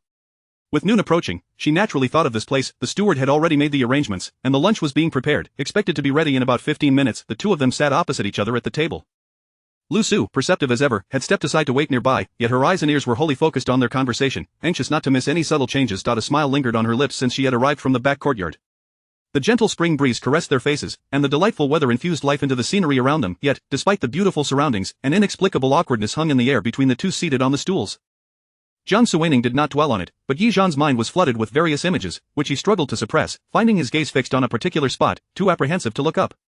Jiang Suining continued to scan the surroundings, noticing that Shen Yunjiu had not yet arrived. She directed her attention to Yi Zhan, saying, about what happened earlier. Yi Zhan immediately tensed, I can explain what transpired. Jiang Suining was momentarily taken aback by his intense reaction, before responding, there's no need. I know you would not act that way. I've witnessed the myriad schemes employed by women in the inner chambers, I am well acquainted with them. Yi Zhan felt a rush of words on the tip of his tongue, yet upon hearing Jiang Suining's words, he merely pursed his lips and nodded. Jiang Suining continued, I believe we must resolve the matter concerning Shen Yunjiu promptly. Given her current demeanor, I cannot foresee what may unfold. If Yi Zhan were still in the 7th prince's residence, it might be more manageable, but now that she was the one in power, the stakes were too high to gamble. Yi Zhan nodded in agreement, indeed, I share the same sentiment. Jiang Suining inquired, what are your thoughts on this? You must take charge of the situation, whatever you decide, I shall follow your lead. Although she had her own ideas, Shen Yunjiu was ultimately part of his household, and it was best for her to refrain from overstepping. Yi Zhan contemplated earnestly, tomorrow morning, I shall send her back to her hometown. Jiang Suining asked, where is her hometown? Yi Zhan replied, Shanchang. After a moment's reflection, Jiang Suining recalled the place, it seems quite far from the capital. Yi Zhan confirmed, yes, she is not originally from the capital. The royal household has supported her for these past few years. Once she returns home, I shall provide her with a sum of money to establish a residence and hire servants, with the local magistrate to oversee her affairs. That will suffice. He had initially contemplated arranging a marriage for her in the capital, believing that with the royal household's support, her life would not be difficult. However, her intentions were nefarious, and her greed knew no bounds, so he felt no obligation to be a fool for her sake. As he spoke, Yi Zhan sensed he may have misspoken and instinctively glanced at Jiang Suining, adding, what I mean is, Shen Yunjiu is not a good person. Listening to his clumsy explanation, Jiang Suining couldn't help but smile inwardly. I understand. She paused before continuing, but what if she refuses to go? Yi Zhan replied, if she is unwilling, then let it be. She cannot remain in the 7th prince's residence. Jiang Suining remarked, in fact, someone from the prime minister's residence has approached me, claiming that a son from the 2nd house is interested in marrying her. I haven't had the chance to discuss it with you yet. Upon hearing about the prime minister's residence, Yi Zhan furrowed his brow, being embroiled in the situation. Even if he took no action, those individuals would not rest. Simply refuse them. The prime minister's intentions are not pure. Noticing his serious expression, Jiang Suining chuckled, yes, in the future, please refrain from bringing people home casually. Inviting deities is easy, but sending them away is challenging. Yi Zhan nodded, understood, I shall remember that. Seeing his obedient demeanor, Jiang Suining felt her heart inexplicably quicken. She suddenly realized that their back and forth had created a somewhat peculiar atmosphere. Why Yi Zhan also shifted his gaze, taking a sip of tea before speaking. What about the Wei family? Jiang Suining responded, everything is proceeding smoothly. The 2nd prince has grasped leverage over the Wei family, coercing them to come to the capital to assist him. Thus, from his perspective, the Wei family appears to be aiding me, while in reality, they are aligned with him. Any overt or covert attacks will likely be directed at me, allowing him to profit from the chaos. Given the circumstances, the path ahead would be fraught with peril. One misstep could lead to danger, and he must exercise utmost caution. As the conversation continued, Jiang Suining explained that there was no way around it. They were left with no choice but to proceed in this manner, and she could not go to the Jiang residence. At this juncture, she turned to Yi Zhan and suddenly proposed, what if I were to marry you? Chapter 69 I know you are also struggling, shall I take you as my wife? At first, Yi Zhan was taken aback by this unexpected proposal, momentarily rendered speechless. Beside him, Jiang Suining pondered for a moment before shaking her head slightly. It seems that's not feasible. We just performed at the palace banquet, and if we were to announce our intention to marry now, it would surely raise eyebrows in the imperial court. Yi Zhan observed Jiang Suining as she spoke, lost in thought, and gradually lowered his head, swallowing the words that had almost escaped his lips. Noticing his silence, Jiang Suining assumed he was still blaming himself and offered some words of comfort. Do not dwell on it too much, the situation is what it is. We must simply navigate through it. If there are things you are uncertain about, feel free to consult me. Thankfully, we can deliberate together on any matters that arise. Yi Zhan lifted his gaze to meet hers, and Jiang Suining nodded at him, her smile warm and reassuring. Whatever happens, we shall face it together. He looked at her earnestly and replied, all right. Jiang Suining felt a sense of relief wash over her. She too felt anxious and uncertain, yet they had to confront the reality of their circumstances together. Having lived a life longer than Yi Zhan's, and having experienced reincarnation, she found it somewhat easier to accept such situations. However, she understood that Yi Zhan was different. His thoughts and hesitations were entirely natural. Thus, she sought to be a source of reassurance for both herself and him. Why Yi Zhan remained silent, lost in contemplation, though the depth of his gaze towards Jiang Suining spoke volumes. The wind whistled through the corridors, and Lu Su, observing the quiet exchange between the two, felt a twinge of anxiety. Just then, she heard Jiang Suining calling for her. Miss, I'm here, Lu Su replied, startled. Please inform His Highness about the matter of Shen Yuanqi visiting the Jiang residence yesterday, Yi Zhan instructed. Alright, Lu Su responded, somewhat perplexed but willing to relay the information as directed. However, before she could speak, Jiang Suining interjected. Yesterday, Shen Yuanqi went to the Jiang residence to discuss restoring our engagement. Yi Zhan's expression was one of surprise. How do you know this? Realizing her involvement was no longer required, Lu Su discreetly withdrew to wait in the corridor. Jiang Suining explained, Heir came by yesterday and reported everything that transpired after Shen Yuanqi's visit to the Jiang residence. Yi Zhan furrowed his brow, casting his gaze towards the roof tiles across the way. Heir, perched atop the roof, felt an inexplicable chill run down his spine. He could not fathom why Miss Jiang would cast such a frosty look in his direction, and he quickly ruminated over any recent missteps he might have made. Noticing Yi Zhan's troubled expression, Jiang Suining inquired, what is it, that young lord from the Shang family? I've long wanted to scold him but never found the opportunity. You handled it splendidly yesterday, voicing my sentiments perfectly. I should express my gratitude. Hearing her approval, Yi Zhan's mood lightened slightly, though he still felt a twinge of displeasure. His visit to see Shen Yuanqi had been to provide Jiang Suining with a sense of vindication, and he had intended to discuss it with her later. He hadn't anticipated that his shadow guards would beat him to the punch. Although the outcome was the same, it left him feeling somewhat irked. He had never realized how talkative the shadow guards could be. In the future, if he comes, there is no need to see him. Just send him away. We need not extend any courtesies to the people of the Guangping Marquisate, Jiang Suining stated decisively. I understand, Yi Zhan replied, then added thoughtfully, as for Shen Yunjiao's departure tomorrow, just instructing Qi to handle it. He will manage everything. Jiang Suining smiled. Very well, for any other matters, I will keep you updated on the progress. Thank you for your efforts, Yi Zhan remarked. I know you are also facing considerable challenges, Jiang Suining replied. As a man bound by rigid customs and protocols, compelled to adhere to etiquette and maintain decorum, Yi Zhan found himself under immense pressure, especially given his military background. It was indeed a substantial challenge for him. Moreover, with his forthright nature, it was commendable that he could accept this new role with composure and keep her best interests in mind. She could only imagine the internal conflict he must have grappled with. They exchanged knowing smiles, a silent understanding passing between them. Lu Su, who had been discreetly observing their interaction, couldn't help but wear a beaming smile, reminiscent of a doting aunt. After a while, the servants brought in a sumptuous meal, one that Jiang Suining had specifically arranged, featuring dishes that Yi Zhan had once relished. Do try this, I heard it's one of your favorites. Should you long for the culinary delights of home, you are always welcome to dine here, Jiang Suining said, serving him with care. Yi Zhan looked down at his bowl, now piled high with food. He ladled a spoonful of steamed egg custard for Jiang Suining. You must taste this, it's made with well water and is exceptionally delicious. Indeed, it is, she replied, and as they ate and conversed, the atmosphere was filled with warmth and familiarity, devoid of formalities. Meanwhile, Ing Er, taking advantage of their meal, stealthily approached Ing San feeling a bit anxious. He spoke up, have you noticed that Miss Jiang seems a bit off today? Ing San, eager to maintain his own safety, quickly denied it. Not at all. Miss Jiang is perfectly fine.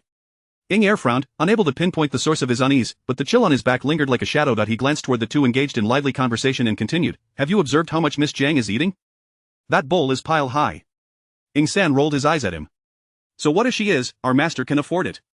Your demeanor suggests you're worried about her, as if you've eaten all of your family's rice, Ing Er retorted. I am not worried. Ing Er protested. I merely meant, look, our master is only having a spoonful of egg custard. This isn't his usual standard. Ing San scoffed at him. Fool, he has to maintain a refined image in front of a lady he admires. He can eat more once Miss Jiang leaves. It's all about appearance, understand? A glorious image must be upheld, that's what the romantic tales all say. Ing Er pondered, but our master ordered dishes he loves, what if Miss Jiang isn't satisfied with them? Ing San replied dismissively, where is the dissatisfaction? Look around at the ambience, at Miss Jiang's smile, at the atmosphere, where is the issue, are you simply looking for trouble? Ing Er felt sheepish and retreated, realizing he couldn't discern anything amiss.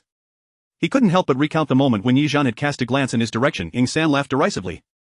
Who is paying attention to you? If Miss Jiang were to express dissatisfaction, it would be as if she were merely gazing at the sky or the earth. Hurry and ask Dr. Chu for some medicine, perhaps your brain is not functioning correctly. Feeling dejected, Ing Er frowned, a lingering sorrow etched on his face. Do you truly not sense anything unusual between them? Ing San, exasperated, shot back, what is so unusual? I think you are the one acting peculiar. Go away, do not disturb me while I watch our master pursue romance, this first-hand account could fetch a fair amount of silver. What's silver? Ing Er inquired. Realizing he had misspoken, Ing San regretted his words, wishing to cover his mouth. Oh, no silver, I was merely contemplating selling that red coral you received as a gift. Ing Er immediately distanced himself, taking 3 steps back. Absolutely not. That was a reward from our master, if you dare to sell it, I will inform him. Ing San scoffed. Go ahead and tell him, I will inform Miss Jiang that you secretly relayed information to our master. I suspect you would have quite a few objections at this point. Ing San suddenly halted, as if struck with realization, glancing at the dining table where Miss Jiang was seated, and then back at Ing Er. He recalled how Ing Er had mentioned the chilling glance she had cast his way. A shiver ran down his spine. He slowly began to sidle away from Ing Er, and as he reached the eaves, he turned back to cast a sympathetic look at him. Poor fellow. Chapter 70. Night's pure intentions in the western courtyard. At this moment, Shen Yunjia was being assisted back to her room by Qiu Yi. Compared to the panic and confusion she had just experienced in the backyard, Shen Yunjia was now considerably calmer. This time, she neither cried nor spoke. Qiu Yi, observing her silence, felt a strange sense of unease and gently called out, Mississippi. Shen Yunjia did not respond. She had come to understand the 7th prince's disposition. He not only held no affection for her, but today's commotion likely meant she could not remain in the 7th prince's residence. What would they do next? The thought of that possibility sent a shiver through her. At this juncture, pretending to be oblivious was futile. She could only take risks. Wealth and glory were often found in perilous ventures. She could not bear to watch what she had worked hard for slip away. Shen Yunjiao remained silent as Qiu Yi tidied her hair and attire. After finishing the meal sent from the kitchen in silence, she finally asked, where is Miss Jiang?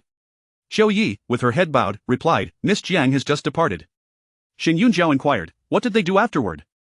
Qiu Yi continued, after leaving beneath the banyan tree in the backyard, Miss Jiang had lunch with His Highness, then they strolled around the residence. I am unaware of their conversation, but there were guards present, and the others did not dare to intrude. Shen Yunjiao merely acknowledged her with a sound, her expression devoid of much emotion, which only deepened Qiu Yi's sense of oppression in the atmosphere. Just then, the steward approached to Miss Yunjiao. I am here to convey His Highness's words. His Highness has instructed that Miss Yunjiao prepare to leave for Shancheng early tomorrow. He will arrange for a residence and servants for you, along with a protective escort to ensure your safety. Upon your arrival in Shancheng, he will also speak to the local magistrate to ensure you are well looked after, allowing you to live comfortably. What? Shen Yunjiao's suppressed emotions erupted. She had just been contemplating new strategies, only to be met with this unexpected outcome. She could not accept it. Shen Yunjiao trembled. His Highness wishes for me to return to Shancheng? The steward affirmed, yes. Shen Yunjiao felt as if she might lose her mind. No, I refuse. His Highness cannot treat me this way. I will not go back. If she were to return now, she could only imagine how her neighbors would mock her. Everyone knew she had come to the capital to rise above, to be a lady. What would they think of her return? How could she live? The steward insisted. Since His Highness has spoken, it would be wise for you to comply. After delivering his message, he turned and left. Shen Yunjiao staggered back to the table, her teeth clenched tightly. For her to return to Shanchang was utterly out of the question. She refused to go back to being a village girl. She wanted to be the lady of the prince's household. In the study, Jiang Suining had been engrossed in writing and sketching. She had just discussed several matters with Yi Zhan, including finances. Yi Zhan owned various shops that could easily support the expenses of the prince's residence. However, now that they were back in the capital and navigating the court, money was naturally essential. This predicament posed a challenge for Yi Zhan, who was a formidable general on the battlefield, undefeated in combat, yet lacked acumen in financial matters. Thus, Jiang Suining had to devise her own plan. She took the power distribution map Yi Zhan had previously given her and marked it in a way she could comprehend, her thoughts drifting to the Huannan Road. This particular road served as a crucial passage to the northwest, where news from that region was relayed through Huannan. To safeguard against any eventualities, Yi Zhan had fortified this road as his own stronghold. In other words, he had complete control over this route. If he wished to undertake any ventures, this would be an excellent advantage. The question then became what profitable endeavors could be pursued. It needed to be legitimate, yield substantial profits, and avoid suppression from Yi Lin and Yi Hao. Reflecting on past events, Jiang Suining pondered how to leverage this advantage to secure significant gains for Yi Zhan. After much contemplation, she began to outline her ideas, jotting them down on paper. Unbeknownst to her, evening had arrived. As the night fell outside, Deputy Commander Chen entered to light the lamps. Before he could leave, Shen Yunjiao arrived. At hearing her voice, Jiang Suining frowned slightly. You should return. The steward has conveyed all that needs to be said. There is no need for you to linger. Shen Yunjiao replied, since it is His Highness's wish, I shall naturally comply. However, as we are to depart tomorrow, I would like to prepare a final bowl of soup for His Highness, as a gesture of gratitude for the care he has shown me over these years. Jiang Suining's brow furrowed. Had it been her intent, she would certainly not have allowed anyone to enter. Yet, considering Yi Zhan, she needed to maintain some decorum, especially since they were to leave the following day. However, she held no trust for Shen Yunjiao, so she instructed Deputy Commander Chen to remain inside when allowing her entry. Upon hearing Jiang Suining permit her inside, Shen Yunjiao felt a rush of elation. Carrying the soup, she stepped inside, bowing to Jiang Suining and glancing at Deputy Commander Chen, signaling him to exit. She had specifically waited for him to enter before knocking, fearing that the 7th prince might refuse her request under the pretense of being busy. Yet, Deputy Commander Chen showed no intention of leaving. Shen Yunjiao cast several subtle hints, but he remained indifferent. With no other option, she finally spoke. I kindly asked Deputy Commander Chen to step outside. I have a few words I wish to share with His Highness in private. Jiang Suining interjected, there is no need, speak plainly. If you cannot say it, then do not bother. Now that the soup had been delivered, I have received your goodwill. You may leave now. Tomorrow will be an early start, so rest well tonight. Listening to Jiang Suining's unyielding words, Shen Yunjiao felt a flush of embarrassment as she bit her lip but remained unmoved. Her gaze fixed on Jiang Suining, she steeled herself, consciously deciding to ignore Deputy Commander Chen. There is something I must say.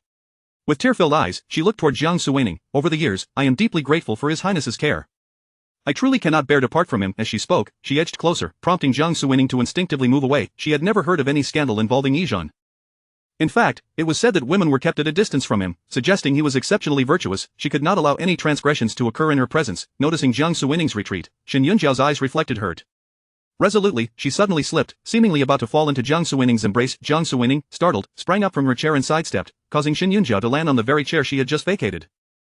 In that moment, a tearing sound was heard, as Shen Yunjiao's outer garment snagged and ripped along the seam, exposing a large portion of her shoulder. With a sharp cry, she covered her shoulder with her hand and instinctively moved toward Jiang Suining. Jiang Suining, thinking how close she had come to disaster, inadvertently brushed against Shen Yunjiao's ankle, causing her to kick Shen Yunjiao several steps away. Chapter 71 He fears being framed, Your Highness. Shen Yunjiao bit her lip and plaintively called out. To her dismay, she had allowed His Highness to escape just moments ago, and she chastised herself for her sluggishness. Now that the deed was done, and she had been seen by His Highness, she could only await his response. Previously, she had thought that Deputy General Chen was an impediment, but now he could serve as a witness. Given His Highness's nature, having seen her vulnerable state, he would surely feel compelled to take responsibility.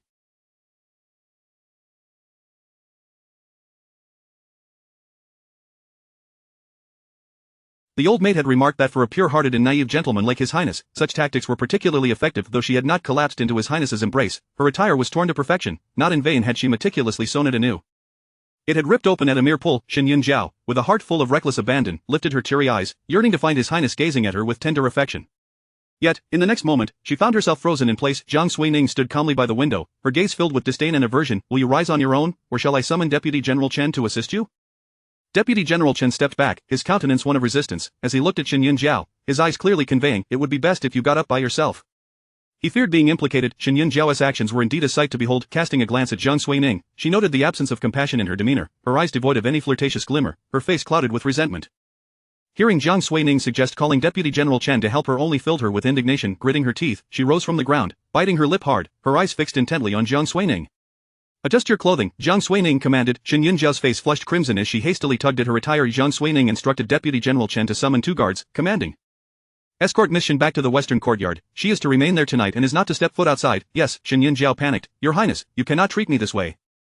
Yunjiao merely harbors feelings for you. I implore you to consider my good intentions and allow me to remain in the palace. I am willing to serve you, so long as you do not cast me away." As the guards approached to escort her, Shen Yunjiao instinctively recoiled. "Your Highness, I will not leave. I refuse to go." Jiang Suining's tone turned stern. "Bind her and return her to the western courtyard." Shen Yunjiao's fear mounted, her face flushed. "Your Highness, you cannot do this," Jiang Suining replied. "Gag her." The guards swiftly bound Shen Yunjiao, producing a cloth from somewhere to cover her mouth, lifting her as one would a hog to be slaughtered. Once she was taken away and sounds faded, Jiang Suining summoned Shadow 7, "Go to the Jiang residence and inquire how Miss Jiang intends to handle this." "Understood." Shadow 7 withdrew, and Jiang Suining turned to Deputy General Chen. "Did you witness that?"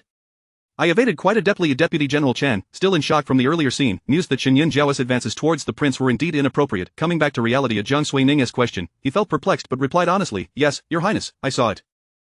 "You distanced yourself swiftly." Jiang Suining nodded. "Next time Miss Jiang visits, you shall speak the truth." Deputy General Chen appeared bewildered. "Speak the truth? About what? Must such matters be reported to Miss Jiang? What does the Highness mean?" He looked at Jiang Suining, tentatively asking. "Your Highness means," Jiang Suining clarified. "Simply put, I did not permit her to approach." Deputy General Chen suddenly understood, exclaiming, "Ah, I see. Very well, I comprehend." "Your Highness escaped with great swiftness and remains entirely innocent." Jiang Suining noted the oddity in Deputy General Chen's wording but decided it was not incorrect. "Indeed, that is the case." Deputy General Chen took his leave, and the study fell silent as Jiang Suining patted her chest. Still shaken, Nightjan had long been stationed in the military, surrounded by no women. During these days, she had gleaned from his subordinates an inkling of his character. He certainly did not favor uninvited female advances. Though she had managed to avoid Shen Yunjiao's touch, she still wondered if Nightjan would hold it against her. Now that she was responsible for his body, she ought to maintain her guard. Jiang Suining rubbed her temples, revealing a troubled expression. Soon, news from the Jiang residence arrived eagerly. She opened the letter, which was filled with apologies directed towards her. Shadow 7 reported, "Miss Jiang has instructed me on how to proceed." Jiang Suining replied, "Yes, follow Miss Jiang's directives." "Understood." Shadow 7 departed, and Jiang Suining summoned Deputy General Chen. "Regarding the earlier incident, should Miss Jiang inquire, you may respond. If she does not ask, there is no need to mention it." Deputy General Chen, perplexed, complied. "Yes." He was unaware that Jiang Suining believed discussing such matters would yield only negative consequences. If that were the case, it was better left unsaid. After all, no substantial harm had been done, merely a brush against an ankle, which she could remedy with a few extra washes that evening. With that thought, Jiang Suining rose, signaling for preparations for a bath, requesting several buckets of water. The next day, upon returning from court, Jiang Suining was met by Shadow 7, who reported, "Your Highness, as soon as the city gates opened today, the guards escorted Miss Yunjiao out of the city." Jiang Suining inquired, "What did Miss Jiang say?" Shadow 7 answered, "All items previously promised by Your Highness have been retracted. No shops, houses, or maidservants were provided, and no communication was made to the county magistrate. Only 50 taels of silver were given." Once she was escorted, there was nothing more to be done but return. Jiang Suining acknowledged with a sound eye in her view. While Shen Yunjiao may have expressed affection for Nightjan, it was more about her ambition to elevate her status in the capital. Otherwise, she would not have resorted to such measures the previous night. Utterly shameless, disregarding others, she would stop at nothing to achieve her ends. Ambitious yet foolish, she had brought ruin upon herself. With Shen Yunjiao's departure, it seemed she would never again have the opportunity to return to the capital, thus sparing both her and Nightjan from a significant predicament. A sense of relief washed over her. "Did Miss Jiang receive this news?" Shadow 7 replied, "Yes, I informed her immediately after escorting the person out of the city." Jiang Suining nodded. After a moment's thought, she asked again, "How is Miss Jiang faring at the Jiang residence? Is she well?" Shadow 7 considered, "Nothing particularly noteworthy. As usual, she reads, practices martial arts, and organizes the information sent by Your Highness." Practicing martial arts. Jiang Suining was taken aback. Shadow 7 added, "Indeed." Jiang Suining mused that it must be a habit of Nightjan's. Surely, Liusu was startled. The image of a sheltered young lady energetically practicing martial arts in the courtyard seemed utterly incongruous. Nevertheless, she had no intention of intervening. If it brought Nightjan some comfort, these trivial matters were inconsequential. "Has anything else of note occurred?" Shadow 7 replied, "None, except that Shadow 2 was punished by Miss Jiang to embroider." Shadow 2, punished to embroider. What had happened? Shadow 7 explained, "I am unaware." He had no need to mention it, but Shadow 2 cried out for help, insisting on an opportunity for the prince to intercede on his behalf. One cannot neglect a brother. Jiang Suining smiled. It was evident that Shadow 2 had erred. The thought of Nightjan imposing such a punishment brought her joy. "Let him embroider until Miss Jiang is pleased." Chapter 72. The mere thought of meeting you makes me want to run. After Shen Yunjiao departed, the prince's residence fell into an unexpected tranquility. The steward had made it a point to remind the servants, who diligently focused on their tasks, refraining from idle chatter. Jiang Suining found her daily court visits considerably more relaxed. In recent days, Ying Qi frequently brought items from the Jiang residence. Today it was steamed pork ribs, tomorrow snow fungus soup, and the day after that, spicy stir-fried duck. Jiang Suining was both amused and exasperated. When Ying Qi arrived today, she deliberately called out to him, "There is no need to bring anything anymore. It is troublesome to go back and forth, and it would not be wise if someone were to discover it." Ying Qi replied, "Your Highness, Miss Jiang said that these are your favorites. She enjoys them as well, and wishes to share them with you. We shall not be discovered. In the entire capital, only we can come and go without a trace. Rest assured, my subordinates are well trained, unlike those inept guards in the capital." Jiang Suining sighed, fully aware that this was Ying Qi's way of apologizing for the incident involving Shen Yunzhou. "Tell Miss Jiang that I harbor no anger regarding Shen's matter. There is no need to send food anymore, nor to pen an apology letter." Understood. Ying Qi scratched his head and took his leave, pondering in confusion. Shouldn't Miss Jiang be the one upset about that incident? Why is it she who comforts His Highness? The relationship between His Highness and Miss Jiang is truly peculiar. The following day, April 16th, a guard sent to escort Shen Yunzhou back reported in. Jiang Suining only inquired about the safety of the individuals involved, asking nothing further, and promptly relayed a message to Yizhan. Shen Yunzhou understood that seeking the guard's assistance was futile. Although she wept along the way, she had safely arrived at Shanshang, which was all that mattered. When it was time for lunch, Yizhan arrived at this time. He presented an invitation, albeit a last-minute one, rendering the distinction of its delivery negligible. He waited at the entrance with Lu Su for nearly half an hour before the gates of the prince's residence finally opened, allowing him entry. Upon crossing the threshold, Yizhan headed straight for the study, with Lu Su trailing behind, softly admonishing, "Miss, please slow down." However, Yizhan paid no heed, quickening his pace. In the shadows, Ying San observed the scene, chewing on a blade of grass, a knowing smile gracing his face. He nudged Ying Er beside him. Look, Miss Jiang is practically running to meet our master. The little book says a day apart feels like 3 autumns. Miss Jiang and our master have 1, 2, 3, 4, 5, as he counted on his fingers, he exclaimed, 9 days. A full 9 days without seeing each other, 27 springs and autumns, how arduous.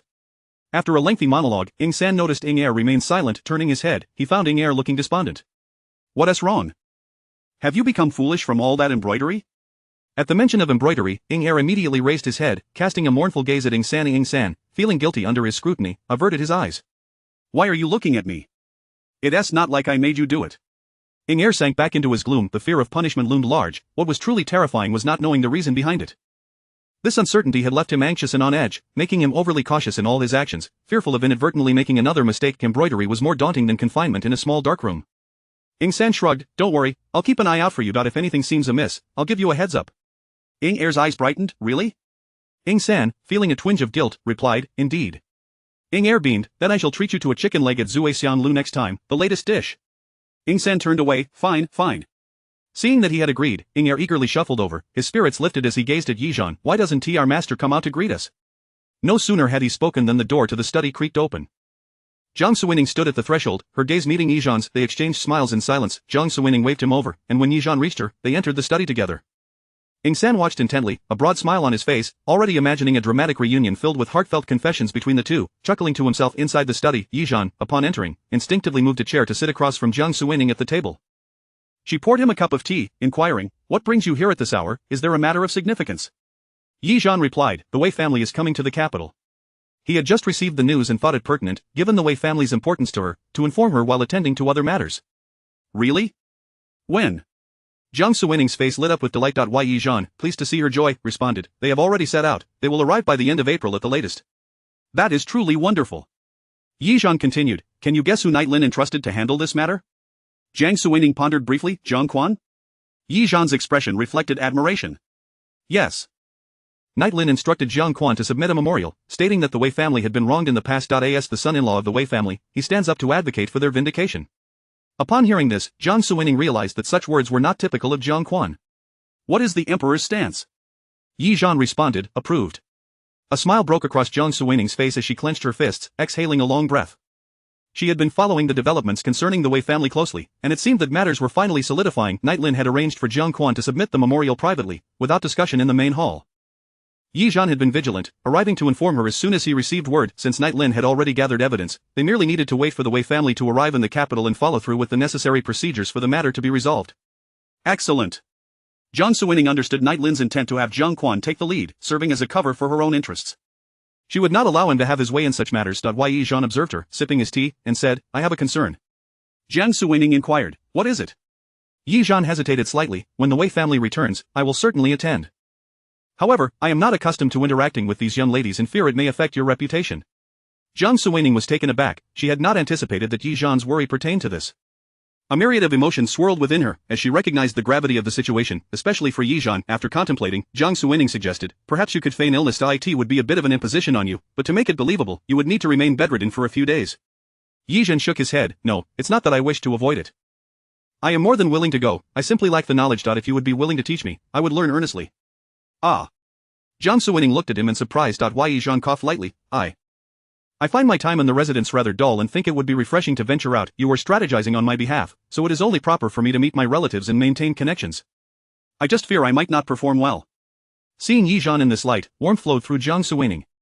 I am truly grateful for your kindness. It is quite simple, really. My maternal family is very affable and not overly formal. Should any questions arise that you cannot answer, just say you had a serious illness and have forgotten much. Yi Zhan absorbed her words intently, occasionally interjecting questions which Jiang Suining answered one by one. The two of them huddled together, their voices a soft murmur, yet if one were to listen closely, the specifics would be difficult to discern from a distance. One could see one person speaking while the other gazed attentively, quietly listening.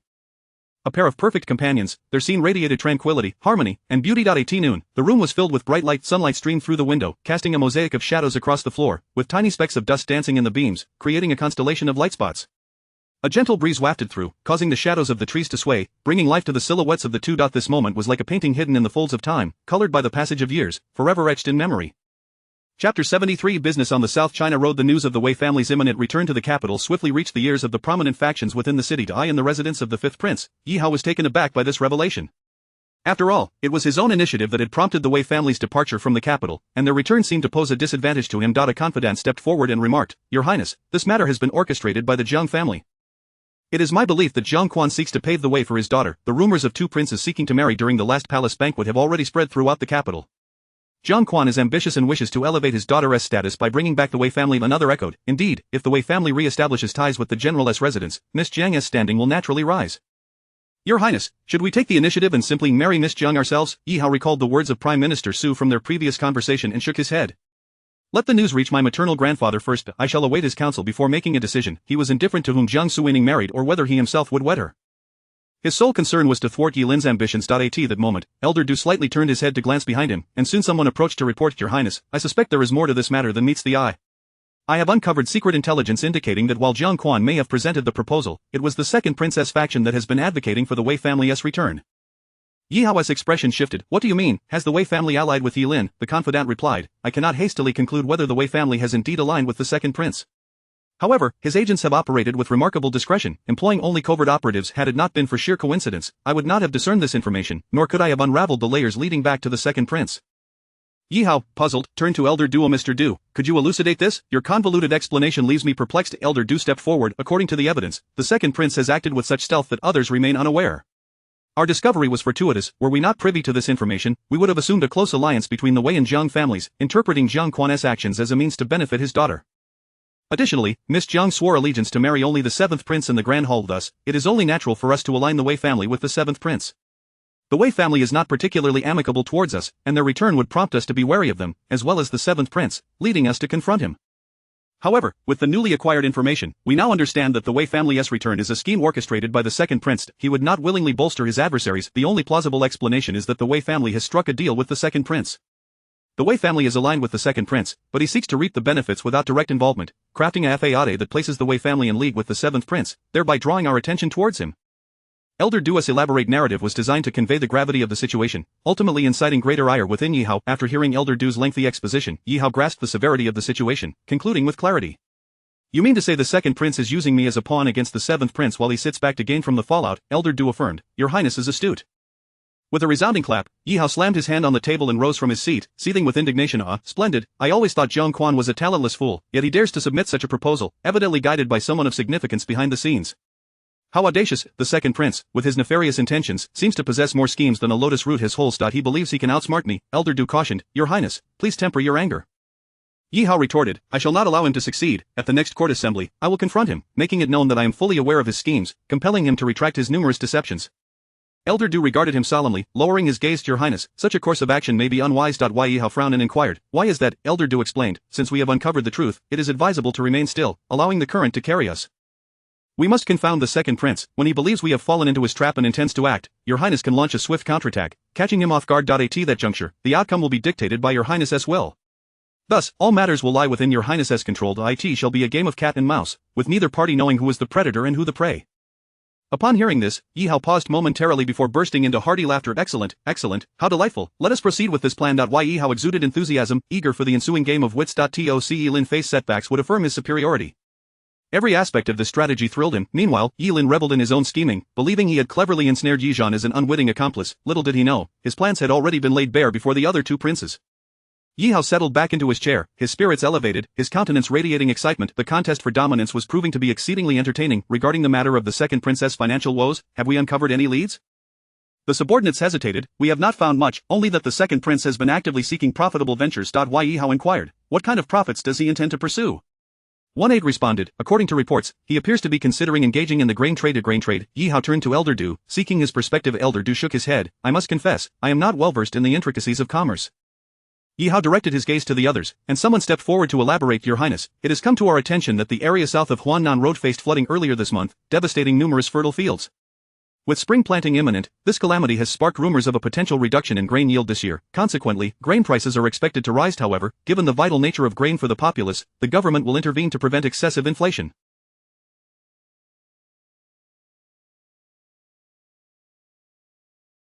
Nevertheless, grain remains a stable commodity that seldom incurs losses, and with high demand, it can yield significant profits in years of poor harvest. Yi Hao, absorbing their explanations, began to comprehend.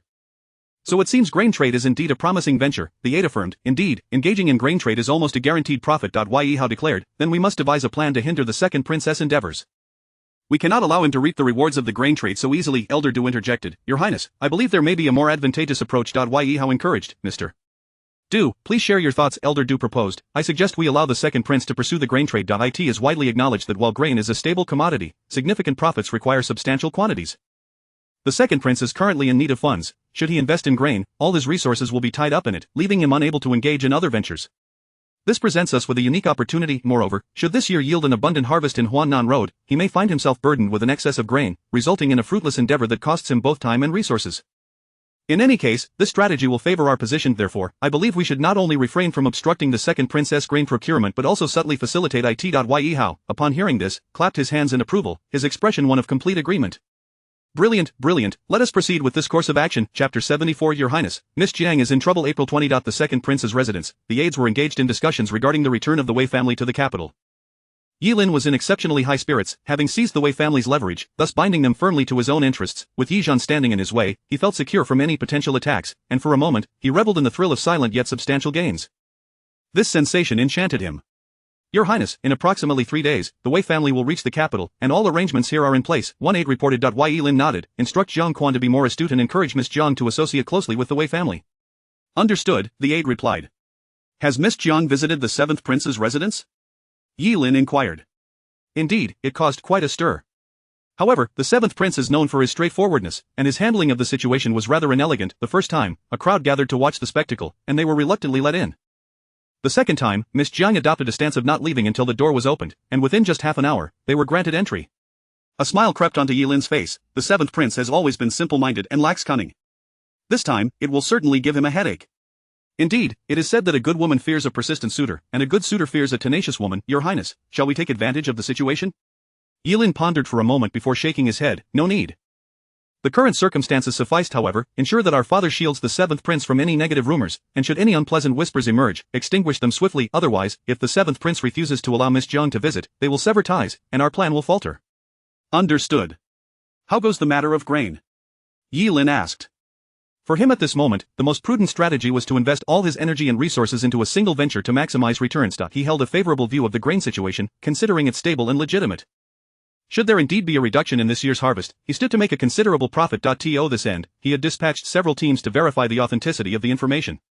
His approach was characteristically cautious, particularly in the current climate where he could not afford any missteps. An aide stepped forward to respond. Your Highness, inquiries have confirmed that southern Huannan Dao indeed experienced flooding at the beginning of the month.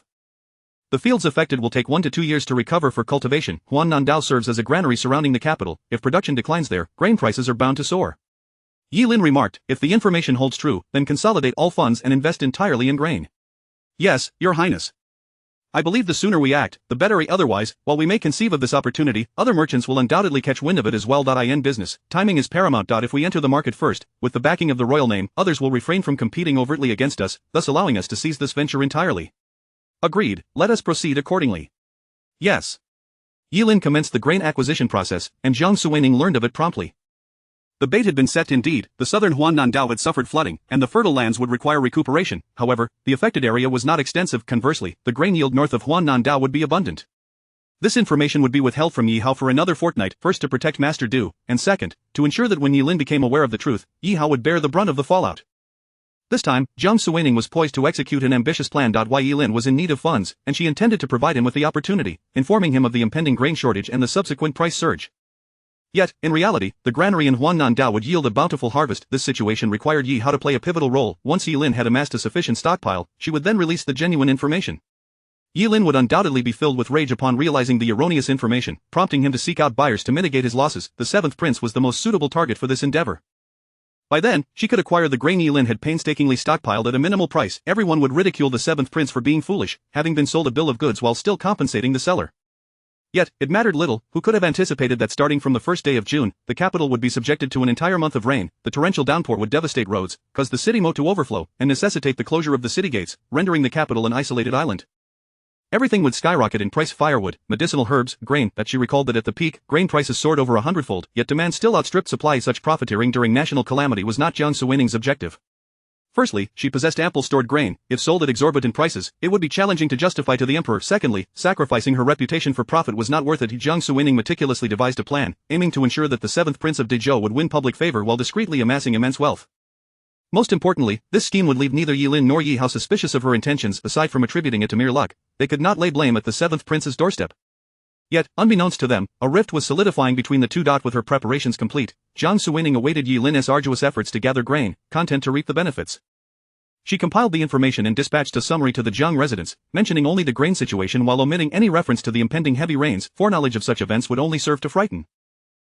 Their exchange of information had become habitual. Yi Zhan had little to say, merely sharing anecdotes of his daily life. When Jiang Suining heard him mention that his health had improved significantly due to daily training, she found herself both amused and exasperated. Such was the way of things. Previously, he had been plagued by illness, falling sick every few days. As night descended, Yi Zhan had just finished dinner when he received a message from Jiang Suining. He found the extent of the ruckus over Yilin and Yi Hao's conflict overly burdensome. However, since Jiang Suining seemed to take delight in it, he allowed her folly to unfold, secure in the knowledge that he would be there to support her should anything go awry.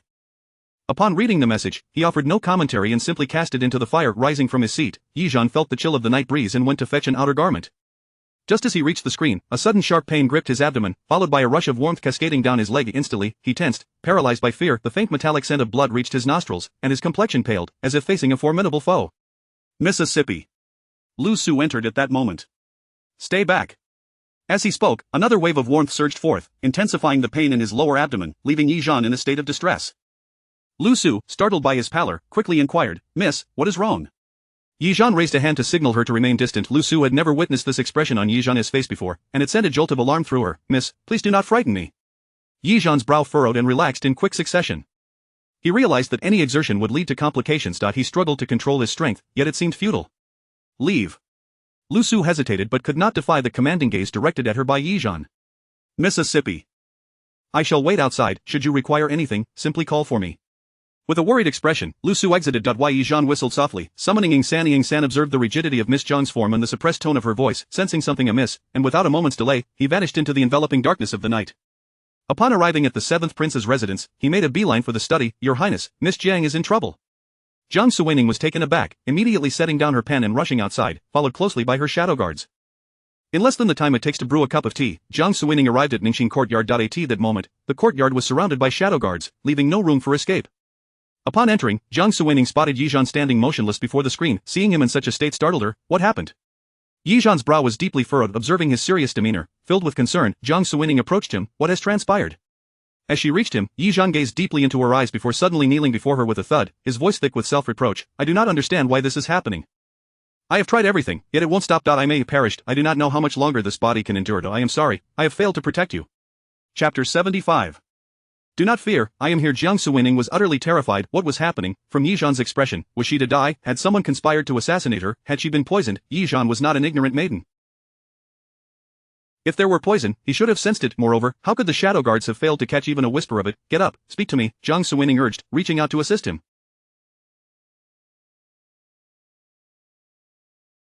Yet, Yizhan stubbornly refused to rise, kneeling on the ground, his gaze fixed on her, his eyes brimming with unspoken words. A tumult of emotions etched across his face: hesitation, entanglement, regret, and self-reproach. Jiang Suining's heart sank. This surely indicated a grave matter. He was unwilling to stand, and she could do nothing but kneel beside him. Clasping his hands in hers, she felt him tremble. He was the war god prince, having slain countless foes on the battlefield and witnessed the dance of life and death. He should not be so distressed. Seeing the guilt etched on his face stirred a pang of sympathy within her. Do not fear, I am here. Whatever has transpired, I shall face it alongside you. Yi Zhan's gaze clung to her, as though terrified that should he blink, he might collapse. He dared not move, speak, or exert himself, fearing that even the slightest effort would unleash a torrent of blood. Jiang Suining sought to soothe him, gently patting his hand. Speak to me, what has happened? Yizhan nodded, his expression grave yet anxious, reminiscent of a child who had committed a misdeed.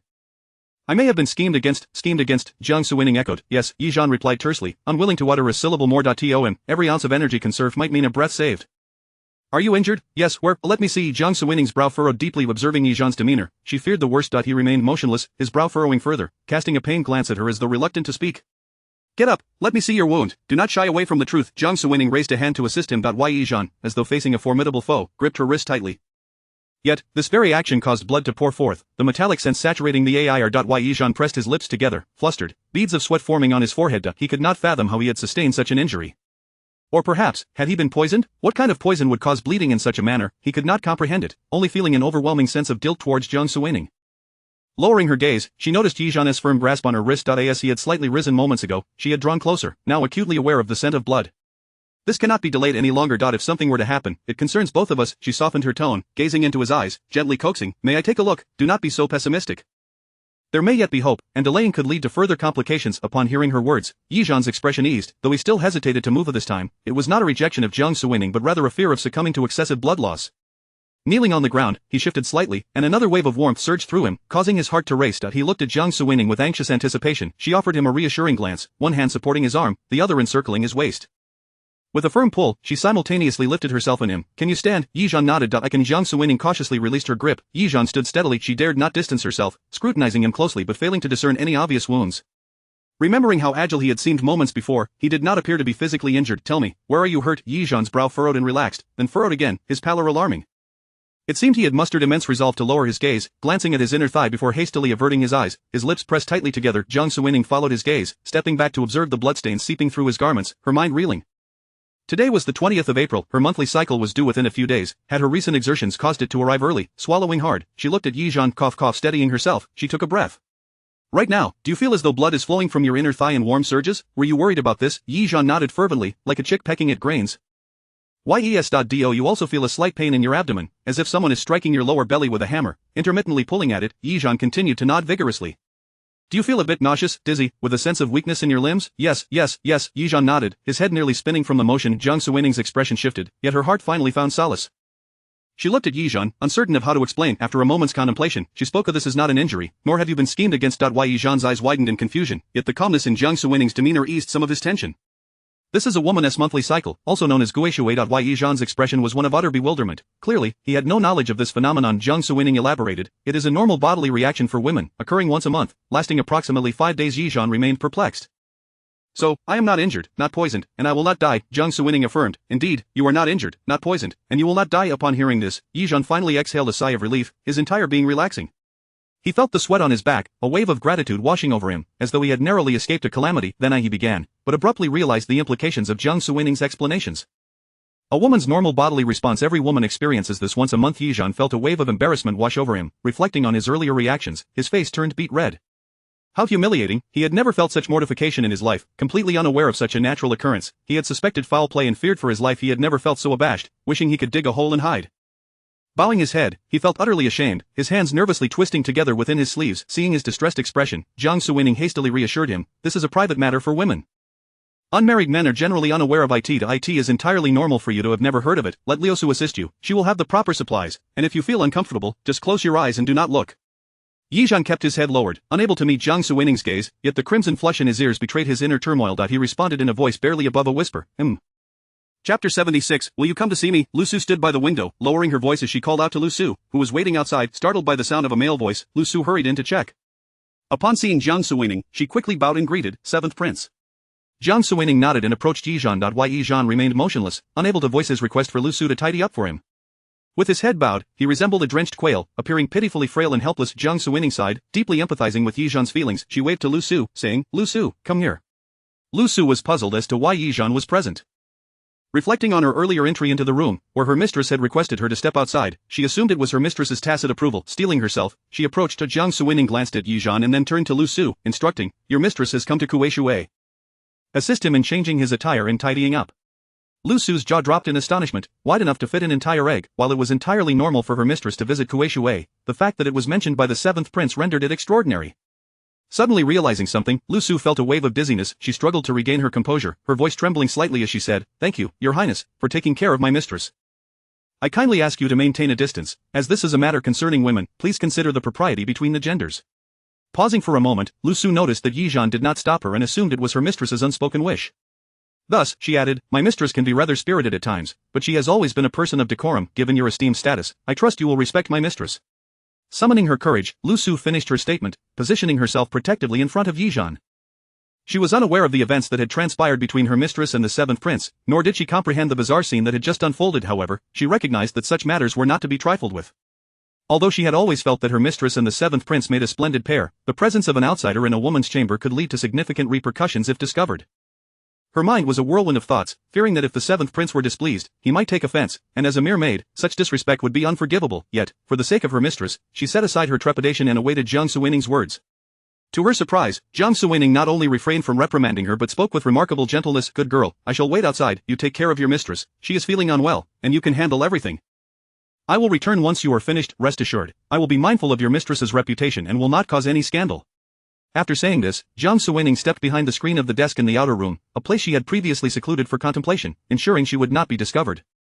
Lu Su observed her movements, a sense of familiarity washing over her. Her mistress had recently shunned sitting behind the screen, leading Lu Su to believe her mistress had changed her ways. Yet, why did the seventh prince seem so accustomed to it? Not wanting to dwell on it further, Lu Su felt relieved that the seventh prince had not chastised her. She assisted Yizhan into the adjacent ear room. After issuing a few instructions, she returned with clean garments and cotton strips just as the servants prepared hot water. By the time everything was arranged, nearly half an hour had passed. As Yizhan bathed, the room was filled with the fragrance of incense and fresh air. The previous scent of blood had dissipated, replaced by the delicate and refreshing aroma of jasmine and freesia, which Jiang Suining favored. At that moment, Yizhan had changed into clean attire and sat upright in the chair, not daring to move. Whether it was due to the hot water or his own tension, his face flushed like a ripe apple. Upon entering, Jiang Suining was greeted by this scene, her expression somewhat awkward. Yizhan glanced at her, hesitating to speak, ultimately remaining silent. Jiang Suining took a seat on the opposite side of the table, inquiring, "Are you feeling better now?" Yizhan replied, "Mm." Jiang Suining continued, "If you are still unwell, you should lie down and rest. When you feel better, get up and move around a bit, ensuring you keep warm. If your stomach aches, apply a warm towel. It won't be a constant pain, it will come in waves. In the coming days, you may struggle with eating and sleeping, but that's alright. If you find it hard to sleep at night, take a nap during the day, and eat something, even if it's just a little, avoiding anything cold, as that might worsen your discomfort. My advice usually takes about 5 days to resolve. By the 4th day, it should improve. If you find yourself bored, you may read a book to pass the time. Should you have any questions, feel free to ask Lu Su. If you feel shy to inquire, send me a message. Do not be anxious, 5 days will pass swiftly." After she spoke, she looked at Yizhan, who had furrowed his brow and paused before asking, "Will this happen every month?" Jiang Suining, assuming his concern was for the future, sighed in resignation. "Yes, this is how it is for women." Yizhan replied, "Then being a woman is indeed quite arduous." Jiang Suining reassured him, "In truth, it becomes more bearable with time." Yizhan gazed at her, saying, "Then in our current situation, you should be able to find some peace for a while." Jiang Suining was taken aback. She had not anticipated that Yizhan was thinking along those lines. Her feelings were difficult to articulate. Despite his own struggle to accept this reality, he was concerned for her well-being, wishing for her to be spared the pain of her monthly cycle. How could such a considerate person be perceived by others as a figure of terror? In that moment, Jiang Suining silently felt a sense of injustice for Yizhan.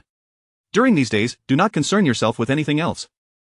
Focus on taking care of yourself, she instructed. Yizhan pressed his lips together in agreement. Alright. This was Jiang Suining's body, and he ought to nurture it well. Satisfied with his demeanor, Jiang Suining rose from her seat. "It is getting late. I must take my leave. With Lu Su here to look after you, there is no need for concern."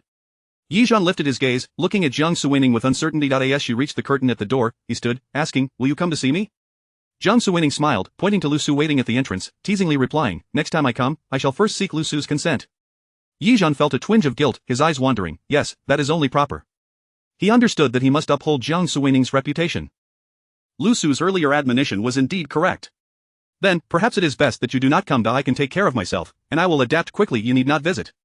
Previously, when he had gone to the seventh prince's residence, rumors had circulated that a woman was pursuing him, which, while unflattering, was straightforward. But now, the situation felt entirely different. Jiang Suining regarded him thoughtfully before nodding and gracefully leaping out of the window. Thankfully, she had practiced this maneuver several times beforehand to prevent any mishaps. Otherwise, it would be quite absurd for the formidable war god prince to be unable to exit through a window. As the sound of her departure faded, Yi Zhan stared at the window, momentarily lost in thought. Lu Su entered, relieved to find the seventh prince gone, and secured the doors and windows. Mistress, since you are unwell today, it would be wise to rest early. Yi Zhan shook his head. It is still early. I will sleep later. I wish to read for a while. Though his stomach felt slightly uncomfortable, he was unable to sleep. However, the thought that it was not his own pain, but Jiang Suining's, made the discomfort more bearable. Chapter 77 Night Zhan's flushed face. Upon returning to the residence of the seventh prince, Jiang Suining found her emotions in disarray as she reflected on the events that transpired at the Jiang manor that day.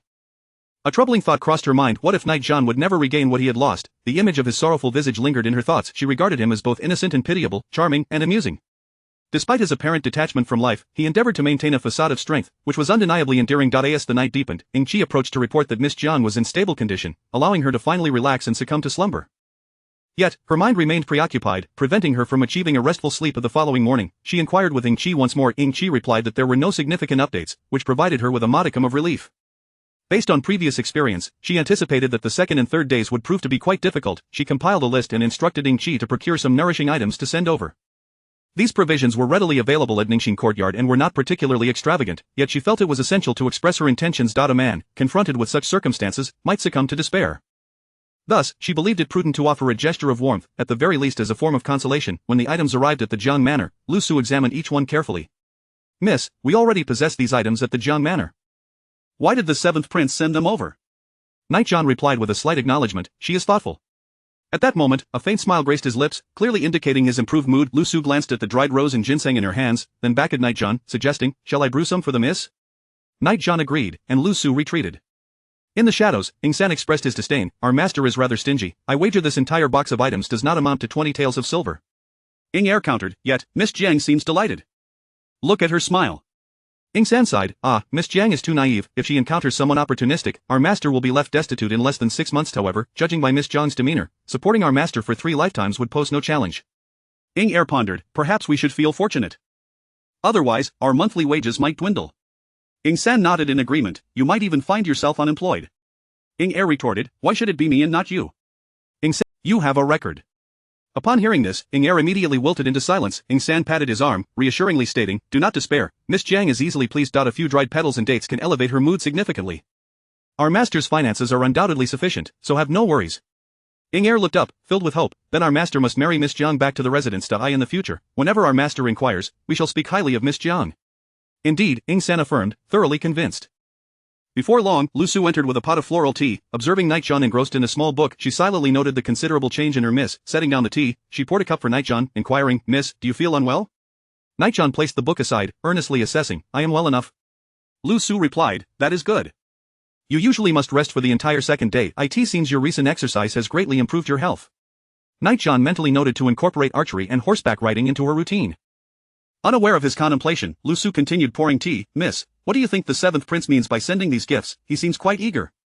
Night Zhan's lips involuntarily curled upward. I am uncertain. He genuinely did not know, but the mere thought of Jiang Suining's concern brought him joy.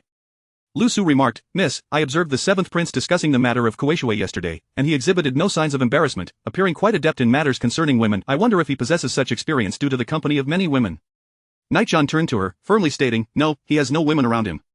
Lu Su interjected, what about Miss Shun? At the mention of Shen Yunjiao, Lu Su's expression soured. Night Zhan responded, the seventh prince has encountered her a mere handful of times over the years, she has already been sent away. He regretted his past decision, wishing he could turn back time. When he first brought Shen Yunjiao into the residence, she was just a child of barely 10, at that time, he had not considered the implications, who could have foreseen such a turn of events? Now, he felt an overwhelming sense of remorse. Lu Su added, that's difficult to say, after so many years, we cannot ascertain if he has seen us or not. It is possible that the seventh prince is deceiving you. Night Zhan replied. That seems unlikely. Lu Su insisted, regardless, you must remain vigilant, lest you fall victim to deception. Just look at the young marquis, those who appear virtuous often harbor dark intentions. Night Zhan furrowed her brow, observe the mischief this wretched child engages in. He is restless even in death, often resurrected to cause a stir. Nightjun felt a sharp twinge of discomfort as she tried to explain. He would not do that. Lu Su noticed her unwavering defense of the seventh prince and felt a surge of conflicting emotions. She had once believed her miss and the seventh prince to be well-suited, but after witnessing the seventh prince's visit to Ningxin courtyard the previous night, her perspective changed. Fearing a repeat of past mistakes, particularly with Jiang Yue as a cautionary tale, she was determined to prevent her miss from falling into a similar trap. It was evident that her miss held the seventh prince in a different regard previously. Her miss had been resolutely focused on marrying into the Marquis' family, motivated by the existing engagement and a sense of loyalty to her family. She had always adhered to the teachings of her mother, who had diligently instructed her on how to be a worthy lady of the Marquis' household. Even when the young Marquis and the second miss became entangled, her miss merely felt discomfort, understanding that polygamy was commonplace, yet she had never defended the young Marquis, dutifully adhering to etiquette and striving to fulfill the role of a proper lady. Yet now, whenever the seventh prince was mentioned, her miss would defend him and speak in his favor. And Nightjun observed Lu Su's silence and shifting expressions. It seems you harbor considerable reservations about the seventh prince? Lu Su shook her head. Not at all. The seventh prince, of course, cannot be compared to the young Marquis, and his reputation is well established. The common folk hold him in high regard, praising his valor and undefeated record, labeling him a true hero of our great Zhou. Nightjun felt a smile tug at her lips as she listened to Lu Su's praise. She had never placed much stock in such superficial accolades or public opinion, focusing solely on her duties to defend the borders of Great Zhou, yet, she found herself appreciating the notion of possessing such a reputation. I had thought the seventh prince to be unworthy. Lu Su shook her head. I dare not assert that, but last night's incident reminded me of what the mistress once said. Mistress? Nightjun's expression shifted with surprise. Lady Jiang, my mother? Lu Su nodded. Nightjun felt a strange unease wash over her. What did she say? Lu Su, oblivious to Nightjun's apprehension, moved to the incense burner to light the fragrance, continuing, Miss, do you not recall? When the mistress was instructing you, I was present and listened attentively. She also instructed me to remind you if you ever strayed from the right path. The seventh prince's intrusion into your chamber last night was exceedingly improper. When we visited the seventh prince's residence, we at least entered through the main gate, in a dignified manner. However, last night, he should not have come. The mistress emphasized that a lady must know and observe propriety to earn a man's respect. As the ancients said, a gentleman does not stand beneath a perilous wall. The rules and decorum of noble families serve as both a constraint and a protection for women. A husband's affection is a woman's dignity, yet such dignity must be earned through one's own actions. This is the foundation of a woman's existence. Youthful exuberance often leads to recklessness, disregarding consequences, which invariably results in a woman's suffering. The mistress said for a woman, the most important thing is self-love. Lu Su had been brought. Now, she recounted it verbatim. Nightjun's face flushed crimson, as if she had committed some shameful act. The words felt as though they had been uttered by Wei Lili directly in front of him, leaving her feeling utterly mortified. Yesterday, the circumstances were exceptional. It will not happen again, mother. Mother was right. Chapter 78. The Shadow Guard is astonished that the master has become incompetent at the seventh prince's manor. Jiang Suining had been closely monitoring news regarding Yilin. It was only upon hearing that Yilin had begun stockpiling grain that she initiated her own plan for accumulation. She instructed the Shadow Guards to summon several managers from the seventh prince's manor, directing them to discreetly procure firewood and medicinal herbs, particularly those for treating wind-cold ailments. Though the managers were puzzled, they dutifully complied with their master's orders. In addition to the extensive purchases, Jiang Suining emphasized the importance of maintaining a low profile to avoid drawing attention. While such preparations were not uncommon, with many households stockpiling supplies, she was wary of potential accusations and embellishments should events unfold unfavorably. Treading cautiously was always prudent. Her previous life had taught her that one must always prepare in advance to secure greater maneuverability, achieve optimal outcomes, and ensure personal safety to the greatest extent possible. Having completed these tasks, she had one more matter to attend to: the proposal by Yi Hao and Yi Lin to undertake the construction of a dam. The Ministry of Works had been drafting regulations for several days and was expected to reach a final decision soon. Although the construction of a dam would serve the nation and its people well, with only a little over a month until the 1st of June, commencing the project would be futile. The most prudent course of action would be to delay the project and instead construct a temporary drainage ditch. This would not only preserve the future dam's integrity but also protect the fertile lands surrounding it during heavy rains. The scale of this alternative project would also be relatively small, making it easier to implement. She pondered how to delay the dam's construction while simultaneously ensuring the temporary ditch was built without arousing Yi Hao's suspicions. Jiang Suining recalled the individuals associated with Yizhan to see if any could be of use. She jotted down several names on paper, but upon review, all seemed unsuitable. She then listed her objectives and worked backward from the final step. The potential avenues of influence narrowed down to 3: Yi Hao, the Ministry of Works, and the Bureau of Astrology. To persuade Yi Hao to halt such a significant endeavor, she would need to engage with Prime Minister Su and provide an irrefutable reason. That was not feasible. Convincing the Ministry of Works to backtrack was equally unrealistic. As the executing body, their authority was limited, and with discussions having reached the final stages, a refusal would come at a tremendous cost, one they would not agree to bear. She had no doubt that if the Ministry of Works were to decline, the Prime Minister's residence could replace the minister within a day. This left only one option: the Bureau of Astrology. The Bureau's responsibility involved observing celestial phenomena, calculating seasonal changes, and creating calendars. Delaying the project due to astronomical reasons would be entirely reasonable, yet, she feared that in order to sway the current director, Zhou Kongshi, she would have to visit him personally. Qiu Kangshi, who had just turned 40, was an outsider in the court, lacking connections or party affiliations, having risen from humble origins to become a court official. He was a quintessential figure, a scholar who had gained a position amidst the sea of aristocracy in the capital. Rumors suggested that he was honest and unassuming, avoiding social interactions. Jiang Suining believed she could persuade him to assist her. She recalled Qiu Kangshi's background, having served in the bureau for over a decade without any missteps. He was diligent and straightforward. Although he hailed from a poor family, he had married the illegitimate daughter of a noble family. After 3 years of fruitless marriage, he succumbed to pressure and took a concubine, who soon bore him a son and a daughter, both raised under the main wife's care. 5 years later, when his wife became pregnant again, she sought to eliminate the children to secure her offspring's status as the legitimate heirs. Sensing something amiss, Qiu Kangshi arranged for his children to be sent away. However, they were ultimately found and brutally murdered by his wife. Though he suspected her involvement, he had no proof to act upon. In truth, the guards sent by his wife had shown mercy, allowing the children to escape and be hidden away, a detail that could now be of great significance. Jiang Suining mentally rehearsed her plan and promptly dispatched the shadow guards to Lin City, located 30 miles from the capital. The next day, they returned with news that aligned with her expectations. After ascertaining Qiu Kangshi's whereabouts, she boarded a carriage, discreetly making her way out. As she rode, she contemplated her strategy while massaging her legs. Following her recent nocturnal escapade, she had resolved to acclimate herself to this body, practicing with the shadow guards whenever time permitted. Although she was entirely unfamiliar with martial arts, her physical prowess allowed her to quickly find her footing. As long as she remained unafraid, the energy her body could unleash surpassed her imagination. This exhilarating sensation filled her with determination and pride, imparting a sense of boundless freedom akin to soaring through the skies or swimming across vast oceans. How astonishing it was to discover that the world beyond the confines of the inner courtyard was so expansive and vibrant. The previous afternoon, she had engaged in sparring with the shadow guards and had surprisingly managed to exchange blows with them. They were astonished by her newfound capabilities, while she felt a surge of exhilaration. She resolved that whenever the opportunity arose, she would train intensively with the shadow guards. Once everything settled, she envisioned herself traversing the world with a sword, exploring the vastness of the Jianghu. The mere thought of such a future stirred her heart with fervor. The carriage arrived at Mingxiang Tower, stopping in the back courtyard. Mingxiang Tower was a modest tea house, frequented by commoners rather than the aristocracy. However, Qiu Kangshi had a penchant for enjoying tea on the second floor while listening to the performances on the first floor or the conversations of the townsfolk in the courtyard below. Upon entering discreetly, Jiang Suining startled Qiu Kangshi, who quickly knelt to pay his respects. I have seen His Highness the 7th Prince. There is no need for such formalities, Lord Qiu. Jiang Suining approached and seated herself at the table, casting a scrutinizing glance over Qiu Kangshi. Having just crossed the threshold of 40, his face bore the marks of time, dressed in plain gray attire, with his hair meticulously arranged, yet a hint of melancholy lingered in his expression, which Jiang Suining understood stemmed from domestic troubles.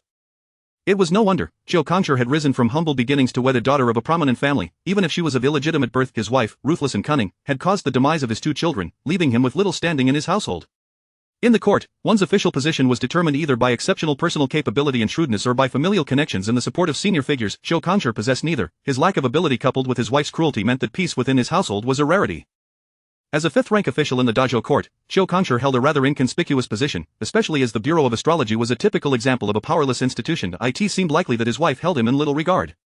Otherwise, he would not be found hiding here, avoiding his home to indulge in tea and theater. Qiu Kangshi looked at Jiang Suining with a mix of trepidation. Might I inquire if His Highness has come for tea or to listen to a performance? Jiang Suining replied, I have come today specifically to seek out Lord Qiu. Chapter 79. This prince never speaks falsehoods. Qiu Kangshi wore an expression of utter astonishment. His mind raced as he pondered whether he had any connections with this 7th prince or if he had inadvertently offended him in some way. After a whirlwind of thoughts, he still could not fathom the reason behind this encounter when Jiang Suining spoke. I have come today to discuss a collaboration with Lord Qiu. Qiu Kangshi's brows furrowed slightly. He lowered his head in a show of respect but remained silent. The court was complex, with the princes now of age, and this was a pivotal moment for the emperor to select a successor. Prior to the return of the 7th prince, the 2nd prince and the 5th prince had already been embroiled in fierce competition. With the addition of the 7th prince, the political landscape had grown increasingly murky. Though he could not comprehend why the 7th prince had taken an interest in him, he understood that this unexpected visit from a prince with whom he had no prior dealings carried significant implications. He was reluctant to become entangled in such affairs. In his youthful exuberance, he had once harbored lofty ambitions, but the passage of over a decade had dulled his edges. He sought merely to live a tranquil life, relishing stolen moments of leisure with a pot of tea, which sufficed for his contentment. Uncertain of the 7th prince's intentions, he had no desire to inquire further, yet he was acutely aware that, as a prince, rejection was not an option. However, the demeanor of the 7th prince today, exuding calm and composure, was a stark contrast to his former self, prompting Qiu Kangshi to muster all his focus, unwilling to falter even slightly. He resolved that, come what may, he would refuse, and if necessary, feign ignorance. He sought neither wealth nor power. Living well was his ultimate aspiration. Jiang Suining, noticing his silence, was not perturbed. She had not come to discuss etiquette. Understanding that Qiu Kangshi was indifferent to fame and fortune, she chose to approach him from a direction that mattered to him. In the household of Lord Qiu, concubine Jean had a son and a daughter, both still alive. She wasted no time in subtlety. Collaboration was a straightforward affair, with both parties laying their cards on the table, prepared for the meeting. She had ensured a favorable outcome, thus avoiding any unnecessary delays. What? Qiu Kongshi suddenly lifted his gaze to Jiang Suining, his eyes a mixture of astonishment and agitation. A look of joy, akin to finding something lost, graced his face, yet disbelief lingered as he stammered. This prince never speaks falsehoods, Jiang Suining assured him. Qiu Kongshi, clearly agitated, faltered in his response, are they well? Indeed, quite well. The girl is already 14, and the boy is 12, they both have grown beautifully, Jiang Suining replied. Qiu Kongshi appeared incredulous, but back then, at that time, a benevolent guard spared them, she explained. I trust Lord Qiu can ascertain which guard it was and uncover the truth. Her detailed account was meant to instill belief in Qiu Kongshi, demonstrating that she was well prepared. Though still skeptical, Qiu Kongshi recognized that the seventh prince had no reason to deceive him, as he sought his cooperation. If it were a ruse, he would not take action without having seen the children himself. Thus, the likelihood of their survival was high. His son and daughter were indeed alive. As this realization washed over him, Qiu Kongshi's emotions surged, for this pain and regret had lingered in his heart for years. Had it not been for the presence of the seventh prince, he might have wept openly. He struggled to maintain his composure, striving to avoid any display of unseemliness, yet, the purpose of the seventh prince's visit complicated his feelings.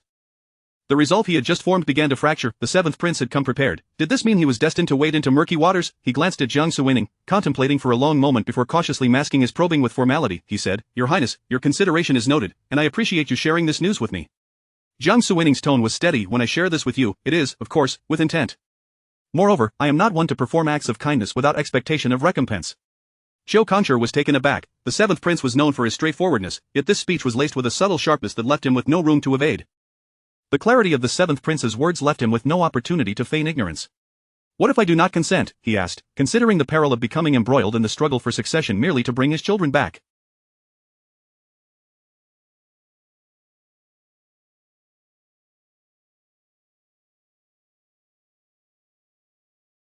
The risks were daunting. Victory might be achievable, but defeat would carry dire consequences. Moreover, upon returning, the Wu family would likely not spare them. Safety outside seemed preferable. After all, as long as his children were alive, he could endure their distance. Jiang Suining smiled. If Lord Qiu does not agree, I shall, of course, inform your esteemed wife of the children's whereabouts. I believe she might be even more invested than you are. However, I wonder if they will encounter another kind-hearted guard this time. A flicker of fear crossed Qiu Kongshi's eyes at her words, and he lowered his head. Your Highness, are you threatening me? Jiang Suining lifted her gaze to meet his directly. Indeed. Is it not clear enough? Am I not being sufficiently forthright? Qiu Kongshi's fingers tightened. It is often said that your Highness, despite a fiery temperament, is straightforward in your dealings. However, today's demeanor is not befitting of a gentleman. Jiang Suining replied, perhaps the rumors are mistaken. I have never claimed to be a good person. I am a coarse individual, unversed in the ways of gentlemen. On the battlefield, I have slain enemies, adhering to the principle of swift execution without mercy. Now, as I seek to carve a place for myself in the court, my approach remains the same. The court is rife with treachery. Where is the compassion? What exists are only ruthless tactics. As the undefeated war god, Yi Zhan, returned to the capital, neither Yi Hao nor Yi Lin would overlook him. When the rabbit dies, the hound is cooked. When the birds are gone, the bow is hidden. To wait idly would lead to a dead end. Qiu Kongshi was rendered speechless. He had never expected the seventh prince to be so forthright, leaving him unable to formulate a rebuttal. Jiang Suining picked up an overturned cup from the table, poured herself a cup of tea, and did not rush him, allowing him to make his own decision. The room fell into silence, and Ing Qi, shadowing Jiang Suining, swallowed hard. He dared not move, casting a furtive glance at Jiang Suining. Had it not been for his master always remaining within their watchful gaze, he might have believed her words to be true. This was the first time he had witnessed his master in such a light. How to describe it? It was indescribable. His heart raced with excitement. Observing Qiu Kongshi, who was rendered speechless, he found his usually fiery yet verbally aggressive master to be far more formidable in this cunning guise. He dared not meet her gaze, fearing that a single glance from her might strip him bare. In comparison, the previously fiery master seemed easier to deal with, yet this slight demeanor was undeniably thrilling. He believed this first-hand information would undoubtedly fetch a higher price than Ing San's romantic escapades. The prospect of newfound wealth delighted him as he envisioned a bright future. Chapter 80. His master, hidden and unrevealed. As Jiang Suining took her third sip of tea, Qiu Kongshi spoke up. Your Highness, do you not fear that I might betray you with such threats? Qiu Kongshi still wished to struggle a bit. After all, once one becomes embroiled in the factional strife, there is no turning back, only a path that leads to darkness. The decision he made today concerned the lives of his entire family, and he had to proceed with utmost caution. Moreover, the person before him was entirely inscrutable, evoking a sense of vague fear within him. Jiang Suining raised her gaze. Those who would betray me are already dead. If Lord Qiu wishes to test this, I shall not stand in your way. Furthermore, how do you intend to betray me? The first part of her statement was a direct and unequivocal response, devoid of any ambiguity, while the latter effectively severed all avenues of retreat for Qiu Kongshi. Dealing with someone like Qiu Kongshi, timid and somewhat useful, yet lacking in profound understanding of human nature, was a task she could handle with ease. In her past life at the 5th Princess residence, she had survived as the first aide, tacitly approved by Chancellor Su. Such penetrating words came naturally to her. Zhou Kongzhi looked at the seventh prince before him, astonished and fearful, momentarily at a loss for how to comport himself. Indeed, what could he possibly betray the seventh prince about? Given his lack of power and influence, even if he were to collaborate with the seventh prince, it would hardly be a significant event. He felt an overwhelming sense of unease. He had believed himself to be an observer of court affairs, possessing clarity regarding the various factions. Now he realized how gravely mistaken he was. At least with respect to the seventh prince before him, he had misjudged entirely. In the past, many would have deemed this seventh prince the least likely to ascend to the throne. Despite his military prowess and undefeated record, he lacked composure, was devoid of guile, and was prone to haste, rendering him easily manipulable and biased. Such a temperament would not only preclude him from claiming the throne, but he might very well be among the first to become cannon fodder. Yet today, what he saw in the seventh prince was a figure who was composed, calm, direct, and methodical, exuding immense pressure in delivering lethal strikes without affording any opportunity for reprieve to his adversaries. He believed that not only the fifth prince but even the second prince might pale in comparison. Everyone had been deceived by the seventh prince. The man before him was indeed the true essence of the seventh prince. If one could successfully convince others that they were of a certain character while being entirely different in reality, that individual was undoubtedly extraordinary. For a fleeting moment, he harbored the illusion that the political arena would soon be stirred by this seemingly improbable person. To oppose such a figure was not a wise choice. He rapidly analyzed the pros and cons in his mind and then made a decision. I am willing to serve your highness with utmost loyalty. However, I have one request. Since my daughter is still alive and has just turned 15 this year, I beseech your highness to allow her to remain by your side as a humble maidservant, seeking merely a place for her. It was the Wu family's inability to tolerate this brother-sister pair that had led to murderous intentions. Even if he were to reclaim her now, she would likely not be included in the family registry. Yet, if his daughter could enter the seventh princess residence, the situation would be entirely different. He would provide her with protection. Even the Wu family would not dare to act against her. Moreover, should this individual ascend to greatness in the future and take a liking to his daughter, she would surely secure a position of worth. Even as a mere maidservant, her future would not be bleak. It was, in any case, a favorable outcome. Zhou Kongzhi did not entertain the notion of his daughter ascending to the role of a consort. Rather, he deemed this arrangement to be the best possible, and, being merely a maidservant, he believed the seventh prince would likely acquiesce. Jiang Suining regarded him with an expressionless demeanor. Her tone, one must have self-awareness. I did not come today to negotiate with you, but to inform you. Upon hearing these words, it felt as if a heavy blow had struck Zhou Kongzhi's mind.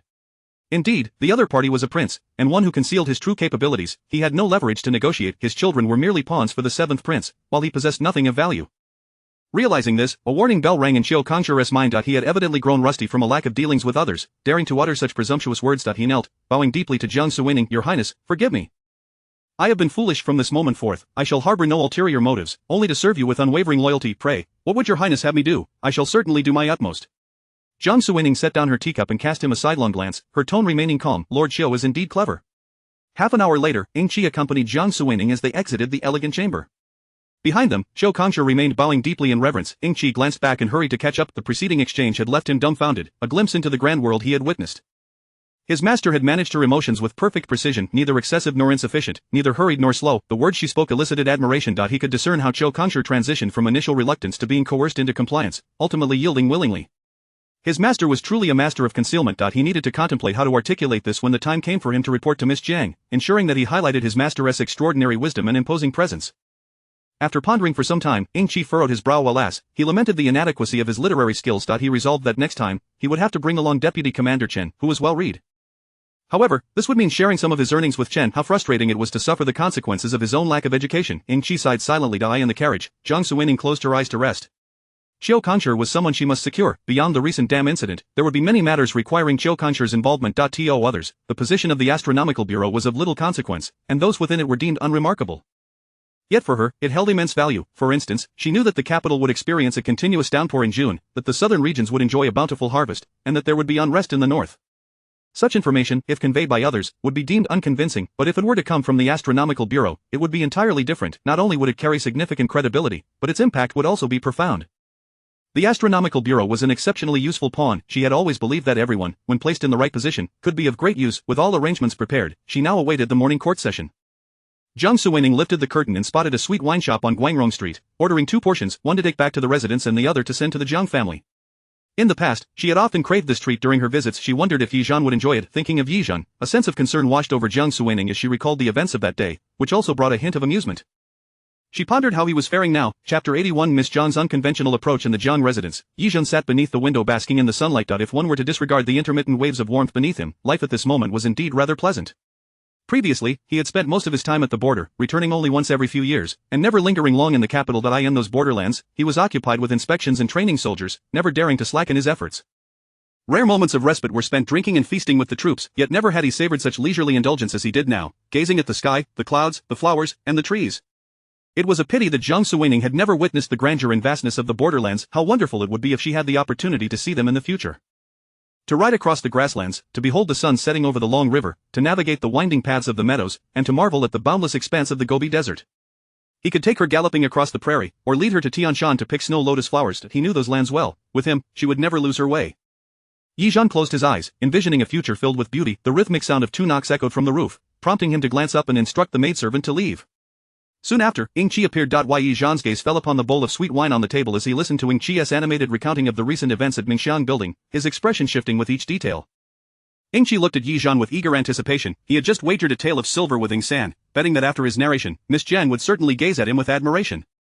However, observing her current demeanor, she remained silent. That had he miscalculated? Clearly, Ying Er and Ying San, perched on the rooftop, were so excited by his description that they seemed ready to leap from the tiles. Yet Miss Jiang showed no reaction at all. After pondering for a while, Ying Qi concocted a rationale. Indeed, young ladies ought to be somewhat reserved and composed, yet the thought of the tale of silver he had wagered gnawed at him. Yi Zhan shifted his gaze from the sweet wine to Ying Qi, who had yet to leave, and inquired, "Do you have more to say?" Ying Qi shook his head but could not resist asking, "Does Miss Jiang have anything she wishes to convey to His Highness?" "I can relay the message." Yi Zhan contemplated for a moment. "What is the age of that Lord Xiu? I cannot seem to recall him." Ying Qi was taken aback. Why did Miss Jiang ask about Lord Xiu's age? Yet, having already posed the question, he felt compelled to respond. "Approximately in his early 40s. Yi Zhan nodded thoughtfully. "Quite elderly. Is he handsome?" Ying Qi was again bewildered. Not only was Miss Jiang not following the expected script, but her inquiries were rather unconventional. He pondered briefly before recalling Miss Jiang's previous remarks about Qiu Kongshi, cautiously replying, "In my observation, he is somewhat unattractive." "Indeed." As Yi Zhan's expression softened, Ying Qi inwardly rejoiced, realizing he had hit the mark. Miss Jiang did not seem to regard Lord Xiu favorably. He quickly added, "Not nearly as handsome as His Highness is the most striking in the capital, and when young ladies speak of him, who does not exclaim about his unparalleled beauty?" As he spoke, he contemplated whether the idiom he had used was appropriate in this context. Upon hearing his words, Miss Jiang straightened her back, nodding in agreement. "You are correct. I shall say the same in His Highness's presence next time." Ying Qi was taken aback, realizing the risk of praising His Highness in front of him could lead to reprimand, and he dared not voice his confusion. It was best to remember Miss Jiang's words. Yi Zhan waved his hand, signaling for Ying Qi to withdraw. "Next time His Highness ventures out, ensure to bring more guards." "Understood." After Ying Qi left and retreated into the shadows, he pulled out a tael of silver from his pocket and sighed, "How careless of me." He then tossed the silver onto the rooftop, where Ying San deftly caught it, rubbing it against his clothing before stowing it away with a radiant smile. Initially unaware of the events that transpired, he had thought there was nothing noteworthy to discuss with His Highness, which is why he had agreed to wager with Ying Qi. However, upon hearing the specifics, he felt immense regret. He had certainly lost the tael of silver in a wager over his masteress' cunning prowess. To his astonishment, he had ended up winning. How could he explain this twist of fate? Alas, it seemed luck was on his side. Ying San, pocketing the silver, felt elated. Ying Er stealthily approached. "Do you think Miss Jiang's reaction was a bit too calm?" Ying San, chewing on a piece of grass, shrugged. "Who can fathom a woman's thoughts?" Ying Er replied, "I was positively thrilled. To witness our masteress' cunning side in my lifetime is a rare privilege. I wish to see Lord Qiu Kongshi's expression. It must have been quite a sight." Ying San admitted, "Honestly, I too wish to see it." Ying Er suggested, "Then next time, shall we switch shifts with Ying Qi?" Ying San pondered this and shook his head, drawing a circle on the tiles with the grass. "Let the scenario unfold naturally. If Miss Jiang attends next time, we can observe openly, and let her experience our masteress' prowess firsthand." After hearing this, Ying Er silently gave Ying San a thumbs up. "You truly have a way with words." Under the eaves, Yi Zhan leisurely sipped his sweet soup. He took a sip and glanced around, pondering why girls seemed to enjoy such concoctions. He detected a hint of alcohol but no real flavor. During his time in the military, he had never indulged in such weak brews. If he were to drink, it would be strong liquor, for that was truly satisfying. Had it not been for the health benefits, he would never have considered such a drink. As he savored the sweet wine, he reflected on Ying Qi's words. He questioned himself. He could not emulate Jiang Suining's methods. If he were to threaten someone, he would simply subdue them directly, rather than employing such roundabout tactics. She was indeed formidable. He should have realized that someone with a different soul could maintain composure, exhibiting grace in the Kong residence, clearing his name without a flaw, and skillfully navigating both court and palace affairs. She was not merely an ignorant young lady, she possessed profound wisdom and decisiveness, capable of remembering his discomfort and sending him sweet wine. A smile crept across Yi Zhan's face as he felt he was unearthing a treasure. With each scoop, he unearthed glimmers of gold and dazzling brilliance. Clink, the porcelain spoon struck the bowl's edge, producing a crisp sound. The bowl of sweet wine was nearly empty. Yi Zhan scraped the bottom, savoring the last delightful sip. Sweet, quite enjoyable. Chapter 82. The abundance of stars and their many meanings. The following morning, preparations were underway for the final review of the dam construction process. In an unprecedented move, the normally reticent astronomical bureau presented itself before the court. Your Majesty, I have a petition to submit, declared Chiu Kangshi. The emperor turned to gaze at him, momentarily unable to recall who this minister was.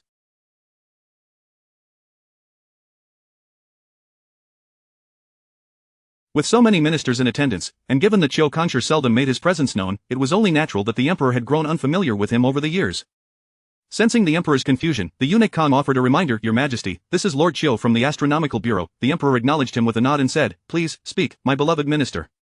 The other ministers cast their eyes upon Chiu Kangshi, only to withdraw their gaze upon realizing he was an inconspicuous figure among them. It was not uncommon for such ministers to speak, yet their words often proved to be mere formalities, lacking substance, and thus elicited little attention. Chiu Kangshi bowed deeply before the emperor and began, Your Majesty, it is not advisable to commence the dam construction at this time. The completion of the dam will require at least 3 months, and with the spring rains being abundant, delays could extend the timeline to 4 months or even half a year. These past few nights, I have observed celestial phenomena, and I fear that we may be beset by natural disasters and heavy rains in the coming 2 months. It is better to err on the side of caution.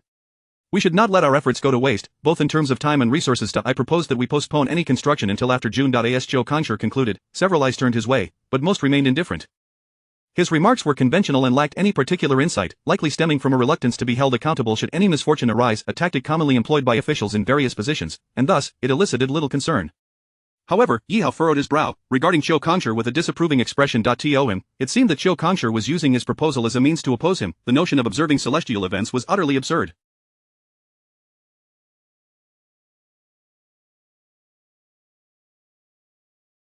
With the multitude of stars, how could one ascribe such meanings? His father, the emperor, was wise and would surely not be swayed by such arguments. On the dragon throne, the emperor regarded Chiu Kangshi, his impression of him limited to a diligent and honest demeanor. There was some merit to his words regarding natural disasters, though it was difficult to ascertain the truth of such claims. Nevertheless, spring did indeed bring an abundance of rain, and it would be prudent to delay the project, thus shortening the timeline while also reducing expenses. You speak wisely, my minister. Let us defer the construction by 2 months. We shall revisit the matter of the dam in June. After a brief consideration, the emperor made his decree. Upon hearing this, Chiu Kangshi expressed his gratitude. Your Majesty is astute, and returned to his original position, maintaining his decorum as if simply adhering to procedure. Among the ministers, Yi Hao was incensed by the turn of events. This matter had been in the works for quite some time, and now, at this critical juncture, an unexpected complication had arisen. He glanced at Yilin, convinced that he was the source of this interference.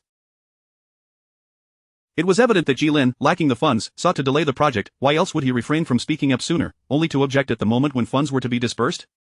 Yi Hao believed there was no chance this was merely coincidence. He shot Yilin a furious glare, filled with indignation at having been outmaneuvered. Why Yilin, perplexed by Yi Hao's hostility, frowned. To Yi Hao, this was a provocation. This could not stand. A delay in the timeline should not equate to a delay in funding. Resolutely, Yi Hao stepped forward and addressed the emperor. Father, although the timeline has been postponed, the funds must be secured in advance so that the Ministry of Works can proceed with planning. Yi Lin's countenance darkened at Yi Hao's words. Previously, upon hearing the Astronomical Bureau's statement and the emperor's agreement, he had secretly rejoiced at the thought of a delayed payment, which would alleviate some of his financial pressure. Though he had already secured the necessary funds, a postponement would grant him some leeway in case of unforeseen circumstances. To his dismay, his brief moment of happiness was shattered by Yi Hao's interruption. He spoke up, Your Majesty, since the timeline has been extended, it is reasonable to defer the payment as well. When the project is back on schedule, my brother and I can disperse the funds as needed. Yi Hao, hearing this, became even more convinced that Jilin was the architect of this disruption. Father, this project is not a trifling matter. Securing the funds now ensures that construction can commence whenever necessary. Conversely, if the funds are delayed until the project is ready, we risk significant setbacks. He continued, I am acting in the best interests of the common folk beyond the city walls. Otherwise, I would not rush to provide the funds. The emperor nodded thoughtfully. Indeed, the fifth prince speaks with reason. Let us ensure that the funds are collected and deposited with the Ministry of Revenue as a reserve for the project.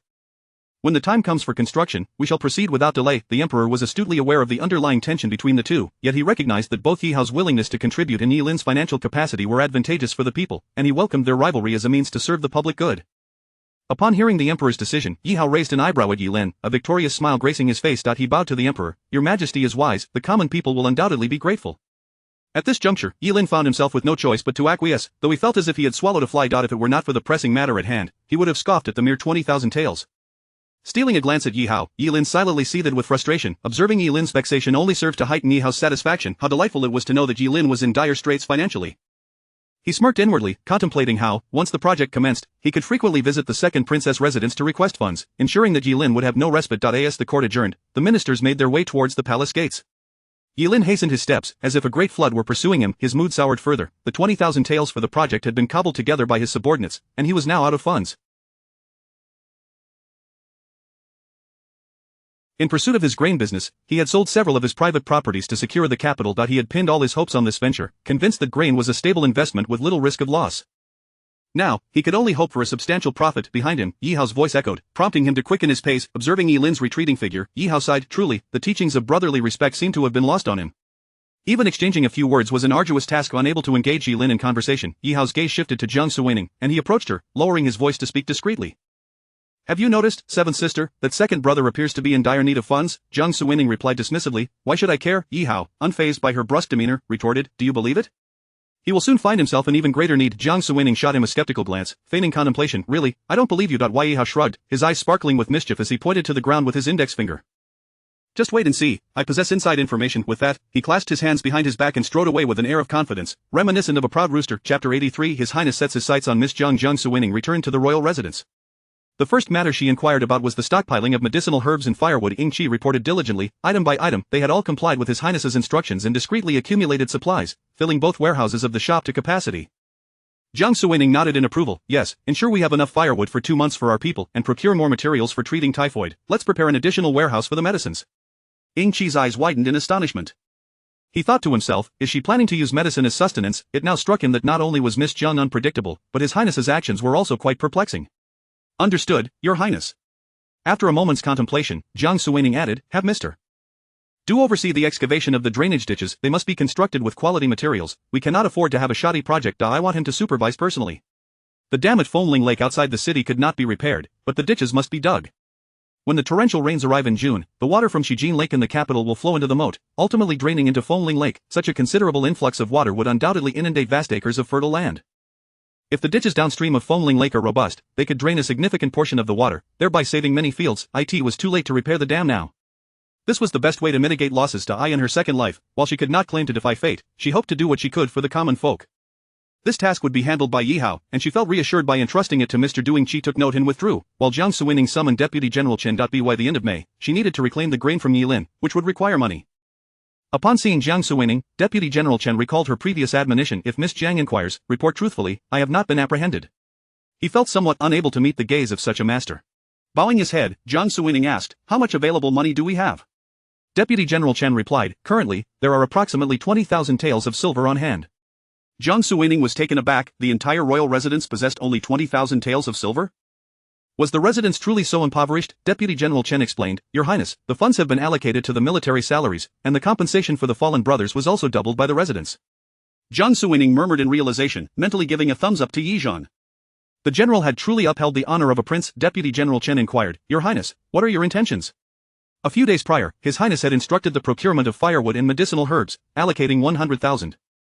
If you have an urgent need now, some of that could potentially be reclaimed. Jiang Suining sighed and shook her head. No need. Setting aside the legitimate use of that money, even if there were an urgent need, that meager sum would be utterly insufficient. When Yi Zhan first returned to the royal residence, they had briefly discussed financial matters. Without delving into specifics, she had thought that in order to navigate the capital, money was indispensable, hence her efforts to earn it. However, she never anticipated that the royal residence was in such dire straits.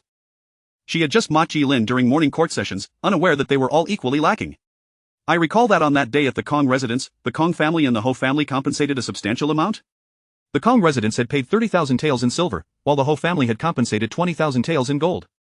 Converting this according to the currency of the Great Zhou, 20,000 taels of gold equated to 120,000 taels of silver. Adding on the compensation of 100,000 taels from the Ho family for the broken engagement, it totaled 250,000 taels. 250,000 taels, while not excessive for her grain purchases, still constituted a significant sum that could provide immediate relief. Oh right, indeed. Deputy General Chen was astonished. What did His Highness mean by this? Miss Jiang had not yet been married, and yet His Highness was already eyeing her private treasury. Moreover, this was the compensation for her broken engagement. Surely, His Highness would not stoop so low as to pursue this. Jiang Suining instructed, you should make a trip to the Jiang residence and inform Miss Jiang to tally the funds and send them over. Deputy General Chen felt a wave of unease wash over him. What did it mean to simply inform Miss Jiang and retrieve the money? It sounded as though those funds were his to claim. He felt a deep sense of embarrassment on behalf of his master. Your Highness, should we not maintain our dignity? It seems somewhat inappropriate to covet a young lady's private treasury, especially considering she is not yet wed to us. Even if she were to marry, utilizing the dowry of the future princess would tarnish your esteemed reputation. Deputy General Chen lowered his head, striving to express his thoughts delicately. He accepted reprimand but knew this was a matter that could not be pursued. Jiang Suining found his words both amusing and exasperating. She cast a glance at Deputy General Chen, her eyes reflecting admiration. Indeed, one's character often reflected the quality of their soldiers. It matters not, I have no qualms about such trifles, simply ask her for it, as I instructed, she will comply. Deputy General Chen frowned, his expression contorted in despair. When had he ever engaged in such a task, requesting private funds from a future princess? He truly found it difficult to utter such words. However, seeing his master's determination, he had no choice but to comply. With great reluctance, Deputy General Chen exited, bracing himself for the encounter. Upon arriving at the Jiang residence, he greeted the shadow guards and entered Ningxing Court. Where is Ying Qi? Deputy General Chen wore a pained expression. He is occupied with other matters. Ying San queried, then what news do you bring today? Do you wish to speak with Miss Jiang directly, or shall I relay your message? Deputy General Chen looked at Ying San, torn between words. Ying San clapped him on the arm. What is the matter? A grown man acting all shy. I can hardly bear it. Speak your mind, for heaven's sake. Taking a deep breath, Deputy General Chen quickly blurted out, His Highness sent me to request funds from Miss Jiang. Ying San stared in disbelief. Funds? For what purpose? I do not recall His Highness leaving any money with Miss Jiang. Deputy General Chen explained, it was on the day His Highness returned from the border. Miss Jiang received compensation at the Kong residence, along with the Ho family's settlement due to the broken engagement.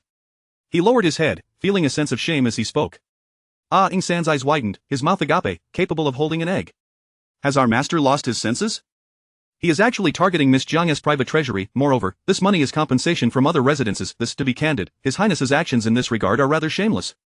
I share your sentiments, but what can we do? His Highness has given the order, and I am here. I cannot return empty-handed. Besides, with such a large sum, I cannot conjure it up. If I could, I would gladly fill in the gap myself rather than face Miss Jiang for funds. Whether Miss Jiang would even agree was another matter entirely. Ying San wore a similarly troubled expression. He had never encountered such a situation before and was at a loss for how to proceed. Deputy General Chen grew anxious. Can't we devise a plan? Ying San waved his hand dismissively. No plan. Just go and ask. Deputy General Chen's face paled. I regret returning to the capital. Had I known, I would have remained at the border, serving as a gatekeeper, braving the elements, rather than endure such humiliation. Ying San waved him off. Enough of these useless complaints. Go. Deputy General Chen glanced back at Ningxing Courtyard. Do you think Miss Jiang will comply? What if she decides to hit me? Ying San scoffed. So what if she does? As men, we've endured worse. Besides, if you do get hit, at least you can claim it was for your master. That will suffice for an explanation upon your return. This made sense. Taking a deep breath, Deputy General Chen steeled himself and walked toward Ningxing Courtyard. Chapter 84. In Miss Jiang's willingness to marry. In the courtyard of Ningxing Courtyard, Yi Zhan gazed at the Deputy General Chen, who stood before him with his head bowed so low it seemed he might bury it in his neck. Furrowing his brow, he inquired, You need money? Upon hearing the displeased tone in Yi Zhan's voice, Chen's heart sank, thinking to himself, it's over, I shouldn't have come. But he wore an expression of resignation, replying, Yes. Yi Zhan paused momentarily. How much do you require? Chen responded, All of it. Yi Zhan's frown deepened further. Is the royal treasury so depleted? Chen replied, Indeed, Your Highness. Most of the funds have been allocated to support the soldiers. Yi Zhan questioned, Is there no other solution? Chen explained, Your Highness stated that other. Chen dared not speak, patiently awaiting Yi Zhan's response. During that brief interval, he felt as though he were enduring a slow and torturous demise. He mused, This outrageous demand. Miss Jiang surely will not acquiesce. If she becomes angered, what manner of apology could placate her? Opposite him, Yi Zhan sat upon a stool, regretting his past preoccupation with warfare, neglecting the pursuit of wealth. Now, in desperate need of funds, he found himself resorting to Jiang Suining's compensation, which weighed heavily on his conscience. He resolved that he would return these funds to her multiplied many times over. With a sigh, he retreated indoors, retrieving a chest of silver obtained from the Kong residence and presenting it to Chen. It's all here. Take it to inform her that I shall strive to earn more in the future. Chen stared at the chest before him, rubbing his eyes in disbelief as he processed Yi Zhan's words, even pinching his ear to ensure he was not imagining things. Not only had Miss Jiang refrained from casting him out, but she had genuinely provided him with money. Furthermore, she had pledged to work harder to earn more. My goodness, what a celestial princess. Should my lord ever treat her poorly, I shall be the first to oppose it. Chen felt a surge of gratitude welling up within him, nearly moved to tears. He solemnly accepted the chest, cupping his fists in a gesture of respect. Thank you, Your Highness. Oh, thank you, Miss Jiang. I shall report truthfully, ensuring that His Highness remembers Miss Jiang's kindness. As Chen departed, Yi Zhan watched his retreating figure, murmuring, Princess above. Ying Er and Ying San were equally astonished. Such a substantial sum, and Miss Jiang had simply given it away, even expressing her intent to earn more. What a remarkable young woman. If our lord were to treat her poorly in the future, it would be utterly inhumane. Ying Er nodded. I stand with Miss Jiang in this matter. He pondered aloud. What does our master require such vast sums for? Surely, the funds at the estate are sufficient. Ying San glanced toward the royal residence, shaking his head. I cannot say. Perhaps expenses in the capital are simply exorbitant. Ying Er contemplated. Let us hope that whatever our master intends, he at least reserves enough for the bride price to marry Miss Jiang. Ying San replied, I find that doubtful. Nevertheless, he added, even without a bride price, I believe Miss Jiang would still be willing to marry. Ying Er scratched his head. Miss Jiang's willingness is commendable, yet our master cannot be so inconsiderate. He mused, surely he wouldn't truly neglect the bride price, would he? Ing San scoffed, I once believed our master would not, but now, who can say? He has brazenly come to demand Miss Jiang's funds. Ing Er looked skyward, heaven and earth, may our master earn enough to ensure Miss Jiang is not made a laughingstock in the capital. Ing San reassured him, fear not, our master is, after all, a prince. If worst comes to worst, we brothers shall pool our resources, we cannot let Miss Jiang suffer. There are so many of us, I can contribute 100 taels, and you can spare 90. Ing Er turned to him, a glint of suspicion in his eyes, how do you know I have 90 taels saved? Ing San smirked, it's all recorded in your little ledger. You saved 2 taels last month, and 3 the month before, rest assured, I have no interest in your meager savings. Upon hearing this, Ing Er felt a wave of relief wash over him, though a complex expression soon crossed his face. Had he known, he would have indulged in fewer chicken legs, allowing him to save more, at least then, if you contributed 100 taels, I could match that amount. Ing San glanced at him, patting his arm reassuringly, no worries. When the time comes, I shall lend you 10 taels, and we will reach 100 together. Ing Er, moved by his friend's generosity, exclaimed, our brotherhood is truly invaluable, when I have wealth in the future, I shall treat you to 2 sumptuous chicken legs. Ing San feigned disdain, though he replied, very well, I shall hold you to that. As the morning sun descended from the treetops onto the rooftops, its rays filtered through the leaves, casting a mosaic of light. A gentle breeze scattered their conversation high in the warmth of spring, with soft clouds drifting above. Yizhan gazed at the billowy white clouds, lost in thought about how to accumulate more wealth. Lu Su entered. Miss, the outside world is bustling today, would you care to know what has transpired? Yizhan, lacking enthusiasm, did not respond. Noticing her mistress's low spirits, Lu Su asked, Miss, what troubles you? Yizhan replied, nothing, I merely have a slight discomfort in my stomach. Immediately, Lu Su stood, please wait, miss, I shall fetch a warming stove for you. There's no need. It has already subsided, it was just a momentary discomfort. Yizhan quickly interjected, though she appeared as she did, she was not so fragile as to require such attention. You mentioned something happened. What was it? Upon hearing this, Lu Su animatedly recounted, Miss, it concerns the Marquis of Guangping, it is said there has been quite a tumult. Upon learning it involved Shang Yuanqi, Yizhan thought Jiang Suining would surely be interested and asked a few more questions. Lu Su eagerly relayed all the news she had gathered. It was said that after the second young lady married into the family, she was neither favored by her in-laws nor captured the heart of the young Marquis. The Marquis of Guangping looked upon her with disfavor, and in a scandalous turn of events, it was said she was involved in an unseemly affair. Oh dear, I should not be speaking such disgraceful things in front of you, miss. My apologies for even uttering them. Had it not been for the young Marquis's recognition, where would this unfortunate second young lady be now? Even after marrying into the Marquis, she was not granted a life of ease. The reputation of the Marquis had suffered greatly due to her, and the Marquis made her life exceedingly difficult. Unable to bear the treatment, the second young lady confided in the young Marquis, who grew weary of her complaints and chose not to visit her chambers. Their quarrels escalated, causing quite a ruckus. Recently, the young Marquis had a falling out with a maid, which the second young lady discovered. In a fit of rage, she confronted the maid, resulting in a scuffle that led to her sustaining an injury to her abdomen. After the doctor's examination, it was confirmed that the child could not be saved. These events were no secret. The servants of the Marquis spread the tale far and wide, and now the entire capital was abuzz with gossip, turning the Marquis of Guangping into a complete laughingstock. Yizhan, upon hearing this, scoffed, truly, one reaps what they sow. He felt a sense of relief that Jiang Suining had not desired to marry into the Marquis, for who knows how much torment she might have endured? Reflecting on this, he felt a wave of apprehension wash over him. Thank goodness, chapter 85. While strive to earn money, Jiang Suining had also heard the news from the Ho residence, and a look of disdain crossed her face. On the day of the Kong family's banquet, Jiang Yue had emerged as the principal witness for the Pang family, accusing her sister of secretly needing a man, only to be ultimately exposed. It was not that she did not wish to punish Jiang Yue, rather, under such circumstances, it was unnecessary to continue pursuing her, otherwise, she would be the one caught in the crossfire, fearing the repercussions from Yizhan. Thus, she opted for less trouble for Jiang Yue, given the public nature of the incident and the multitude of witnesses. The spittle of gossip already tarnished her reputation beyond repair. To add further humiliation would only sully her own shoes without yielding any benefit. Jiang Yue aspired to marry into the Ho residence, and she would allow her that wish. She was all too aware of who Shang Yuanqi was. In her previous life, after marrying him, Jiang Yue had resorted to all manner of schemes to win his favor. With Jiang Suining present, Jiang Yue dared not express her resentment and instead sought to ingratiate herself with him, ensuring that Shang Yuanqi only saw her good side. He even refrained from visiting his own quarters for an entire year after marrying Jiang Yue. Such a person, who was easily swayed by hearsay, would inevitably reveal their true nature in the absence of a matron to shield them. It was unlikely that Jiang Yue would enjoy any favorable days ahead. As the saying goes, evil begets evil, and Jiang Yue's predicament could be seen as poetic justice. Jiang Suining cast aside the news, no longer wishing to dwell on it, and turned her thoughts to the profits of the Wang residence, while also counting the silver brought over by Vice General Chen from the Jiang estate. She couldn't help but notice that when Vice General Chen had handed her the silver, he trembled noticeably, repeatedly emphasizing that it was young Miss Zhang's private silver, as if fearing she might forget. His expression resembled that of a swindler, causing her to wonder what had provoked such a reaction. The total amount of silver was 250,000 taels, though a bit short, it was still sufficient for emergencies. She secured the silver and recalled Vice General Chen's words upon delivering it. He would strive to earn money. Jiang Suining couldn't help but smile at the irony. Trapped in his own shell, how could he possibly earn? Nevertheless, the sentiment was commendable. Such a sense of responsibility is indeed the hallmark of a true man. A person of such merit should live well in this life. After all, she had earned everything in her own lifetime, so she would bear a little more of the burden. She hoped for his future peace, joy, and longevity. At that moment, in the Jiang estate side courtyard, Madame Luo wept inconsolably. Beside her, Granny Luo offered words of comfort. Madam, do take heart. What has happened cannot be undone, and your sorrow will not change the outcome. Madame Luo sobbed, struggling to catch her breath.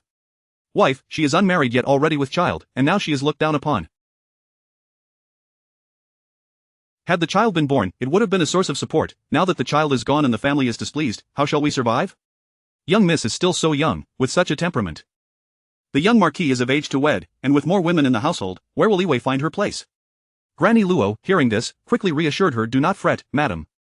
I have heard that the Marquis's wife has set her sights on a young lady from the Yu family. Although the Guangpingho residence has been busy of late and it is not the right time for marriage discussions, it seems the Yu young lady is genuinely interested in the young Marquis, and the families are indeed in talks. If the Yu young lady enters the Ho residence, then the second young lady may not have to endure too much hardship. In the past, the second young lady and the Yu young lady were quite close companions.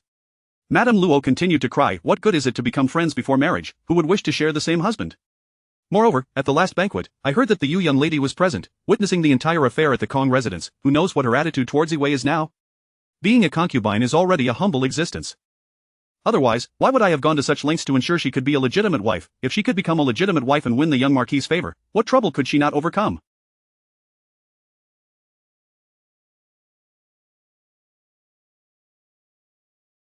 But alas, as Madame Luo contemplated Jiang Yue's current plight, her voice faltered, and she wept uncontrollably. Looking around at her current quarters, a far cry from the former Hanlin courtyard, despair washed over her. Madam, after all, the second young lady is his daughter, his most cherished daughter. He cannot simply turn a blind eye now that she is in trouble. Tears streamed down Madame Luo's face as she gazed out the window, shaking her head in sorrow. With a bitter smile, she remarked, do not hold your breath. If there were benefits to be gained, he would come running without our prompting, but to make him take action, that would be harder than ascending to the heavens. Last time, when the master's colleague visited the estate, he mentioned the master's efforts on behalf of the Wei family.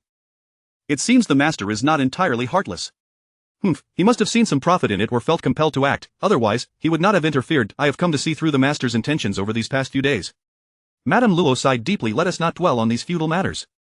We must focus on Liwei's situation. I cannot go to the Guangpingho residence, so Granny Luo, please check on Liwei. She has lost her child and is at odds with the young Marquis. She must be feeling quite miserable. Understood, Granny Luo replied, retreating from the room. In Shoutong courtyard, the domain of Lu Yingyang, she had borne only one child, the third young lady of the Jiang estate, Zhang Rong. At that moment, she anxiously peered towards the entrance, finally spotting Zhang Rong's silhouette and hurriedly rushing to greet her. Rinjier, how is it? Have you seen the eldest young lady? Ever since she had followed Madame Luo's advice and sought trouble with Jiang Suining, only to be harshly punished, she had not dared to appear before her again. Now that they had heard the news from the Ho residence, Lu Yingyang had decisively instructed Zhang Rong to mend relations with Jiang Suining. Zhang Rong had no choice but to comply, even if it was against her wishes. Yet, Jiang Suining refused to see her, leaving her feeling both relieved and anxious. She was relieved that she had distanced herself from Jiang Yue since that incident, but anxious. Lu Yingyang sighed. Well, if the eldest young lady refuses to see you, then so be it. However, you must always show her respect and never emulate Jiang Yue, who brought this fate upon herself. Zhang Rong lowered her head, appearing chastened. The thought of Jiang Yue's current misfortune strangely brought her some satisfaction. During Jiang Yue's time in the estate, she had often flaunted her status as the legitimate daughter and bullied her. Now, hearing of her downfall, Zhang Rong felt a sense of relief. Lu Yingyang, aware of her daughter's thoughts, earnestly advised Jiang Yue is now married off as a concubine to the Ho residence and has no ties to the Jiang estate. Maintain a facade of courtesy, but above all, do not harbor ill will towards the eldest young lady. It is imperative that you treat her with respect and speak no ill of her, especially not in front of your father. While others may remain oblivious to the events at the Kong residence, she saw everything clearly.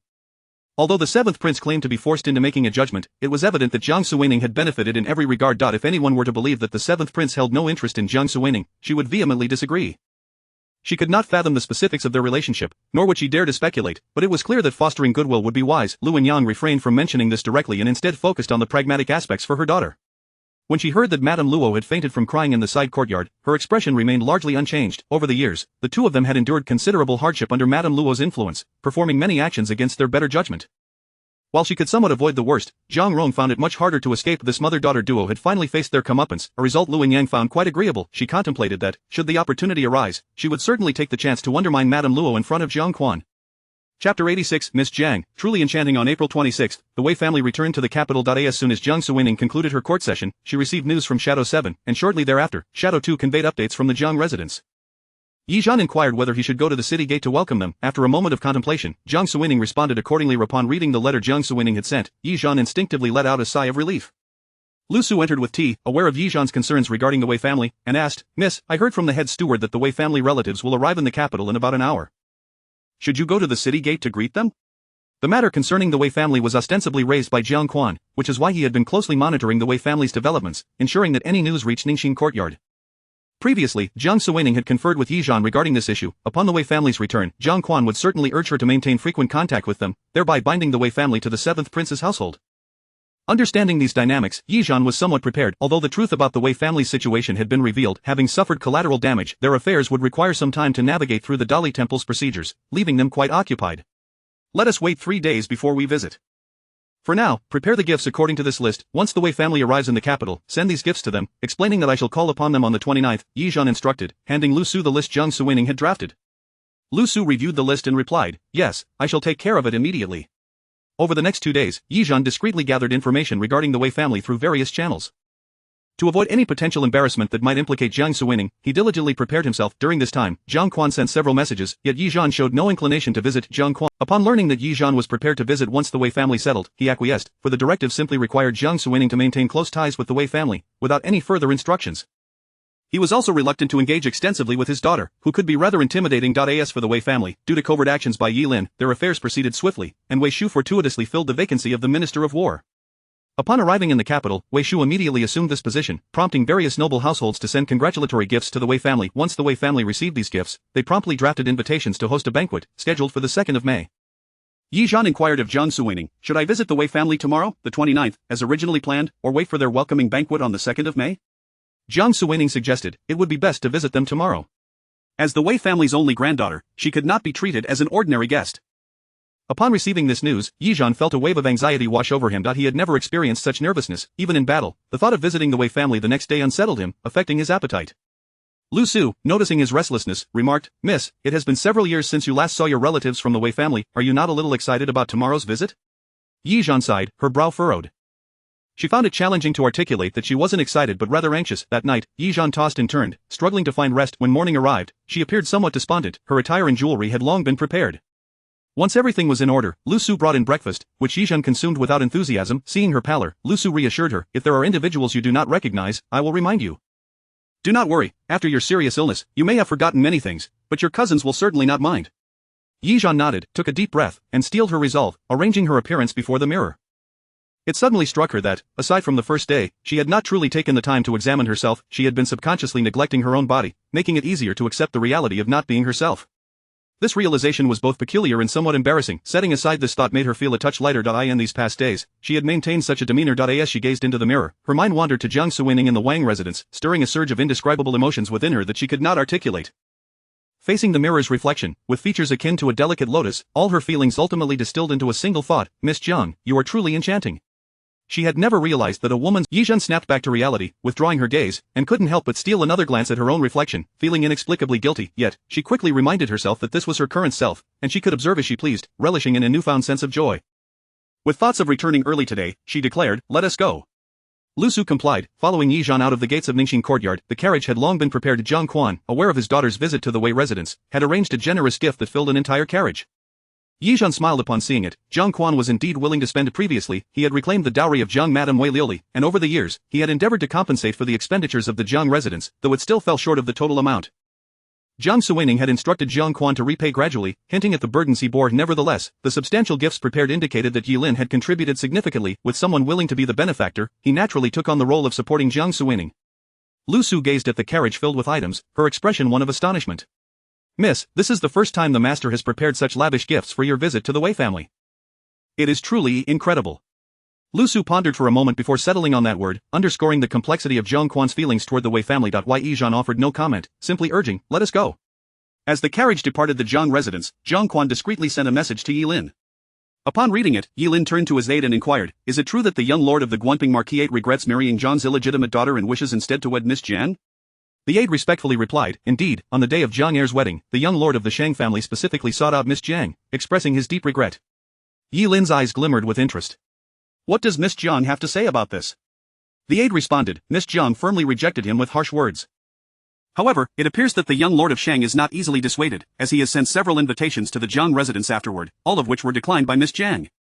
Yi Lin tossed the message onto the table and stated, relay this information to Shang Yuanqi and provide him with an excuse to visit the Wei family. The aide, puzzled, replied, Your Highness, if the young lord of Shang goes to the Wei family at this time, he is likely to face repercussions. Although the Wei family has been away from the capital for several years, they have always cherished Miss Jiang, particularly the eldest son Wei Chen, who was quite protective of his cousin. It is said that had it not been for the engagement with the Shang family, the old matriarch Wei would have wished for Miss Jiang to enter the Wei household. Recently, the uproar over the Guangping Marquis's broken engagement had been widely discussed, and it was certain the Wei family had heard about it. To send the young lord of Shang now would likely lead to, Yi Lin smiled knowingly, that is precisely the point. I want them to have a conflict, otherwise, how can we highlight the close relationship between Miss Jiang and the Wei family? His intention was to bind the Wei family and the Jiang family together. Since Miss Jiang, the Wei family's granddaughter, had no intention of marrying anyone other than the 7th Prince Yizhan, he aimed to stir the pot, ensuring that the Wei family and the 7th Prince's household were linked. In this way, the Wei family would become a valuable pawn in his grand scheme. Chapter 87 Knight Zhan returns to the Wei residence. The Wei family once again occupies their original estate, though the sign has been changed from the Protectorate General's residence to the Wei Manor. Jiang Suwining's uncle, Wei Shu, now serves as the Minister of War, holding a position comparable to his previous rank, making their return quite reasonable. As Knight Zhan dismounted from the carriage, he gazed at the newly emblazoned characters of Wei Manor above the entrance, feeling a pang of nostalgia.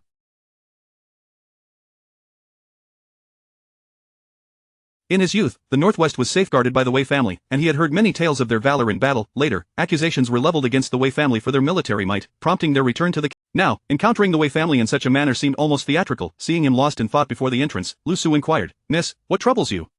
Knight Zhan shook his head, it's nothing, let us proceed. However, just as he took a few steps, two figures emerged from within the Wei gates.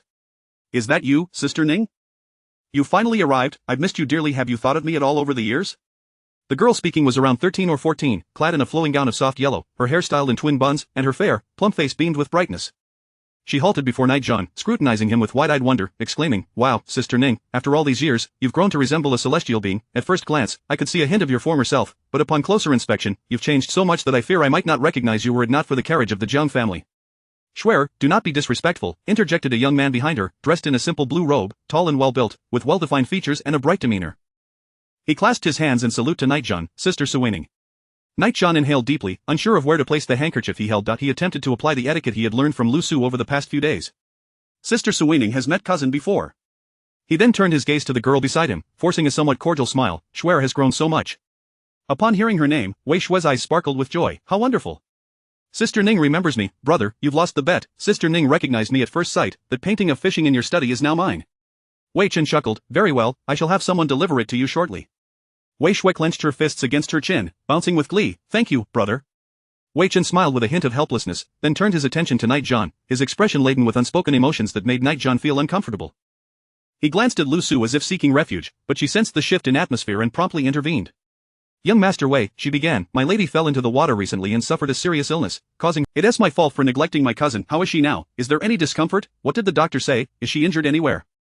A flurry of inquiries poured from Wei Chen, his concern palpable. Knight Zhan found himself at a loss for how to respond. Wei Shui interjected, Alright, let us not linger at the entrance. We can discuss everything once we're inside. Snapping back to reality, Wei Chen quickly agreed, yes. Look at me, my concern has led to confusion in Sister Suwaining, let us proceed into the manor. Knight Zhan murmured in agreement, feeling an inexplicable sense of dread akin to facing a trial. As Wei Chen led the way, Knight Zhan withdrew his gaze, pondering, are all cousins in the world this effusive? Why does mine not exhibit such warmth? In truth, he could hardly recall the faces of his maternal cousins from the Xiao family, let alone their names. It was apparent that the Wei family held a deep affection for this cousin. It was no wonder Knight Lin had gone to such lengths to orchestrate this reunion. As they entered, Wei Shui reached out to grasp Knight Zhan's arm, startling him, prompting him to discreetly evade her touch. Awkwardly smiling, Wei Shui thought that after years apart, Sister Ning had grown distant, resolving to spend more time with her in the future. Throughout their journey, Wei Shui inquired about happenings in the capital, but Lu Su answered most questions, with Knight Zhan only occasionally chiming in. Wei Chen's attention remained fixed on his cousin, from the initial shock of her beauty to her current demeanor, coupled with the rumors he had heard regarding the Jiang family and the Duke's residence, his heart swelled with pity for her. Soon they arrived at the main courtyard. Wei Shu was still occupied with military affairs at the Ministry of War, leaving only Lady Wei. When sure, present, Knight Zhan respectfully greeted her. Sister Ning has met her aunt, he stated. Wen Sure appraised him and, with a warm smile, beckoned, Ninger, come, sit with me. Though Knight John's etiquette was relatively proper and his movements steady, there was an inexplicable awkwardness about him, lacking the grace of genuine courtesy and impression of having mastered the motions without grasping their essence. Knight John complied, taking a seat beside her, noticing his restraint. Winsher softened her tone. These past years, while we were away from the capital, you must have endured much hardship. Thank you, Aunt, for your concern. Suwaning is well, he replied. That is good to hear. Your uncle and grandmother often think of you. The day Chinner and Schwer returned, they expressed their desire to visit the Jiang residence to see you. However, fearing the multitude of matters upon your return might draw criticism, they refrained from doing so, she continued. That is very kind of them, Knight John acknowledged. As Winsher listened, she perceived a certain distance in his demeanor, a barrier that felt insurmountable. Reflecting on recent events in the capital, her gaze toward Knight John brimmed with sympathy. Waving her hand to dismiss Wei Chen and Wei Xue, she instructed, you both may leave now. I wish to speak with Ninger alone. Wei Chen glanced at his mother, leading the eager Wei Xue out, while the remaining servants also departed. Lu Su, seeing Knight John nod, followed suit. Within the room, only Knight John, Winsher, and a maid refilling tea remained. Winsher initiated, today, I have some matters to discuss. We are the closest of kin, so I shall be direct without circumlocution. Knight John lowered his stance before her, and, please speak. After a brief pause, she continued, I have heard that Ninger and the Duke's residence have called off the engagement? Yes, Knight John confirmed. Winsher closely observed his expression, relieved to see no overt signs of sorrow. It may be for the best. In recent days, we have inquired into the circumstances and discovered that the Duke's family is far from honorable. While breaking the engagement may tarnish your reputation, it is far preferable to leaping into a pit of fire and ruining your life. Your mother sought a suitable match for you, wishing for a harmonious household where you could live in peace, not suffer and endure hardship. Alas, she was misled and never anticipated that the Guanping Duke's residence would be such a household. You must not despair, it is the Duke's family that is unprincipled, and you have done nothing wrong. Listening attentively, Knight John nodded, Aunt, I understand. Seeing that he truly comprehended and was untroubled by the matter, she proceeded, in that case, there is another issue I would like to address. Knight John recognized that Lady Wei genuinely cared for Jiang Suwaning's well-being, her demeanor respectful, and, please continue. Winsher continued, your mother was once the apple of your grandmother's eye. After her departure, your grandmother mourned for a long time. Fortunately, you were there to provide some solace. Your grandmother had always wished to keep you by her side, but due to your engagement, she never brought it up. Now that you have severed ties with the Duke's residence, it is the perfect time to inquire about your wishes. If you agree, we can arrange for Chinner to formally propose with all the traditional rites and ceremonies. Would you be willing? Chapter 88. Would Ninger consider marrying into the Wei household? Madame Wei gazed at him, observing his stunned silence, and poured him a cup of tea, and knew that marriage should be arranged by the parents, with the matchmaker's words holding sway. Such matters ought not to be discussed with a young girl like you. However, given your father's unreliable nature and the long-standing bond between you and the Wei family, Aunt decided to bend the rules this once and discreetly inquire about your feelings. Rest assured, Ninger, as long as you consent, the Wei family will adhere to all customs and ensure that you are not wronged in any way. Furthermore, you need not worry about the Wei household. Your uncle and grandmother have always cherished you, and both your sister Qin and your younger sister Xue adore you. I do not wish to boast, but I believe I am easy to get along with. I have also consulted your cousin, who is quite pleased with this union. Now, it merely hinges on your response for this matter to be settled. Madame Wen looked toward Yizhan, her expression gentle, awaiting his answer. Yizhan averted his gaze, staring out the window. This matter requires some thoughtful consideration. Madame Wen nodded. A woman's marriage is indeed a lifelong commitment, deserving of careful reflection. Aunt does not wish to pressure you. This is merely to provide you with a sense of clarity. It would not be too late to inform us of your decision in 2 or 3 months. This time would allow you to bond with your cousin. Yizhan lowered his head and replied softly, understood. Madame Wen, to go and visit your grandmother. She has been waiting for you for quite some time. Yes. Yizhan exited. Madame Wen watched him leave, while the maid behind her stepped forward to refill her tea. Once everyone had drifted away, Madame Wen slowly began to speak. Maid, did you see that? The maid nodded. Yes, I witnessed everything. Madame Wen sighed. To speak candidly, Ninger is not the daughter-in-law I would have chosen.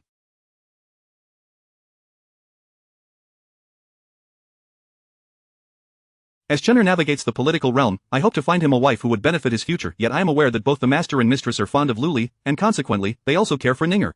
Previously, Ninger had an engagement, and I refrained from broaching this subject. Now that her engagement has been dissolved, it is only natural for such thoughts to arise. A woman whose engagement has been annulled, regardless of the reasons, will suffer a tarnished reputation.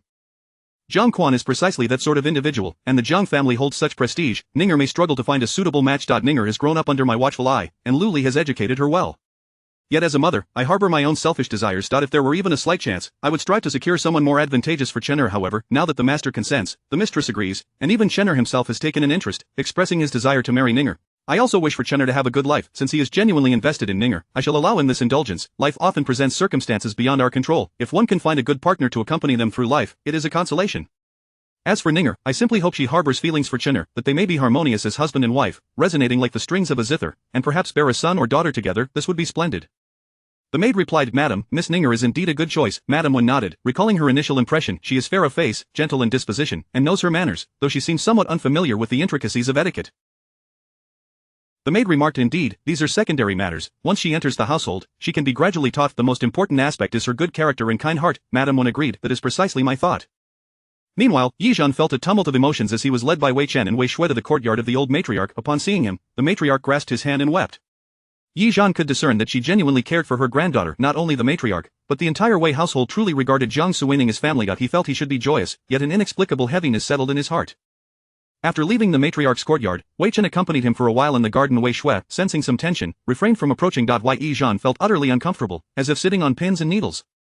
Wei Chen noticed his cousin's unease and expressed concern. Has something occurred? Ninger can confide in me. When the Wei family was not in the capital, we were powerless to help, but now that we have returned, no one will dare bully you again. Yi Zhan managed a strained smile. I am well, it's just that after so many years apart, I feel a bit out of sorts, compounded by a recent illness that has dulled many of my memories, hence my awkwardness. Wei Chen nodded in understanding. How did you end up in the water? Yi Zhan, it is all in the past, there is no need to dwell on it. Wei Chen hesitated but pressed on. What did the doctor say? Yi Zhan, he did not say much. Wei Chen could not think of a suitable reply, so he simply added, I will go to the storeroom shortly to find some fine tonics to take back with you.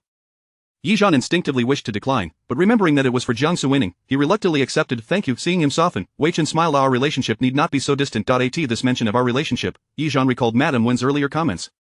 Looking at Wei Chen, for some reason, he found him increasingly irksome. Initially, he had admired the Wei family's young men for their exceptional demeanor. Noticing Yi Zhan's displeasure, Wei Chen pondered for a moment and stood up.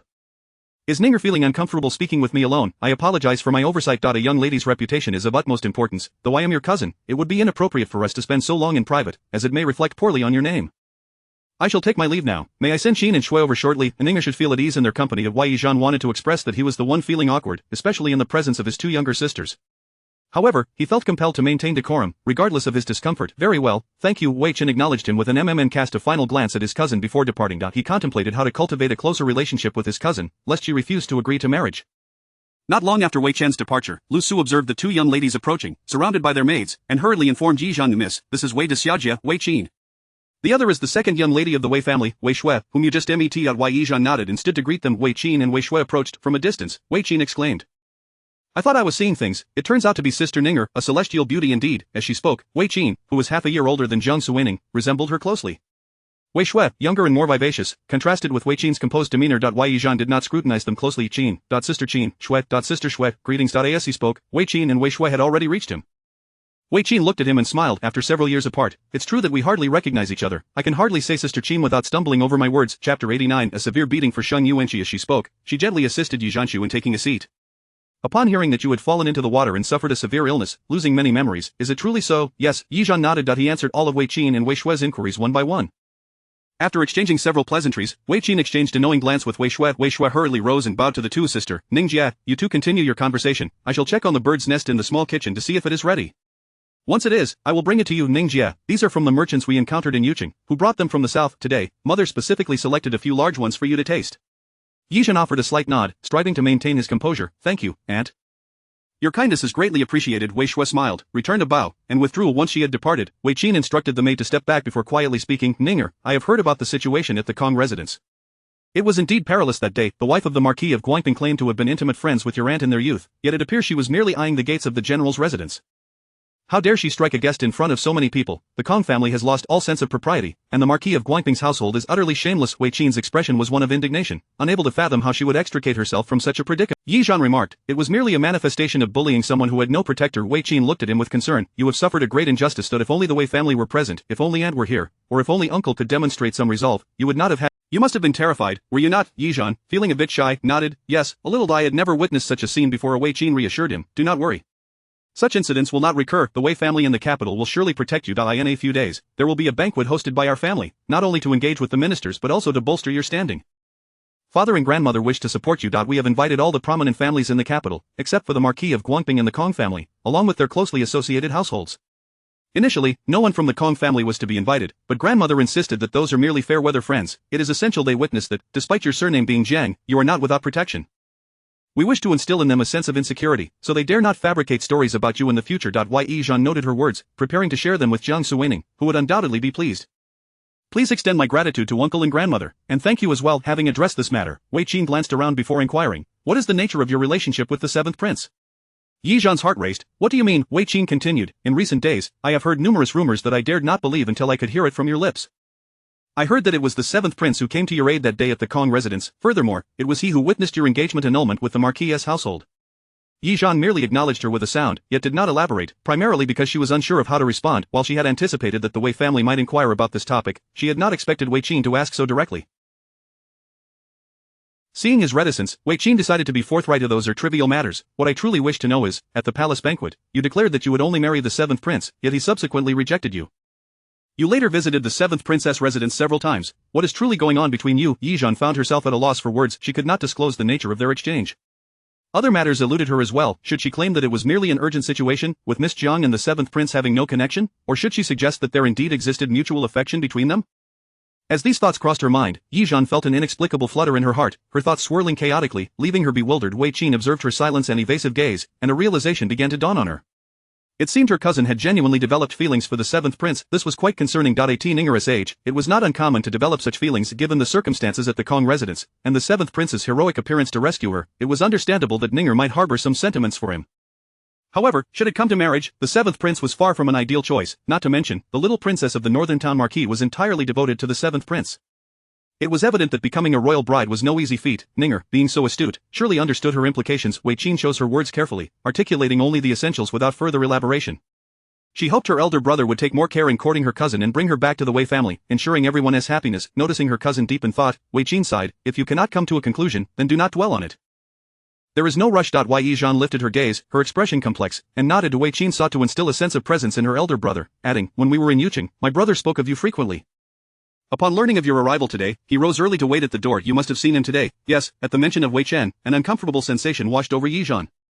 Yes, I did. Wei Qin smiled. He remains much like he was in childhood, somewhat inarticulate, yet he is genuinely sincere in his care for you. But if he has erred in any way, please be understanding. As she spoke, Wei Qin maintained her gaze on Yi Zhan, envisioning that her cousin would smile in response and offer courteous remarks, yet, to her surprise, Yi Zhan wore a grave expression, as if facing a formidable challenge.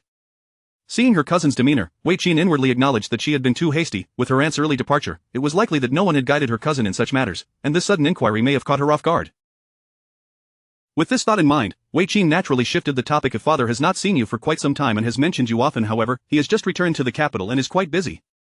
Nevertheless, he knows you are coming today and has promised to return home for lunch. Yi Zhan nodded in acknowledgement. There was still an hour until lunch, and Yi Zhan felt as if she were counting down the minutes. Before long, Wei Shui sent someone to bring over the bird's nest. Wei Qin first served a bowl to Yi Zhan. Try this. Yi Zhan took a sip, pondering what Jiang Suining might say in such a situation.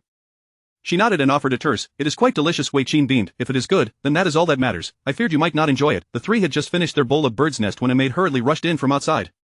Wei Qin frowned. What has happened? The maid pointed outside, returning to the young lady. The young lord of the Marquis of Guangping has arrived. Upon hearing this, the atmosphere grew tense. Wei Qin inquired, what is the situation now? The maid replied, the eldest young master has already gone out, but the circumstances remain unclear. Yi Zhan frowned, recalling that last time, it had been a mere light-hearted encounter. She remembered Jiang Suining's words, and it dawned on her why Shang Yuanqi had come to their door at this moment. She thought to herself, Knight Lin truly has a penchant for meddling. Beside her, Wei Shui's expression was one of indignation. The young lord of the Shang family arrives at such a time, clearly with intentions towards Ningjie. After committing such an act, he still dares to show his face here? I shall go and have brother throw him out. Previously, the Wei family had been absent, but now that they had returned, how audacious of the Marquis' household to come knocking. Wei Qin restrained Wei Shui, her expression grave. The situation is likely not so simple. If the young lord were to pursue Ninger, he could have gone to the Jiang residence. Yet, he has chosen to come to the Wei residence, which suggests ulterior motives. Our family has just returned to the capital, and there are many eyes watching us. Father is currently absent. We cannot act rashly. We should see what brother says. Hearing this, Wei Shui realized her impulsiveness and nodded earnestly. All right, I will heed sister's advice. She then turned to Yi Zhan. Ningjie, do not be afraid. Brother will ensure no one bullies you. Chapter 90 of the 7th Prince's Consort. Yi Zhan felt a touch of embarrassment and nodded slightly. Let us proceed. The matter at hand is of utmost importance. As the trio, Wei Shui, with her impulsive nature, rushed forward upon seeing him. Brother, what news do you bring? I heard that the young master of the Guangping Marquis has arrived. Wei Qin glanced at Yi Zhan before responding. Indeed, I came to inform you so you would not worry. I did not allow him entry. I turned him away at the door. After a brief pause, he lowered his voice and added, however, I have stationed someone on the road, prepared to give him a sound beating. Wei Shui gasped, covering her mouth with both hands, her large, round eyes wide with surprise. Brother, you, Wei Qin interjected, Shang Yuanqi's visit is clearly aimed at my cousin. Naturally, I would not permit him inside. He brought along several other young masters, feigning a desire to befriend me, but I showed them no courtesy. Wei Qin discerned the underlying issue, so, the young master of the Shang family did not arrive quietly. Rather, he came with many onlookers. Wei Chen affirmed, yes, recently, news of my cousin's engagement annulment with the Guangping Marquis has spread throughout the capital. My refusal to let him in is both reasonable and justified. Not only do I wish to deny him entry, but I also desire to give him a thrashing. A beating is indeed necessary, it serves to vent my cousin's grievances, yet it must not occur within the Wei household. Regardless of the righteousness of our stance, one must exercise caution in the capital's dealings of this matter, regardless of its scale, could be used against us, and it is best not to allow anyone to seize upon it. Thus, I arranged for someone to wait along the road to deliver him a thorough thrashing. Wei Shui blinked, but if he leaves the Wei residence only to be beaten on the road, any discerning person will realize we were behind it. Wei Chen replied, knowing it is one thing. Having evidence is quite another. This time, I intend for him to suffer in silence, beaten without recourse to voice his grievances. We will have struck him, released our pent-up frustration, yet without leaving anyone with any incriminating evidence against us, thus allowing us to justifiably avenge my cousin. Wei Shui finally grasped the situation, her face lighting up with delight as she clapped her hands in approval. Brother, how clever you are. Normally, Wei Chen would smile and let such praise pass, but in the presence of his cousin, he felt a tinge of bashfulness and glanced at her reaction. Noticing him bow his head, Wei Chen asked with curiosity, Sui Ning, what occupies your thoughts? Have I handled this poorly? Yi Zhan shook her head. No, your handling of the situation is commendable. As the Wei family's granddaughter, should the Shan Yuanqi arrive unchallenged, the Wei family would surely lose face. However, if we take action, we risk giving them ammunition against us. Your approach not only serves to relieve our frustrations but also mitigates potential risks. To devise such a comprehensive response in such a short time. Wei Chen, you are truly a talent. Hearing her affirmation, Wei Chen felt relieved. That is good to hear. After all, this concerns you, and I feared you might think my handling inadequate. Yi Zhan remained silent, her head lowered. Wei Qin, sensing the atmosphere was somewhat off, interjected, since the matter is resolved, that is the best outcome. By the way, did you not mention, elder brother, that you prepared 2 of Ningera's favorite paintings? Come, let us all go take a look. Wei Shui chimed in, I want to go too, Ning's sister, let us go, let us go. Without waiting for a response, Wei Shui seized Yi Zhan's sleeve and tugged her forward. Yi Zhan, unable to refuse, followed them to Wei Chen's study. An entire hour passed, and Yi Zhan felt as though time had stretched into eternity. In the past, he had enjoyed admiring paintings, but this time, he found himself devoid of any enthusiasm, forcing himself to endure the experience, feeling utterly uncomfortable. At long last, as lunch approached, Yi Zhan exhaled deeply, realizing for the first time that admiring paintings could feel as torturous as enduring punishment. Lunch was served in the dining hall. Madame Wei awaited their arrival, and upon spotting them, she immediately beckoned to Yi Zhan. Ninger, come sit beside me. Yes. Yi Zhan steeled herself and approached, taking a seat next to Madame Wei, while the others settled down in their respective places. Unable to contain her feelings, Wei Shui remarked, jealousy tinged in her voice, Ning's sister has arrived, and mother seems to have forgotten all about me. Wei Shui pouted and then discreetly shot Yi Zhan a knowing glance, covering her mouth with her hand as she whispered, Ning's sister, do not, I am merely lamenting about mother, it has nothing to do with you. Yi Zhan smiled in response. Madame Wei, overhearing, chimed in, as if no one can hear you, you are always hovering around me, yet Ninger visits so infrequently, and you still feel this way? Look at that, now it seems I am at fault. Wei Shui feigned a high-pitched voice, imitating the mannerisms of women in operas, which elicited laughter from the gathered company. Just as they were conversing, the matriarch entered, prompting everyone to rise in greeting. The old lady gestured for them to sit, there is no need for such formality. Madame Wei had arranged the seating so that Yi Zhan was beside her, with the matriarch on the other side. She understood that the matriarch likely wished for her granddaughter to sit next to her. Please, take your seats, there is no need to stand. Yes, thank you, grandmother, they all replied in unison. The matriarch beamed as she settled into her chair, her gaze fixed on Yi Zhan. She lovingly grasped Yi Zhan's hand and patted it affectionately. Ning girl, you are at home, there is no need for restraint. Yi Zhan gazed into the matriarch's kind smile and nodded stiffly, her body tensing slightly. She mused, if only Jiang Sui Ning were here, she would surely be moved to tears. The matriarch engaged Yi Zhan in conversation for quite some time, while she remained seated, obediently listening and responding to each inquiry. Once the dishes were nearly served, Wei Shu arrived. Wei Shu, just shy of 40, had a strong, handsome face and a stern demeanor, resembling a hardened warrior from the military. Yi Zhan rose and called out, Uncle Wei. Wei Shu appraised him with a discerning glance and nodded, take a seat, let us eat first. Yes, let us eat first, Madame Wei interjected, encouraging Yi Zhan to sit down. The meal proceeded with warmth and laughter, yet Yi Zhan remained lost in thought. After the meal, Wei Shu called Yi Zhan to the study. In the study, Wei Shu sat at the desk while Yi Zhan occupied a chair opposite him. Wei Shu scrutinized Yi Zhan once more. When we departed the capital, you were but this tall. He gestured toward the bookshelf behind him. Now, you are approaching the age of marriage. Wei Shu sighed, and Yi Zhan nodded, yes. Wei Shu continued, let us not dwell on such matters. Now that you have returned, I can look after you, let us discuss serious business. Yes. Wei Shu stated, now that the Wei family has entered the capital, the second prince remains unsuspecting. As you mentioned, he wishes for us to maintain a public friendship with the seventh prince. Regarding the previous correspondence from Jiang Suining, urging the Wei family to cooperate, I am both astonished and intrigued. A young lady of the inner quarters orchestrating matters of the court, her words and actions have certainly caught my attention. Yi Zhan explained, yes, the aim is to make everyone believe the Wei household is associated with the 7th prince, thereby inciting conflict between the 7th and 5th princes, allowing him to reap the benefits. Wei Shu acknowledged, indeed, from your letter, I sensed this matter was complex, and I have prepared accordingly. Now that you are involved, whatever occurs, I shall act judiciously. However, I must inquire, do you truly wish to become the 7th prince's consort? Chapter 91 Writing love poems at the... His characters danced across the page with an exuberance that was nothing short of majestic, even his correspondence exuded a certain nonchalant elegance, undoubtedly a habit forged in the fires of military urgency and rapid writing. In stark contrast, her own script was delicate and refined, akin to the intricate artistry of flower-ornamented small regular script. No matter the disparity in their styles, she felt a sense of correctness in drawing closer to him through these details. In recent days, whenever she found the time, she had her shadow guards accompany her in honing her skills. Naturally astute, she quickly adapted. As long as she liberated her mind and capitalized on the resilience of her body, she gradually became adept at everything from scaling walls and windows to engaging in combat and horseback riding. She believed that it would not be long before she could conceal herself effectively, evading any casual suspicion, even if she could not yet attain Yi Zhan's prowess. As she studied Yi Zhan's calligraphy, mirroring his strokes and movements, an indescribable feeling burgeoned within her. Just then, Shadow 7 entered the room. Upon hearing his report, Jiang Suining's expression shifted to one of surprise. What, Miss Jiang wishes to see me at the hour of the rat tonight? Indeed, replied Shadow 7.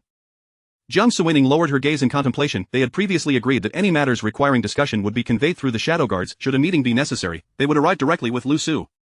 Why, then, would she request a meeting at such an hour? If Yi Zhan had pressing business, he would not wait until midnight. If he had no urgent matters, it seemed unlikely he would come at such a late hour. What had transpired today, Shadow 7 added. Miss Jiang visited the Wei residence today. Jiang Suining's expression cleared. Now she understood. It seemed something had indeed occurred at the Wei residence today. Why Yi Zhan had left there and come promptly to the 7th prince's residence, which was indeed rather awkward. Just yesterday, Yi Zhan had sent her a message inquiring about her well-being, but with her day filled with various tasks, she had completely forgotten. Had anything of significance happened at the Wei residence today? Shadow 7 continued. The young lord of the Guangping Marquisate sought an excuse to accompany her. However, the eldest son of the Wei family turned him away at the door and even arranged for him to be surreptitiously beaten on his way out. Jiang Suining nodded in understanding. A brief reflection revealed that this was clearly the work of Yilin Weichen's handling of the situation was quite commendable. It not only vented frustrations but also left no incriminating evidence, simultaneously conveying the Wei family's stance to those lurking in the shadows. Both in this life and the last, the Wei family had protected her fiercely. This time, she would do her utmost to safeguard them and return. As for Yi Zhan's desire to see her, it was certainly not for the sake of Sheng Yuanqi. It must be related to the Wei family. What else did Miss Jiang say? What is the purpose of her visit tonight? Shadow 7 shook his head. Nothing discernible. With a look of skepticism on her face, Jiang Suining pondered the reason behind Yi Zhan's request to meet her, but ultimately, she could arrive at no conclusion. Meanwhile, at the Jiang residence in Ningxing courtyard, Yi Zhan sat in front of the mirror, gazing at his reflection in silence. Lu Su observed her master, who had returned and immediately sat in front of the mirror, lost in thought without uttering a word or displaying any emotion. Unsure whether to interrupt, she placed the tea on the table and withdrew to the door, frequently craning her neck to peek inside. Puzzled by the sight, her master had been quiet since leaving the Wei residence and now appeared to be in a daze before the mirror, leaving Lu Su bewildered as to its significance. Outside, the sound of messages being relayed reached Lu Su, prompting her to step outside. It turned out that Zhang Quan was aware of Yi Zhan's return and wished to inquire about him. Remembering Yi Zhan's prior instructions to disregard anything Zhang Quan said, she complied and promptly declined the request. Upon returning to the door, she peeked inside again, only to find her master still lost in thought. She scratched her head and retreated, continuing to wait patiently. In a shadowy corner outside the window, Shadow 3 chewed on a blade of grass, tilting his head back to gaze at the sky, his expression blank, lost in contemplation. Shadow 2 quietly approached from the other side, inching along the wall. What's the matter with Miss Jiang? Shadow 3 shook his head. How would I know? Shadow 2 peeked through the window. She has been sitting there for over an hour, simply staring into the mirror. I never knew Miss Jiang had such a peculiar habit. Shadow 3 raised an eyebrow slightly. Could it be that she is gazing at His Highness? What do you mean? Shadow 3 replied, oh, it's something you wouldn't comprehend. It's akin to being moved by an object or the scenery evoking memories of someone. Shadow 2 exclaimed in realization, no wonder Miss Jiang wishes to meet His Highness at midnight. Shadow 3 shook his head. No, it's not that simple. Did you not notice the strange look in Wei Degongzi's eyes when he regarded Miss Jiang today? He was overly attentive, and Miss Jiang was showering him with compliments throughout their conversation, clearly intended for Miss Jiang's ears. Shadow 2, perplexed, asked, what does that imply? Shadow 3 looked at him in exasperation. Oh dear, it's obvious. Wei Degongzi is clearly smitten with Miss Jiang, while she harbors feelings for our prince, yet, they have not broached the subject, and Miss Jiang does not wish to hurt Wei Degongzi's feelings, so she is in a state of distress. Shadow 2 scratched his head, feeling utterly confused, yet he understood that Wei Degongzi had feelings for Miss Jiang, and his expression transformed into one of concern and shock. What should we do? Wei Degongzi and Miss Jiang are cousins and childhood friends. What if Wei Degongzi's attentiveness sways her? Shadow 3 sighed. If only our master possessed even half of Wei Degongzi's insight, we wouldn't need to be so worried. But then again, we can't fault our master. Wei Degongzi has his mother and sister advocating for him, constantly praising him in front of Miss Jiang. Our master has no such support. Shadow 2's eyes darted as a thought struck him. What if we speak well of our master and praise him? Shadow 3 covered his eyes in dismay. What a ridiculous idea. They re his relatives and advocates. What do we even count as? Merely trying to lighten the mood. That's inappropriate. Shadow 2 retorted, then what should we do? After a moment of contemplation, Shadow 3's eyes lit up with an idea. I've got it. Let us write a love poem according to those little books, Women Adore Love Poems. At the very least, it will convey our master's intentions and let Miss Jiang know how he feels. Shadow 2 questioned, but can our master write? Shadow 3 pondered for a moment, then declared, let us take the direct approach, we'll write it for him. Miss Jiang would never ask our master directly, this way, she'll understand his feelings, and everyone wins. Shadow 2 hesitated. Wouldn't that be inappropriate? What if our master is indifferent towards Miss Jiang? Wouldn't we be making things worse? Shadow 3 dismissed his concerns. Nonsense, just last time, when Miss Jiang was unwell, I rushed to the Wang residence to inform our master, and he came hurrying over, nearly trampling my shoes in his haste. Besides, our master has already spent all of Miss Jiang's dowry. It wouldn't be right to abandon her now. Rest assured, our master will only be grateful to us in the future. Shadow 2 contemplated this, finding it quite reasonable. So how do we write this love poem? I don't know how. Shadow 3 pulled the blade of grass from his mouth, casting a sideways glance at Shadow 2.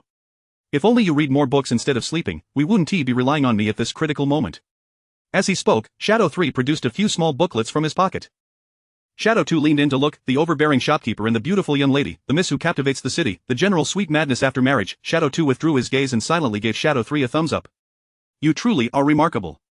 Chapter 92 Midnight Encounter. Inside the Ningxin courtyard, the room was filled with the delicate scent of incense. The faint fragrance of freesia, wrapped in the aroma of cypress, evoked the image of a forest bursting with blossoms carried by a gentle breeze. Ingsan lightly tapped the window twice before gracefully leaping down, delivering the letter in his hand. Miss Jiang, this is from His Highness. After speaking, he soared away, vanishing from sight. Upon hearing that the letter was sent by Jiang Suining, Yi Zhan cast a glance at his reflection in the mirror, then averted his gaze, rising from his chair to open the letter. It was a deliberate imitation of his handwriting. He had just heard she was practicing, and to his surprise, she had mastered it so well in just a few days.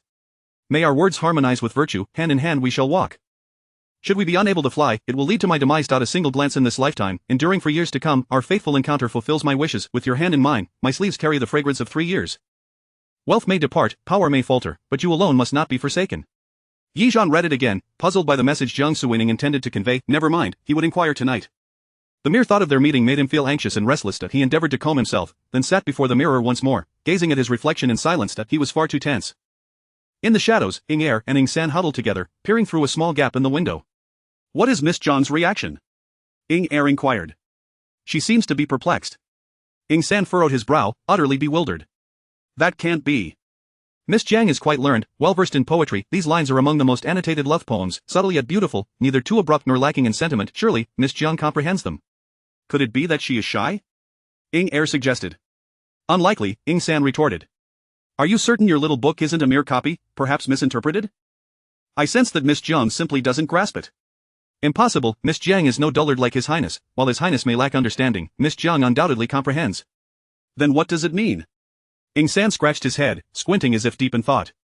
He murmured softly, could it be I've unwittingly acquired a pirated copy? It seems I must invest more next time for the original. Pirated versions lead to misunderstandings. As night fell, Yi Zhan had his supper. Lu Su sensed her mistress was still lost in thought, absorbed in contemplation, and dared not speak too much. She gently said, Miss, this afternoon, Master sent someone several times to convey messages, requesting you to visit the front hall when you have the time. Without lifting her head, Yi Zhan replied, I am not free. I shall not go. Understood, Lu Su acknowledged. Additionally, there are items from the Wei residence that arrived with us. Should they be placed in the storeroom or in Ningxin courtyard? Place them in Ningxin courtyard. Yi Zhan paused, then added, bring the bird's nest sent by Madame Wei. Of course, Miss wishes to have some? I shall prepare it. Yi Zhan shook her head, no, just bring it and set it aside. Yes. As night deepened, after completing her evening rituals, Yi Zhan retired to bed early, dismissing Lu Su. The room was dimly lit by a small lamp in the outer chamber. On the bed, Yi Zhan lay awake, her eyes wide open, staring at the ceiling, her gaze bright and striking. Time felt interminable, she waited and waited, until finally, the hour approached midnight. She quietly rose, casually gathered her long hair, donned her garments, wrapped herself in a thin cloak, and, cradling the bird's nest gifted by Madame Wei, opened the window and leaped out. In the courtyard, Er and San immediately sensed the movement, swiftly descending from the shadows, whispering, "Miss Jiang." Zhan glanced at them. "Let us go back to the Wang residence." With that, she strode forward confidently. Behind her, San's eyes widened in shock. If he had not misheard, Miss Jiang had not merely mentioned going to the Wang residence, but rather, returning to the Wang residence. Could it be that they had overlooked some detail in recent days? Er observed San's stunned expression and pulled him along as they exited. San swallowed hard, hastily following. He noted how Miss Jiang moved with a purpose, a stark contrast to her usual demeanor. Moreover, as she scaled the wall with such agility, they felt a twinge of inadequacy. Furthermore, in the Wang residence, Miss Jiang moved as if in a realm devoid of obstacles. Er and San followed all the way to the Wang residence, watching as Miss Jiang made her way to the study, their emotions tumultuous beneath their composed exteriors, utterly at a loss for words. Inside the study, the lights were aglow. Jiang Suining awaited Zhan. "Come in," she called. Jiang Suining set aside the letter she had been studying and looked towards the door. As it creaked open, she immediately spotted Zhan, cloaked and standing before her. Zhan pulled back the hood of her cloak and met Jiang Suining's gaze. "I have arrived." "Indeed," Jiang Suining replied, as Zhan approached, extending the bird's nest to her. "This is from my aunt. She mentioned you enjoy it." Jiang Suining smiled as she accepted the box cradled in his hands, opening it to reveal exquisite bird's nest, a fine gift from the Wei family. Her aunt had put thought into it. "Thank you," Zhan acknowledged, standing before the table, remaining still. "Please sit in. Knowing you come at this hour must mean there is something important to discuss," Jiang Suining suggested. Zhan averted his gaze, his hands at his side twitching slightly, still not moving. He felt paralyzed by anxiety. "What is it? Surely, you did not come in the dead of night merely to deliver bird's nest?" Zhan managed to utter a single word before feeling his throat dry up, his thoughts seemingly lodged in his throat, unable to articulate. Noticing his hesitation, Jiang Suining recalled the incident with the monthly letter. She speculated that something difficult had transpired again, though she could not ascertain what it might be yet. Offering comfort seemed wise. Their relationship had evolved, and while she had adjusted to it with relative ease, Zhan had not. His ability to remain calm and navigate various situations was commendable. Jiang Suining resolved to extend more patience towards him. Rising from her seat, she approached Zhan. As she moved around the table towards him, Zhan's breath quickened, his body stiffening, rooted to the spot. Jiang Suining reached out, adjusting the collar of his cloak, untying the knots and readying them correctly. "The sash is not meant to be tied this way. The two at the bottom are decorative, the top two are the actual ties." As Zhan listened to Jiang Suining speak so closely, he felt his face flush. The intricacies of women's garments eluded him. He had merely thrown it on without paying attention to such details, and now, feeling the proximity, he instinctively closed his eyes, his heart racing as if it might leap from his throat. His entire body tensed, unsure how to respond, rendered motionless as Jiang Suining continued her adjustments. "All done." Chapter 93. Winning the heart of the Lord. Zhan opened his eyes, glancing down at the ties of the cloak draped over him, his hair cascading from one side.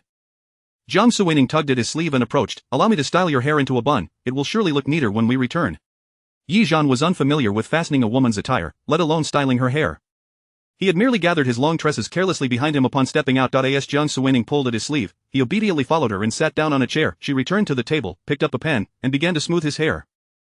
Lacking a comb, she used her fingers, and the pen, being too long and cumbersome, was clenched between her teeth, freeing her hands to deftly gather the hair behind his ears. With nimble fingers, she twisted the strands twice and fashioned them into a bun. She then inserted the pen through the center of the bun, securing the hair neatly. Stepping back to admire her handiwork, she remarked, "There, doesn't that look much tidier?" Zhan felt a tingle at the nape of his neck, unable to lift his gaze. It was as if every strand of hair that Jiang Suining had just attended to had vanished, leaving him entirely oblivious to their presence. He could vividly recall the faint warmth of her hand brushing against his ear, stirring a cauldron of boiling emotions within his heart. An unsettling discomfort washed over him. Though this body was not truly his sensations were acutely heightened. He felt restless and lowered his head, taking a sip of tea. Outside, the shadow guards observed the scene through the two open windows of the study, each displaying a myriad of expressions. Shadow 2 was taken aback, wondering when their master had acquired the skill to style a woman's hair so adeptly, lamenting his own limited understanding of his lord. Shadow 3 leaned against a tree branch, watching with great interest, a smile reminiscent of an amused ant, eagerly anticipating a reenactment of a classic scene from a romantic tale. Shadow 7 was brimming with excitement, nearly bursting to share the news, pondering how to describe the moment with vivid imagery. Vice General Chen, however, felt a pang of nostalgia. He recalled the last time Shen Yunjiu had flung herself at their master, who had evaded her with remarkable swiftness, leaping far away. Now, here was their master, fastening the attire and styling the hair of Miss Jiang. Was he, perhaps, attempting to deceive her for her wealth? He had heard that when Miss Wei married, her dowry was lavish, befitting the daughter of a general. Furrowing his brow, he averted his gaze, resolutely choosing not to watch inside the room. Jiang Suining noticed Zhan finishing his tea and poured him another cup, cautioning, "Be careful, it's hot." Jiang Suining settled into a chair beside him. "Today, how was your visit to the Wei family? Was it pleasant?" It was fine. The Wei family members were all very cordial and welcoming. That is good to hear. They are indeed easy to converse with and get along with, otherwise, I wouldn't have sent you there. Thank you for your consideration. Not at all. Yi Zhan shook his head, yet hearing Jiang Suining praise the Wei family left him feeling somewhat disheartened. Did your uncle speak with you today? Yes. He mentioned that Yi Lin has not given up on courting the Wei residents. Now that you also wish to bring them back into the fold, it could serve as an opportunity. They received your letter, and I relayed your message. My uncle had no doubts. Jiang Suining nodded. Yi Lin is currently embroiled in significant matters regarding the examination fraud in Jiangnan. As a military general, my uncle will not be implicated, and he will certainly be needed for any endeavors. The Prime Minister's residence will not let this opportunity slip by. However, we must wait a little longer. With the harvest in May and heavy rains sealing the capital in June, she estimated that she would be able to share this information with Yi Hao by July. Yi Zhan observed her in contemplation, choosing not to intrude. Since Jiang Suining had taken residence in the royal manor, their communications had become profoundly intertwined. The individual she had arranged to be near Yi Lin and Yi Hao were perfectly suited, filling in all the gaps he had overlooked. Her capabilities were evident, and he trusted her judgment. I will discuss any subsequent developments with you, she assured. Did you meet the other members of the Wei family today? Yes, I did. He hesitated before continuing. Today my aunt spoke with me privately. Ah, your aunt is the most gentle of souls. She likely heard about my broken engagement and wished to offer me some comfort. That may be so. However, she inquired about whether I would be willing to marry into the Wei family. Jiang Suining's eyes widened in astonishment. Marrying her cousin, this was a notion she had never entertained. At first, it seemed absurd, but upon reflection, she grasped the good intentions of her uncle and grandmother. They must have known of her broken engagement and recognized the challenges she would face in finding a suitor, particularly given her family's modest standing and her father's lack of foresight. Thus, they sought to secure her a position within the Wei family. She appreciated the Wei family's kindness but could not repay their goodwill with ingratitude. Wei Chen was dutiful and obedient. Should her uncle and grandmother request something of him, he would undoubtedly comply, yet, he ought to marry for love, not merely to fulfill his parents' wishes, lest it be unfair to him by arranging a match solely for her benefit. Noticing Yi Zhan's intense gaze as she fell silent, he posed a question before she could speak. Do you wish to marry him? Upon uttering the question, Yi Zhan swallowed hard, fixated on her, fearful of missing any flicker of emotion on her face. Jiang Suining shook her head. I would not be inclined. Marriage is a significant affair, and I do not wish for my cousin to marry a woman he does not cherish simply because of parental pressure. As she spoke, Yi Zhan lowered his head, his fingers nervously fidgeting with his nails. His right thumb grazed the nail of his left index finger, repeatedly and anxiously tracing upward. If Wei Chen were to harbor feelings for you, would you then consider marrying him? Jiang Suining was momentarily taken aback before breaking into a smile. Given our current circumstances, it is hardly appropriate to discuss such matters. Yi Zhan acknowledged her words with a slight nod, lifting his gaze to meet hers. There is something you may not know. What is it? Yi Zhan replied, in the past, I spent most of my time at the borders, scarcely engaging in court affairs. The intrigues of the court were beyond my grasp, yet, for the sake of self-preservation, I prepared myself by collecting evidence of various officials' misdeeds. At the time, I had not contemplated deeply. I merely thought that, should an incident arise, I would not be left entirely vulnerable. Among the many documents I received, the matters concerning the Jiang family left a profound impression on me. Initially, I believed my focus on the Jiang family stemmed from the presence of your uncle, the general, during my time at the borders. Now, I suspect it may be for other reasons. Jiang Suining understood Yi Zhan's implication but was left somewhat bewildered. So, it was not due to the Wei family's connection to the Jiang family. What did that signify? Yi Zhan rose, standing 3 paces away from Jiang Suining, and pointed to himself. You wouldn't wish for me to see you wed to another, would you? Chapter 94. Let us marry. Jiang Suining listened to his words, her finger pointing at herself, and the scene felt increasingly discordant, yet, she grasped Yi Zhan's intention. At present, she was both herself and him. He was both himself and her. Whether she were to marry or he to take a wife, it would be unfair to each other. No, this situation of ours is not conducive to discussing marriage. Yi Zhan's brows furrowed slightly, clearly dissatisfied with Jiang Suining's response. No, we are both somewhat helpless in this matter. What if my father were to arrange a marriage for me? What if the Wei family were to present you with a suitor? What if a marriage proposal arose that we could not refuse? Jiang Suining paused, her head bowed in contemplation. This was indeed a pressing issue. Her situation was manageable, but if the emperor were to bestow a marriage upon Yi Zhan, he would have no recourse. As Yi Zhan observed her deep in thought, he continued, moreover, we have been in this state for quite some time, and we have no idea how we might revert to our previous selves, nor how long it might take. Have you considered what we would do if we could never return? It is prudent to prepare for the worst. Jiang Suining gazed at him, her expression grave after a moment's reflection. You are right. Seizing the moment, Yi Zhan pressed on, what I mean is, since we find ourselves in this predicament, why not? Jiang Suining, perplexed by his hesitance, turned her gaze toward him, eager to hear his next words. Why not what? Yi Zhan was about to speak when a dull thud resonated from outside the window, causing both to glance out. They then heard the voice of Deputy Chen reporting from the doorway, Your Highness, all is well. Outside, beneath the tree, Ing Er winced in pain, quickly hiding behind the trunk and rubbing his arm vigorously, hardly daring to make a sound. He cast a resentful glance at Ingsan perched on a branch just moments ago. While he was attentively surveying the surroundings, he had been unceremoniously kicked down by Ingsan. Fortunately, his agility had saved him from a lengthy recovery. The thought of Dr. Chu's grim concoction sent shivers down his spine. On the branch, Ingsan offered no glance in return, his eyes intently fixed on the room, his expression one of exasperation. Though they could not hear the conversation within, he noticed Miss Jiang gazing affectionately at their master, who remained utterly unresponsive. How utterly lacking in sensitivity. In his impatience, he kicked Ing Er down from the branch. He pondered how to enlighten their master, contemplating how to coax him into reading his cherished romance novels. Ingsan craned his neck, anticipating what would unfold next, only to be taken aback when Miss Jiang suddenly approached the window and slammed it shut with a resounding clap. His face contorted into a grimace. Happiness had been abruptly snuffed out. Inside, Yi Zhan settled beside Jiang Suining. "What were you about to say?" she inquired. Why Yi Zhan did not meet her gaze, lifting his teacup to sip. "I wish to propose that given our current circumstances, you cannot marry another, nor can I take another wife. To safeguard against any unforeseen events, why not consider marriage?" Marriage. Jiang Suining's expression was one of astonishment. She had never contemplated such a notion. Why Yi Zhan remained composed, his hands resting neatly on his lap, while his words flowed unceasingly. "Yes, during the recent palace banquet, my father mentioned arranging a marriage for me." "What if he were to designate a bride?" Jiang Suining responded. "Even if he were to arrange a match, it would still take at least half a year before a wedding could occur. Perhaps by then, we will have reverted to our original selves, rendering this concern negligible." Yi Zhan countered. "What if we do not revert?"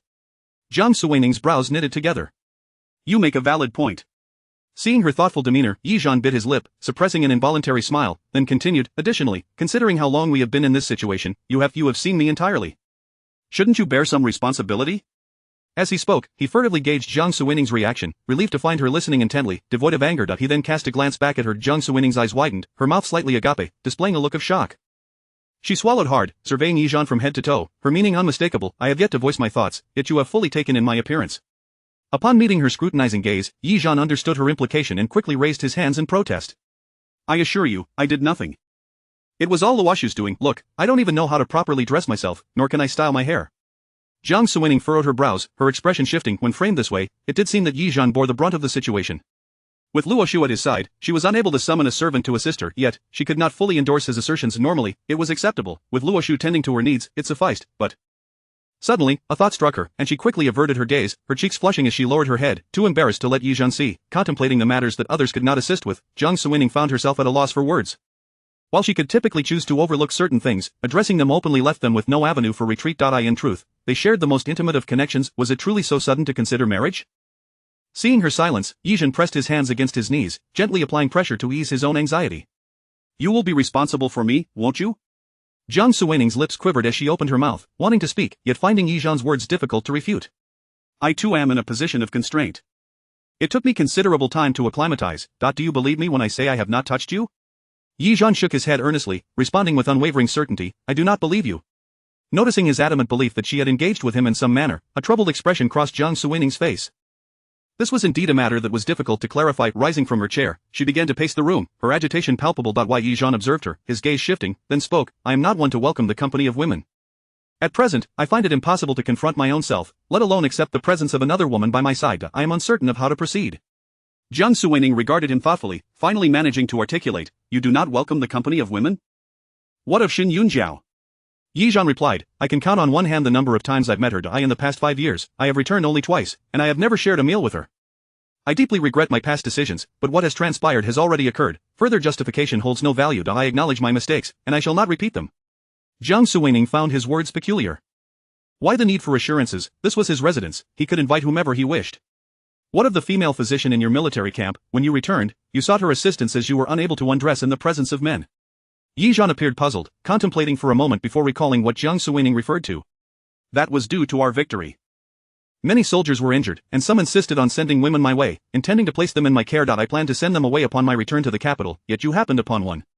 Jiang Suining naturally believed him, for throughout 2 lifetimes, there had been no mention of any woman in his vicinity. However, the extensive explanations felt strange, as if he were professing his loyalty to her. Noticing her lips pressed tightly together, devoid of any agreement, Yi Zhan lowered his head in disappointment. "If you do not wish to take responsibility, then so be it. I shall carry on alone. It is not such a dire circumstance. Although you have seen me completely and touched me, I shall not hold it against you." Chapter 95. I am reluctant to allow young Lady Jiang to marry another. Jiang Suining listened to Yi Zhan's helpless sigh, feeling a lump in her throat. When she heard Yi Zhan say, "You've seen and touched, Haven Tu," she instinctively lowered her head, feeling somewhat guilty. To speak candidly, she had indeed touched his abdominal muscles, but in all honesty, it was merely out of curiosity. Yet, curiosity had indeed led to the act. Remembering the moment she had touched those muscles, Jiang Suining turned her face away and cleared her throat twice. Yi Zhan raised his eyes, a glimmer flashing in them. It's all right. You can touch, after all, I wouldn't know where you touched. Jiang Suining's ears turned warm. I didn't, I just touched your stomach. Yi Zhan narrowed his eyes, responding with an "oh," implying that his innocence was indeed lost. Jiang Suining felt a flush creeping to her cheeks, wishing to find a place to hide. It was the first time she realized that conversing with Yi Zhan made her heart race with anxiety. She glanced at him and, upon lifting her eyes, saw his face adorned with an expression of accusation. You touched me. He stared at her, silent yet expectant. Jiang Suining felt an overwhelming sense of guilt. Was there still such a thing as innocence for a man? It certainly seemed that way, and thus, I will take responsibility for you, Jiang Suining whispered, her cheeks burning as if aflame. She was uncertain how things had escalated to this point, how a simple interaction had turned into discussions of marriage and responsibility. However, as matters stood, she felt compelled to express her stance.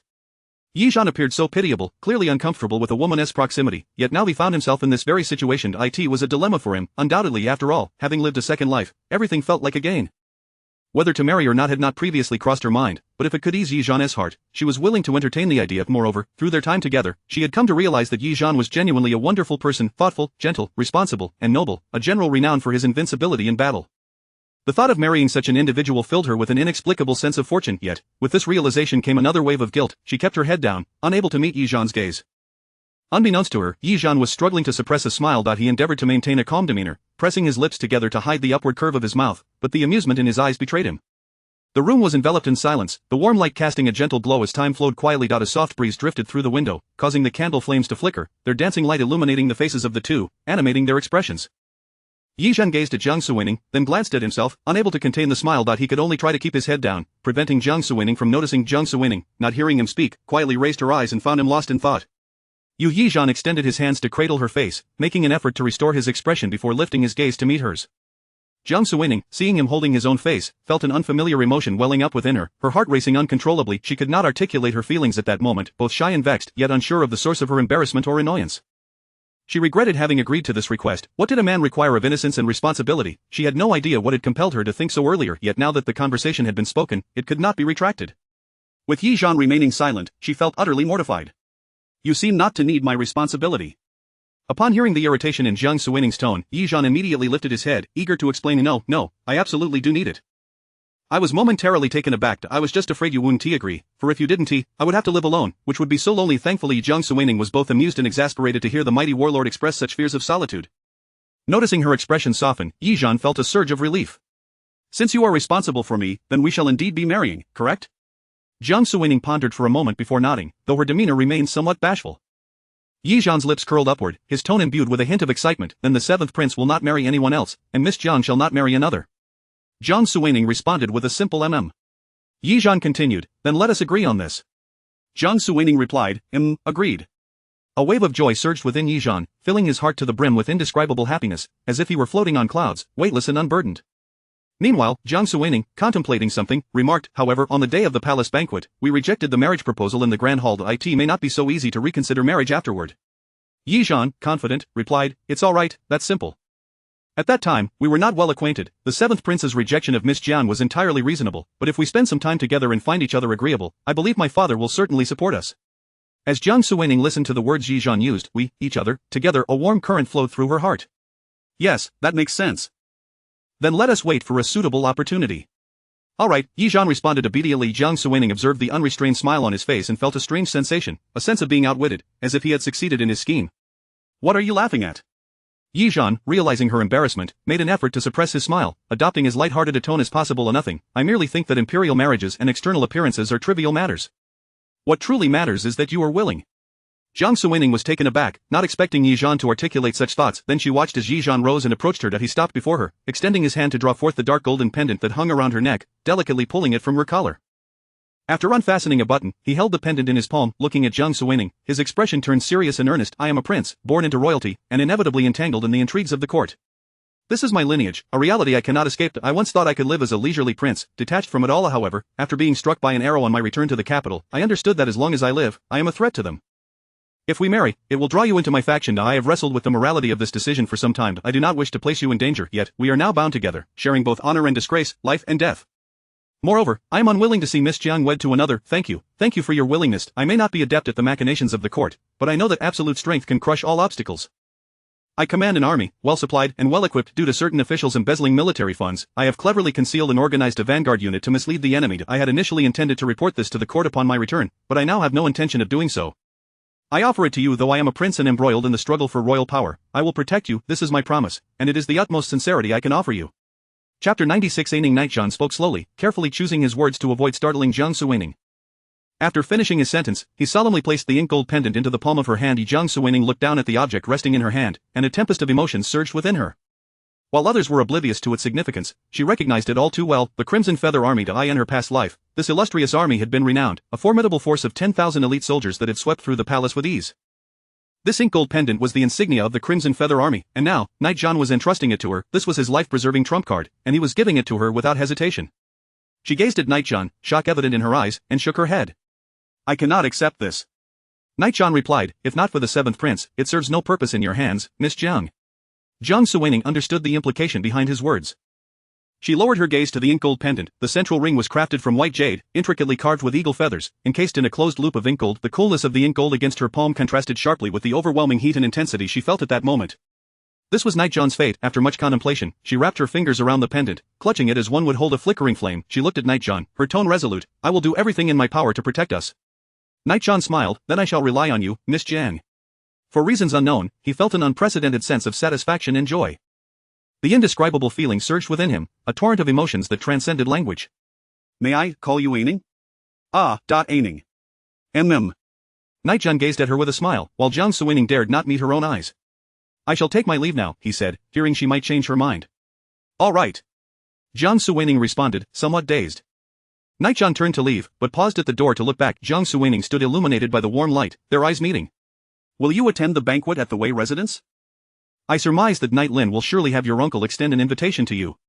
To be honest, it would be better if I did not go. However, I suspect I cannot evade it. If I skip this time, there will be another chance. Since I am already entangled in this web, it is better to take the initiative rather than passively accept arrangements. Nightjan regarded her with admiration. I share your sentiments. Then it is settled for the 2nd of May at the Wei residence. Until then. Very well. Nightjan stood at the threshold, smiling at her before donning his cloak and stepping out the door. Jiang Suining watched his retreating figure, her fingers clenched tightly. She felt as though she bore the weight of a mountain, yet an inexplicable courage and strength surged within her, relieving her of any burden.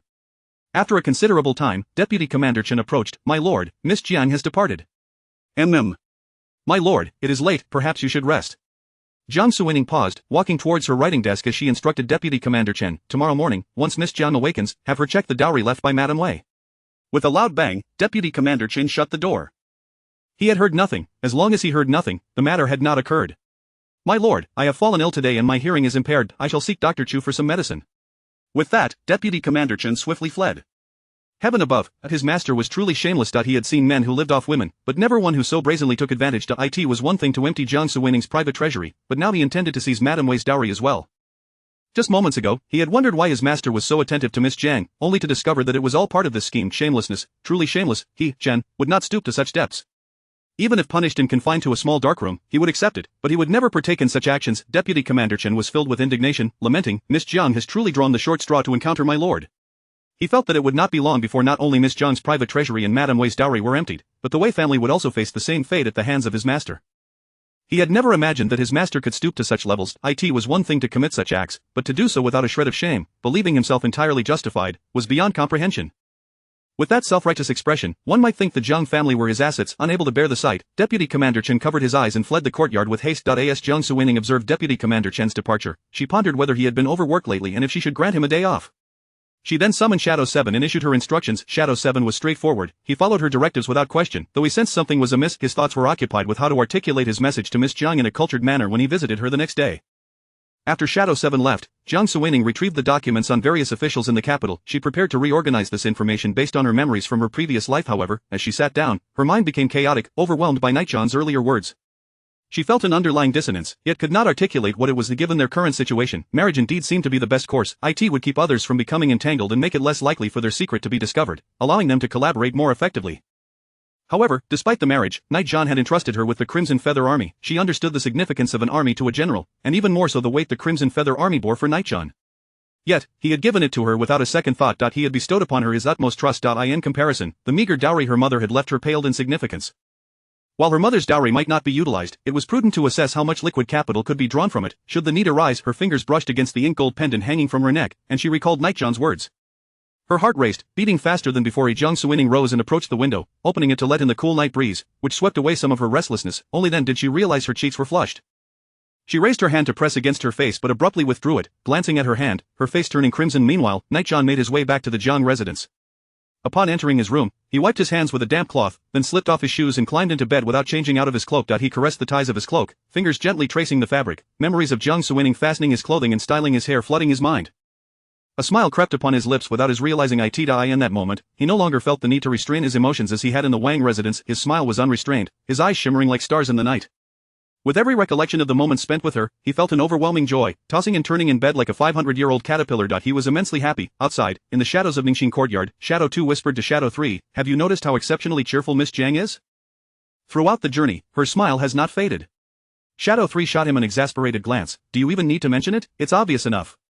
Shadow 2 continued, "What do you think transpired inside just now?" Shadow 3 sighed dramatically, "If it weren't for your interruption, Miss Jiang would not have closed the window." Shadow 2 retorted, "You clearly pushed me down first. I was not the one to blame." Shadow 3, feeling guilty, scoffed and chose not to engage further. Yet, he was filled with regret, lamenting that they had missed witnessing the delightful scene that had unfolded. They were left only with half a piece of the pie, scratching their heads in frustration. Chapter 97 Sweet Dreams. When Yijan awoke in the morning, his face was still adorned with a smile that lingered from his dreams. Reflecting on the events of the previous night, he tossed and turned in bed, his heart brimming with excitement. Aining. He silently whispered each syllable, as though these two names were made of sugar, sweetening his heart with every utterance. She had agreed, and from now on, they were united as one. Recalling the previous night, he felt a lingering apprehension, how perilous it had been. He had feared her refusal, dreaded her rejection. Fortunately, oh so fortunately, the mere thought of their relationship having transformed filled Yijan with a delightful giddiness that he had never experienced such a feeling before. Novel and exhilarating. Lu Su, hearing the commotion, entered the room. "Miss, you're awake." She paused mid-sentence, noticing Yijan's unusual attire. "Miss, why are you sleeping in a cloak? And your hairpin, there are so many on the vanity, why is one of them used as a pen?" The scene of Jiang Suining arranging his hair from the previous night flashed through Yijan's mind, and he struggled to suppress a smile, as if guarding a precious secret from prying eyes. "It's nothing, I simply like it." With that, he casually got out of bed. After freshening up, as he sat before the mirror to comb his hair, Yijan caught sight of himself several times. The more he looked, the more elated he felt, eventually unable to restrain a laugh. Lu Su observed her mistress's sudden fits of giggles, puzzled by the stark change from the previous night. What had transpired? Yijan chuckled, then shyly lowered his gaze, fidgeting with excitement, his hands and feet unsure of where to rest. Lu Su, with a comb in hand, struggled to style her hair properly. "Miss, what has made you so joyful?" Regaining his composure, Yijan cleared his throat awkwardly to mask his emotions. "I couldn't sleep last night and picked up a little book. Some amusing anecdotes within it made me smile." Lu Su understood and felt relieved. She had feared something grave had occurred. However, she lamented her ignorance of her mistress's late-night reading, chastising herself for being so negligent. "I mustn't sleep so soundly in the future." After dressing and changing, breakfast was served. Yijan, in high spirits, smiled brightly as he ate. Lu Su, witnessing her mistress's happiness, felt a surge of joy for her. The former miss had never smiled like this. The current miss expressed her emotions so directly, appearing vibrant and radiant. Seeing her so cheerful, Lu Su felt assured that her heart was truly light. Reflecting on the past, Lu Su remembered her mistress's demure demeanor, always mindful of the Jiang family's so-called kin, striving to be the perfect and faultless daughter. Now, seeing the woman before her, she felt both pained and moved. Such a wonderful person, Miss Jiang, has finally seen the clouds disperse to reveal the moonlight. How splendid! In the shadows, San watched the young Miss Jiang, his expression one of frustration. He sensed that something significant had transpired the previous night. How he loathed being left in the dark. They had clearly had the chance to witness it all, yet remained oblivious. Just as he sighed in lament, Chi arrived. San, appearing reluctant to work, rolled over. "Master has something to say?" Chi nodded, succinctly outlining the task of tallying the dowry. San's eyes widened in disbelief. "No way, our master can't be so audacious. Not only has he emptied Miss Jiang's private treasury, but now he seeks to claim the dowry left by Madame Jiang. Is this the conduct of a decent person?" Chi scratched his head. "It can't be, the master merely instructed us to count. He didn't say we should take the dowry." San, with a knowing look, replied, "Spare me, counting today means transporting boxes to the Wang residence tomorrow. Does anyone not see through that? I tell you, it's only Miss Jiang's innocence that allows our master to spin her around. If it were anyone else, they would surely pierce our master's back."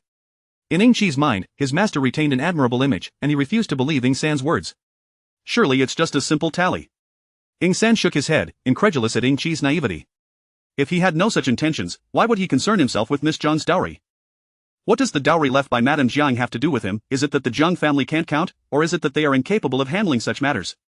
It is downright excessive, I can hardly bear to witness it. Finally sensing the dissonance in their conversation, Ing-chi scratched his head again. What should we do? I can't just ignore it. Ing-san glanced at Yi-jeon, who was heartily enjoying breakfast, his face filled with sympathy. He then patted Ing-chi on the arm and sighed, best of luck to you. Ing-chi watched as Ing-san leaped onto the roof, a frown etched across his face. Reluctantly, he knew he had to face the situation head-on. In the courtyard, Yi-jeon heard the noise and sent Lu Su away. Moments later, Ing-chi appeared before him, recognizing that this was Jiang Suining's doing. Yi-jeon's expression softened, an uncommon warmth gracing his features. But what could she possibly want to say? When he thought of her, a sweet sensation inexplicably washed over him. Ing-chi bowed and, with some difficulty, began, Your Highness has instructed Miss Jiang to assess the dowry left by Madame Jiang. Yi-jeon's smile faltered.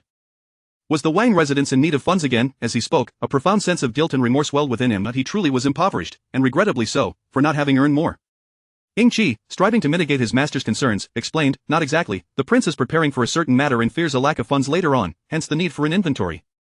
The money doesn't need to be sent over just yet, it's merely for the prince to have an estimate.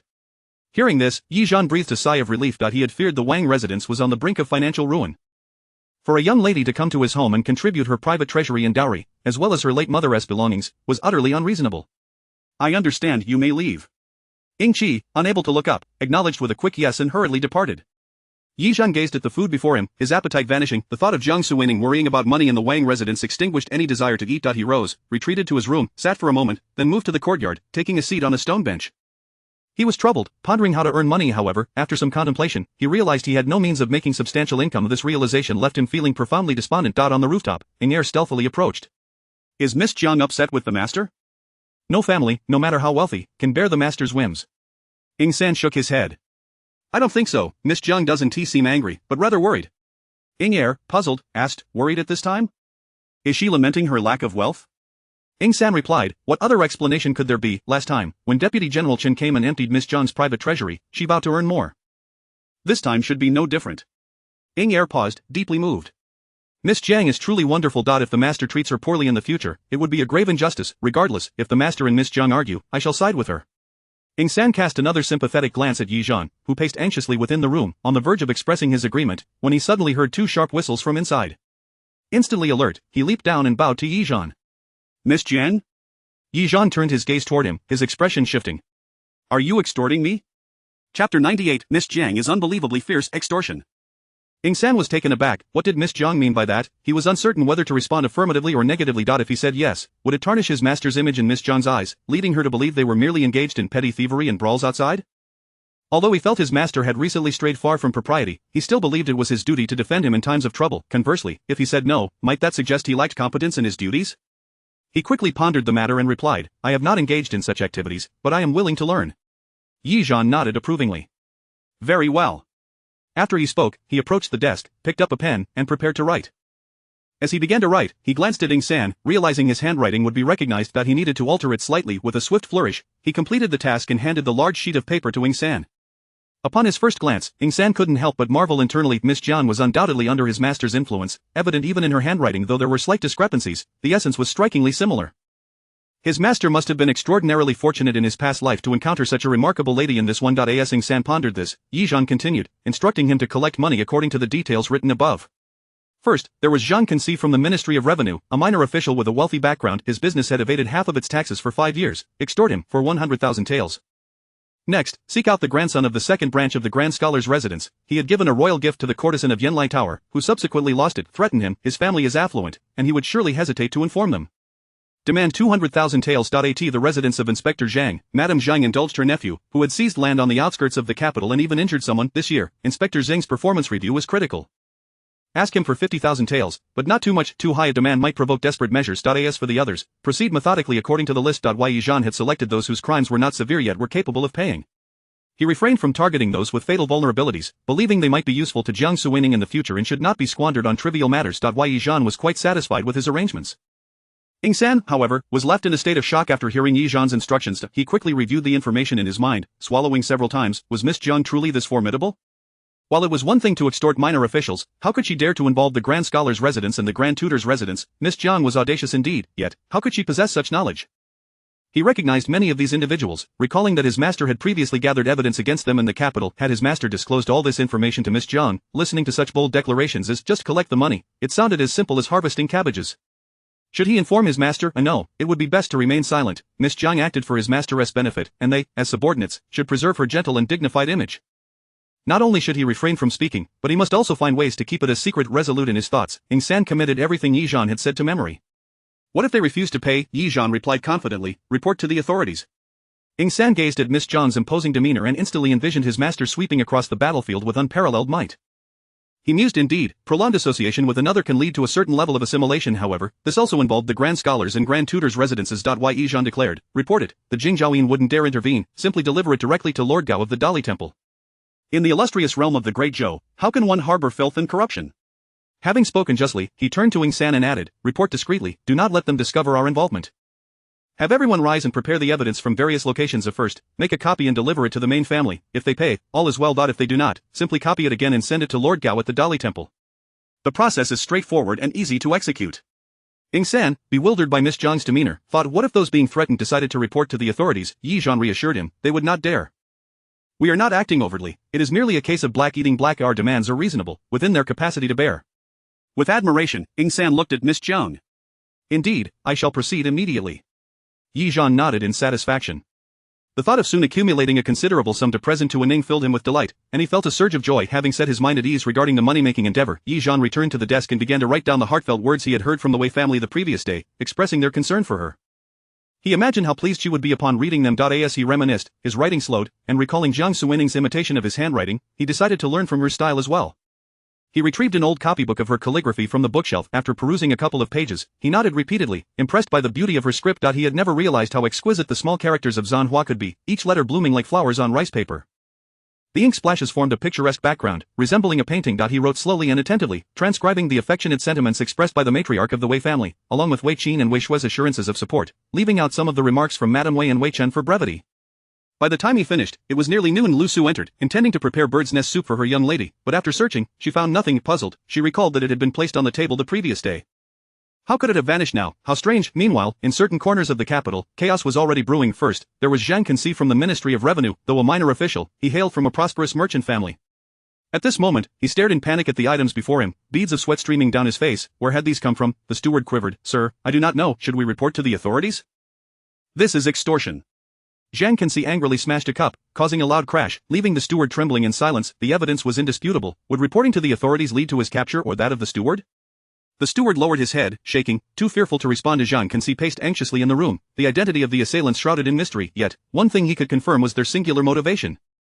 Financial gain. Otherwise, they would have gone directly to the authorities. There would have been no need for such theatrics. If their intention was indeed to extort money, they would not have reported it afterward. If this were their strategy, they would surely demand more. However, their current demands were not excessive, yet they wielded concrete evidence as leverage, leaving him no choice but to avoid risking uncertainty. Fortunately, they were only asking for money, and the sum was not substantial. If they did report to the authorities, as an official of the Ministry of Revenue, he could explain the tax evasion, remedying the situation. However, if he were discovered abusing his power, his very life would be at stake. Realizing this, he was suddenly alarmed and immediately commanded, prepare the silver as specified on the paper. Send it out. Yes, sir. Little skit on the rooftop, as the moon fell like frost in the dead of night, Ing Er stealthily approached. I heard someone thinks we talk too much. Ing San frowned. It's clearly because Haitang updates too infrequently. If Haitang were to post 10 chapters daily, do you think anyone would complain about us? Ing Er replied, that's a valid point. Ing San huffed, how infuriating, we've taken the blame for Haitang. Chapter 99. Bandits and thieves at the Marquis of Guangping's residence. Madame Pang, the lady of the Marquis, paced anxiously within the confines of her chamber, her face etched with worry. Beside her, Granny Pang could no longer bear the sight and spoke up. Madam, with her brow furrowed in distress, Madame Pang exclaimed, we must find a solution. What are we to do? 200,000 taels of silver. Where shall I procure such an amount for those people? What exactly do they intend to do? Granny Pang replied, it must be for money, otherwise they would have simply exposed the matter. Bandits and thieves have come to our esteemed Marquis's residence, truly believing our household to be a mere plaything. Madame Pang could not restrain her fury, yet was at a loss for any remedy. Granny Pang urged her, Madam, time is of the essence, you must make a decision swiftly. Madame Pang, filled with indignation, was reluctant to part with the money, yet felt she had no choice but to comply. However, once the money was given, how could she ensure that they would not disseminate the information? I assure you, there is nothing between Mr. He and myself. He merely tutored me for 6 months prior to my marriage, and later, when he faced financial difficulties, I offered him some assistance. As for those love poems, they were the folly of youth. How did they come to know of this? They even claimed to possess the original letters. If the Marquis were to discover this, the consequences would be dire. In her agitation, Madame Pang's words tumbled out chaotically. Were it merely the poems, she could deny them vehemently. After all, she had assisted a former tutor, and she had plausible explanations. However, the grave matter lay in the fact that the original letters were now in their possession. Under normal circumstances, she would not be so flustered, but given the recent scandal involving the Kong family framing Jiang Suining, which had already tarnished her reputation and strained her relationship with the Marquis, any further scandal could result in her being cast aside. At her age, the thought of being divorced was unbearable. She could not afford to gamble with her future. Sighing deeply, she turned to Granny Pang, hoping for some counsel. Speak up, at least offer me some guidance on what to do. Granny Pang, equally anxious, hesitated to speak, fearing she might say the wrong thing. Madam, it seems we may have no choice but to buy peace with money. Madame Pang was well aware of this reality. Her expression pained 200,000 taels, 200,000 taels. Not to mention the household accounts. After compensating Jiang Suining, there is no silver left. Even if there were, this money, extorted under such duress, would have to come from my personal funds. 200,000 taels is no small sum. When I married, beyond the fixed properties and estates, my dowry was merely 50,000 taels of silver. Over the years, through my management of the household, I have managed to accumulate a private reserve, but it barely amounts to 200,000 taels. I suspect they know my situation, which is why they demanded this amount. This 200,000 taels of silver is something I could muster, but if a need for funds arises in the future, I would be left with nothing, forced to liquidate my assets. Should that day come, and if the truth were to be revealed, I would surely be the subject of mockery. Furthermore, this silver represents the fruits of my labor in raising children for the Marquis and managing the household's businesses, discreetly stashed away in my private coffers, now to be swept away in one fell swoop. The thought fills me with bitterness. Madam, Granny Pang interjected, money can be regained, but if the Marquis were to discover this, the consequences would be unthinkable. Upon hearing this, Madame Pang ground her teeth in frustration, stamping her foot. There is no other recourse. It must be done. Go and tally my funds for those people. Granny Pang, sensing the madam's discontent, dared not speak further and hurriedly complied. I in the chamber, Madame Pang sighed heavily, contemplating that when Granny Pang delivered the money, she must ensure the original letters were indeed returned. The mere thought of parting with 200,000 taels sent her heart into turmoil, causing her to feel lightheaded. Before long, Granny Pang had prepared the silver. Madame Pang cast a fleeting glance at it, her heart aching, and quickly turned her gaze away, instructing Granny Pang to see to its delivery. She could not confront this matter herself, nor could she entrust it to anyone else. It had to be Granny Pang who went forth. At the bustling streets of the capital, Granny Pang, with 200,000 taels of silver in tow, boarded a carriage and made her way to the designated location. Upon arrival, the carriage halted before an unremarkable courtyard. No sooner had they stopped than a sword was thrust against the necks of Granny Pang and the driver, followed by the swift placement of a black hood over their heads, rendering them sightless. The driver trembled uncontrollably, while Granny Pang dared not move an inch. She heard footsteps approaching the carriage, seemingly to verify the silver, and once satisfied, the bandits began unloading the precious cargo. In this manner, the negotiations Madame Pang had instructed, a transaction of cash for goods, were entirely disregarded, and Granny Pang was too terrified to utter a sound. Her mind raced with the fear that should they take the money without returning the original letters, she would face dire consequences upon her return. Her heart pounded as if her life hung in the balance. Once the silver was unloaded, Granny Pang was handed a piece of paper, and a wave of relief washed over her. These brigands appeared to honor their word. Just as she thought she could return with a satisfactory report, the hood was ripped from her face, revealing a cold blade at her throat. Startled, she held her breath, too frightened to glance back. Then she witnessed someone snatch the paper from her hand, igniting it with a spark before discarding it onto the ground. She watched helplessly as it was consumed by flames, the letters transforming into ash. She noticed there were words upon it, yet the haze of smoke obscured their meaning, and she could not discern if it bore Madame Pang's handwriting. A chilling male voice echoed in her ears, "We have always honored our agreements, cash for goods, and all settled." With that, the sword was withdrawn, and the figure vanished over the wall in an instant. Once the pressure of the blade lifted from her neck, Granny Pang's legs buckled, and she collapsed onto the ground, gasping for breath as she stared at the ashes of the paper.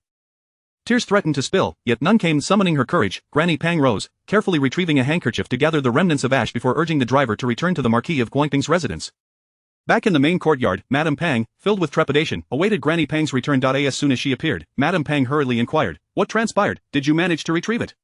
Granny Pang lowered her gaze, unable to meet Madame Pang's eyes, stammering, I managed to bring it back, but," a sense of foreboding swelled within Madame Pang.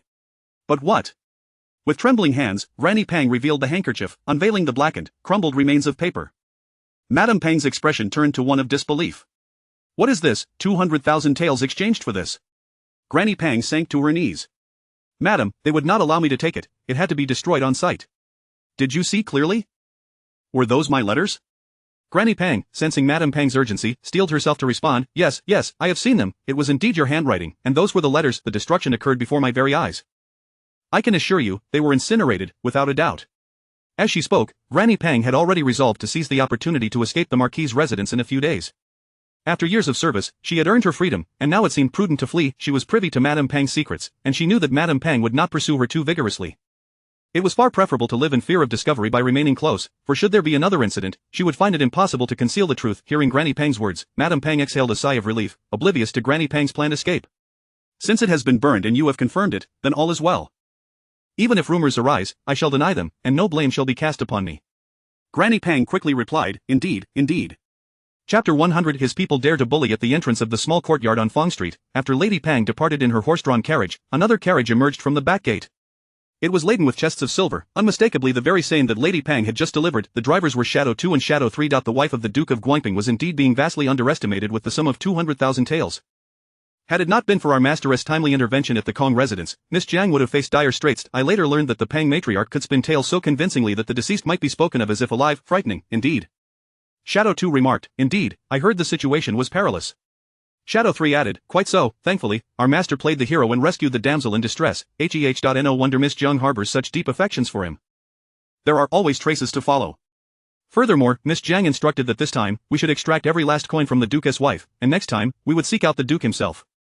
Very well, Shadow 2 replied. I shall take the time to investigate how much the Duke possesses. Shadow 3 nodded, casting a look of approval towards Shadow 2. Yet, he mused inwardly if the life of a bandit is rather delightful, should such opportunities arise in the future, he would be eager to charge forth again. The two delivered the silver to a secure location and returned to the Jiang residence to report. In Ningxing courtyard, Yi Zhan was meticulously copying the calligraphy of Jiang Suining. Upon Shadow 3's return, he was summoned for inquiries. What news? Shadow 3 responded, Miss, the silver from the Duke of Guangping's estate has been successfully retrieved, an entire 200,000 taels. Hearing this, Yi Zhan pursed his lips, displaying a distinct disdain for the Duke's household. A mere 200,000, and they consider it a bargain. Do they truly believe the Jiang family is without power? How dare they bully his people, truly ignorant of their own folly? Noticing that Miss Jiang seemed less than elated with the funds received, Shadow 3 could not help but add, however, isn't our ruse rather clumsy? We lack the original letter from the Duchess and merely possess a scrap of worthless paper. Yi Zhan raised an eyebrow slightly, all's fair in war. Once burned, no one will be the wiser. But the old woman did not witness it, Shadow 3 countered. Her lack of observation is her concern. We have fulfilled our end, Yi Zhan replied, his demeanor radiating a proud defiance. Shadow 3 silently admired the black-hearted young lady, acknowledging her cleverness. Have we collected the funds from the other households? Yi Zhan inquired. Only the Grand Scholaress residence remains unpaid, it seems they are reluctant to disperse. Yi Zhan spoke plainly, informed the authorities. Are you serious? That is the Grand Scholaress residence. And what of it? If they have committed an offense, they must face the law. We cannot allow those who defy justice to roam free. This is for the sake of the people. Simply present the evidence to Lord Gao, and let him raid the Grand Scholaress estate. It will also contribute to the national treasury, particularly as the Ministry of Revenue has been incessantly lamenting its lack of funds. Shadow 3 wiped the sweat from his brow, indeed. The young lady was not jesting. To report to the authorities was no trivial matter, and the Grand Scholaress household would surely regret their actions. How much silver was collected? Yi Zhan asked. Precisely 1 million taels. A smile finally graced Yi Zhan's face, contemplating how pleased Jiang Suining would be upon receiving the funds. Though slightly less than he had anticipated, it mattered not. If more were needed, there were plenty of officials in the capital to extort. Very well, send it to the Wang residence and present it to His Highness. Understood, Shadow 3 replied, noting the softness in Miss Jiang's tone when she mentioned His Highness. As night descended upon the realm, within the Seven Princes' residence, Jiang Suining sat in her study, listening to Shadow 7 report on recent developments. How fares the grain collection from the second prince's estate? Shadow 7 responded, efforts are being undertaken with great urgency. The second prince, fearing the news would leak, has invested heavily, severing all trade routes for grain and securing it all for himself. With ample grain comes the necessity for storage. He has now rented half of the warehouses in the capital. Once the grain arrives, it should be by the middle of the month. Jiang Suining nodded, everything unfolded as she had foreseen. Time was of the essence. Now, she simply required funds. As she contemplated gathering her mother's dowry to see how much more was needed, a knock sounded at the door. Your Highness, Shadow 3 has arrived. Upon hearing the news that someone had come from the Jiang residence, she surmised that Yi Zhan had matters to discuss and promptly welcomed them in. When she beheld the numerous chests of gleaming silver accompanying Shadow 3, her expression turned to one of astonishment. Once all the silver was moved inside, she finally regained her composure and inquired, where did all this money come from? Shadow 3 clasped his fists and replied, all of it is funds raised by Miss Jiang. Jiang Suining furrowed her brow, where did she acquire such wealth? Shadow 3 paused momentarily, attempting to feign a look of heartfelt emotion, lowering his head before speaking. Miss Jiang learned that our master was in need of funds, unable to eat or sleep well, and was constantly pondering how to assist him. Thus, she sought out friends to borrow from. Jiang Suining was taken aback. Borrowed? From whom? Friends, Shadow 3 replied. Jiang Suining's confusion deepened. What friends? Where did these friends come from? Which friends? Shadow 3 had not anticipated the extent of his masteress' inquiries. He merely aimed to speak well of Miss Jiang, hoping to convey her merits. Now, he was at a loss for a detailed response. Reluctantly, he answered, Miss Jiang's friends, none of us are familiar with them. Jiang Suining frowned, sensing something amiss. Had she sold her dowry? Shadow 3 clarified. No, initially, Miss Jiang intended to sell her dowry, but upon reflection, considering it was her mother's belongings, she wished to keep them as a memento. After he spoke, he silently pondered if he had misspoken. If he outright denied it, his master might not acknowledge Miss Jiang's intentions. If he affirmed it, yet these funds were indeed not from the dowry, he was caught in a quandary. Thus, his statement seemed the safest course. Jiang Suining inquired, did she approach the Wei family? Shadow 3 was momentarily taken aback, uncertain how to respond. His master seemed overly inquisitive. Having money was sufficient, yet questioning its origin left him bewildered. That, I do not know. Jiang Suining stepped forward, gazing at the chests of silver, lost in thought. Return and inquire with Miss Jiang how these funds came to be. After a brief pause, she added, never mind, there is no need to ask. I shall attend the Wei family banquet in a few days, I will ask her directly then. As nightfall approached, she felt a twinge of apprehension at the thought of encountering Yizhan. Ever since their last encounter, the idea of meeting him had become somewhat daunting. She preferred to wait for the banquet, at least it would be daytime, making the meeting less awkward. Shadow 3, relieved by her decision, affirmed, yes. Additionally, while I was on my way, Miss Jiang instructed me to inquire whether these funds suffice. Should they fall short, she could seek further assistance from her friends. Jiang Suining questioned, what friends are so wealthy that they lend without expectation of repayment? Shadow 3 nodded earnestly, indeed, no repayment is required. Upon hearing this, Jiang Suining grew suspicious, pondering whether Yizhan had approached the 7 princes' acquaintances. However, she recalled never hearing of the 7 princes' friendships, and she was well aware of his assets. Unable to unravel the mystery, she decided to let it be. She contemplated that during the Wei family banquet on the 2nd day of the 5th month, she would inquire further. Please convey my gratitude to Miss Jiang. He has worked hard.